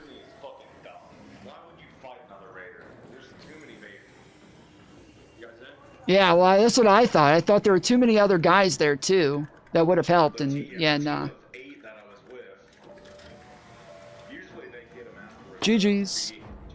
Republicans. Now, that doesn't mean that they're going to lose the midterms. They're in a very, very strong position for midterms. It just means there's a lot of self-hatred among Democrats. And I think that it's bullshit to think that that is all because of like dead end or tankies that aren't really that relevant. There are a lot of people who are pissed off at the Democratic Party, and those criticisms are real and they need to be aired out, and they can't just be this kind of closed system. Yeah, we can't so cede how that the criticism of ground to Democrats, tankies. Which is why Correct, IRI, yeah. as much as I It's exactly like this is exactly what I've been saying. People like nobody is against criticizing Democrats. Nobody thinks that like Democrats are above being criticized. It's just how people criticize them. It's are you somebody who like is hoping that the Democrat Party will be better and that will improve? Or are you somebody who's like criticizing them because you're disappointed that like you had hoped for something that that didn't come to fruition? Or are you somebody that just endlessly shits on Democrats no matter what they do, and that even if they do achieve something, you'll run around lying, saying that they didn't achieve it and that they didn't even try and that they didn't even want to? And like, this is there's obvious differences between different groups of people who are criticizing Democrats. love that you are a Democrat's strongest warrior. Some just sprinkle in one criticism for every 20 compliments, just so we don't he's criticizing you, Ira. Yeah, Give this it is back, my give it Democratic back. criticism. Give it back. I do. Once in a while, I do put something out there. Say I'm disappointed they didn't do this or that. There was something recently. If I think of it, I'll bring it up here. But I mean, I think like having a long conversation with somebody about like how you agree with them, it matters who you're agreeing with in the narrative that they're using it for. If you talk about like, you know, if a liberal comes on and they're like, I'm just really annoyed with like some of these black people in like lefties on TikTok who are like calling me racist all the time, and they keep saying that like, you know, all white people are racist and they're just treating me like a fucking Nazi and shit like that. Like, yeah, I totally agree. Like that shit's obnoxious. I hate those motherfuckers. Like they're a scourge on the left. But then if I have a right-winger come on, it is like a far right-winger, and they're like, man, I hate all these fucking lefties and black people on TikTok always calling me racist and calling me a fucking Nazi and, you know, saying all white people are racist. Like, with that person, I'm not going to agree with them as much as I might agree with a liberal saying this shit. And I think with Mockler, it's that the issue isn't that like he criticized Democrats, you know, in any way, shape, or form. It's that he criticized them in front of Hassan. Like, he sat there with Hassan and criticized Democrats. Yeah, nah, bro. Nah, that's not cool. Like, that is like sitting there and complaining about, you know, black people on TikTok calling everybody racist and Nazis with a white nationalist. I mean, I do. I don't think the Democrats are perfect. I think you're going to lose your audience if you go out there and say they're perfect, right? So of course I acknowledge that there's room for improvement. Yeah, and actually I see Strader in the chat. She said something good, which was when Bernie Sanders went and talked to Hassan. Hassan tried to bait him into like shit talking Gavin Newsom. Yeah, Bernie Sanders didn't. He absolutely rejected that immediately. He was like, "No, I like the guy, and you know, sometimes we disagree." You know, it's like he's not gonna fucking let you like use him as this like spear point to fuck Dems over, because he's Bernie. You know, people criticize him that he didn't drop out fast enough in 2016, but you know what? He endorsed Hillary Clinton. He was full on for Biden in 2020 when he didn't win. Bernie's a pragmatist. He knows you got to work with the people around you to get shit done. So the question is, should the Democratic nominee, when they're the Democratic nominee in 2028, should they go on Hassan's podcast? The answer from all of us is yes. That's correct. Sure. Yes, Yeah, yes, but they need to do a lot of prep. Like, it needs to be like 3 days of prep. I'm not even kidding. Like Gavin Newsom went on Charlie Kirk and had Steve Bannon. Like, these people are pretty extreme people. Steve Bannon, especially, father of the alt-right. And he did a bad job.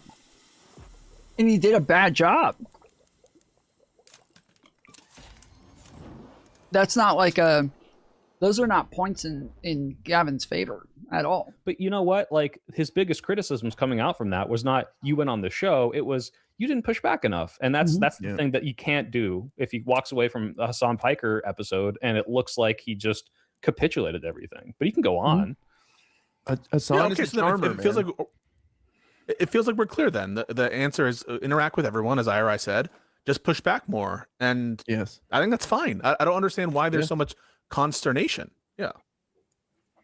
I don't understand why there's consternation. I think there's disagreement because people are getting dragged down in this argument of should you even talk to him, right? And that's not even the debate. That's not the debate that people against associating with Hassan are making. And somehow it got dragged into that.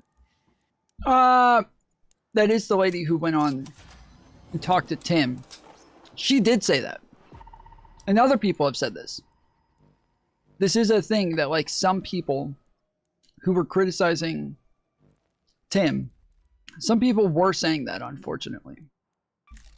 Like, I don't think Hutch would have a problem with anybody talking to Hassan. I think Hutch is the #1 Hassan hater here. I'm probably second. But I think he would be perfectly fine with every single 2028 candidate going on Hassan's show. But it's a matter of, you know, why did you say America deserved 9/11? I disagree with you. And why did you say this? Why did you say that? Why don't you be more supportive of the Democrats? You know, challenge them. Make them explain it. I think it's fair. What do you think, Hutch? I agree. You look skeptical. Oh, okay. No. I mean, I I think Hassan is he's a very deceptive guy.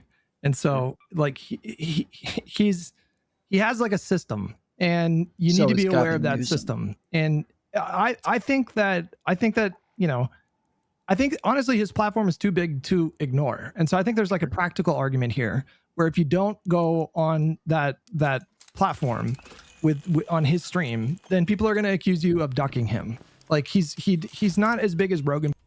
I was about to say it would be somewhat similar to Rogan, but to Kamala not going on Rogan for sure. But he's big enough to have that kind of pull.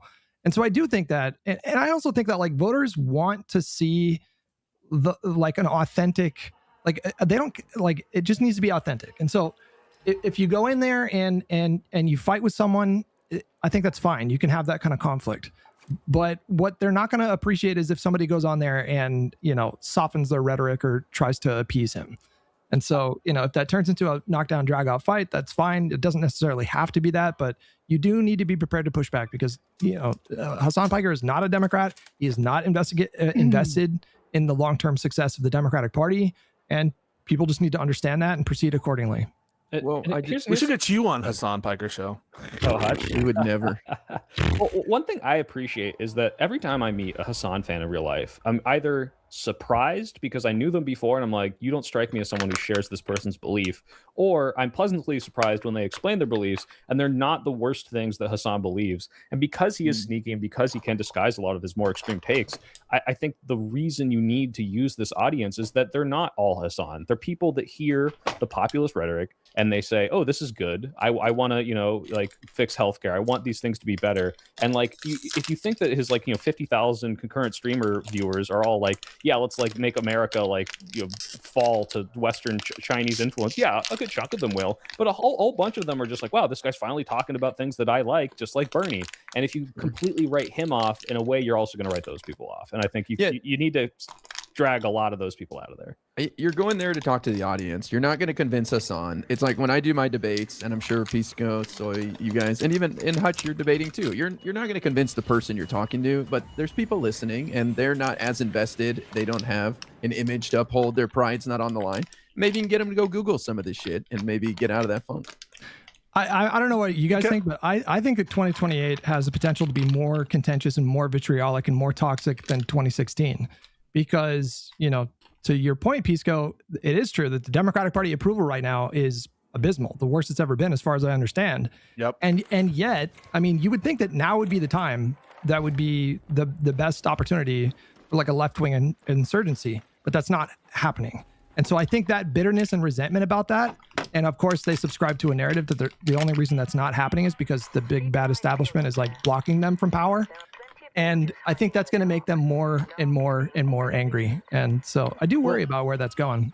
This is why I love Zoran Mamdani, because he gives a voice to that group, and he's under the Democratic Party's umbrella, and he's willing to work with Kathy Hochul and other Democrats. So I think it's fantastic. I think that calms them down. I saw a coalition. I hope so. I think that's a model too, that in terms of like insurgent socialist or left-wing candidates that they can look to, at least someone who's not a dead ender. I saw a chapter or a coalition under the DSA after AOC had sort of suggested that she was not willing to fund Israel anymore, which I think is the correct position, even including with the Iron Dome missile defense system. That wasn't good enough for them. That like this, whatever, I forget, is it DSA Emerge or whatever, that they were like, this is not good enough because you still said that Iron Dome is this or that. And so, yeah, I mean, these people are dead enders. Who cares about it? And maybe Hassan is more aligned to those people or not, but just use their audiences. Just use their audience against them. On some issues, though, I will say I'm more offended by the quote unquote centrist Democrat-y types than I am by Hassan. I'll give you those issues and I'll give you those examples. Fetterman. I am more offended by John Fetterman than I am of Hassan Piker's views. I'm just going to be flat out and say it. And that the fact that like Fetterman is going on, who's this motherfucker who's advocating for the war? He has his Fox News show, Mark Levin. That he's going on Mark Levin's show, and Mark Levin is odious. I would take Hassan Piker 1,000 times over Mark Levin and any of these warmonger, disgusting MAGA freaks that we seem to be just like, that doesn't have the same social taboo, I think, amongst some liberals. And so it's just important to keep these things in perspective. I hear you on that, Pisco, but at the same time, John Fetterman was no obstruction to Biden's agenda. He played ball on all the legislation they passed. He never got in the way. I think he might have been a different person at that point, though. I think he might have been a little different.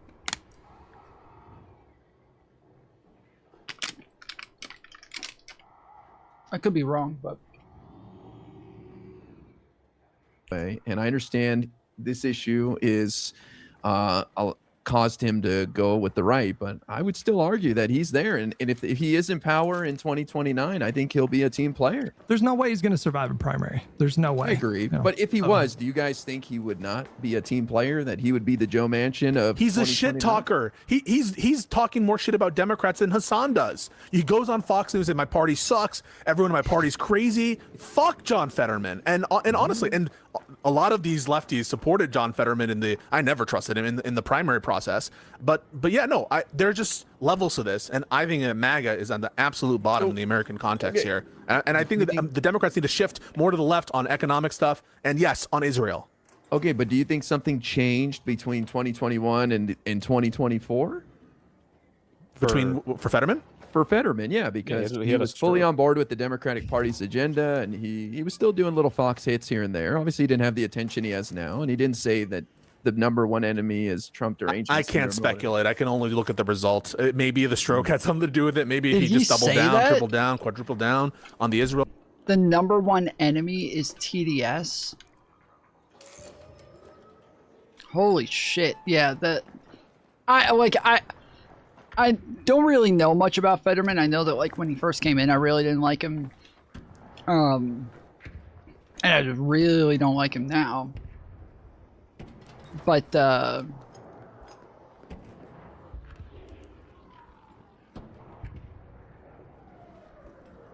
that is like it's really hard to know if he really lost it with his fucking with his stroke or not. Like if that was causal. Pisco is lying about what?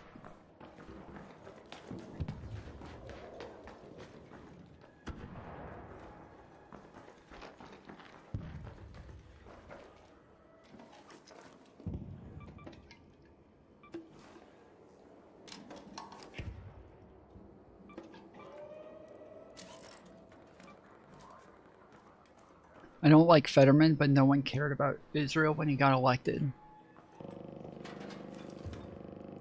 That he's MAGA?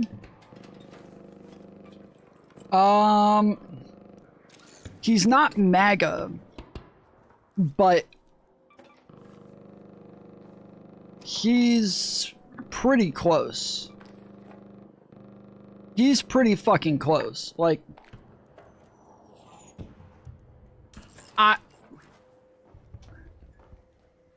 I would. It seems as though he's more of a problem than somebody like Manchin or Sinema ever were.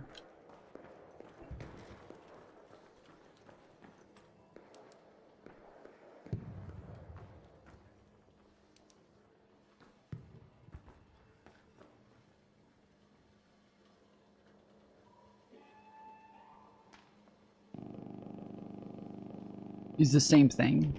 He's not. He only votes with Trump 27% of the time for confirmations.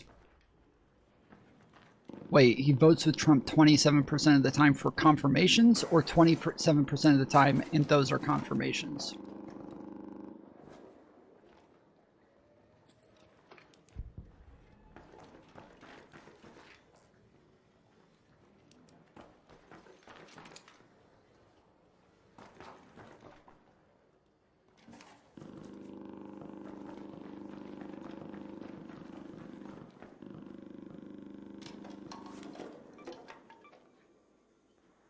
Real stuff. Maybe there's some other reason for why he's talking shit every 2 seconds. Remember, Fetterman was the one Democratic vote for Pam Bondi.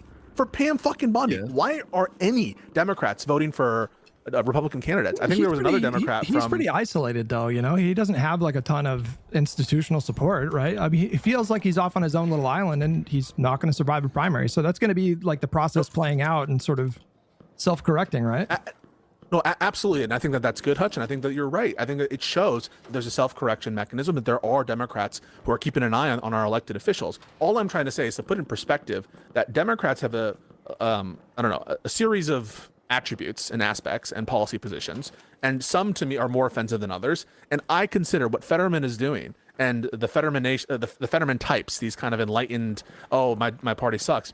I just find that to be odious and reprehensible. And maybe I'm fucked up that offends me more than like the dead ender Hassan types, but it does, especially when they're in power. I agree. He was on Fox News the other day, and he said that the leader of the Democratic Party is Trump derangement syndrome, and that's not helping. That's crazy. That's not helping, man. That's insane. But you should push back on Hassan Piker. I fucking hate the Crimea stuff. I will note though that it's a little weird for people to be like, my red line in the sand is his comments on Crimea, and then like complain about red lines being drawn on Israel. Like if it's like a weird thing to put in a line for some sort of foreign conflict vis-a-vis like just as a principled matter to be a dead ender when it comes to, and listen, I totally support Ukraine, continuing to fund Ukraine. I think that Russia's invasion is completely reprehensible. We should be fighting against Russia, etc. But just be consistent about it. And if you're going to have a dead end position on foreign conflicts, I don't think that in principle, I don't really see a reason to be so offended by drawing a red line in one and not the other. I don't know. Most of the people that I've seen drawing a red line about Hassan is for his other rhetoric. And I think just the fact that he said what he said about Crimea just illustrates that he's not consistent on his anti-imperialism, anti-war position. He's only anti-imperialism if it's, you know, vis-a-vis the West. 100%. Western backed, right? Yeah. But, his position sucks. We got a chat from Wick. Everyone, Fetterman or Hassan, who are you voting for in 2028? Fetterman. Hassan. Wow. I'm voting Fetterman. I'm voting Fetterman. You guys are insane. You guys are. I mean, no, not at all. He's against Save America. He's anti-democracy. Fetterman's stupid and awful, but I don't think he's going to try to destroy the American system. I think that's crazy. But we already talked about this though, Pisco. Like, would you feel confident that he would not go to China and give up our secrets? I have no view on that. I don't know that he's a Chinese spy. You have the access to that you think he's going to nuke Israel? Do you think he's more sympathetic to China than America is the question. He's definitely sympathetic to China. Yes, he's definitely sympathetic to China. Yes. Not sympathetic. No. Do you think that Fetterman is going to sell secrets to Israel? Is Fetterman going to sell secrets? What's up? Hey, I'm crawling in here. Oh shit. You got a...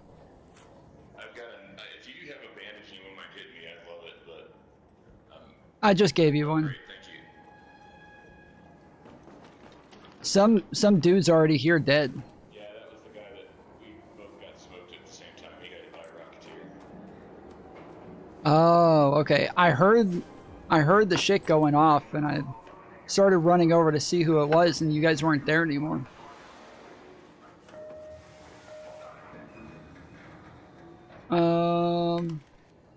Shit, what the fuck is a surge coil? Give me just a second. Okay. Okay. Secrets Israel? GG's. He's the biggest Israel simp I've ever seen. Well, technically, Israel's a partner, but I'm saying, like, Israel shouldn't be a partner. This is crazy. I understand that, but I'm just saying strategically that it's like worse. What do you think would be worse, like selling our secrets to Israel or selling our secrets to China?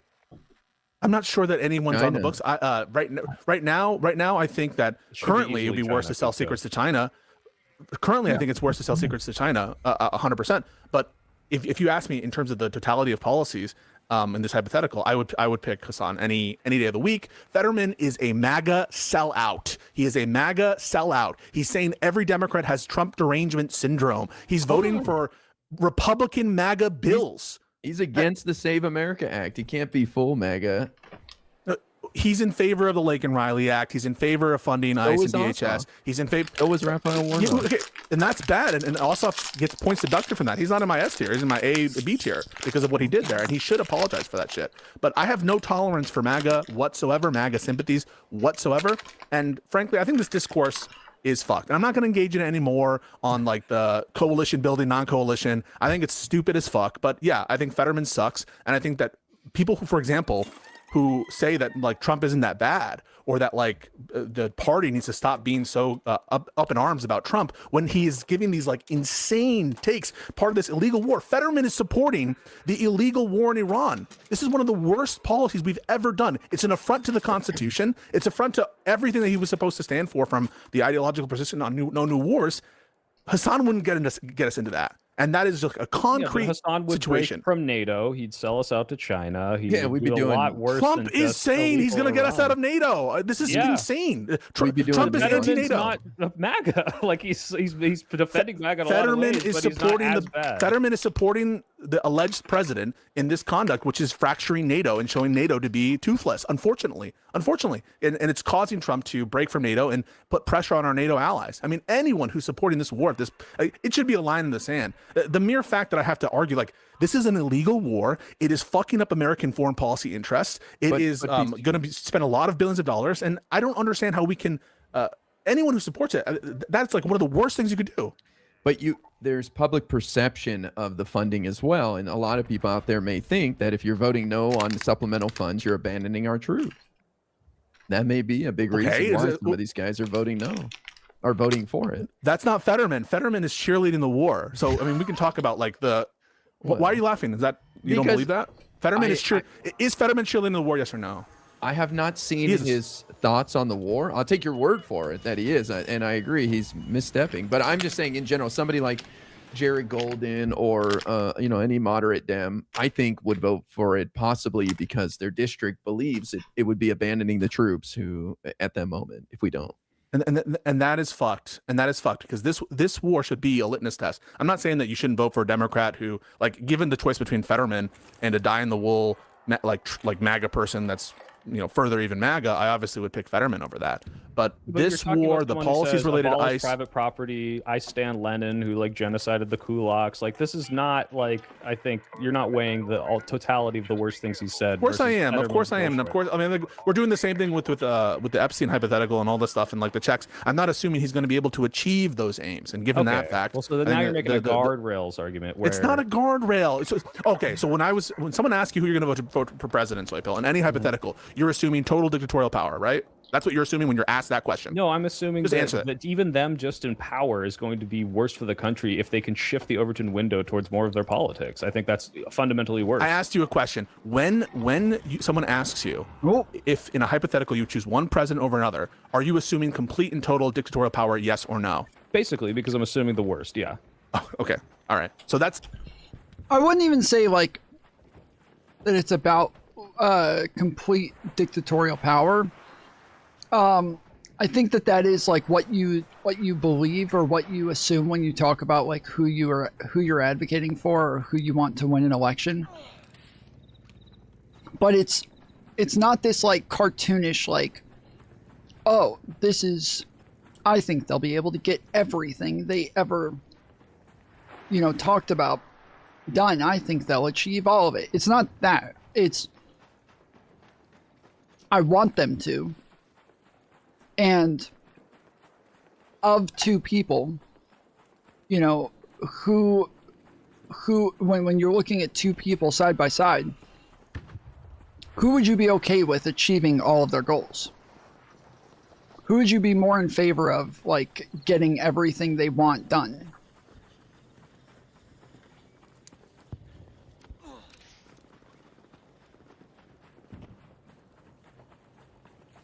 Why haven't you been on Live and Learn? I don't know. I haven't been invited on Live and Learn.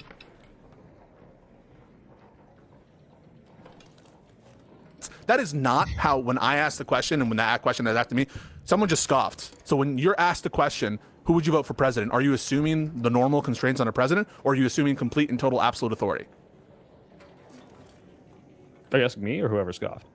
Whoever scoffed. I mean, there was a hot try. I mean, like, you really assume when someone asks you the question about the president. The point of this is, Pisco, would you vote for Donald Trump if you thought he could get nothing done versus Fetterman, who you think would be worse and could get the war in Iran passed? Like, if you thought that might happen, maybe, but that's not how I operate when I'm voting for someone. I'm like, damn, I don't want this person. You don't anywhere think near about what power, they could do, even if I think the guardrails could keep them in. Like, I would have thought the guardrails would have kept Trump. You don't consider what they could do, what they're able to do. You don't consider that. I absolutely consider what they could do, but I also consider, hey, there are a bunch of norms being violated that I never thought might be broken in my lifetime, and I'm not going to risk the person who's saying the worst things. And Fetterman abides it. Fetterman abides it. Hold on. Fetterman abides ICE abuses and constitutional disgusting conduct.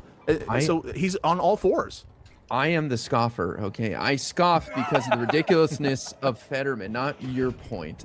I'm not trying to give you a hard time. I'm not kidding. I agree that Fetterman is doing some ridiculous things right now, and I'm just laughing at how absurd he is, like saying that we have Trump derangement syndrome on our side. So I agree with you that he's misstepping. I'm just trying to make an argument for the other moderates who may end up voting for something like this or supporting. I don't think Fetterman's putting on a show. I just think he is this guy. Like, I think he genuinely believes these things. And, you know, I think he managed to hide a lot of that from the voters when he was.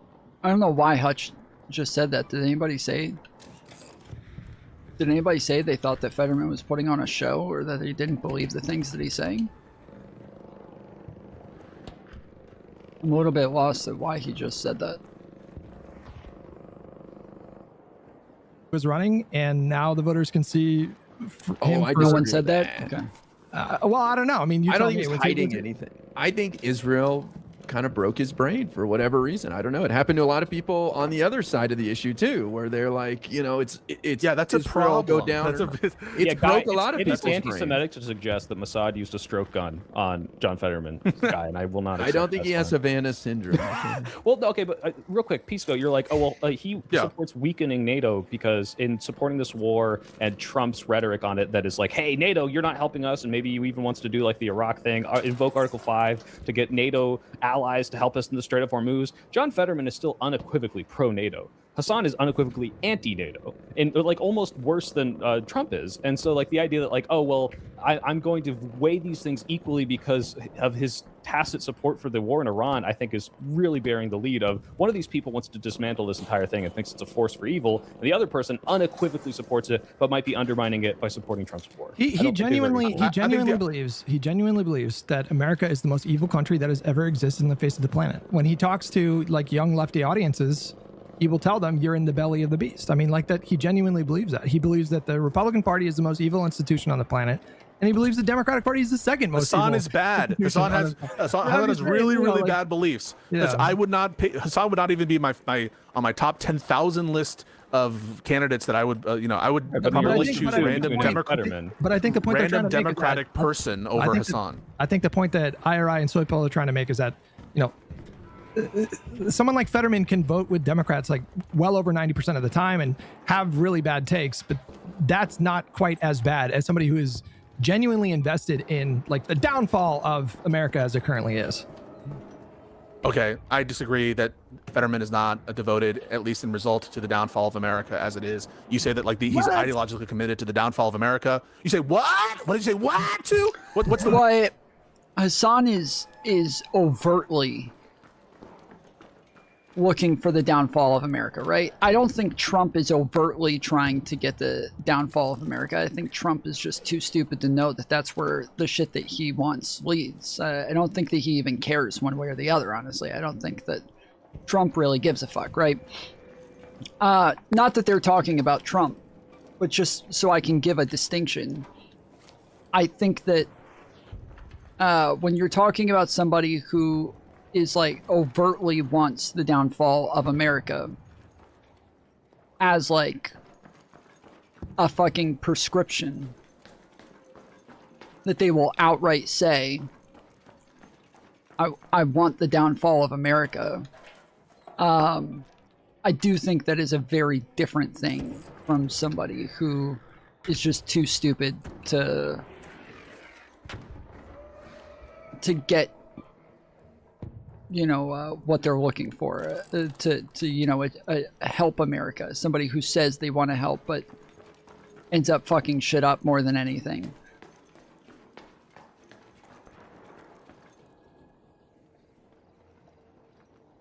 somebody down up here?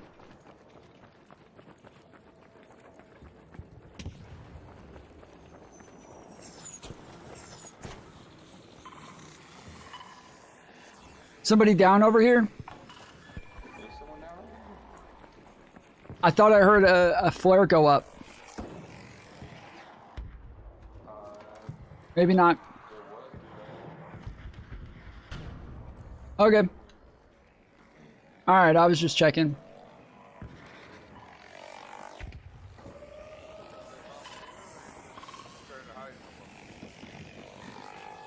Yeah, I'm coming across.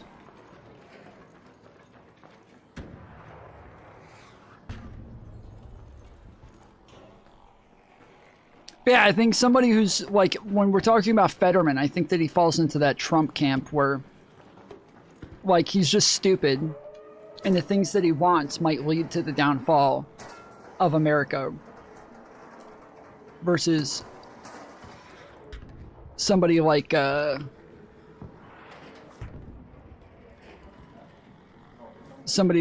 Hassan, who actively wants it. No, I don't have it. I don't have a defib. I was coming to check on them. I was gonna try to, like, help them to an extract or something.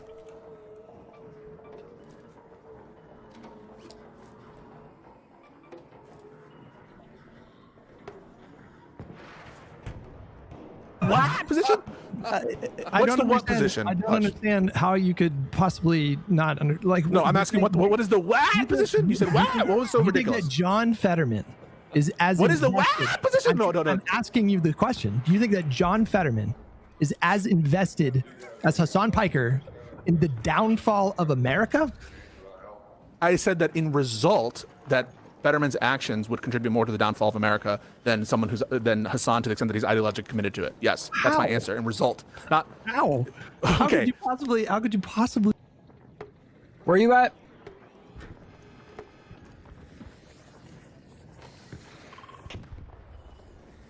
You got him?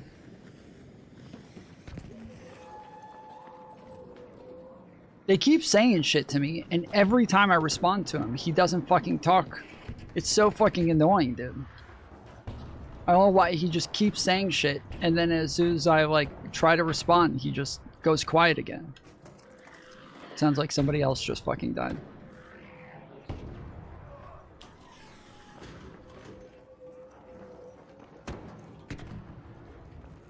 Not even gonna try this time.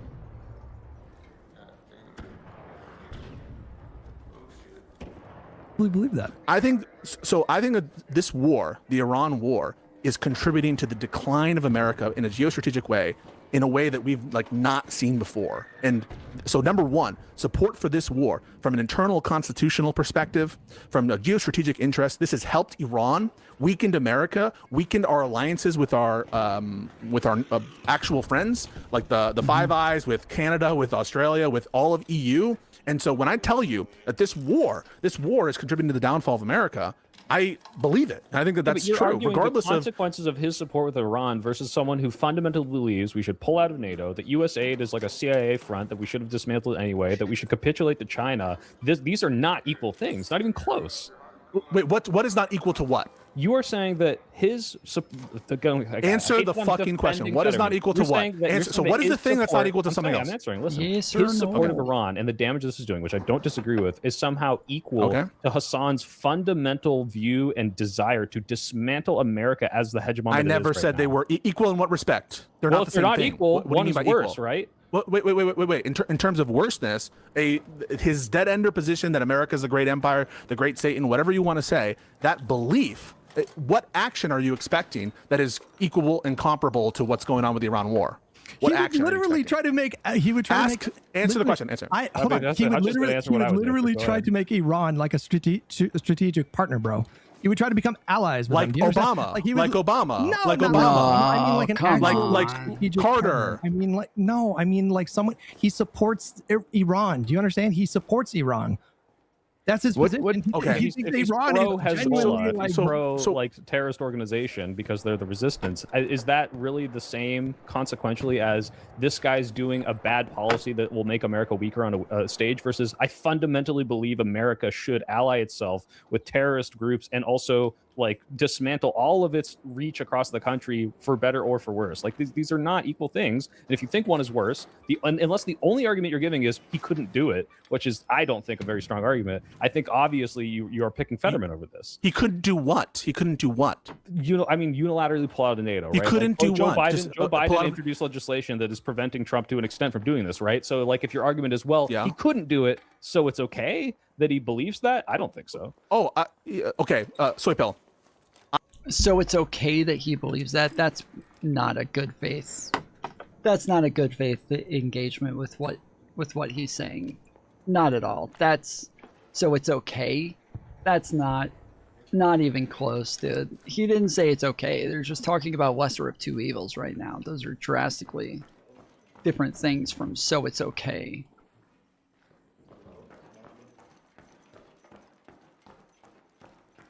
I said it was okay that Hassan believes that it's good to pull out NATO. I said that, right? No, I didn't say that.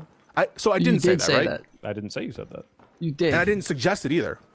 I didn't say that you suggested it. I said no, you just said so it's good, so it's okay. You just said so it's okay. Yes. Do you think that I have to believe that it's okay to something that Fetterman is doing? I don't think you think it's good. I think that you think that he couldn't accomplish this, therefore it somehow isn't as bad, and you would pick him over, right? Well, I think that makes a logical sense. If you don't think that he's going to be successful in an action, that if you don't think, and I'm not so confident, weighing it as much, right? I don't think that should be the deciding factor as to whether or not you allow this person to have executive power. Wait, Soy Pill, aren't you the big the whole guardrails are failing guy? Now you're saying the guardrails are. No. I'm saying that's what Pisco is saying. I'm saying that's what Pisco is saying. I'm saying I don't trust the guardrails to hold because like Hassan will be kept in line. He won't break any norms. Like we'll check his power. I'm like no, fuck that. I'm not putting this person in power. I'm not risking that. Fetterman would appoint some crazy conservative judge to the Supreme Court. No, Fetterman he would not. I don't think yes, he would he do that. Fucking would. No, he would not do that. Why would it? Like, you understand that he? So you guys are sweeping for Fetterman. You realize that, right? You're sweeping for MAGA. That's what you're doing. You like MAGA. You don't think MAGA's that bad. You don't think MAGA's that bad. I wasn't convinced of that, Hutch, but now I'm convinced that you don't think MAGA's that bad. Pisco. Okay, it's a little wild for Pisco to get mad just a second ago that somebody is saying that he thinks that Fetterman is good now, and then immediately turn around and do the same thing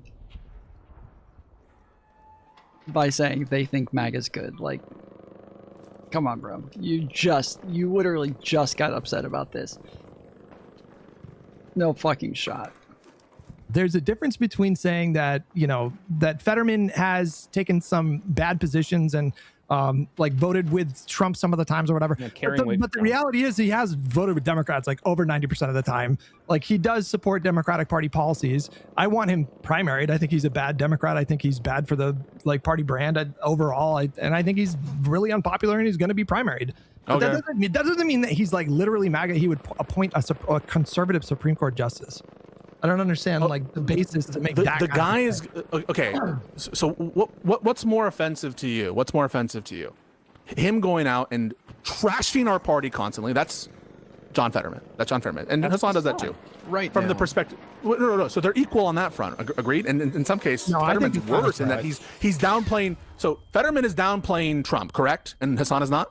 Hassan is downplaying Trump as well. Is that? Can you answer that question? That's one aspect, though, Pisco. That's one aspect. Wait. Can you wait? Hutch, answer. So Pisco, is Fetterman downplaying Trump? Wait. So Hutch.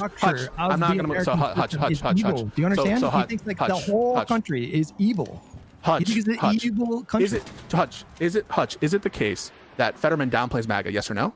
Yes, at times. Yeah, I think so. He does so more than. Oh my goodness, Hassan, another correct? one. Sure. Yeah, I don't know if Hassan ever downplays MAGA, but the question is who is like. Yeah. So in terms of the identification of the threat to this country, in terms of what I think is the overall state of the base, the Democratic base, and what have you, I think that. But Pisco, I don't think. Why are you laughing? Because I don't think you're processing fully processing that Hassan Piker legitimately thinks that America is the most evil country that has ever existed. He's a Marxist-Leninist. He's a Marxist-Leninist. Like that in totality is like way worse than Pisco, can I ask Fetterman? Yeah, whatever. Yeah, Yeah, okay. Pisco, do you think Fetterman is siding with MAGA because he wants MAGA to win, or he wants the Democrats to do something different? Hey, hello. No, I think that I he did not is kill this MAGA guy. light. I think didn't that kill he him. wants I swear. aspects of I MAGA didn't to kill win him. over. He doesn't think he thinks was that Trump is already that there. bad. And I think And that he he's already looted. I just fucking got here.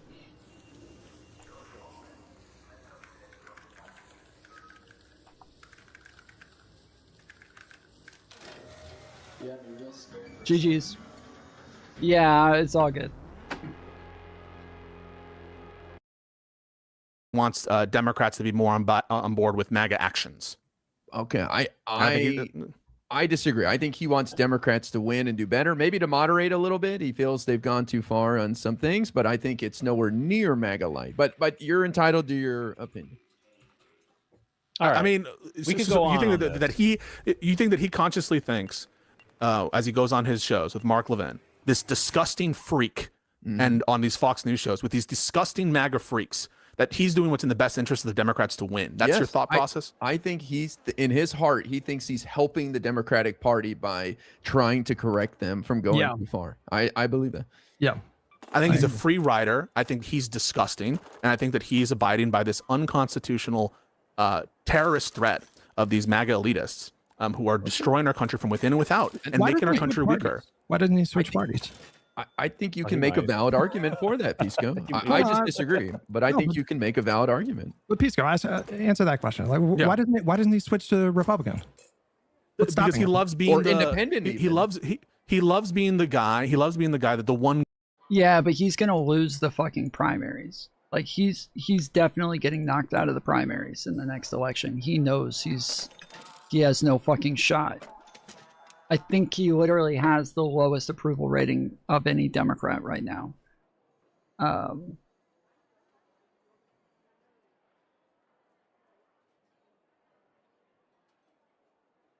It literally doesn't make sense. Good Democrat. These people, these enlightened centrists, Hutch, and you understand this, have a sexual attraction and fetish to being this, I say both sides. I say both sides. You know it's sexual. It's the Chris Cuomo's of the world. It's Stephen A. Smith. It's all these motherfuckers. They get their dicks hard being the one guy who calls out their own side. That's why. You know what gets me hard? Legitimate answer. Fired up. That's what gets me hard. Wait, hey, it's good to have you back, brother. I want to move on from this because we got like 10 minutes left, and we haven't talked about the birthright citizenship case, and that's a Pisco's. Oh yeah. Did you guys watch? That's my shit. That's my jam. That's my jelly. That's everything. Because I got hard during that when even Sam Alito was carrying weight for the fucking ACLU and saying like, yeah, resting this entire case on the idea that domicile is like the one determining factor and not just an additive here is kind of ridiculous. So much so that the ACLU lawyer was like almost trying to argue with him until was it Ketanji Brown Jackson clarified, or maybe it was Sotomayor was like, no, I think he's actually agreeing with your point that domicile here is clearly not the distinguishing factor as to whether or not you need it to be a citizen. And so I think that was just such a total fucking embarrassment for that Trump lawyer. Wait, so Swipo, would you say that that the Supreme Court is actually a pretty important guardrail and that it is meaningfully constraining this administration? Yeah, I don't think it's completely 100% capitulated to Trump, but once you make the immunity case, I think you lose a lot of will. Yeah, again, I think I think most of the people who are like hardcore against the immunity case just never actually read it. It is like consistent with the law, and it does make sense, their reasoning. Wait, if possible, bring the emoji thing back.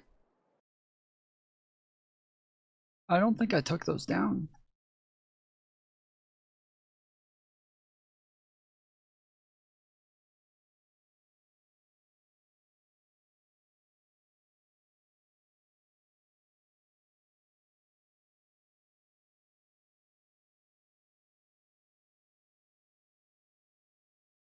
Yeah, it's still there. Oh, I think it's behind the screen. Okay, do it again.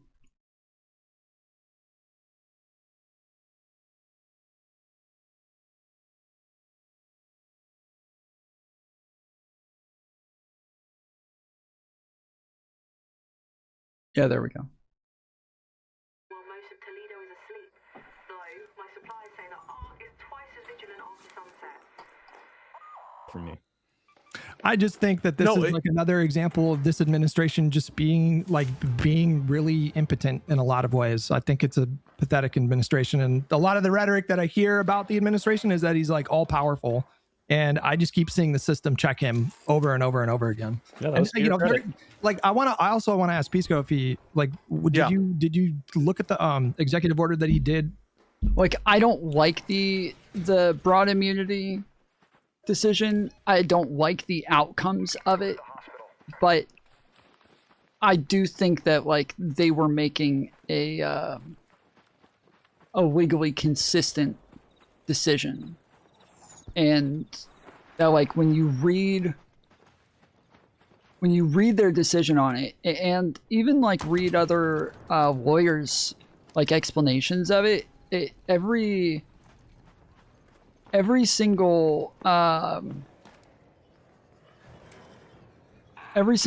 academic that I saw write anything on this said that like similar to like the other things that we were talking about before, that again it seems as though Democrats have this position that like, this is insane, I can't believe they did this, it's obviously corrupt, like the Judge Cannon decision. Like a lot of these are just like actually correct fucking decisions.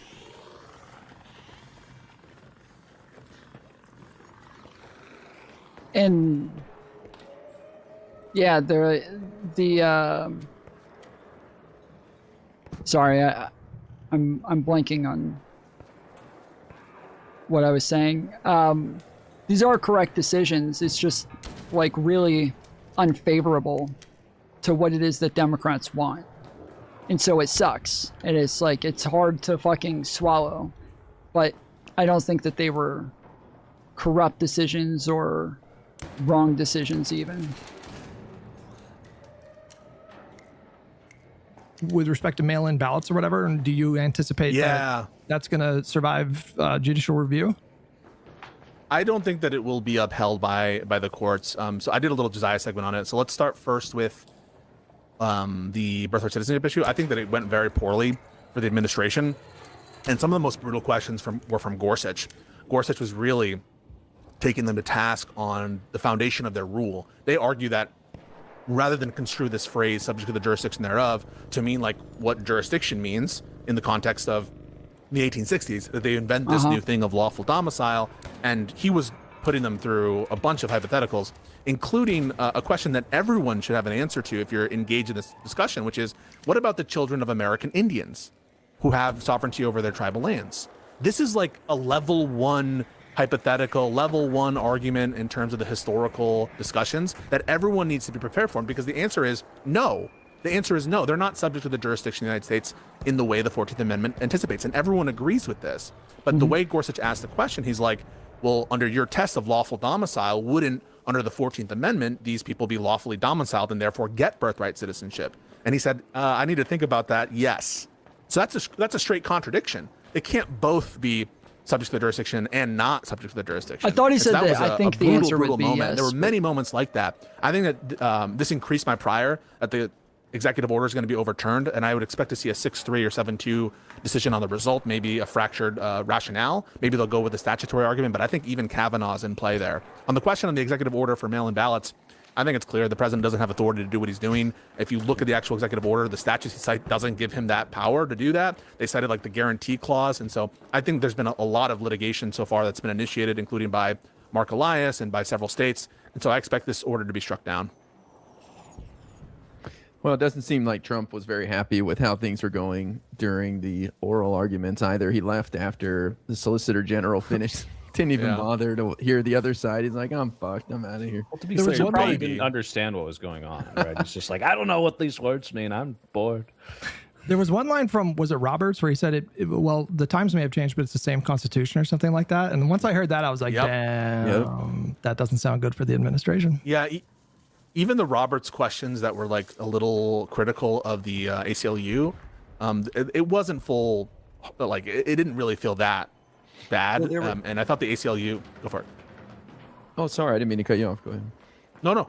Oh, I was gonna say, I think even Amy Coney Barrett brought up this idea of foundlings, that if a baby's just turned over, like at a fire station, and you don't know who the parents are, is it an American citizen or? Say what?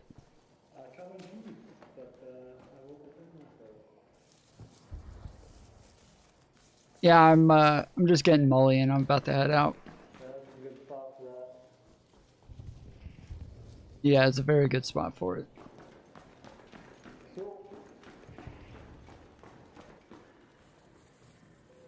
Or not. I mean, it's just absurd what he's trying to do here. Right, and I really liked, as a layman, listening to this legalese and then being able to boil this down to, if your theory is correct on the Trump side, what you're saying is that the executive can at any point just decide what citizenship means and retroactively remove it from a bunch of Americans. And this is absurd and clearly not the intention of the Constitution, and also just not feasible. And like the only thing they could defend against that was like, well, you're not asking us to come up with a pragmatic solution for this. We just want to make the argument, and then we'll figure out how to fucking remove specifically the people we want, which is just like such a weak, limp dick thing that even the Supreme Court, even the conservative judges were like shitting on them for that, which is nice. Yeah, I had this conversation with an immigration lawyer where the kind of position that the administration is taking is something like that you only get citizenship by grace of the king, by grace of here Trump, right? Well, and that's what he wants. That's the gold card, right? Yeah. yes. And that, by the way, that irony should not be lost on anybody, that everyone's talking about, oh, you're cheapening citizenship. You're cheapening citizenship by allowing enforcing section or the 14th Amendment. But Trump is literally selling pathways to citizenship through the government with this gold whatever card. So no, I totally. True. Yeah, I mean, it really is a disgusting view of citizenship where it just is at the discretion of the president, the alleged president here. But no, I think that it was. It's the loyalty to the king, bro. It's about the. It wasn't loyalty. What was the term that they used in the court case again?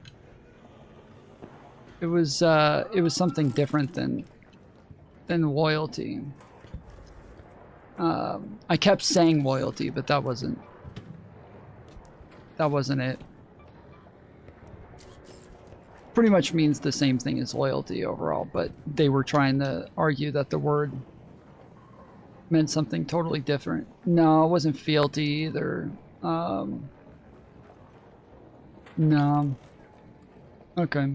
Well, yeah, anyways, they had like a specific word that they were kind of arguing that in common law this meant something totally different, and that this is what we should be, like, this is the interpretation that we should use because this is what it meant in, I think they were saying in Scotland. So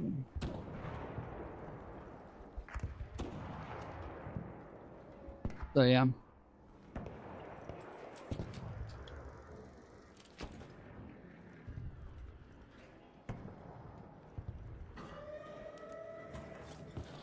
Was a good oral argument if you're following it and if you want the Constitution to be enforced. And yeah, I expect now us to see a good opinion over it. But yeah, it's unfortunate that like we even have to litigate it this far. This should not have been, in my opinion, even accepted. It should have just been like Kavanaugh suggested, a 1-paragraph opinion that says, hey, we're upholding Wong Kim Lark, dismissed. This could have been an email pass hearing. Well, that actually raises two questions for me. The first is, allegiance, how did you lose that debate to Ryan Mullally so bad if it was such an obvious case? Because I don't know. I heard they voted for him.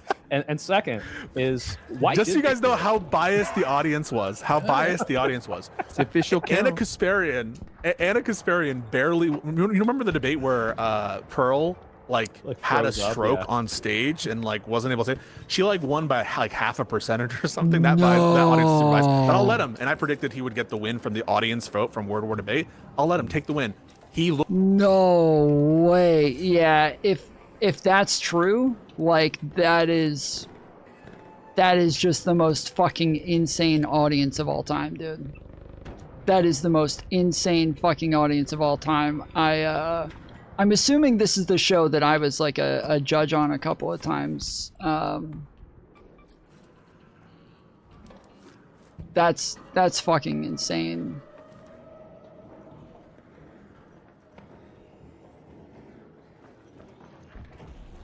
That's absolutely insane. That was the most truly, it's like kind of sad because Anna Kasparian's a fucking idiot, but that was the most one-sided debate like I've ever seen in my fucking life. Like I seriously, unironically, I do not think I have ever seen such a one-sided debate. Pearl did not, if you guys didn't see it, Pearl literally didn't answer half the fucking questions. Like, half the time, Pearl would make a fucking argument, and then Anna would like, respond and completely eviscerate whatever it was that Pearl just said. And then Pearl would just sit there and say literally nothing. And a lot of times Anna would even be like, wait, so like no response or what? And Pearl would just sit there, just like with the most blank stare on her face, like she didn't know where she was. Unironically, I'm not even fucking kidding. Like she didn't know where the fuck she was. 50% of that audience had an intellectual disability. It sounds like it, dude. It sounds like it. There is no fucking way you can believe that it was anywhere close. It was the most lopsided debate I have ever seen in my fucking life. Like, I don't even, you know, most of the time I don't even like the terms of like winning and losing in debates. Like, I think that the like what's going on in a debate is just way more nuanced than that, to where you can't really call it winning or losing. In that case, she won. Like, Anna just won. Like, there's no world where she didn't win. That is insane. That would have to be truly, like, there's a lot of biased and stupid audiences. That would have to be just the only fucking audience in the world that would do that. I doubt there is another audience online that would have been that even, or given Pearl that much credence. There has to be just one. Like, it's hard for me to believe that there even is one. Yeah, word war. Yep. Fucking ridiculous, dude. Looked like a fool, and he got into the same traps as the Solicitor General did. All those same hypotheticals about American Indians, about fugitive slaves, and, the children of illegally imported slaves. Amy Coney Barrett used that exact same hypothetical that I used to cook Ryan on stage. You guys can all watch it, against the Solicitor General, and he also did not have a good answer for it. That's my view. I was just trying to trigger you, Pisco. Oh, is it the war? It was their audience? The word war audience said that Pisco lost? Oh, that's fucking crazy, dude. I thought it was like okay. I thought it was like the show that I like judged for a while back, because when I did when I first got there, everybody was giving like very biased like critiques, and then and they were like trying really hard to like intellectualize their insanely biased fucking critiques.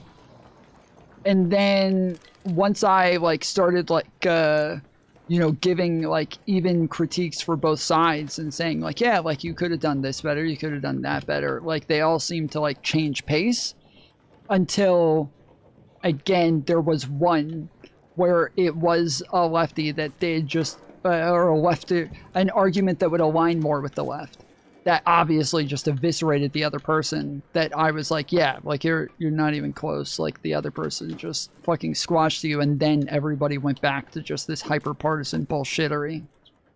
But the real question is, why did they hear this case? They heard this case, I think, because even though the Supreme Court is like it's like they get to choose when to exercise oftentimes their appellate jurisdiction. They will do it if it's a circuit split, or if it's like a really important constitutional issue. I think that there was enough of this rumbling going around that for them it was an important issue, and they've already kind of limited the extent to which lower federal courts can address it on a wide universal basis. And so they felt that it was important to put finality on it because it's an important constitutional issue. I wouldn't have done it, but that's, I guess, their view. The public definitely is not backing his move here. I think the public still overwhelmingly backs birthright citizenship. And in fact, I don't know if you guys know this, but like the support for more immigration in this country, I think has reached an all-time high during this administration. And opposition to more immigration has reached an all-time low. So I think after Trump won in 2024, a lot of us maybe were afraid that the country was like turning into something that looked like him or sounded like him, but that's not what's happening. The country. I disagree with him on these points. The way that people categorize things these days, especially MAGA, is just complete bullshit. Like, it is a semantics problem where like they'll say things like, you know, oh, I'm not against immigration. I'm only against illegal immigration, but I'm in favor of like people immigrating here as long as they do it the right way. And then Donald Trump like overturns tons of people who came in on refugee status and shit like that, and they all cheer it on and are like, well, they should have come in the right way. It's like, they did. They had fucking refugee status. No, that was under Biden when he had those fucking open borders and it didn't mean anything and they didn't vet anybody. It's like, no, they did. They vetted everybody. What the fuck are you talking about? They vetted everybody. This is just not true. But yeah, they like so when there's like polling like this, it just he puts a lot of fucking weight on these. I don't think it means shit. It does not mean fucking shit to me that a bunch of like MAGA people say. It's like asking them like, are you racist? And they're like, what, me? No, I'm not racist. Like, that's what I feel like that's the level of like answers that we're getting from this shit. It's absolute fucking bullshit. It doesn't mean anything. Is moving far, far, far away from Trump on a number of issues. Obviously, the economy and the Iran war, but on immigration too. So I think people should feel good about that. Yeah, like I think hear you. Really good about it. I hear you that this shouldn't have even gotten to the Supreme Court, but at the same time, it put the debate in front of a lot of people, and you know, I learned some things, and I think people have more of appreciation for birthright citizenship now after hearing the discussion. Yeah, and I said, to Hutch's credit, like, you know, I've been more doomer than him in the past, but this was like, I was thinking about you the whole time, Hutch. I was listening to this and I was like, damn, if this isn't like the Trump is limp-dicked and flailing and failing and no one supports him and he's fucked. Yeah, like even the Supreme Court, like even the conservative judges that he appointed were like making him look kind of dumb. So yeah. No, consider the possibility that the next Republican crop of politicians in the Congress, whoever becomes the nominee in 2032 or whatever, consider the possibility, and this is the white pill, that they have to become more reasonable to get voters to get back on board with them. That Donald Trump is so bad and will damage their reputation so much in the next few years that they will have to like become at least somewhat more reasonable, and that it doesn't necessarily have to get much, much worse than it is right now. There's an example of this. The only Supreme Court justice ever impeached, a guy named Samuel Chase, nominated by none other than George Washington. He was impeached. He wasn't convicted because he was a dick, and he would like lecture people from the from the stand or whatever, from the, you know, where the judge sits. But it changed the behavior of the Supreme Court for like 100 years. So we may have to impeach one of these motherfuckers in order to correct their behavior. So I believe it can change. Sure. I'm like very hopeful that Democrats will get good results, and that there's like a real world limit to people's preferences. In other words, like when you start to see the gas prices going up, when you can't ignore it, and hopefully that will start to have an effect on politicians. My fear is that so far, at least, Republicans are very tentative, the ones in the House and the Senate. First of all, ideologically, I think a lot of them are with Trump just because they are like Trump, and they've now sort of excelled in a Trumpian era. So I think that what we need to see is some sort of effect in the Republican primary and base to start to see Republican politicians change. It's not enough, I think, for the country to be moving away from Trump. I think that ultimately there needs to be some sort of change into the incentive structures of Republicans. And I think as it currently stands, they're much more sensitive to the like Republican primary voter than they are to the general election voter. That's maybe one of the reasons why a lot of them are quitting. I think we've had record.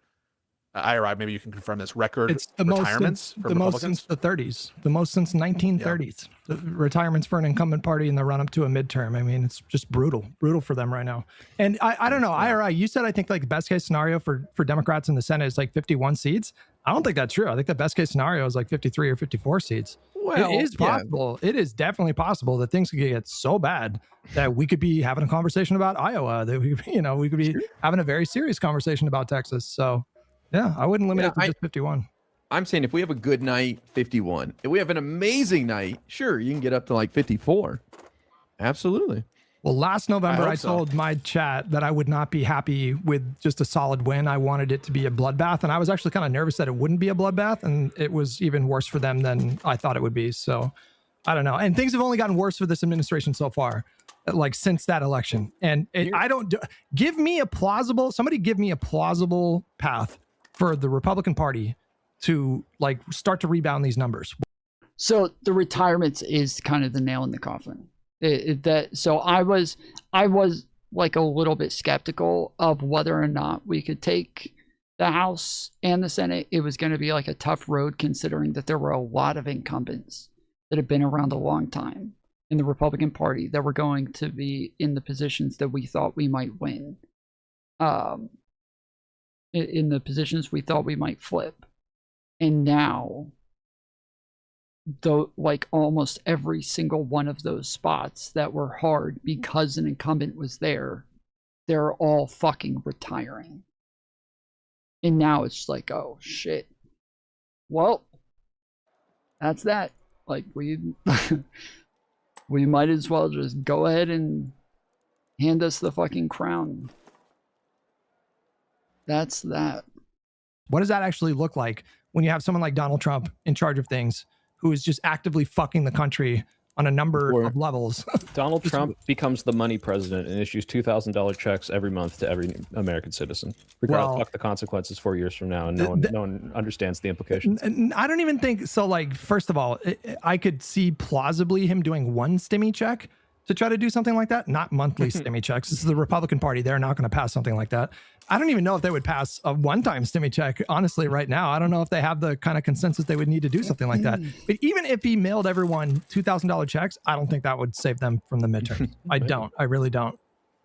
Their plan was fatter tax returns from the one big beautiful bill, and we have data now showing the average tax return is about 11% higher, about $3,600 total. So people are getting like an extra $360 on average. So it's not a game changer, and that's it. They're cooked. And it doesn't make up for the inflation because of the tariffs and the gas prices, you know. So eaten up instantly by all the other issues. So $400 isn't going to get you through the next 7 months. Yeah. Have you seen the independent voting polling, like where he has worse independent polling than Nixon, than like the absolute worst of all time? Brutal. It is really white pilling. And for me, the most white pilling thing about it is it seems that so many people are expecting a post-Trump era. That said, I want to make it clear.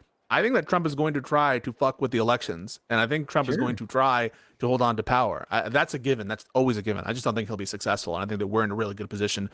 Is it just me, or is Pisco's audio just way behind his video? Take advantage of it. And I do want to shout out, I think that ultimately the Democratic leadership needs to be changed, especially in the Senate.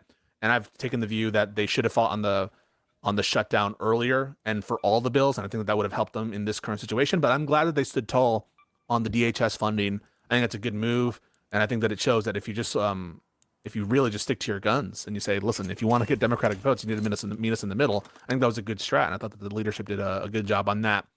Well, I noticed it way earlier, and I thought it might, like, sometimes my headphones are behind, but that's normally on my Bluetooth headphones, and I'm now realizing I'm not on my Bluetooth headphones, so it shouldn't be doing this. Particular facet of the fight. Wow. People will say, I'm hearing people say they failed. We didn't talk about that, but people are like, Democrats failed. They didn't get anything. It's all going to be funded, and they got nothing. Wait, I got triggered. There was this one tweet. Hutch might have responded to it, but there was a guy that was like, Democrats, why aren't you impeaching this guy? And it showed there was like a Twitter note or something right under it, which is like, he just said that Democrats deserve to lose in 2024. I forget what it was, but yeah, those people. Oh no, that guy's the worst, bro. That guy's the worst. Yeah, That one guy, there's one tweet of his where he said, "I'm voting third party, but if I had a preference, I would pick Trump." And like, if you go to this guy's feed every day, it's like, why aren't the Democrats stopping Trump? And it's fucking infuriating. But yeah. What? I'm so lost. Party, but if I had a preference, I would pick one guy. There's one tweet of his where he said, "I'm voting third party, but if I had a preference, I would pick Trump." And like, if you go to this guy's feed every day, it's like, why aren't the Democrats stopping Trump? And it's fucking infuriating. Oh, so it's a leftist. Okay. True. Folks, it's so nice to have Hutch. Oh, wait, we have to announce something. So I felt we are not on for tomorrow. Yes, Taylor Ents has rescheduled again. Now we're shooting for May 7th, I think, is when we have her scheduled. So we're not doubling up this week. Is it 7th or 2nd? We'll let you guys know on Twitter. Yeah, we'll let you know. It's whatever the second or first Monday of May is. Yeah, I think it's the 7th. But yeah, no Taylor tomorrow, unfortunately. Well, tomorrow's a big day. Tomorrow is the Iran 8 deadline, p.m. right? Eastern Standard Time. Open the fucking It's the Wisconsin Strait. Supreme Court election. Wait, tomorrow? I thought you guys were talking about the Wisconsin Supreme Court election. No way. And this has been like, if you guys were keeping an eye on us last year around this time, there was the Elon involvement in the Wisconsin Supreme Court election, which actually dictated control of the Wisconsin Supreme Court. Rebecca Bradley, who is another retiring Republican Supreme Court justice from Wisconsin Supreme Court, she's not running again, and Democrats, I think, are well positioned to win that seat. But it also happens to be the deadline for when Bridge Day is, and War Crime Day is, and when all that shit's going to go down. Bridge and Power Plant Day. Must see TV. Shout out real quick to Ezra Klein, because he had an Iran expert come on his podcast last week, and I listened to it. It was like an hour and a half, 2 hours, and it was super informative. So if you guys are interested in the dynamic and you want to learn more, check that out. All right. Well, cool. Good show, guys. What's going on with you guys this week? Okay, well, I got a little bit left, so I might. Let's see.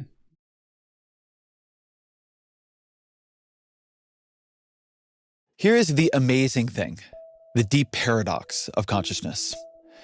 Nope.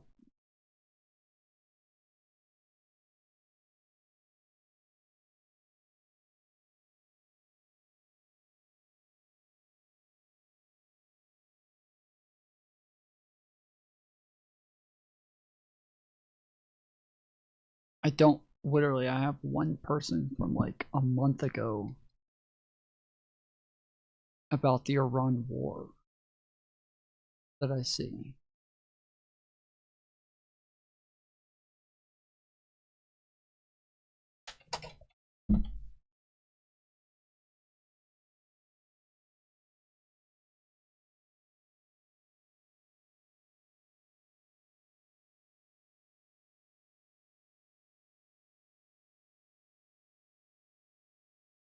This is the ad that comes up when you first get on Truth Social.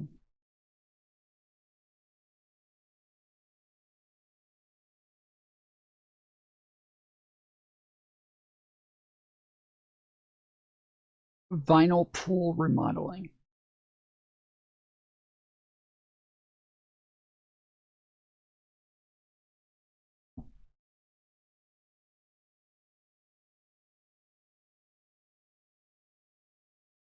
Dude, his platform literally has more ads than any other platform anywhere.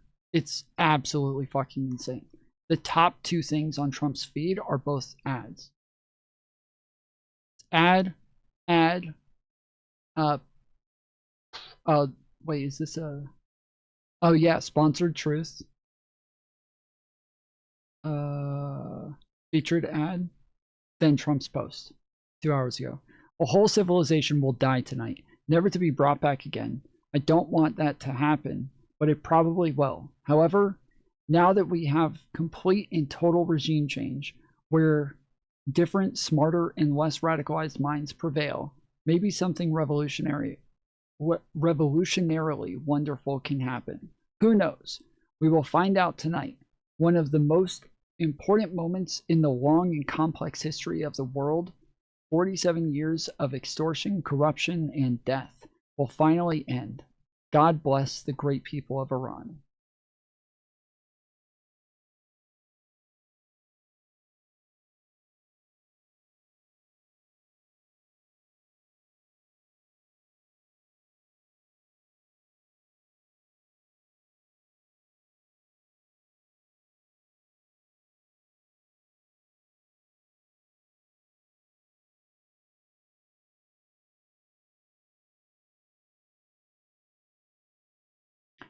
I don't think he's going to do anything. I don't think Trump is going to do anything. He backs off of every single claim he ever makes. Every time he threatens somebody, he always backs off.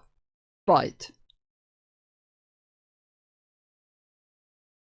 if he actually does nuke them, he will start a world war. Like, unironically, he will start a world war. And I said this before. If he nukes Iran, I think fucking NATO will come after us. Fucking NATO will come after us if he nukes Iran. That's why I was fucking lagging. The clock was still on the screen. Holy shit. I thought I took it off. Oh, no, wait. It's not on the game screen. Oh, wait. Yeah, no, it's not on the game screen. Okay, never mind. Like fucking NATO will come after us if we nuke Iran.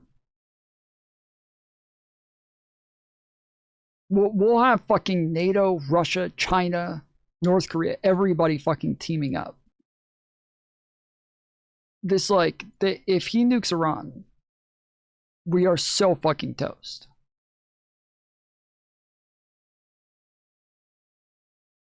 Very next fucking post, sponsored truth. So we just went through 5 fucking ads just to get to his first post, with the very next post being another ad. It's insane.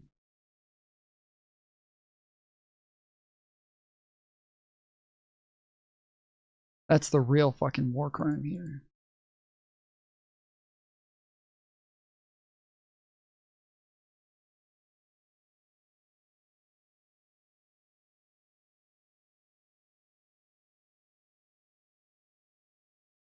Oh, here it is. Is Trumpism crashing on the shoals of the Iran war? That is what Christopher Caldwell thinks. Caldwell's on the right. He's a contributing editor at the Claremont Review of Books. He's one of these people who's been trying, I think, to define and even craft a coherent Trumpism, but he seems pretty dispirited. He recently wrote a piece in The Spectator magazine titled simply "The End of Trumpism," where he wrote, "The attack on Iran is so wildly inconsistent with the wishes of his own base, so diametrically opposed to their reading of the national interest, that it is likely to mark the end of Trumpism as a project." The end of Trumpism as a project. It wasn't just Iran that had led Caldwell to that point. It was also Trump's brazen self-dealing, the waves of influence peddling, the sense that this man who was supposed to represent the will of the people in some way. Happy birthday. See you later. Bye. Thank you, everybody. Mr. Trump, thank you very much. Was doing something very different. But this has led to a debate on the right. Many noted a very obvious counter-argument. Polls show Trump's base is largely sticking with him. So this gets to a question that I think is important and somehow still unsettled, despite Trump's decade-long dominance of American political life. What is Trumpism? Is there a Trumpism, or is there just Donald Trump? Caldwell has also spent a long time writing about right-wing populism in Europe, so he has a set of comparisons for what a program here might look like. And I think that's what he sees coming apart now. So I wanted to ask him why. Caldwell, as I mentioned, is a contributing editor at the Claremont Review of Books.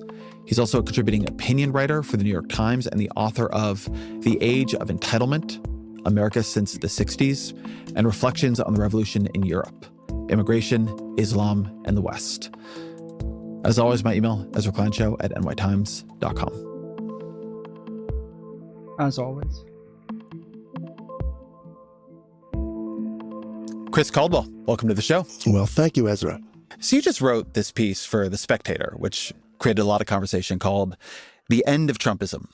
Before we get to why you think it's ending, what do you think Trumpism was or is?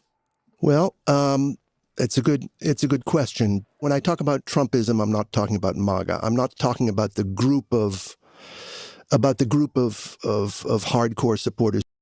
I don't. It's hard to tell if there is Trumpism. I've told the story a bunch that, like, from the beginning, Donald Trump was approached to become president. He was approached by people who wanted him to give it a shot. And he was trying out. Like, it was literally like a tryout for president. And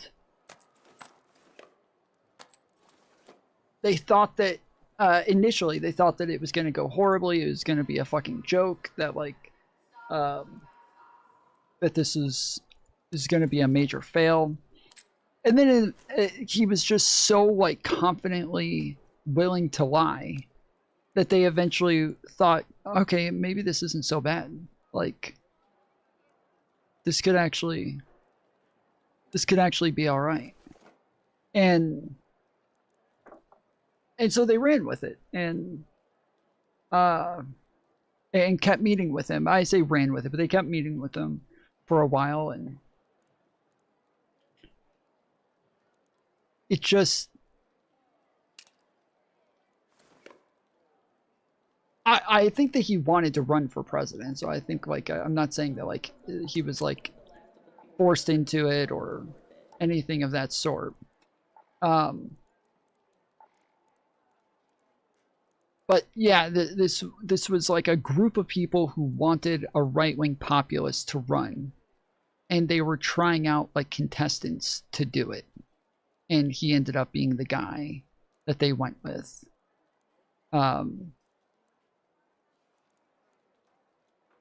And so a lot of, like, what he does was pre-built for him. A lot of, like, who he is and how he carries himself and things. A lot of this was, like, it was pre-built for him to accept.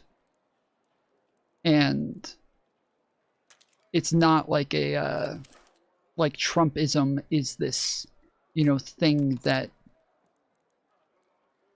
he's crafted, or like an ideology that comes from him, but more so it is a mixture of, like, his own goals and the way that he thinks and his own tactics mixed with other people's politics, other, like, populist right-wingers politics. So it ends up being, like, a very confusing thing that doesn't make a whole lot of sense for those reasons. Who will back him, whatever they do. You could call whatever he does. You could call them orthodox Trumpians or something like that. I'm talking about the sort of a governing project that has a real chance of changing things, and did so by picking up people outside of that kind of hardcore. And it's a hard thing to talk about because Trump is notoriously disinclined to really lay out a governing project in any kind of, let's say, programmatic way. So what was Trumpism? I think that at the heart of Trumpism were a few issues. That one of them was inequality. I mean, the sense that that the society was unfair. One element of the unfairness was just the working of the global economy, where the people who ran it were advancing, and the people who built it at a lower level were falling behind. Another was certain government programs. You know, you could talk about affirmative action. You know, so there was unfairness. I think there were a lot of freedom of speech issues. I think that woke was a big part of what Trumpism was, certainly in the second, in his second time around. And I think there were certain cultural issues, trans, for instance, just to take one. But kind of tying them all together was this issue of war. It's very interesting. I think that in the last 20 years, we've had two presidents whose claim to the presidency was built very largely on their opposition to the Iraq War. And for some reason, it's really very important in our politics. And I think for Trump, it was especially important. Because as long as the president was committed to not going to war in a major way, there's a kind of a limit to how far you could expect him to take his program. And I think that having gone to war now, the limit is sort of off. So I have a couple of questions about this. So one is, when people try to extract a governing agenda out of Trumpism, there's a tendency to extract their governing agenda out of Trumpism. Mm-hmm. Is there actually this agenda that can be violated? Or, as Donald Trump often says, there's just him. He is MAGA. He is Trumpism. That's why it's got Trump in the name. And the fact that his people follow him where he goes means that he's right about that. Well, a lot of the people who've criticized the piece have said, well, look, Trumpism's not ending, because if you poll people who call themselves MAGA about this recent war with Iran, 80 to 90% of them say they're all behind it. They really love Trump. But I mean, I think the real question is, how big is MAGA? And I think if you look at polls that measure it, or the people who've been asking that question for quite a while, like NBC has, I think it's gone down. It kind of peaked after the election at around 36%. So I think that gives him a lot less leeway to, let's just say, feel his base will follow him anywhere. In your essay, you give a different definition of what Trumpism was than you've given here. You describe it as a project of democratic restoration. Yes. What do you mean by that? I don't know that that's different from what I'm describing here. I would put that, that is part of what I describe here as the equality, the inequality problem. There are many dimensions to inequality, as I said. There's the income inequality, there's the influence and things like that. But I think there's also the deep state, and this idea at the heart of Trumpism, which sounds a little bit occult, but it's a set of informal powers that kind of wind up claiming governing prerogatives, and they sort of replace the literal democracy through which we like to believe we're led, the one man, one vote. So, you have, the growing influence of elite universities where, basically everyone on the Supreme Court has gone to, either Harvard or Yale law schools. I think you have the role of civil rights law in sort of like circumscribing what people feel they can say and how they feel they can interact. And so I think that Trump sort of this wasn't explicit, but I think that everyone felt it. Trump promised a country in which you'd get the stuff you voted for and not the permanent state. Do you know what I mean? He was sort of promising a return to a sort of a more 19th century state that you can criticize as being based on patronage. But what it means is, when you vote for a president, he cleans out the whole, executive branch, and now the government is oriented around your voters' wishes. So you're sounding very disenchanted with Trumpism. Is there a moment when you were more enchanted? If we were sitting here talking about the success of Trumpism and the continuation of it, what story would you be telling me? Yeah, I really try not to be enchanted or disenchanted with any politician. It's not a good way to look at things if you have to write about it. But I think there are certain really promising things that he did in terms of his own agenda, where he seemed to be really delivering to his to those who voted for him. And one is that whole series of executive orders that that sort of took apart the DEI state and sort of removed affirmative action from American life, I think they really brought a palpable change in the lives of the people who voted for him. Although it was a change, it was an absence, and you don't notice when you go from a presence to an absence the way you do. What was the palpable change they brought? I think. What was the palpable change? Yeah, you're saying in the lives of the people who voted for him.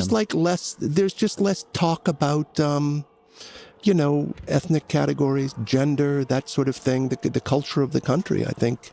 Oh, yeah, less talking about, the Mexicans and black people and DEI. They don't really talk about that stuff. It's just these are issues that to them just don't really exist.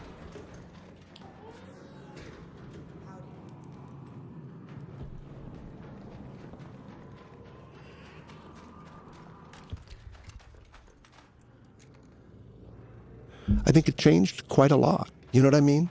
That I think is part. I do a bit, although I guess it's interesting for me to hear you describe it in terms of inequality, because here you have a billionaire who his major signature legislative achievements are very unpopular tax cuts that redistributed money upwards, who was elected with the help of the world's richest man, Elon Musk, who seems to, you note this in your piece, be enriching himself rapidly to the tune of, in one count I've seen over $1 billion, and another count billions of dollars since being in office. And also seems to exist to many as a response to efforts at equality. You have a dimmer view of efforts at diversity and equity and inclusion than I do. But when you say wokeness was a big part of it, the sense that there was a, progressive push to rectify old inequalities. And Trump came in and said, we're going to stop all that, and has been, I will say, very successful at stopping that. That this question then of what is inequality and who is it harming? But also, is Trump an agent of it, or is he an agent against it? Seems at least contestable. Oh, absolutely. I mean, he wouldn't be the first populist who's been rich. And many populists have got rich practicing populism as well. It's a good business. Yes, it's a good business. But yes, there has been I agree that there's been something in the second term that's a change of emphasis. And I would agree that it's hurting him. I mean, I don't know if you saw the Kennedy Center press conference that he had the other week, where he was, it was just a whole bunch of shout outs to the billionaire donors in the audience. I'm looking at Mr. Steve Wynn, who's over there. He built a spectacular building, and he knows Trump builds a spectacular building. I build better buildings than him. I don't care what he said. It's like Bob Kraft. If a football player doesn't perform well, typically you will fire him immediately, Bob. Do you ever let them stay around for 4 or 5 years if they're bad? Not too many times, right? So under the leadership of this exceptionally talented and rich board, it's a very rich board. Not everybody, but most of you are loaded. Ike Perlmutter's got so much money. Look at Ike Perlmutter. He ended up being the largest owner of Disney. Started with, was it $100 or less? It was a little less, Ike, right? He didn't speak English, and he became the largest owner of Disney, right? But then they went woke, and he sold the stock. He didn't like Mickey Mouse being woke. And I just can't imagine it played terribly well. So, yeah, that's there. But so I want to then that's there. Zoom in on what you're describing here as democratic. What you're saying, as I understand it, is it at least an appeal of Trumpism is that we are governed in practice by institutions we do not have control over, for some definition of we, call it the electorate. And the appeal of Trump, of, maybe Doge at a certain point to you, is that it is by ripping all of that out you are restoring the possibility that the public gets what they vote for? Yeah, I think that's part of Trump's theory. And I think that's something, no one put this on the platform or anything, but I would say that probably that's what most Trump followers believe, a version of that. So one reason I was interested in both the piece you wrote about Trump and more broadly talking to you about this is that you've been tracking these kinds of movements for some time. You've written a lot about Europe. And you wrote a piece in 2018 that I think connects to this conversation we're having about what populism is. And the final sentences of that piece were, liberalism and democracy have come into conflict. Populist is what those loyal to the former call those loyal to the latter. So populism, you're saying, is what those loyal to liberalism call those loyal to democracy. Right. Describe what you're saying there. Tell me how you define populism, which is maybe different than the way you feel the media or the broad conversation defines populism. Yeah, I think that if we take progressivism, if we start with the idea of progressivism, that is, the sort of early 20th century scientific recognition or claim that the ordinary working of government creates inefficiencies and injustices even in government, and that there's certain ways that you can just predictably make it run better and more responsibly. That's progressivism. So the way you carry it out is you create, inviolable rules at the heart of government. You create protections for the people who are enforcing those rules through a sort of a permanent professional civil service. You create probably a larger role for the judiciary, inevitably. It does a lot of good things. I mean, it gives us sort of, product safety laws and stuff like that. But it means that when you vote for things, the government is not as responsive as it was back in the old days of, 19th century mob democracy. So Trump seemed to be a solution to the sort of like the opacity and the bureaucratic complication and the obfuscation of the way we were ruled. Here's a guy that we elect, he's going to be the boss, and then we're going to have a country that's more congruent with our wishes. And so, I mean, when I say liberalism, I mean progressivism. I mean the rule-making instinct versus the popular sovereignty instinct. So you mentioned that the administrative state is an alternative to 19th century mob democracy. How do you understand what it was? What was 19th century mob democracy? What problems do you understand that state is trying to solve? My understanding of it comes pretty, I think, probably directly out of a history book I read like 30 years ago by a guy named Robert Wiebe, who was a great champion of the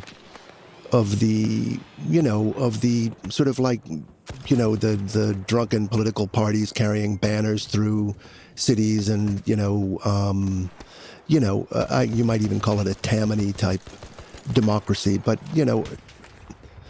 big mass movement type democracy, which had maybe less in the way of sort of. Does anybody want these energy clips? Does anybody want energy clips? Anybody want energy clips?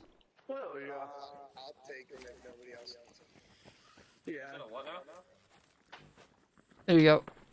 I got them out of the last vaporizer I looted, so I don't need them. Yeah. Sort of individual rights than we have, but a lot more in the way of popular will.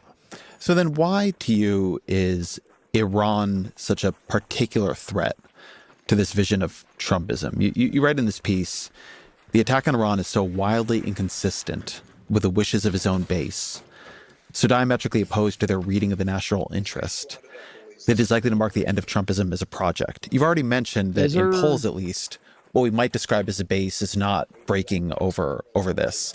If you look at overall Trump approval polling, If you did not know there was a war in Iran, you would not know something unusual was happening. He's at about 40% now in the New York Times average. He was at 41%, a little.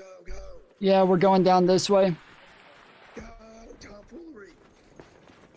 I already got the loot in the first one, so I'm just here to shoot shit. Same here. I don't need anything. I'm waiting for the expedition. Oh shit, there's nowhere to go here.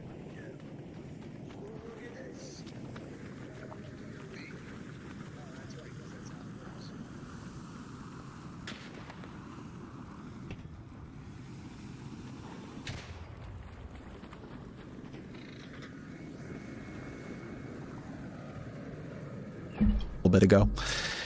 So what about this to you is such a rupture? I think that the promise of no wars was a sort of it was kind of a ruling out. It's a sort of like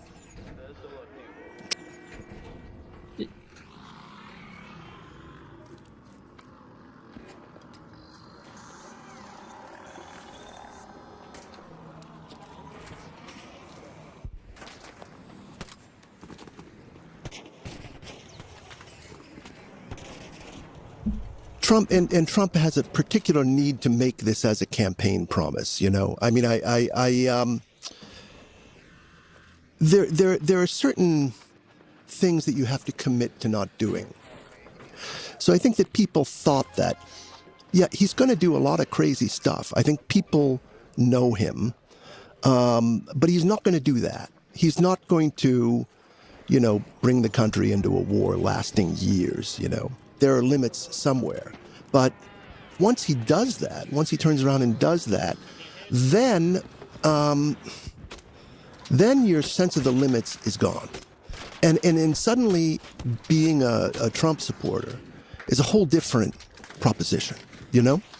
So one thing that brings up is who the base is. And you'd mentioned before this distinction you're making between the people who will follow Trump anywhere and the people who maybe represent the way Trump's appeal or his coalition was expanding into something that had enduring majority potential. And so you wrote that, quote, those with claims to speak for Trumpism, Joe Rogan, Tucker Carlson, Megyn Kelly, have reacted to the invasion with incredulity. Tell me about why you see those three as avatars of Trumpism.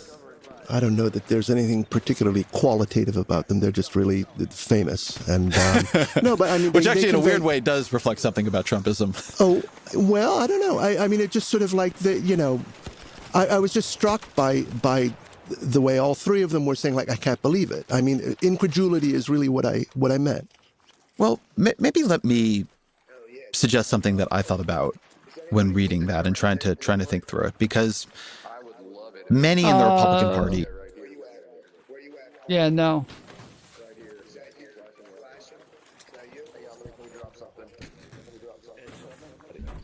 Are perfectly comfortable with this move by Donald Trump. And if you go and watch Fox News, and Donald Trump is a big Fox News watcher, Fox News has been, I would say, beaten the shield for a war with Iran for a very long time. Whether they started there, as Joe Rogan did, or ended up there, as Megyn Kelly did, or got further along there, as Tucker Carlson did, all three of those people are very anti-institutional figures. Their politics have become very, very skeptical of what you call the deep state and institutions in American life more broadly. And a lot of the angriest and most unnerved commentary from the right towards Trump has been this feeling of, has taken the form at least of, wait, who's really in charge here?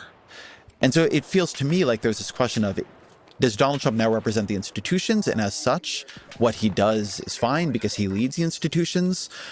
Or is there still a lingering sense that Trump himself can be turned by the institutions, talked into something by Benjamin Netanyahu and Lindsey Graham, and as such, now even Trump himself cannot be fully trusted?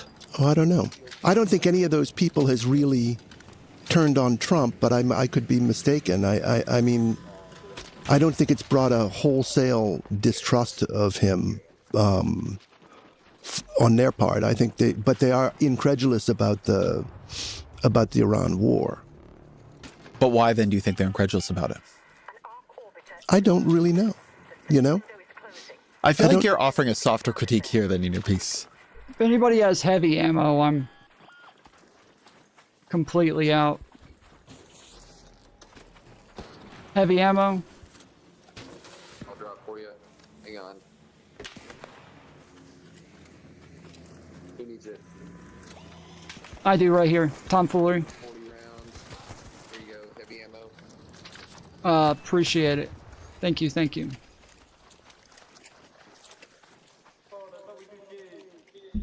You do. I do. Well, I think the idea that this was going to break Trumpism is... They're all yelling, grab him by the pussy right now, dude. Fucking shit, dude. It's a pretty bold claim. Mm-hmm. So your feeling is just that the cost of the war will get higher over time? No, did I say the costs would get higher over time?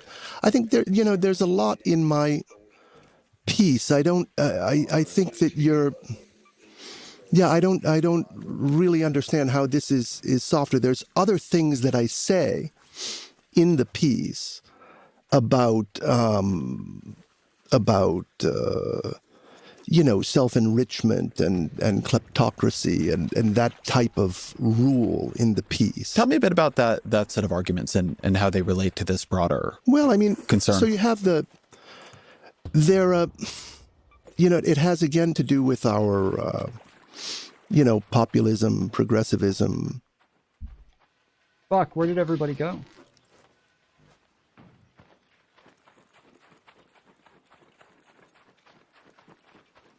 Shit, where did they go?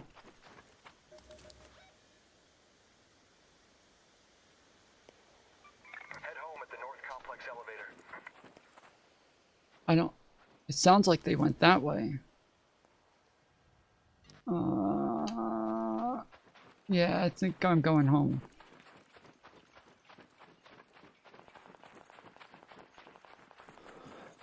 Thing. I mean, one thing that progressivism does is it protects these offices against a certain kind of malfeasance. So what did we do before progressivism? We only elected people of really sterling moral character. Okay, you're supposed to be a worthy inheritor to what Abraham Lincoln was and that sort of thing. It didn't always work, right? We got people like Warren Harding, but that was one thing. And the other thing was there were elements of the Constitution that you had to follow. That is, you had to nominate people for positions in a certain way, and they had to be checked out by the Senate.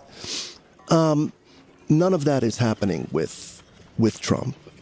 And with the Iran war, we get a really clear sense of what the problems with that can be. Because it seems to me that a great deal of the preparation for the war was done by Trump's son-in-law and by one of Trump's close business associates, both of which have, a lot of business dealings in the Middle East and others that are at least potentially compromising, such as with crypto and that sort of thing. The point you make that has, I think, been interestingly undercovered in the conversation. There's a lot of focus on the role of Israel, and I think quite understandably, because they're the other main partner in the attack. But there's quite a bit of reporting, including new reporting about the Times, that Saudi Arabia has been pushing for this. And broadly speaking, you note that there has been a lot of investment from the Gulf states into Trump-related enterprises. Saudi Arabia investing in Jared Kushner's fund, Qatar and the UAE and others putting a lot of money into Trump-related crypto projects. Now, it's not at all clear to me all the Gulf states wanted this war in the way that they got it. And in fact, many of them are suffering quite badly inside of it. But the question of who is wielding influence and how has, I think, become, among other things, at the very least, opaque. And that's like, if they're just sitting around enriching themselves, that's, it's, I think that well it's probably done, boys. A problem that the people who really wanted to see a change in American life can put up with. But if it goes so far as bringing the country into a war, it might be giving a lot. It might be giving too much responsibility to people who've been brought to power in such an irregular way. I guess one then explanation that would cut through some of this is simply to say Trump is a decider, and this is what he wants. So the conservative writer Matthew Schmitz had put together this long list of Trump quotes on Iran. And I was actually surprised by the specificity of some of these. So in 1988, Trump told The Guardian, "I'd be harsh on Iran. They've been beating us psychologically, making us look a bunch of fools. One bullet shot at one of our men or ships, and I do a number on Karg Island." So I probably would not have guessed Trump was talking about Karg Island in 1988. Most people weren't. But I think this gets to a bigger question about Trump, which is the way you just put it a second ago. You elect this guy and he's the boss.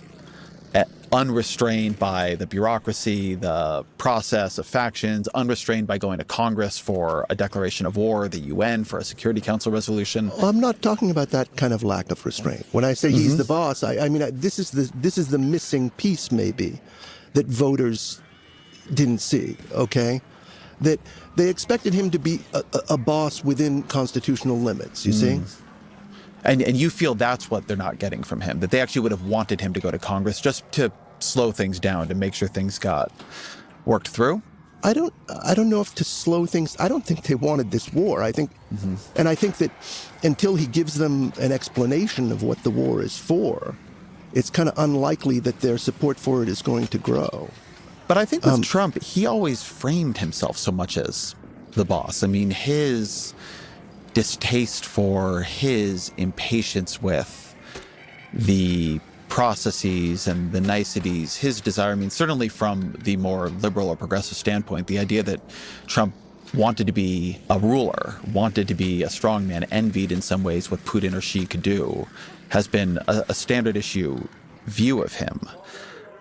I'm not sure I accept it. I'm not sure I accept that progressive view of Trump as a sort of, I don't really know that there's like a populist template into which you can fit Move, Trump I'm trying to fucking get the thing, and it's trying to get me to knock out. Oh, you're good, go. Xi is a son of a Chinese I almost Maoist knocked you out. That revolutionary was who was close. badly treated, and he has a lot to prove. He's a builder, and Putin is a guy who, you know, rose through the bureaucracy of a defeated and humiliated country, and sort of like Everybody's using the Karg Island quote like crazy right now. So, damn, only 2 other guys made it out. Oh no, there were 5 of us. At least 5 of us. Shit.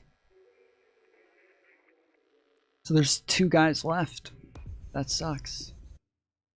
wants to restore something of that greatness to it. And Trump is a person with just a tremendous ego who kind of blossomed in New York in the 1980s. I think their idea of being the big man is quite different psychologically. And so what you can expect of them is going to be different. Let me ask you more about your theory of Trump and this kind of movement as fundamentally democratic. I mean, so you're dealing with Trump, with someone who lost the popular vote his first time running, lost the election his second time running, has rarely been popular. His big tax cut bills have been unpopular. He did try to overturn a legitimate election after 2020. He's not seemed like a person who is either himself committed to democratic will, but also who represents it. And something threaded through your writing and other people's writing like this has been that he represents democratic will when, you know, people like me look at him and think tends to be very unpopular. I think it more so means that like there's enough people who are willing to vote for him, even though a bunch of people are going to be upset about it. There's one side who's like willing to dogmatically support him, and another side who's willing to dogmatically oppose him. And that in that sense, yes, he represents the will of the people.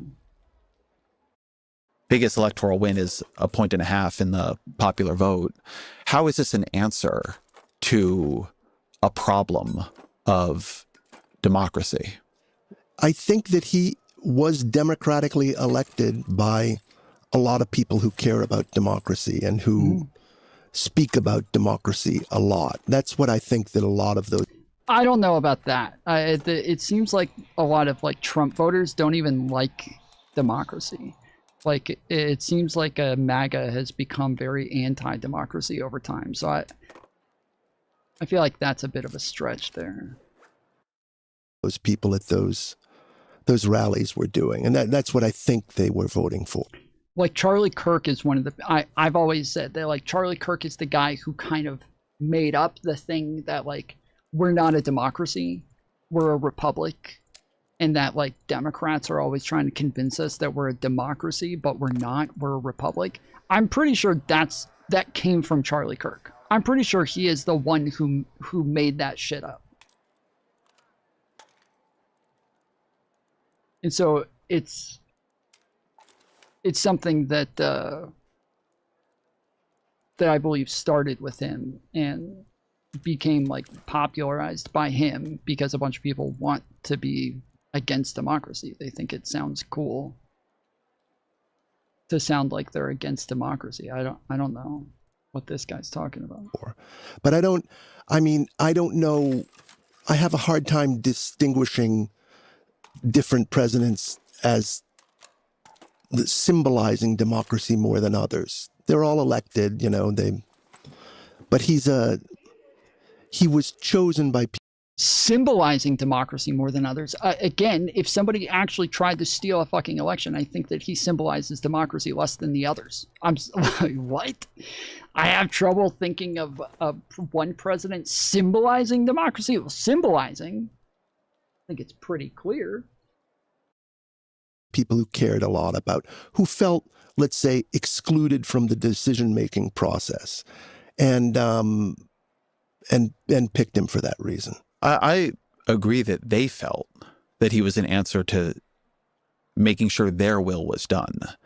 I think the tension I'm trying to get you to sort of think through here with me is if what you see before you is a country where the will of the people is not being done, how is this president who tends to be either voted for or approved of by, you know, certainly less than majorities, never won a popular vote majority. How is he an answer to that? I'm sorry, I just don't think that's a problem at all. I think that we have a system which is, let's say a filtered majoritarian, filtered through the Electoral College. And sometimes that system produces presidents who only have a plurality, and sometimes it produces presidents who have lost the popular vote. Clinton from 1992 to 96 had 42 or 43. He, too, was in very difficult straits up until, I would say the Oklahoma City bombings of 1995. That is, he was really, underwater for the first 3 years of his presidency. I'm not saying... But no one said he wasn't. I'm not saying democratically illegitimate. I'm not saying he's illegitimate. Yeah. That's not my view. The thing that interested me about the piece was you have a long running, to lay out my theory of you. Oh. You have a long running argument that the forms of right-wing populism we are seeing here. Is this the Iran expert that Hutch was talking about? I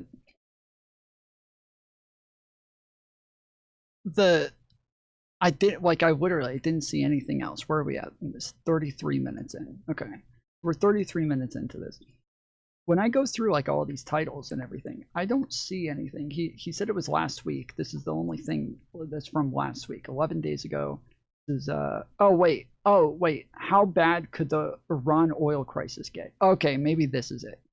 Okay, maybe this is what we're looking If you want for. to see just how bad this energy crisis can become, just read what President Trump and Iran are saying to each other. On Saturday night, Trump posted a missive to Truth Social.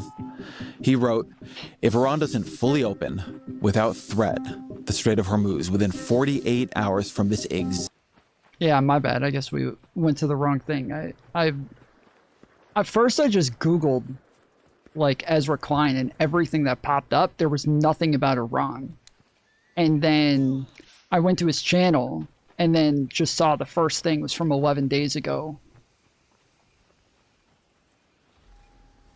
And so then I was like, oh, okay, that's got to be it then. But you can't just put us through that and then end it. Well, sorry, but that was hell. I mean, that guy seemed like fucking stupid, so I'm sorry, but yeah, I did not want to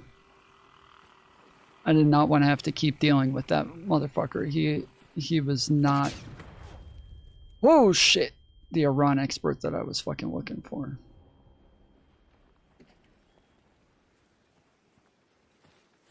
Hello. How's it going? Looking for mines. Yeah, I think, fuck, I was trying to avoid them seeing me, but they saw him, so.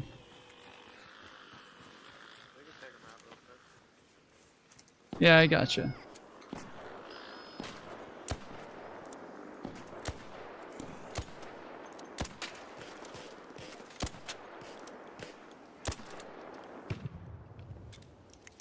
Oh, nice, is that new gun?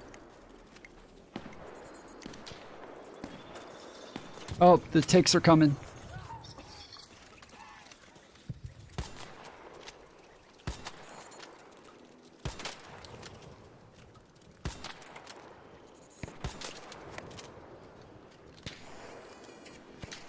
exact point in time, the United States of America will hit and obliterate their various power plants, starting with the biggest one first. It's a brutal threat meant to make Iran back down. It did the opposite. In response, the Speaker of the Iranian parliament said, immediately after the power plants and infrastructure in our country are targeted, the critical infrastructure, the energy infrastructure, and oil facilities through the region would be considered legitimate targets and will be destroyed in an irreversible manner, and the price of oil will remain high for a long time. I'm recording this on the morning of Monday, March 23rd. As I woke up today, oil prices had fallen a bit because Trump had extended his 48-hour deadline by 5 days, citing positive talks with the Iranians. Iran is denying any such talks have happened. They say Trump is backing down out of fear. They've already hit energy infrastructure in the region, so their threat is credible. Lie. But I don't pretend to know the truth here. The news and the price of oil and gas are changing radically by the hour. But here's the key fact that has not changed yet. The Strait of Hormuz remains mostly closed. If it stays closed, and even more so if the war expands, if Iran destroys more energy infrastructure through the region, and the US and Israel destroy it inside Iran, we are going to enter the kind of energy crisis we have not seen since the 70s, or maybe even something much, much worse. Jason Bordoff is the founding director of the Center on Global Energy Policy at Columbia University. While those guys are fighting him, I'm going to try to get the rest of these, because I hate it when they come over here. We have to, like, try to get the most.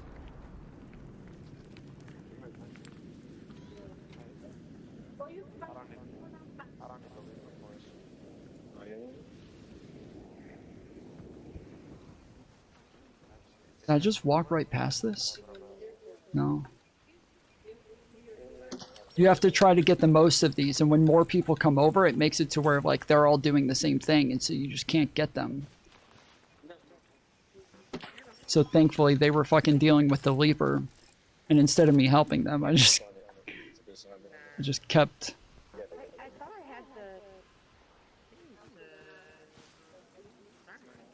kept taking these out.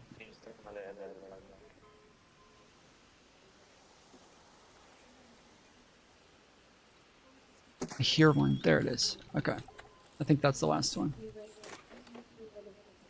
And a co-founding dean of the Columbia Climate School. He served as a special assistant to President Obama and senior director for energy and climate change on the National Security Council.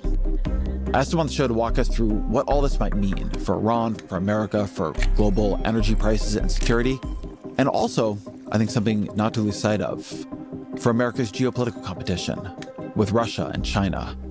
Both seem like they might come out a lot stronger from this.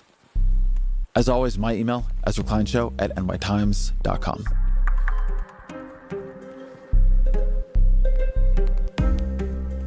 Jason Bordoff, welcome to the show. Thanks so much for having me. It's really great to be here. So last week, you and Spender Dale wrote, quote, "The scale of the current shock is extraordinary. The supply outage is the largest ever recorded, far exceeding prior disruptions, not only in absolute terms, but even as a share of global demand." Tell me about that. Yeah, this is the Strait of Hormuz moves about 20 million barrels of oil a day in a 100 million barrel a day market, so about 20%, about 20% of the world's liquefied natural gas supply as well, and it's mostly closed. It's the most critical global maritime choke point for the energy sector and for lots of other things too we can come to, petrochemicals and aluminum and fertilizer, which has implications on food production and food prices. But for oil and gas, it's the most important choke point. And the Gulf, we all know, since the 1970s, the Middle East is a huge energy producer. Iraq, Saudi Arabia, the United Arab Emirates, Iran, of course, and all of that oil, most of it, flows by tanker through this very narrow strait that juts like a little triangle around a corner, and it's right where Iran is. So it doesn't take that much with some drones or explosives in a dinghy boat racing out to a tanker. You have, something like 100 a day moving through before this conflict. You just have to take one or two out for insurance to be canceled and for ships to just say, we're not going to take the risk. There are some workarounds. Saudi Arabia has been able to move some oil by pipeline. Iranian oil, ironically, is still flowing through. We've tapped strategic reserves. We've eased sanctions on Russia and Iran. We can talk about whether that makes sense. But you're talking about a disruption of about 10 million barrels of oil, maybe a little bit more. So more than 10% of global supply. Well, it's not our problem. That's Europe's problem. Arab oil embargo in 1973, by contrast, you saw about 6 or 7% of world supply disrupted. So this is by far the largest energy supply disruption we have ever seen. What has Iran actually done to close the strait? The story of this conflict so far has been the tankers, mostly as a precaution, are just staying in place. We have seen facilities in the region shut down production as a precaution. We're still not yet at the point where most energy infrastructure in the region has been physically attacked or damaged. We're starting to be at risk of seeing that. Israel attacked a natural gas field in Iran last week. Iran retaliated by hitting a very important energy installation in Qatar. And it was to send a signal. It's tit-for-tat escalation. This is mutually assured destruction. If you come after me, I can hit you hard and you'll hurt me, but I'll hurt you in the process. And so people have mostly been holding back from that. And that's important because if this conflict somehow is resolved and comes to an end and the strait is reopened, it might take a few weeks, maybe even a month or two for some of that to come back online and for the energy to start flowing again.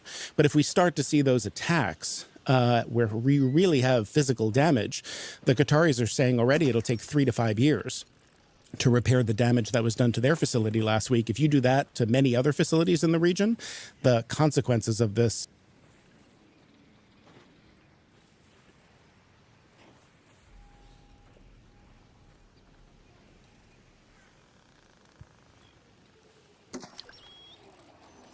Holy shit.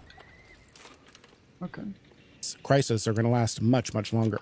I want to hold on that attack on the Qatari liquefied natural gas plant, because I think at the beginning of this fight, when people would think about Iran and Israel and the United States, they would think about Iran maybe firing missiles at Israel, right? That would be how they would fight back.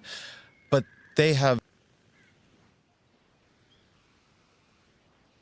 turned this conflict very asymmetric, and they seem to understand the vulnerability of Israel and particularly the United States as coming through the vulnerability of energy infrastructure and other kinds of infrastructure in other Gulf states. So what kinds of attacks have they been launching? And what is both like the threat that has already now emerged to energy supplies, but certainly the implied threat that could emerge to energy supplies? The point about the asymmetric nature of this is really quite striking. Of course, you have very powerful militaries like the United States and even Israel dropping enormous amounts of munitions on Iran. Iran has its own military, but it's a much weaker power. But again, it doesn't take that much to throw the entire global energy market into chaos. And that's what they're doing. So they're not just hitting neighbors, although the neighbors are being harmed. Iraq, some other countries, if you run out of places to store the daily production of oil that you have and you can't get it into market and put it on a ship to sell it somewhere, you have to shut in production. You just have to stop producing. And we've seen about 7, 8, 9 million barrels a day of oil globally just shut in, where people say we're going to stop producing. So that hurts those countries. But we are in a global oil market. If there's a disruption halfway around the world, you take 1, 2, 10 million barrels off, the global price of oil goes up. And as we are seeing in the United States, for everyone listening who goes to fill up at the pump, the price at the pump is set by the global price of oil, even though the United States is now a huge net exporter and the largest producer in the world. So the pain Iran is inflicting is global in scope because they can affect the global energy market. And that's true for natural gas as well, which particularly hurts Europe and Asia because that's where those supplies go. So it is not a new question for the United States military to think about what would happen if we ended up in a war with Iran. And in every wargaming of that question I am aware of, and there have been many more that I'm not aware of, the closing of the Strait of Hormuz is an immediate possibility. Concern, yeah. We seem to have been caught flat-footed by it. Why?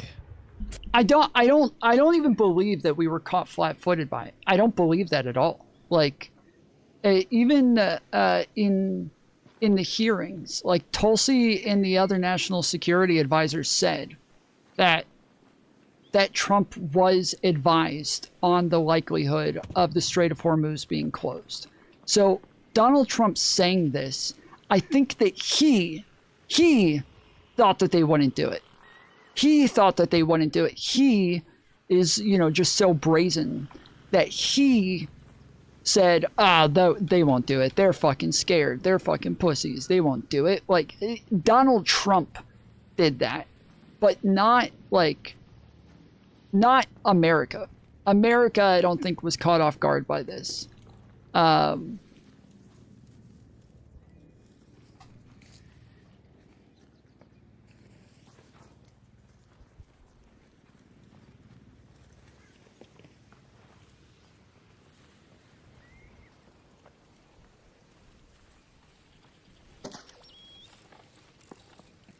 I don't think that this is something that anybody was really surprised by.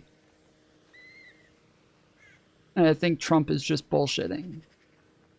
I think that he probably was told a million times that this was likely going to happen, and he kept saying, nah, they won't do it. They're fucking scared. They wouldn't do that to us because we're the biggest and baddest, and they respect me, and they're scared of what I'll do if they do something like that. And then they fucking did it, and then he looked stupid, and so then he pretended like, oh, nobody knew that they were going to do this. We never would have guessed. This is crazy. How could we have known? I think that's what happened.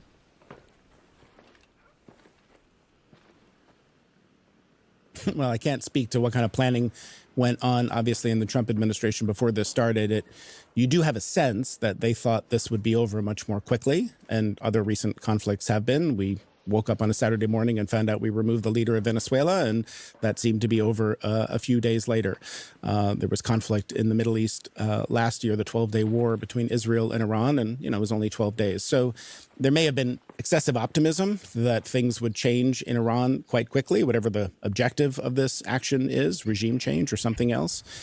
And the other thing that I think you want to do in the situation like you're describing, because you're right, closing the Strait of Hormuz is the mother of all nightmare scenarios for global energy markets, not to mention for other military and defense considerations. you want to pursue an effort that might result in that with allies and in cooperation with other countries. And obviously, other countries did not know this was coming, to the extent where the President of the United States is now taking to social media to ask both adversaries and allies alike, send your warships to the region and help reopen the strait, because you need that oil just as much as we do. And well, he's not even saying just as much as we do. He's saying, this isn't our problem. This is your problem. Why should we have to deal with your problem for you? Motherfucker, you're the one who set the house on fire. Like, who cares if it's my house? You fucking set it on fire. You put it out. Why are you calling on other people to go put out the fire that you fucking started?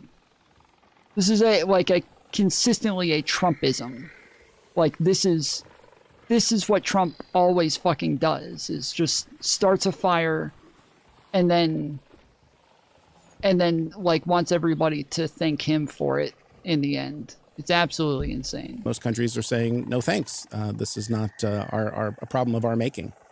What makes it hard for the U.S. to reopen the strait by itself? Well, again, those are probably questions for military experts even more. But like I said a moment ago, it doesn't take a lot to create a risk perception. You just have to hit one every couple of days or every week or two to create a fear about going through the strait. And there are so many tankers. And it's not that hard with drone technology, with small little boats that can race out to a tanker. You could probably protect a couple of warships or a couple of vessels that need to transit. But if you're talking about dozens or even 100 or so tankers a day, it's just hard to protect all of them from any risk. And so insurance has been canceled for a lot of these tankers, so they're not going to go through unless they're insured. And they're not willing to put these huge cargoes at risk. Tell me about how the deprivation of this oil and natural gas compounds as it goes on. I mean, something I am seeing a lot of discussion from energy analysts is like, if it's another week, well, maybe that's higher prices, but not a huge deal. But there seems to be a sense that as it compounds, that the effects on the global economy are non-linear, that the economy is, sort of working through reserves it currently has, but things can spiral into a very different kind of situation. You understand the way energy flows through the economy in a way I don't. So talk me through that compounding and how this might change, if it goes on another 2 weeks, another month, another 2 months. Yeah, it's a good question, because I think both the impact of higher prices on the economy are nonlinear, but the impact of conflict and supply disruption on oil prices are nonlinear. And if, as I said a moment ago, this is the mother of all nightmare scenarios, closing the strait. If someone had said we're going to close a strait with 20 million barrels a day to most of its supply, you'd be talking about $150, $200 a barrel. It's striking that oil prices are just a bit over 100, which historically is not an excessively high price. It's high, but it's not crazy high. And so I think there are a couple of reasons for that. One is a general market perception that this was going to result in Trump pulling back, declaring mission accomplished, as we saw with Greenland or with Liberation Day tariffs. Did Trump claim victory with Greenland? Did he do that? I didn't know about this. Did he actually claim victory with Greenland? Or is he just saying he just pulled back with Greenland? What up, Sparty?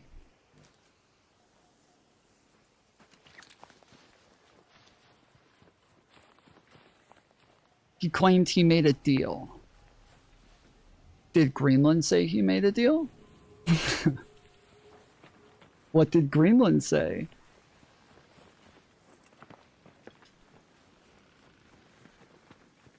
Did not have the staying power, so we'd figure out how to get out of this pretty soon. I think if this goes on, we haven't seen anything yet in terms of how high energy prices are going to go. Right now, the price of oil that you're reading about in the newspaper is sort of one that's set by traders every day based on market expectations. At a certain point, physical reality has to catch up. Yeah, Denmark, and yeah, prices need to rise high enough to destroy 10 million barrels a day of global demand. We don't know exactly what that price is, but it's really high, a lot higher than the price is today. And you're starting to see little signs of that where the price of jet fuel, the price of heating oil are much higher.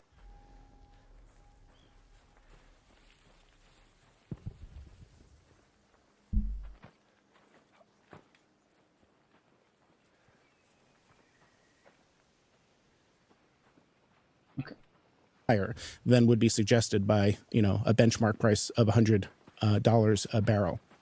So people might have heard President Trump say the U.S. is a winner when oil prices go higher because we're the world's biggest oil producer now. Is that true? Is this good for us? It's true, and it's not. It's so fucking insane that he said that, dude. It's so fucking insane that he said that because the prices still get higher for the consumers here. Like, the fact that he is, like, again, saying, hey, we're taking money out of your pocket. You're welcome. Like he did with tariffs.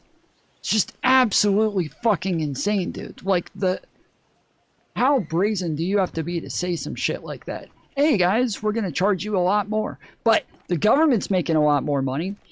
It's like, oh, a conservative wet dream. Oh, thank God. All we want is for the government to make more money. That's what we're always hoping for. Everybody, all conservatives are always really excited about the government making money. That's just, what could be better?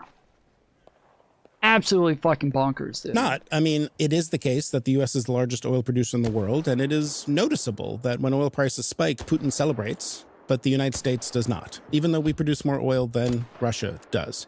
And the reason, of course, is because we're a super large consumer as well. So I've often heard the Secretary of Energy say that this administration, high oil prices might be good for oil producers, but they're not good for consumers. And this administration cares about the 99% who consume oil and gas, not the 1% who produce it.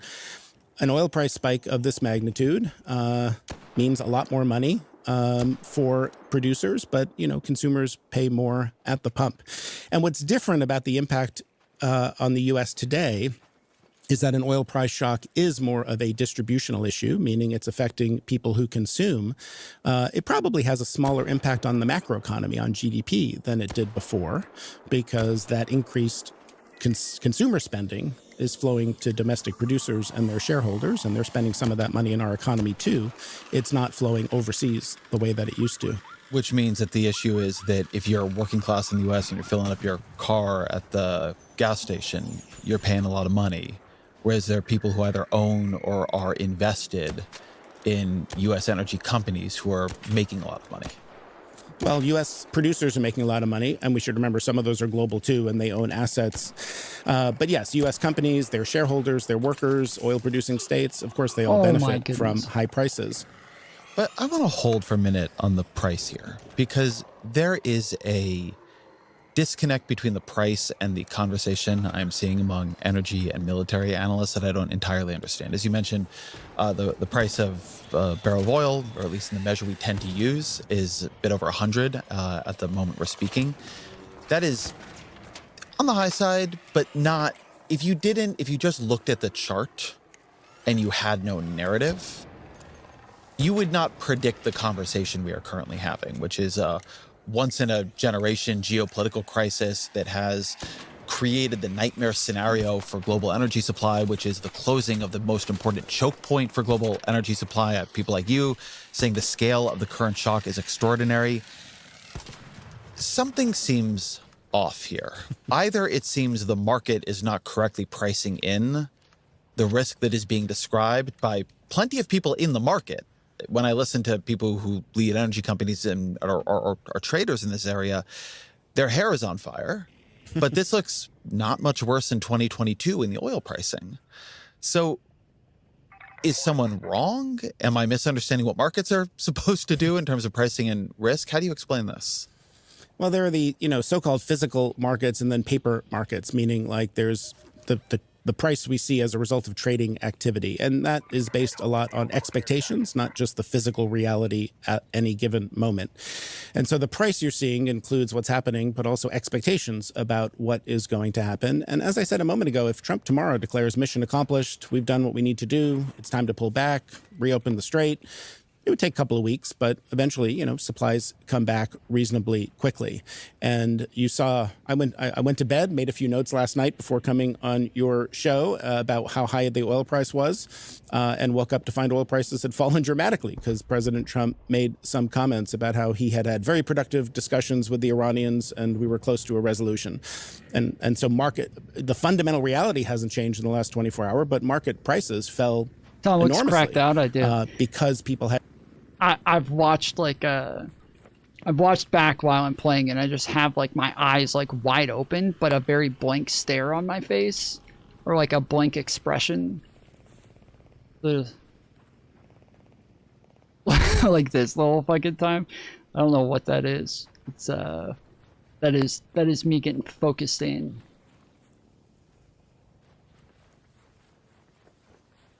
Also, I'm kind of looking up a bit, but I keep my head straight, or I lean back my head, I think is what it is. I lean back and then like open my eyes wide. I don't know why.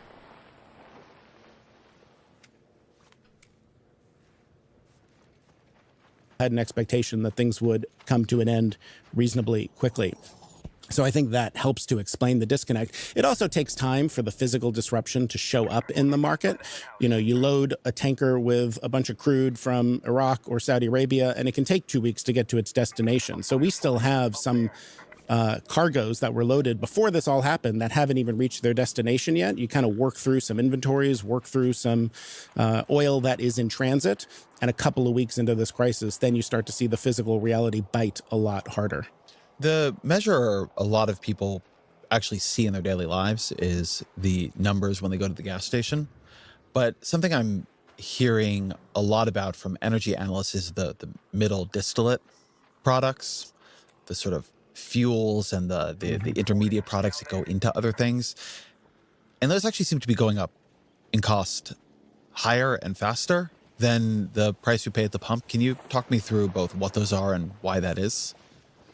Yeah, when you refine a barrel of oil, you get a bunch of different products from it. Gasoline is the one most people think of, but there's diesel, which is sort of the workhorse, the lifeblood of the industrial economy, because everything we buy in the store gets there by truck, and those all run on diesel. So you start to see it show up in prices elsewhere. Heating oil, jet fuel, and lots of other kind of things used in asphalt and things that we don't think about normally. And the market for those, we've seen prices go up much, much faster because I think those are less liquid, less traded. And so the physical tightness in those markets starts to hit refiners much more quickly. So people who need to buy those products from refiners, they're seeing people charge a lot more for it already. And so that then opens up this question, which is, if this keeps going for 2 weeks, 3 weeks, 4 weeks, 5 weeks, what do you think happens to the U.S. economy? What do you think happens to the global economy? What happens if this begins to cascade?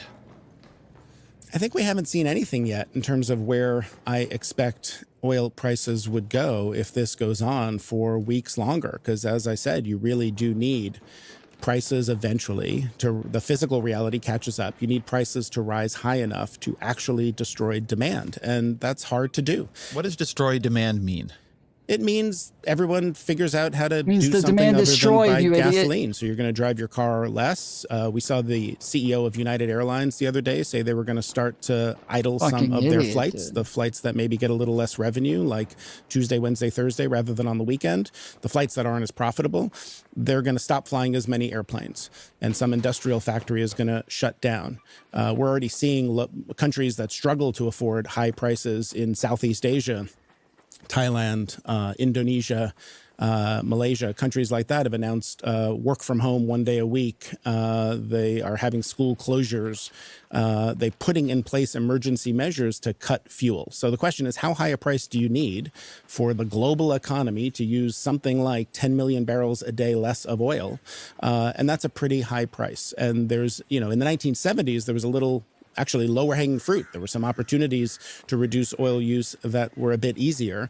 We've kind of gotten the low hanging fruit out of the system. And so today, the things we use oil for, there's not a huge number of substitutes in the near term. In the long term, obviously, you can buy an electric car instead of an internal combustion engine, that sort of thing. But in the near term, there's not that much you can do except shut down economic activity, maybe take the subway or bus instead of driving. And businesses will make different choices.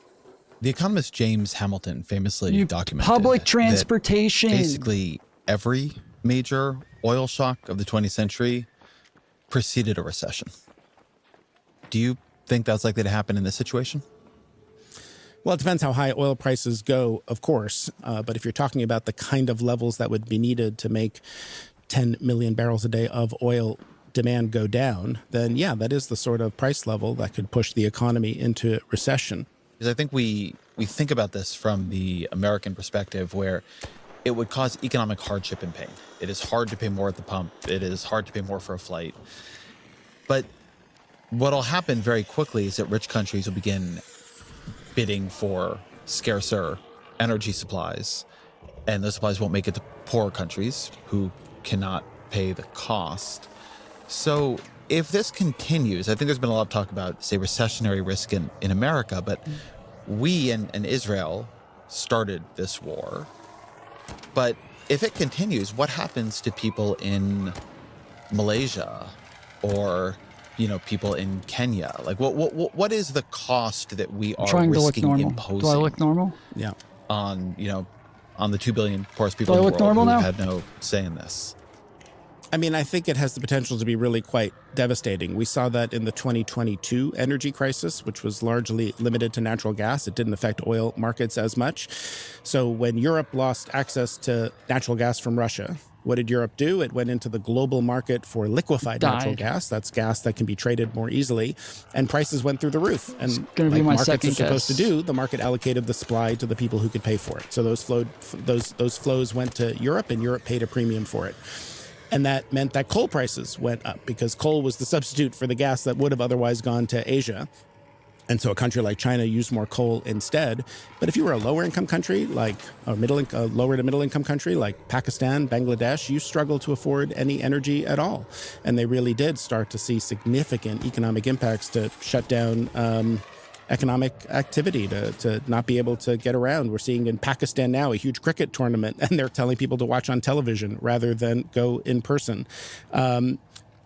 India, about 3% of oil spending is about 3% of GDP. Thailand, it's about 5%. Fossil fuels overall in Thailand are 7%. These are very large shares of the economy that are spent on fossil fuels, and nearly all of which is imported. And these are countries that don't have the fiscal space to pay more. And we haven't, again, even talked about the fact that the Strait of Hormuz is a critical choke point for fertilizer. And if fertilizer has trouble getting to the market, you're going to see potential impacts on food and food prices. And that puts enormous economic strain on countries that are already struggling to afford these essential products in the first place. So you've mentioned that a lot of the world's oil, and obviously it's not just oil or even primarily oil coming from Iran, goes through the Strait of Hormuz. Much of it doesn't. If the world began turning to other geopolitical actors for supply, who has the capacity to increase supply? And in a situation where this war kept going and there's much more pressure to adapt, what might those adaptations look like? Well, it would take time. So, there's not many countries. Saudi Arabia is really the only one, maybe a few others, that hold so-called spare capacity. They have invested and spent extra money so that in an emergency, they can quickly bring oil to the market that they otherwise could produce, but they hold it back in case the market needs it. They consider themselves the sort of central bank or Federal Reserve of the global oil market. But, by the way, that Saudi Arabian spare capacity can only get to market if you can put it on a tanker and send it through the Strait of Hormuz. So it's not so helpful right now. Other people who have the potential to increase production, and the United States is one of those now with the shale revolution. Shale supply is able to be produced a bit more quickly than more conventional oil, but you're talking about 6 months, 12 months. It's not something that happens in a crisis. You mentioned the shale revolution a few times, which I think many people probably don't know what that is.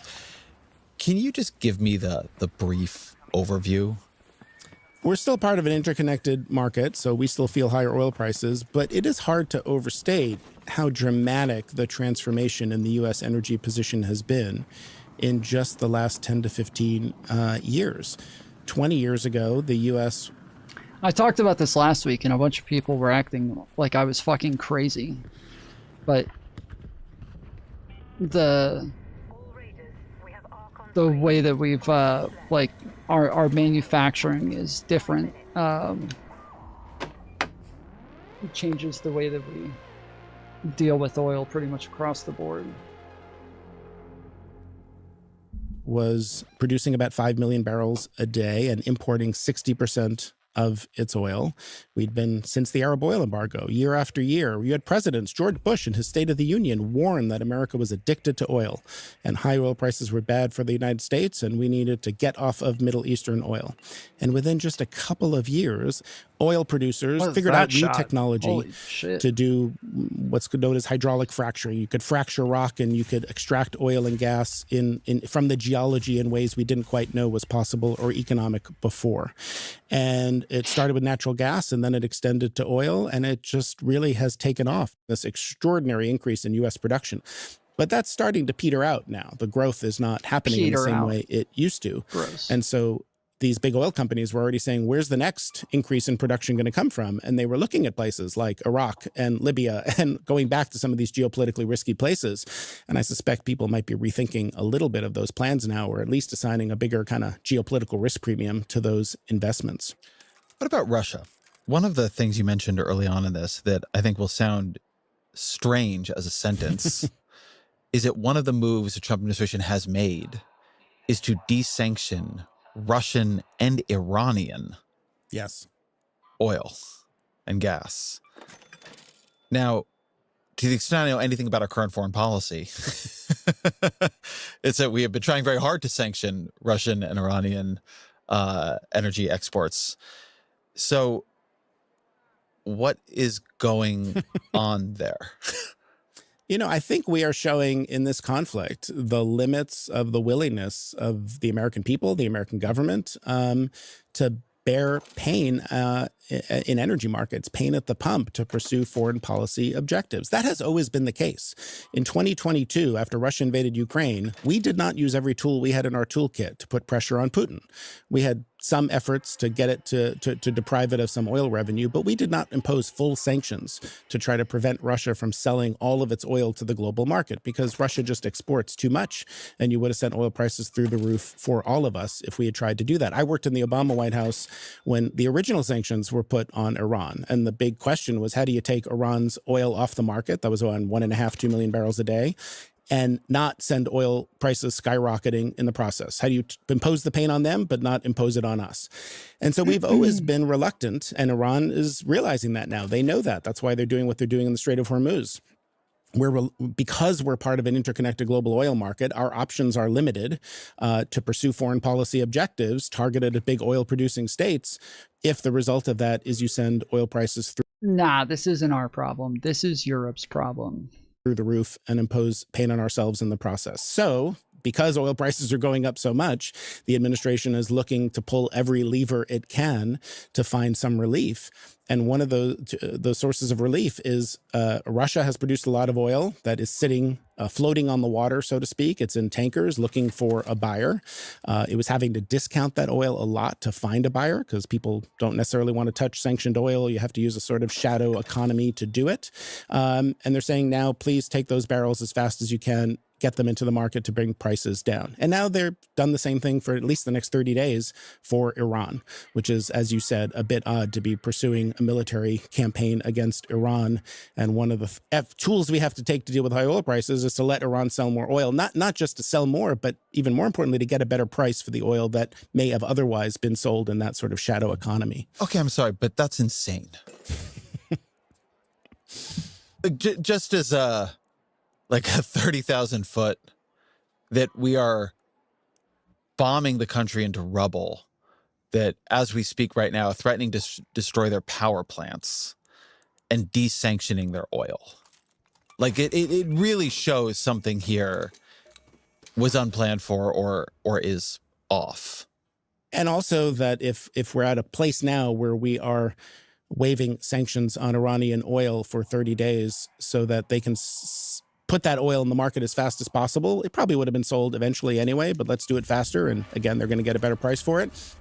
We may be running out of good options, and we could talk about what some of the other options are to bring oil prices down. And I just think, again, this is why oil has always been such a key geopolitical weapon and such a key geopolitical vulnerability.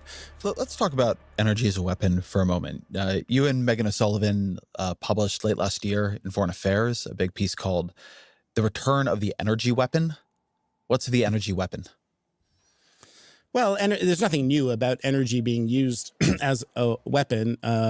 Lord Curzon in World War I famously said the Allies floated to victory upon a wave of oil, and the ability to cut off the supply of oil for the military in World War I, World War II, these were key sources. I mean, people, one of the reasons Japan attacked Pearl Harbor was it had lost access to oil supply before that. Didn't Stalin attribute the victory in World War II to cutting off Hitler's access to certain oil fields? Yeah. So trying to go after energy supply has always been central to that. It was why Winston Churchill famously moved the British Navy from coal to oil, which was a much more efficient fuel. The Navy could be faster, but it also exposed it to new vulnerability because you had a lot of coal in the UK up near Newcastle, but now you needed to depend on places like Persia for your oil. So geopolitics of energy became an issue that in a way it hadn't been before.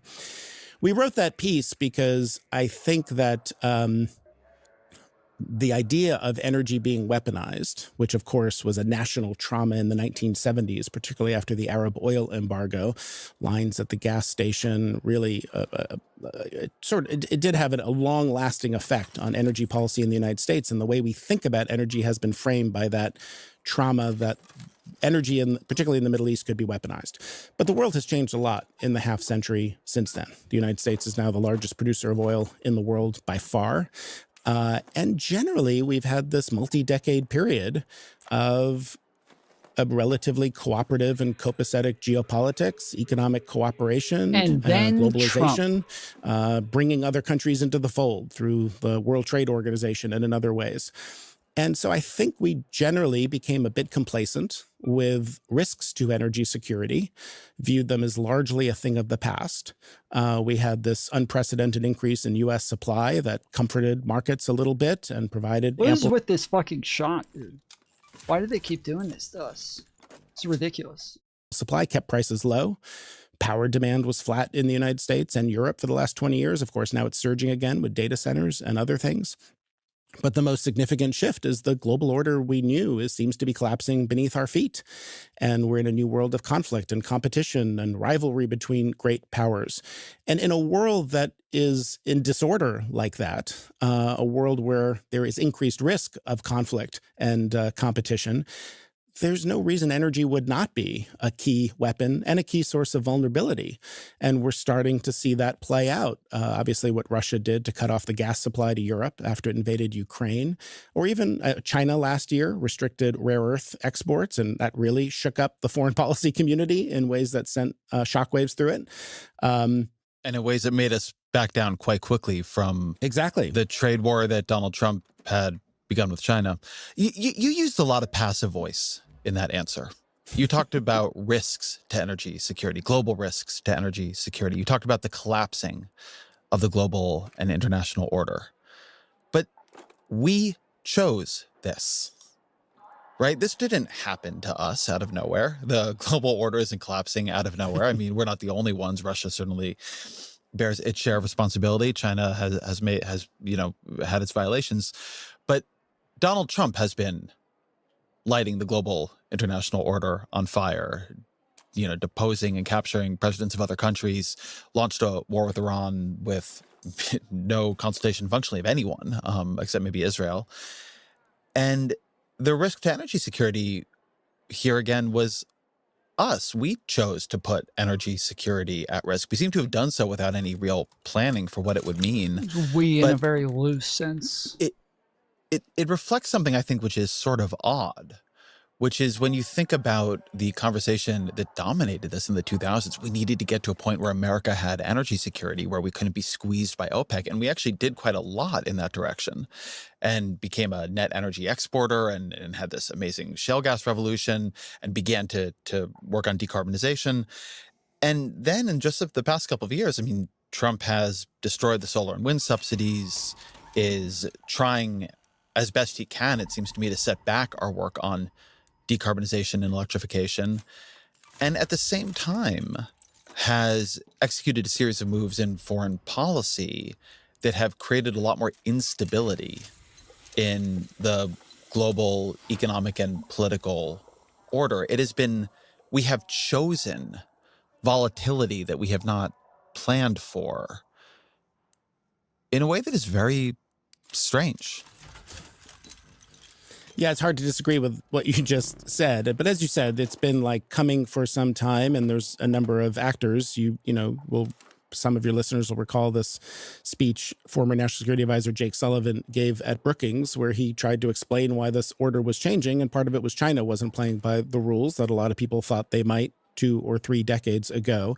But clearly, when you threaten trade wars against your allies, threaten to take other pieces of territory by force like Greenland, that really did traumatize Europeans also and lead to a level of concern about dependence on the United States. I wrote after some of these big international meetings like the Munich Security Conference or Davos, one of the questions I was getting the most was, are we misguided, being Europeans, to swap dependence on Russian energy for American energy? Are you a reliable supplier, or is that going to be weaponized against us in a coercive ways as leverage to get a concession for something else? What did you tell them?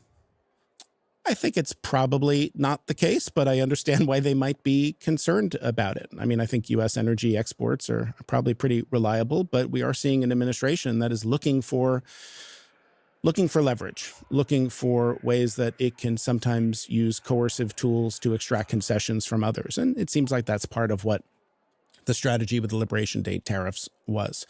But I think what that tells us now is there's energy risk all around, right? If you go back 5 years ago and talk to people about the need to have an energy transition, they would have said, okay, that's good, but we don't want to be dependent on China. If you want solar panels and batteries and critical minerals and electric vehicles, we're dependent on China for all of our supply chains. And I think one consequence of this conflict and everything that came before it, the weaponization of energy, I mean, literally not just sanctions, but a physical military blockade to prevent Venezuela from selling its oil as part of what we did to oust Maduro, Russia cutting off supply. People are, obviously, if you're in Europe, you're not looking at Russia the same way, again, as a reliable supplier. Now you might not be looking at the Gulf the same way. And maybe you have your concerns about the predictability of U.S. energy policy with policy swings back and forth. By the way, it was, the Biden administration that put a restriction on new permits for export of natural gas. So there's been lots of signals that might make people a little bit concerned. So now you're looking at the whole world and you're saying there's energy risk all around. What do I want to do? I want to insulate myself, right? After the 1970s, one of the main things we did to increase energy security was actually more cooperation and more interconnectedness. We created the International Energy Agency for diplomacy. We had 30 or so countries that agreed to hold strategic stocks together in case there was an emergency and release them together. And we created this well-functioning market we talked about before. So we were all interconnected. If there's a supply shock halfway around the world, market forces can reallocate supply. I think in this world of collapsing geopolitical order and competition and risk, countries will increasingly say, we need to take care of ourselves. We need to think a little more in an autarkic sense, focus much more on the domestic production of energy, reduce imports, and reduce interconnection to other parts of the world. And I think that has significant implications geopolitically and for energy prices. It is very expensive if you want to make all your solar panels or do all your mining and refining and processing of critical minerals within your This is a wild shot, dude. I don't know why the fuck they keep cutting to this. own country. Tell me about the role and positioning of China in this moment. I think in the immediate moment, obviously it's painful for China to pay much higher energy prices. China gets about half of its oil through the Strait of Hormuz, about a third of its liquefied natural gas, and they're paying more for it just like everyone else. I do think they're as well or better prepared than many to deal with that. They've built up a huge strategic reserve of oil of about 1.5 billion barrels, while the United States has been selling ours off because of the misperception on both sides of the aisle that the shale revolution makes us insulated from all of this stuff. And China, for decades, has been pursuing a strategy to electrify more of its economy. That's why half the cars sold in China are electric. A much higher share of their overall economy is electrified than in most of the rest of the world. That's more about energy security than it is a clean energy transition or climate change. And then they want to produce that electricity from domestic sources. For them, that's coal and renewables mostly, some nuclear. So what up, Cody? I think in the long run, the question is whether other countries, say if you're import dependent in Europe, and you say, look, we can't go through this again. We went through it in 2022 with Russia. Now we're facing an energy shock again. We really need to produce our energy at home and we need to electrify more. What does that mean? It means you got to buy a lot of stuff from China. All of the batteries and electric vehicles and all of those critical minerals and solar panels. And I think that China in the long run could end up a bit of a winner here in the sense that they're the ones supplying all of that. And they have long been trying to position themselves as a reliable commercial partner, while the United States is the source of geopolitical instability. And this conflict, doesn't make it harder for them to make their case. I want to talk about the two countries' strategies here for a moment. If you had just been watching China and the U.S. for the past couple of years, and particularly since Trump came back in for a second term, I think what you'd see is the U.S. seems to be making a bet on being something in between a petro-state and a petro-empire. A petro-state in that Trump has been gutting the wind and solar subsidies and making permitting harder and as best I can tell, trying to retard the clean energy transition, but going all out on fossil fuels. But in addition to that, he has been trying to expand U.S. influence and to some degree control over the fossil fuel reserves of other places. So Venezuela is the most obvious example here, where we functionally took over that country and government and said completely explicitly that we are taking over their oil. And I think Trump's view of how Iran was going to go was that either he was going to cut a deal with some deputy level in the regime that would be friendlier to the U.S. in order to not have their head be the next one on a pike or not have their home be the next one hit by a missile, or there was going to be a bottom-up Iranian revolution, and they'd be so grateful to him that the resulting regime would be friendlier to U.S. interests and would sort of deal with us on better terms. And in either case, you would now have America with its tremendous energy exporting potential, Trump's incredibly close relationships with different Gulf state countries like Saudi Arabia, and then you'd add in Venezuela and Iranian oil, gas, etc., and that would give us a lot of power. And China has been, as you say, electrifying at a really torrid pace, but developing functionally dominance over the clean energy supply chain. And so China seems to be betting a lot on becoming the supplier of the global electrostate. So first, I want to see how much in that rendering of the two major energy strategies you disagree with. And then second, given, where as an energy expert the world looks to be going to you, how you would think about those two strategies. I think it's exactly right. And as I said, this conflict might give a boost to China in the sense that it was a big concern before for countries that were thinking about moving much faster toward electrified economy, toward clean energy. The constraint was, do I want to be heavily dependent on China? I mean, I've been thinking for the last couple of years, as problematic as I think it was to roll back significant parts of the Inflation Reduction Act, the biggest risk to a faster clean energy transition was how policymakers, particularly in the US and Europe, come to perceive the supply chain risk of dependence on China. Because it's different to buy a solar panel. We're not buying electricity from China. We're buying products and technologies that are necessary to do that, like a battery or a solar panel. If it is perceived as an unacceptable risk, That's a large amount of sand, not a small amount of sand in the gears of the clean energy transition, because it takes a really long time and a lot of money to build those supply chains elsewhere. I think people are going to look potentially a bit differently at relative risk when you look around the world right now and you say, well, there's a concern about dependence on China's dominant position in some of these clean energy supply chains. But there is risk all around. And the view of the United States, certainly, well, at least the Trump administration, as you said, has been to double down on petrostate dominance. If you're the largest oil and gas producer in the world, why are we buying all this cheap, clean energy from China? Energy security comes from being self-sufficient, producing more oil and gas than we need. And I think today's conflict is a reminder that in an interconnected global market, there's a limit to that. So, like, who would you want to be right now? I think being a BYD dealer, the Chinese EV maker in Brazil, is like a pretty good place to be. Because people are going to be a bit concerned about what might come and view oil security in a way we haven't seen before. That is, in fact, like, as I said before, the national trauma of the 1970s, where we really moved as a policy issue to increase domestic production, but also find alternatives to oil and use less of it. We were getting 20% of our electricity from oil in the 1970s. And within a small number of years, we brought that close to zero.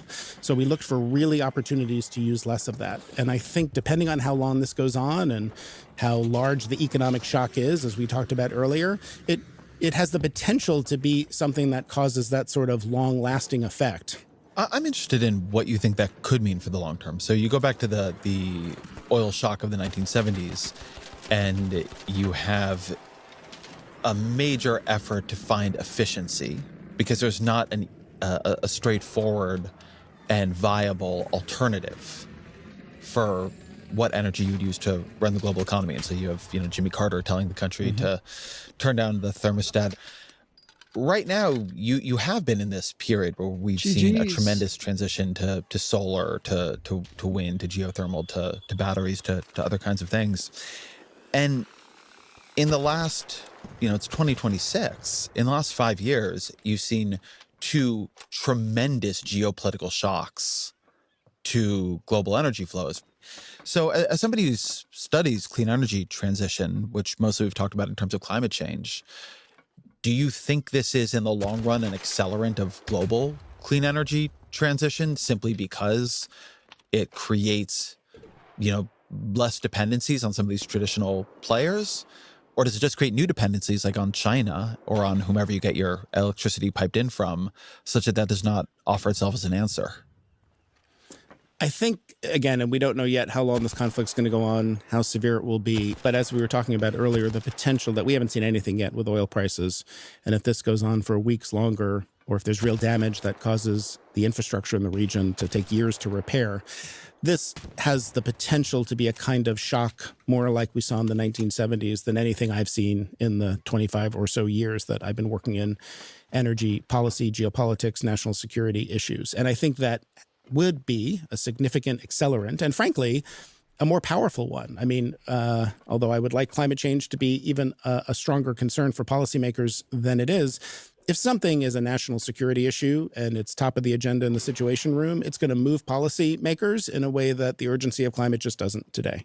So you have the potential now for an even more powerful motivator to move toward electrified economy, and you get a lot of that electricity from domestic sources. For places like Europe, that'll be renewables and nuclear in particular, which can move you in a lower carbon direction. It is more complicated than that, and I want to say coal. For a lot of the world, a domestic source of pretty cheap, reliable energy, if you're going to try to say we want to be less dependent on imports, can also be coal.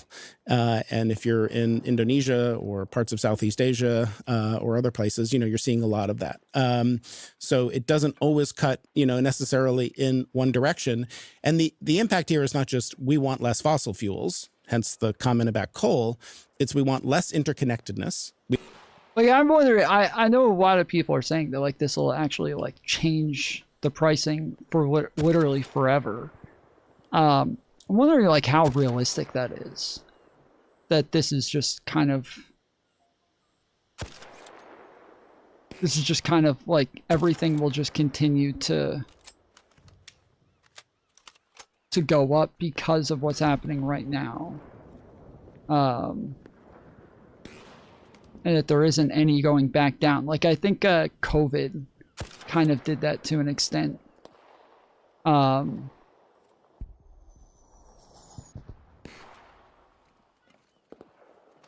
Where, like, prices went up and just never really came back.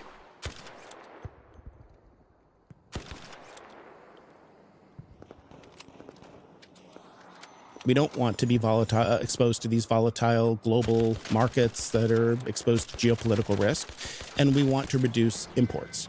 That, I think, is what the energy security conversation in much of the world will be coming out of this. And the way you respond to that is going to look different in different places. A country like Europe, I do think it accelerates a move toward a clean energy and electrified economy.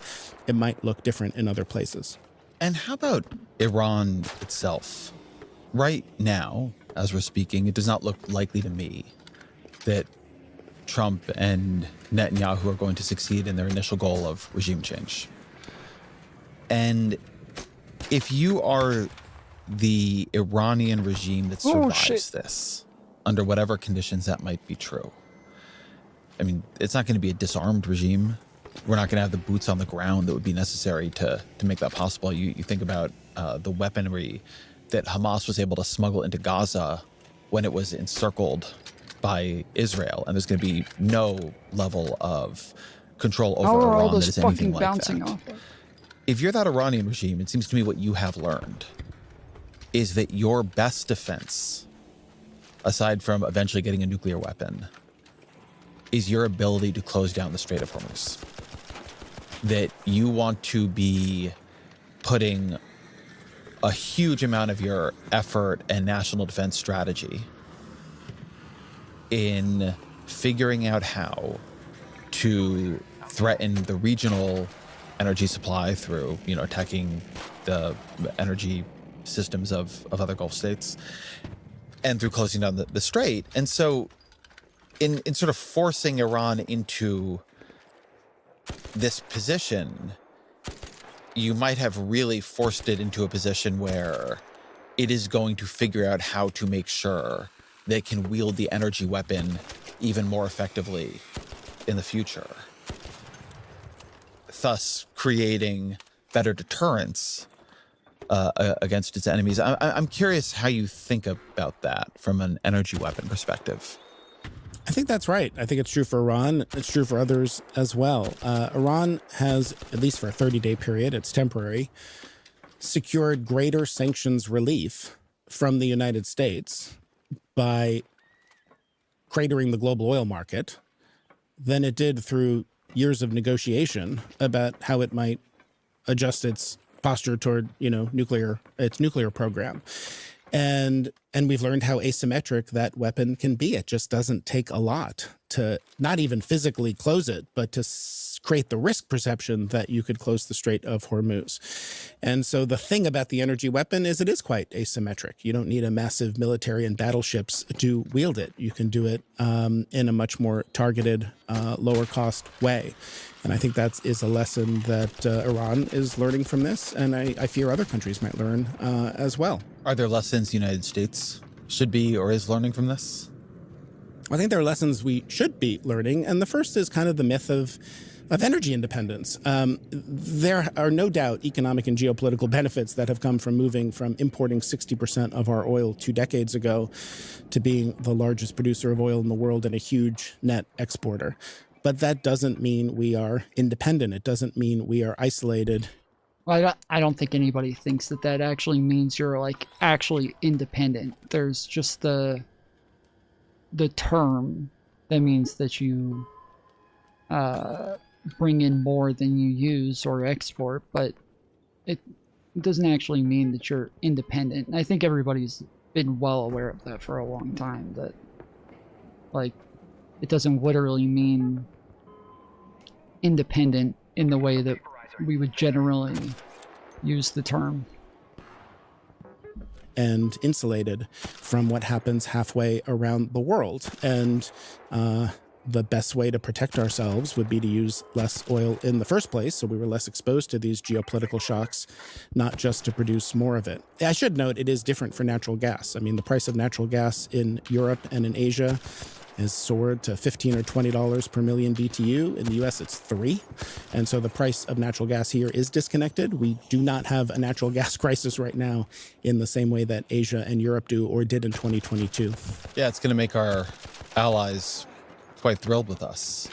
Well, they're turning to us for our energy. I mean, that's what Europe did after 2022. They did more renewables, they did more efficiency, but they moved incredibly quickly for all the difficulty building energy infrastructure and discussion of permitting reform that you've written about as eloquently as anyone. Somehow Germany was able to build 4 import terminals to get more natural gas from the United States, because when you really have an energy security crisis, policymakers jump through hoops to figure out how to do something about it. Building is a policy choice.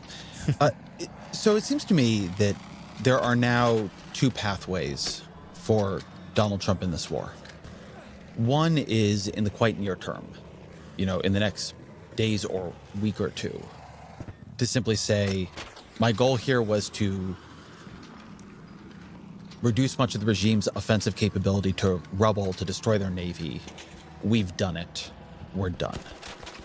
But that will leave in place the Iranian regime. They will declare victory as well. They will build back up their military, their capabilities, now having done so with the knowledge of what the vulnerabilities of America and its allies actually are. And so it would be a sort of declaration of victory that I think markets would be very happy with, and actually the American people would be relieved by, would also be seen as a kind of failure.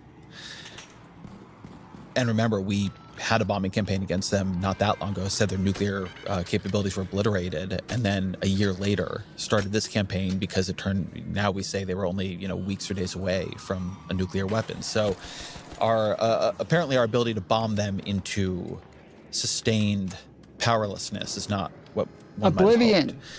Bombing them into oblivion. Pathway forward is this war goes on for quite a bit longer, and possibly including ground troops to take the strait, to have actual operational control of the strait, and more control over what happens in Iran. And if that happens, then we're going to have an extended crisis in energy supplies. If we end up in that world, what are Trump's options for trying to maintain some semblance of stability in American energy prices, such that he and his party don't get annihilated in the midterms? What might he try in a world where this war has a month, 2 months, 3 months, maybe even more than that left in it? There are very few. There is not a policy tool in the policy toolkit large enough to deal with the loss of something like 10 to 15 million barrels a day of global oil supply. So there is no way to prevent oil prices from going through the roof if the Strait of Hormuz remains closed. We've already seen policymakers pull some of the strongest levers they have.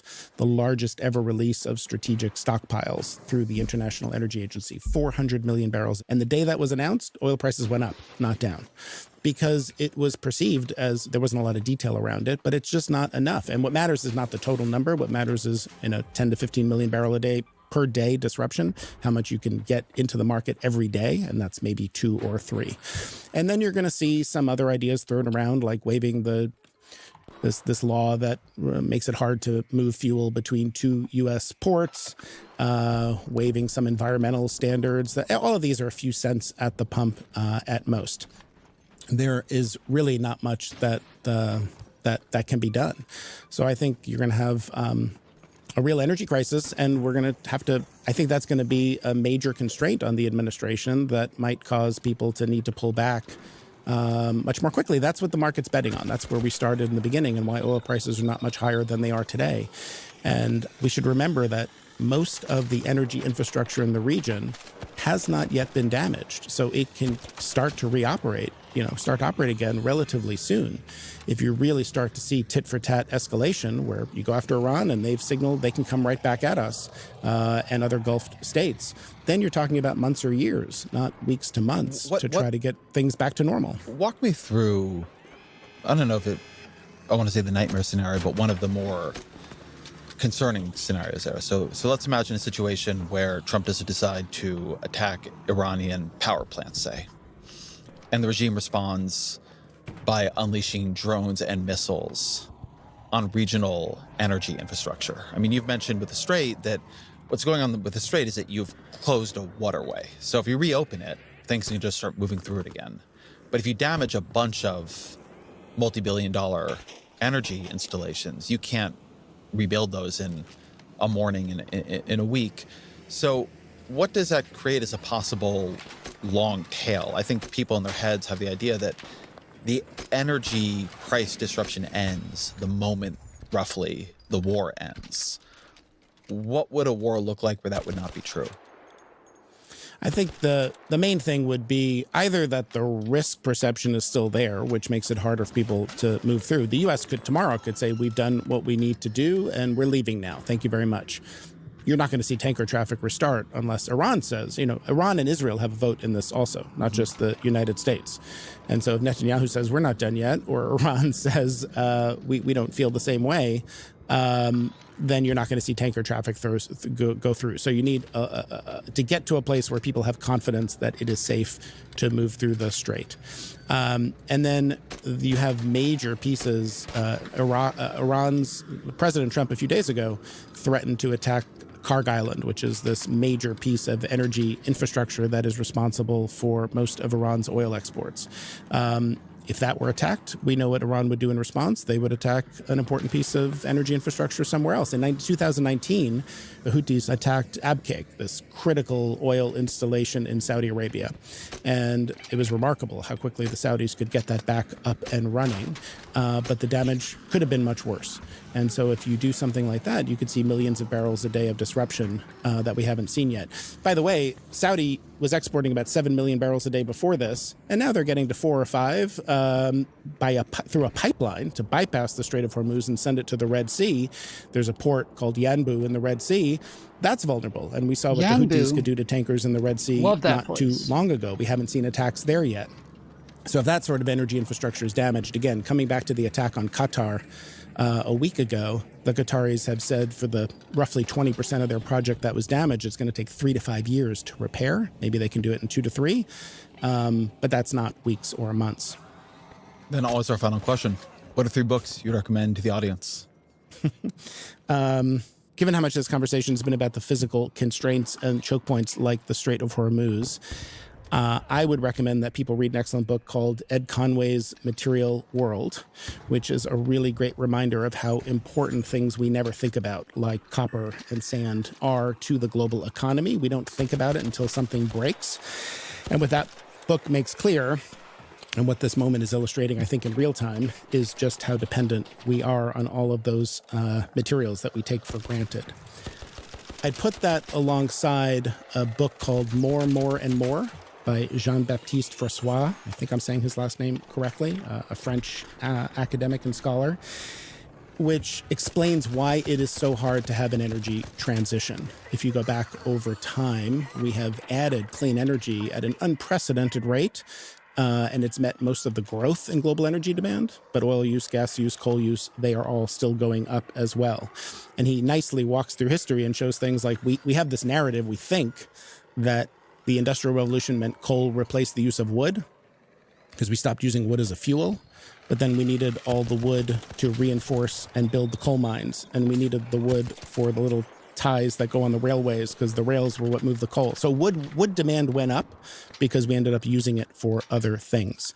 And it's really a reminder of why it is really hard to find ways to make things like oil demand go down. And then I'm going to end on something that has nothing to do with energy. But given how bleak this outlook about energy in Iran has been. Anybody have any heavy ammo? Yeah, I got some. Where you at? I'm coming to the extract at the top. Lining up from extract. Which one are you? I'm right here. White. Right here, right here. Oh, he's down. You fucking rock, dude. Thank you so much. Appreciate it.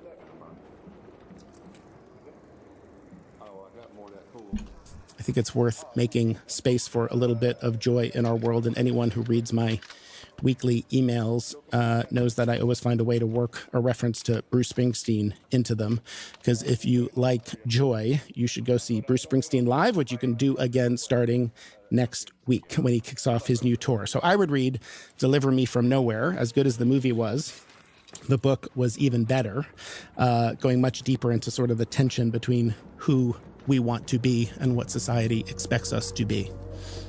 Jason Bordoff, thank you very much. Thank you. A lot, Thank you for having Jason. All right. I'm just going to finish this game probably and then get off. I am... Yeah, part of what they talked about, and as I said earlier, I am like concerned about the prices just never actually going back down, and or at least not for a long time, that this being like a very long-term problem that we have to deal with, and that is not something that I think is going to be fun.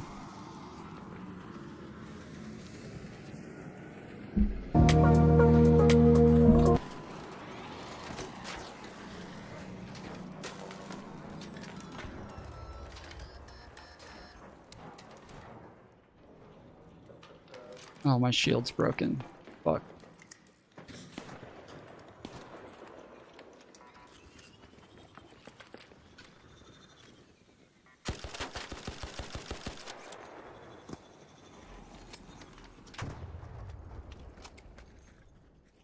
Damn.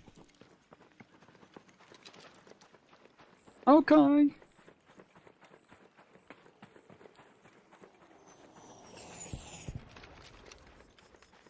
Oh shit.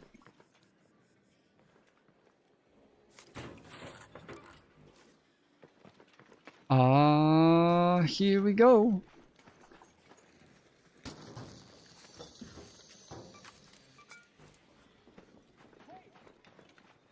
Does anybody want the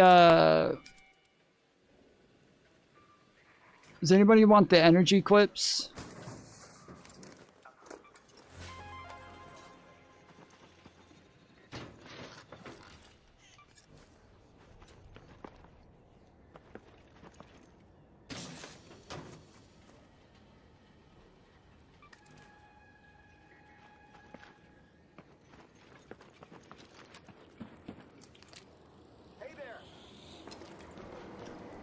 Hey, yo. Do you want energy clips?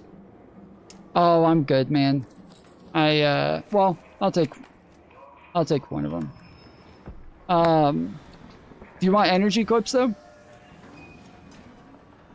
Oh, no, thank you. Thank you. I'm good.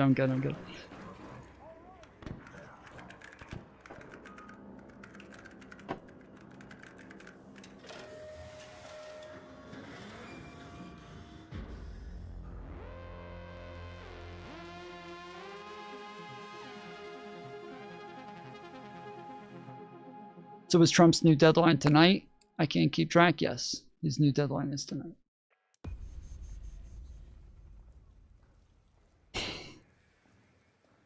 His new deadline to start World War III is tonight.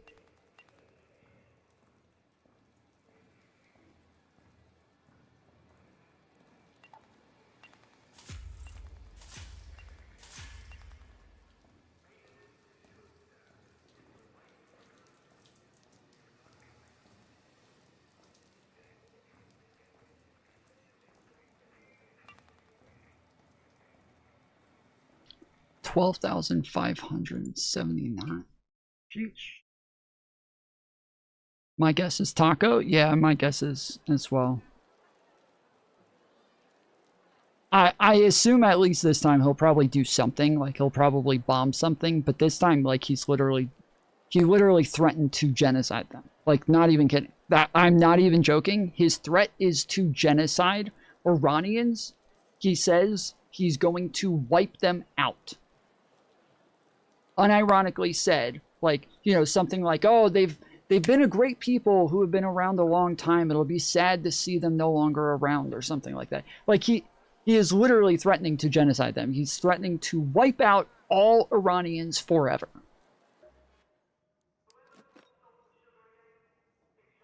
The last time that he had some sort of threat, he was threatening to bomb South Parsfield, so it was obviously that's a war crime. And then this time he is now threatening to commit another war crime by threatening genocide. So this is absolute insanity.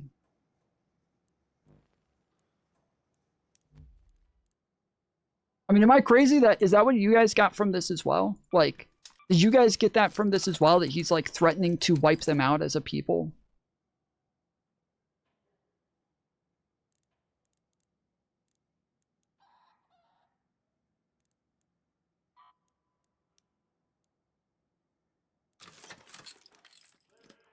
I got that they're going to nuke them. Yes. Yeah. Like, that's what I'm saying. You see, like, if they nuke them, and as I said, if they nuke them, I think that we're completely fucked. I think that the rest of the world will come after us. Like, that is probably the last straw, to where there will be similar demands that Trump has been making against Iran. There will be similar demands against the United States, or that I would bet, like, NATO would fucking Venezuela us. I would bet NATO is going to Venezuela us if we actually drop a nuke. They will turn around and say, either step down or you're going to get bombed. Like, Trump has to step down, Trump has to leave office, or you guys are going to get bombed. And I would bet that, like, Congress at that point would even probably, like, we could even get Republicans to vote him out of office at that point. I don't think it would be that hard to even get Republicans on board with impeachment and confirmation. Nah, yeah, dude. If NATO actually, like, turned on us and said, like, hey, he has to go, yeah, I think Republicans are getting rid of him. He ain't doing shit. Oh, I'm not saying he's gonna do it. I'm not saying he's going to do it. I'm saying if he did it. I'm saying if Trump bombed them, this is what would happen. If he nuked them, this is what would happen. Whereas I don't think he's going to nuke them. I think he'll probably just, you know, bomb a bunch of different places. Maybe bomb South Parsfield, something like that. But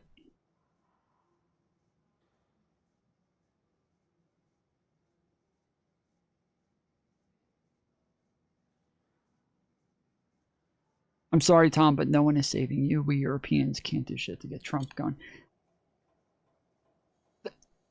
I totally disagree. I totally disagree. I think that if NATO turned on the United States, I think that Trump would be impeached.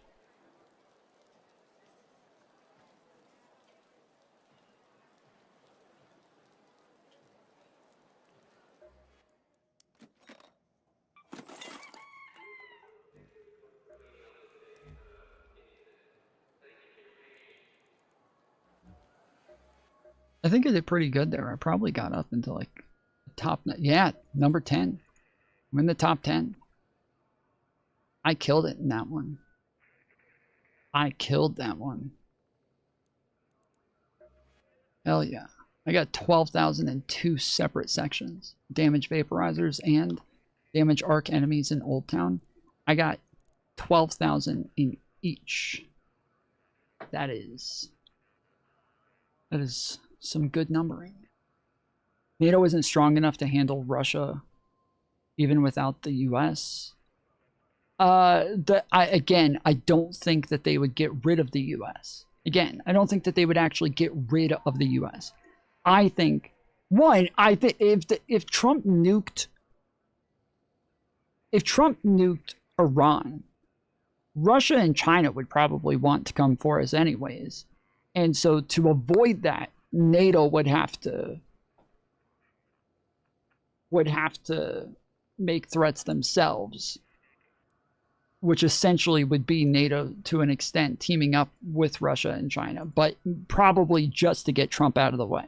Like, it would probably be to get Trump out of office, and then if Trump gets out of office, that would probably avoid everything.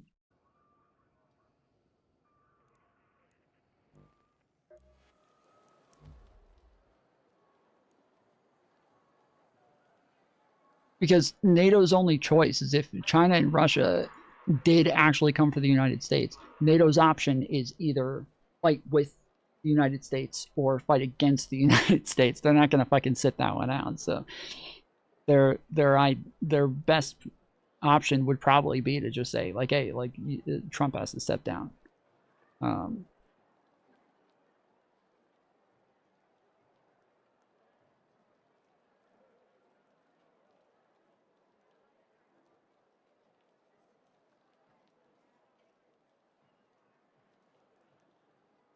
We'll see.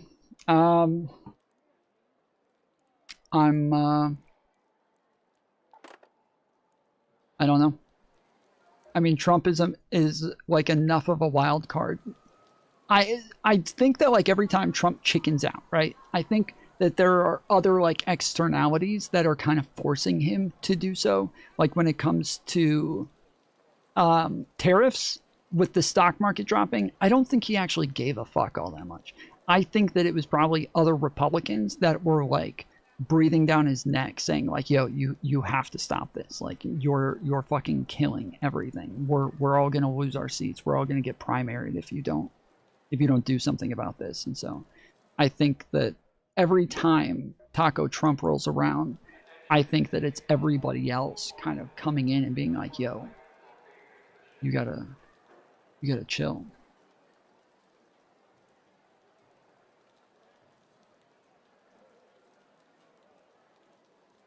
No, you don't understand the goal of the tariffs then? Well, I think partially the goal of the tariffs is to bring down prices. I think the goal of the tariffs is to sell stocks for, like, the Trump family to sell stocks, then the price drops. Then they buy stocks right before they come back and say, hey, we're not doing tariffs, so that the stock prices go flying right back up.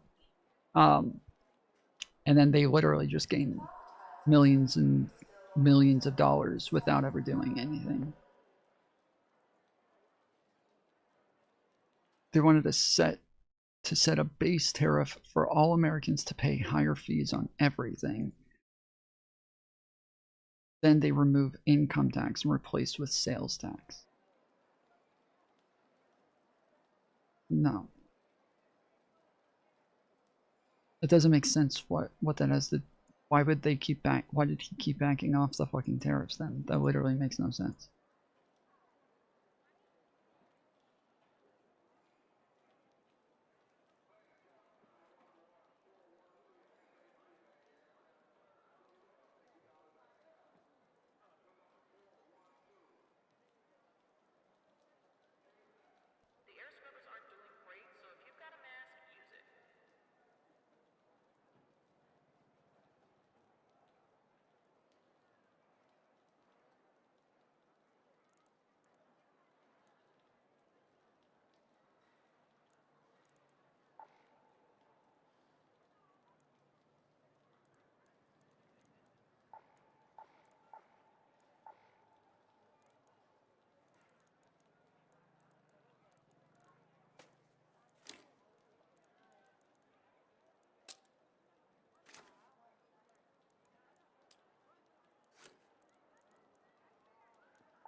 There were literally like 50 different theories on why Trump was doing the tariffs. that was one of them, but that's already like pretty much been disproven based on the way that Trump did everything. Like, we know that that wasn't the case based on the way that he was doing things. We do think that he was likely like hoping that they would gain enough revenue through tariffs to where he could do something like that. Or, you know, he even talked about giving Americans like a tariff card where they, you know, they would get like an allowance every week. And, you know, he talked about doing a bunch of different things. There were other ideas that like he was actually trying to crash the market so that he could get lower interest rates from the Fed. There were, you know, there was the idea that he was trying to bring back manufacturing. I think one of the things was probably that he was trying to use it to gain money through the stock market so that he could, you know, sell high, crash the stock market, buy low again, and then come back out and be like, oh, never mind, we're not doing it. And then let it ramp back up and then sell high again. So, oh, we're doing the tariffs again. Drop down, buy low again. Oh, no, never mind, not doing the tariffs, and just kind of keep doing those things. That seems to at least align with what happened. But the I think the idea is probably that he wanted to do it.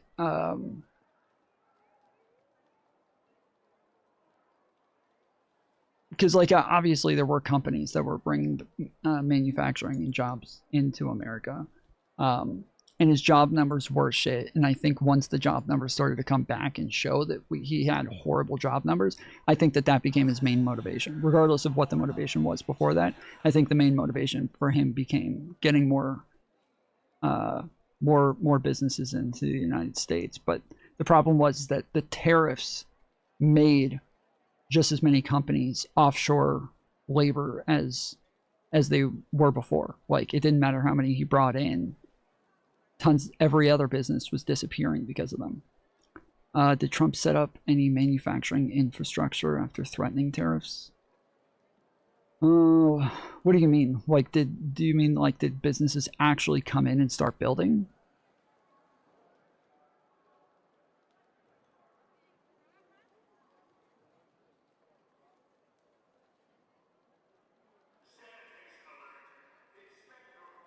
I was talking about this the other day. Like, one of the things that Trump did is he signed an executive order saying that we're not allowed to use ships for anything anymore unless it's built in the United States. That, like, we have to use U.S. made ships. The problem with that executive order is that the United States doesn't make ships. We don't make ships. We haven't made ships in a very long time, and we're not able to make ships. One of the, like, we literally don't even have businesses, or we don't even have shipbuilders in the United States. We literally do not even have shipbuilders in the entirety of the United States. I'm not even kidding. There's no shipbuilders in our country. And we don't have like shipbuilders, and we don't have the laborer who knows how to build ships. We do not have shipbuilders anywhere in the United States. It does not exist here. We don't make ships at all. So when he signs this executive order, it makes absolutely no sense that he thinks all of a sudden we're going to start building ships here. We can't even repair our ships here. We can't even, like, if we have problems with ships, we have to take them somewhere else to get them fixed. And so when he did this, it really fucked up a lot of things. And currently, there's ships that are getting damaged in the war, and we're still having to take them to other countries to fix them.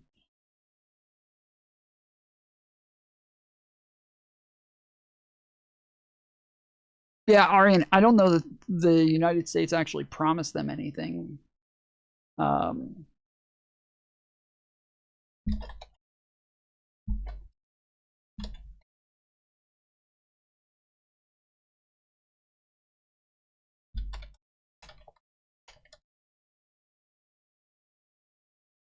Analysis Donald Trump tariffs, particularly during his second term in 2025, indicates a net negative impact on U.S. employment, contradicting administration claims of job creation. Instead of adding jobs, analysis indicate widespread losses, with one report finding 189,600 blue-collar jobs lost, and another estimating a 1.4 reduction in manufacturing employment. Despite promises to boost domestic production, manufacturing jobs have declined, with reports of 59,000 to 108,000 factory jobs lost in the initial respective. I'm just trying to find out how many new jobs were created.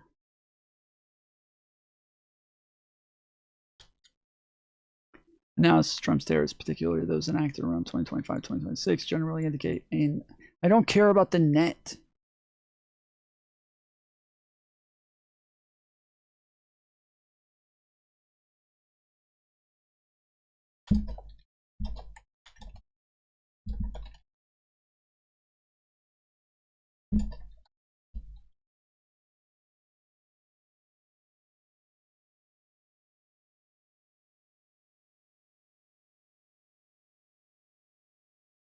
During the current 2025-26, the exact number of jobs created specifically by tariffs is the subject of debate between official administration reports and independent economic analysis. According to the White House, the manufacturing and construction sectors have seen specific gains attributed to the administration's Liberation Day tariffs and pro-growth policies. The sector added 15,000 new jobs in March 2026. Construction added 26,000 new jobs.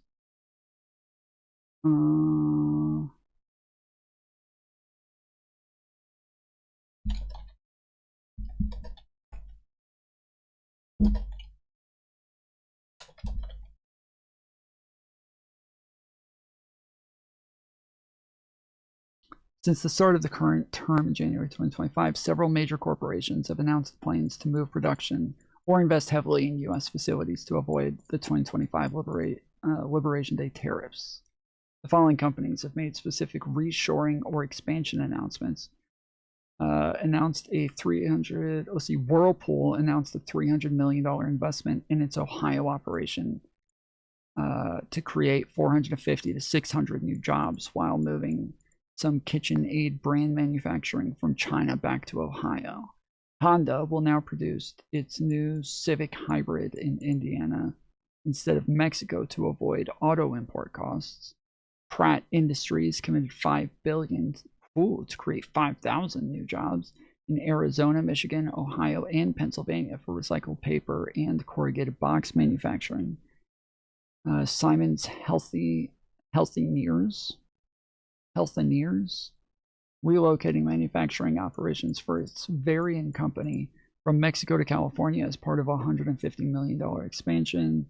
Hyundai Motor Group announced $21 billion in domestic manufacturing commitment through 2028, with $9 billion specifically for expanding automobile production. Stellantis investing $5 billion. So part of the problem here is that a lot of these companies are likely suing Donald Trump or the Trump administration since this happened, a lot of them are probably suing ever since the SCOTUS decision saying that the tariffs were illegal. Because now that the tariffs are considered illegal, this would be illegal coercion that the Trump administration was putting on these businesses. They were using the law illegally to force them to do these things. And so a lot of them may turn around and instead of moving anything here, offshore everything and then sue the Trump administration. So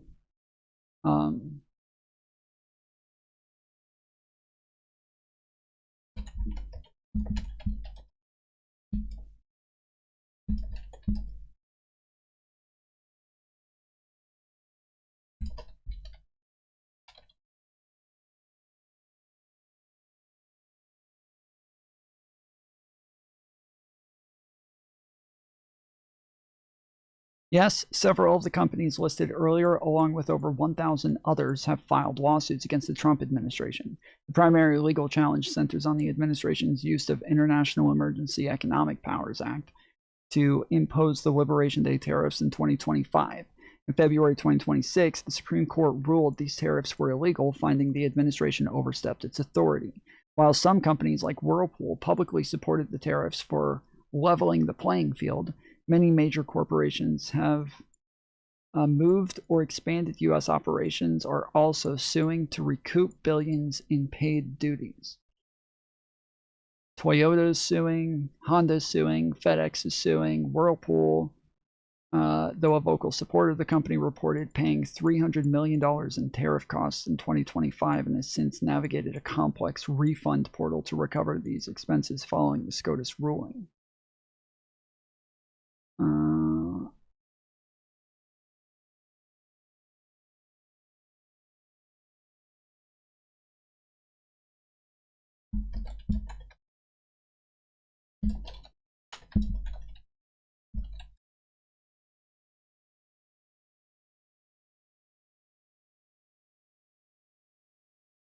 While few companies have used the specific legal term coercion in their own filings, the European Union has explicitly threatened to invoke its anti-coercion instrument, ACI, against the U.S. in response to what it calls coercive tariff tactics.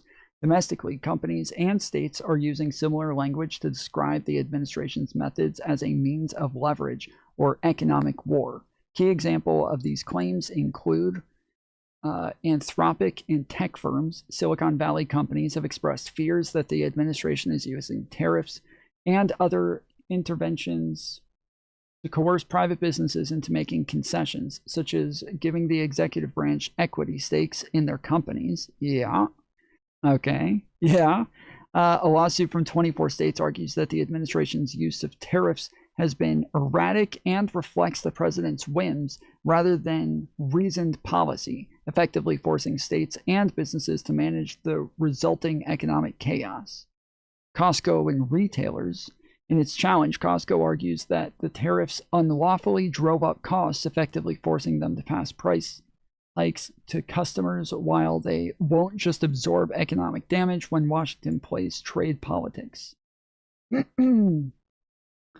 Several small firms, including VOS Selections and Fish USA, argued in court that the national emergency used to justify the tariffs was a figment of the president's own imagination, used to seize unconstitutional legislative power over trade. Social media and tech, ongoing litigation in cases like Rosado v. Bondi alleges the administration coerced tech companies to suppress specific types of speech by leveraging regulatory and economic pressure.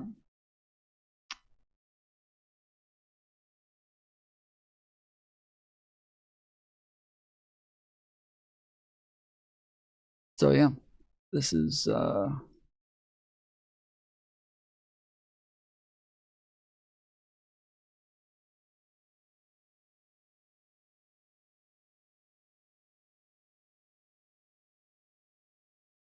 the reason I'm saying this again is because when you look at like the actual outcomes and what it is that the Trump administration actually did in the implementation of the tariffs, it doesn't seem as though they were trying to replace income tax. It seems as though they had very different plans, but again, the point is that it seems as though other people were able to convince Trump out of doing the tariffs numerous times. Not that he actually cared about the outcomes, but more so senators and governors and congressmen, they all cared about the outcomes. They cared about how it would affect their next elections, and so they were having to pressure Trump out of doing it.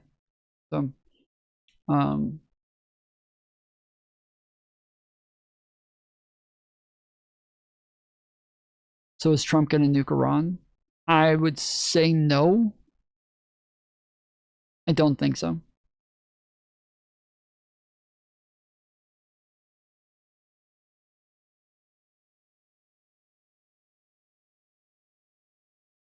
But all right, I'm going to get off. I'm also probably going to clip the part where we go over Trump threatening to nuke Iran and put my reactions to that into a short and post that as soon as possible so that it's actually up before there is a decision or an outcome here. So we'll, if you missed what I had to say about it, you should see it shortly in the shorts feed. And if you don't have notifications turned on or anything like that, make sure you join the Discord. There's notifications posted to the Discord every time I post new videos, whether it's on YouTube or on TikTok. Doesn't matter, you're going to get a notification. Sometimes I post videos on Instagram, sometimes I post them on Twitter. I post all sorts of content on different platforms, and some content is only specific to very specific platforms. So if you don't see it, if it gets, sometimes stuff that gets posted on TikTok only gets posted on TikTok, nowhere else. It never gets on YouTube or anywhere else. It only goes to TikTok. And so in order to see that content, you got to follow me on TikTok. But to get all the notifications everywhere, regardless of where I post it, make sure you join the Discord. Link is in the description. And then also we're going to have a movie night pretty soon. And make sure you don't miss it. Those are always a lot of fun. A lot of people join, and it's actually fucking hilarious and crazy every time. So you guys make sure you join the Discord. We got to get to 1,000 members in order to do it. And we're only like 30 people off from that last I checked. So make sure you join the server. Yeah, 32 off. Make sure you join the server, and we'll hopefully see you there soon. Till then, hang out for just a minute. And what's the movie? I'm not positive yet. We'll see. I had a couple of ideas. I want to see Begonia. Might do that, but depending on the timing of when this happens, I may have already watched Begonia at that point. So we'll see. I was saying that if we don't hit the 1,000 number by the time the new Dune comes out, then maybe we'll watch that, because the last time we did movie night, we watched 3 different Dune movies in a single night. That was a bit wild, but hopefully it doesn't take that long. But I think it's been over a year that we've been in the 900s. Actually, I think it's been over 2 years that we've been in the 900s, waiting to get to 1,000. This is the slowest it has ever taken to hit another 100. We have never taken this long to hit another 100, but we have been stuck here for a very long time. So make sure you join the Discord and help us get there faster. Even if you don't care about the movie night, just join the Discord so that we can get there quicker. But hang out for a minute, leave a comment when the stream is over. That really helps push the stream in the algorithm and makes it to where more people find the channel, and makes it to where hopefully more people will be here later tonight when we go over whether or not this is the end of the world. Till then, appreciate you. Love you. See you next time. Later, fools.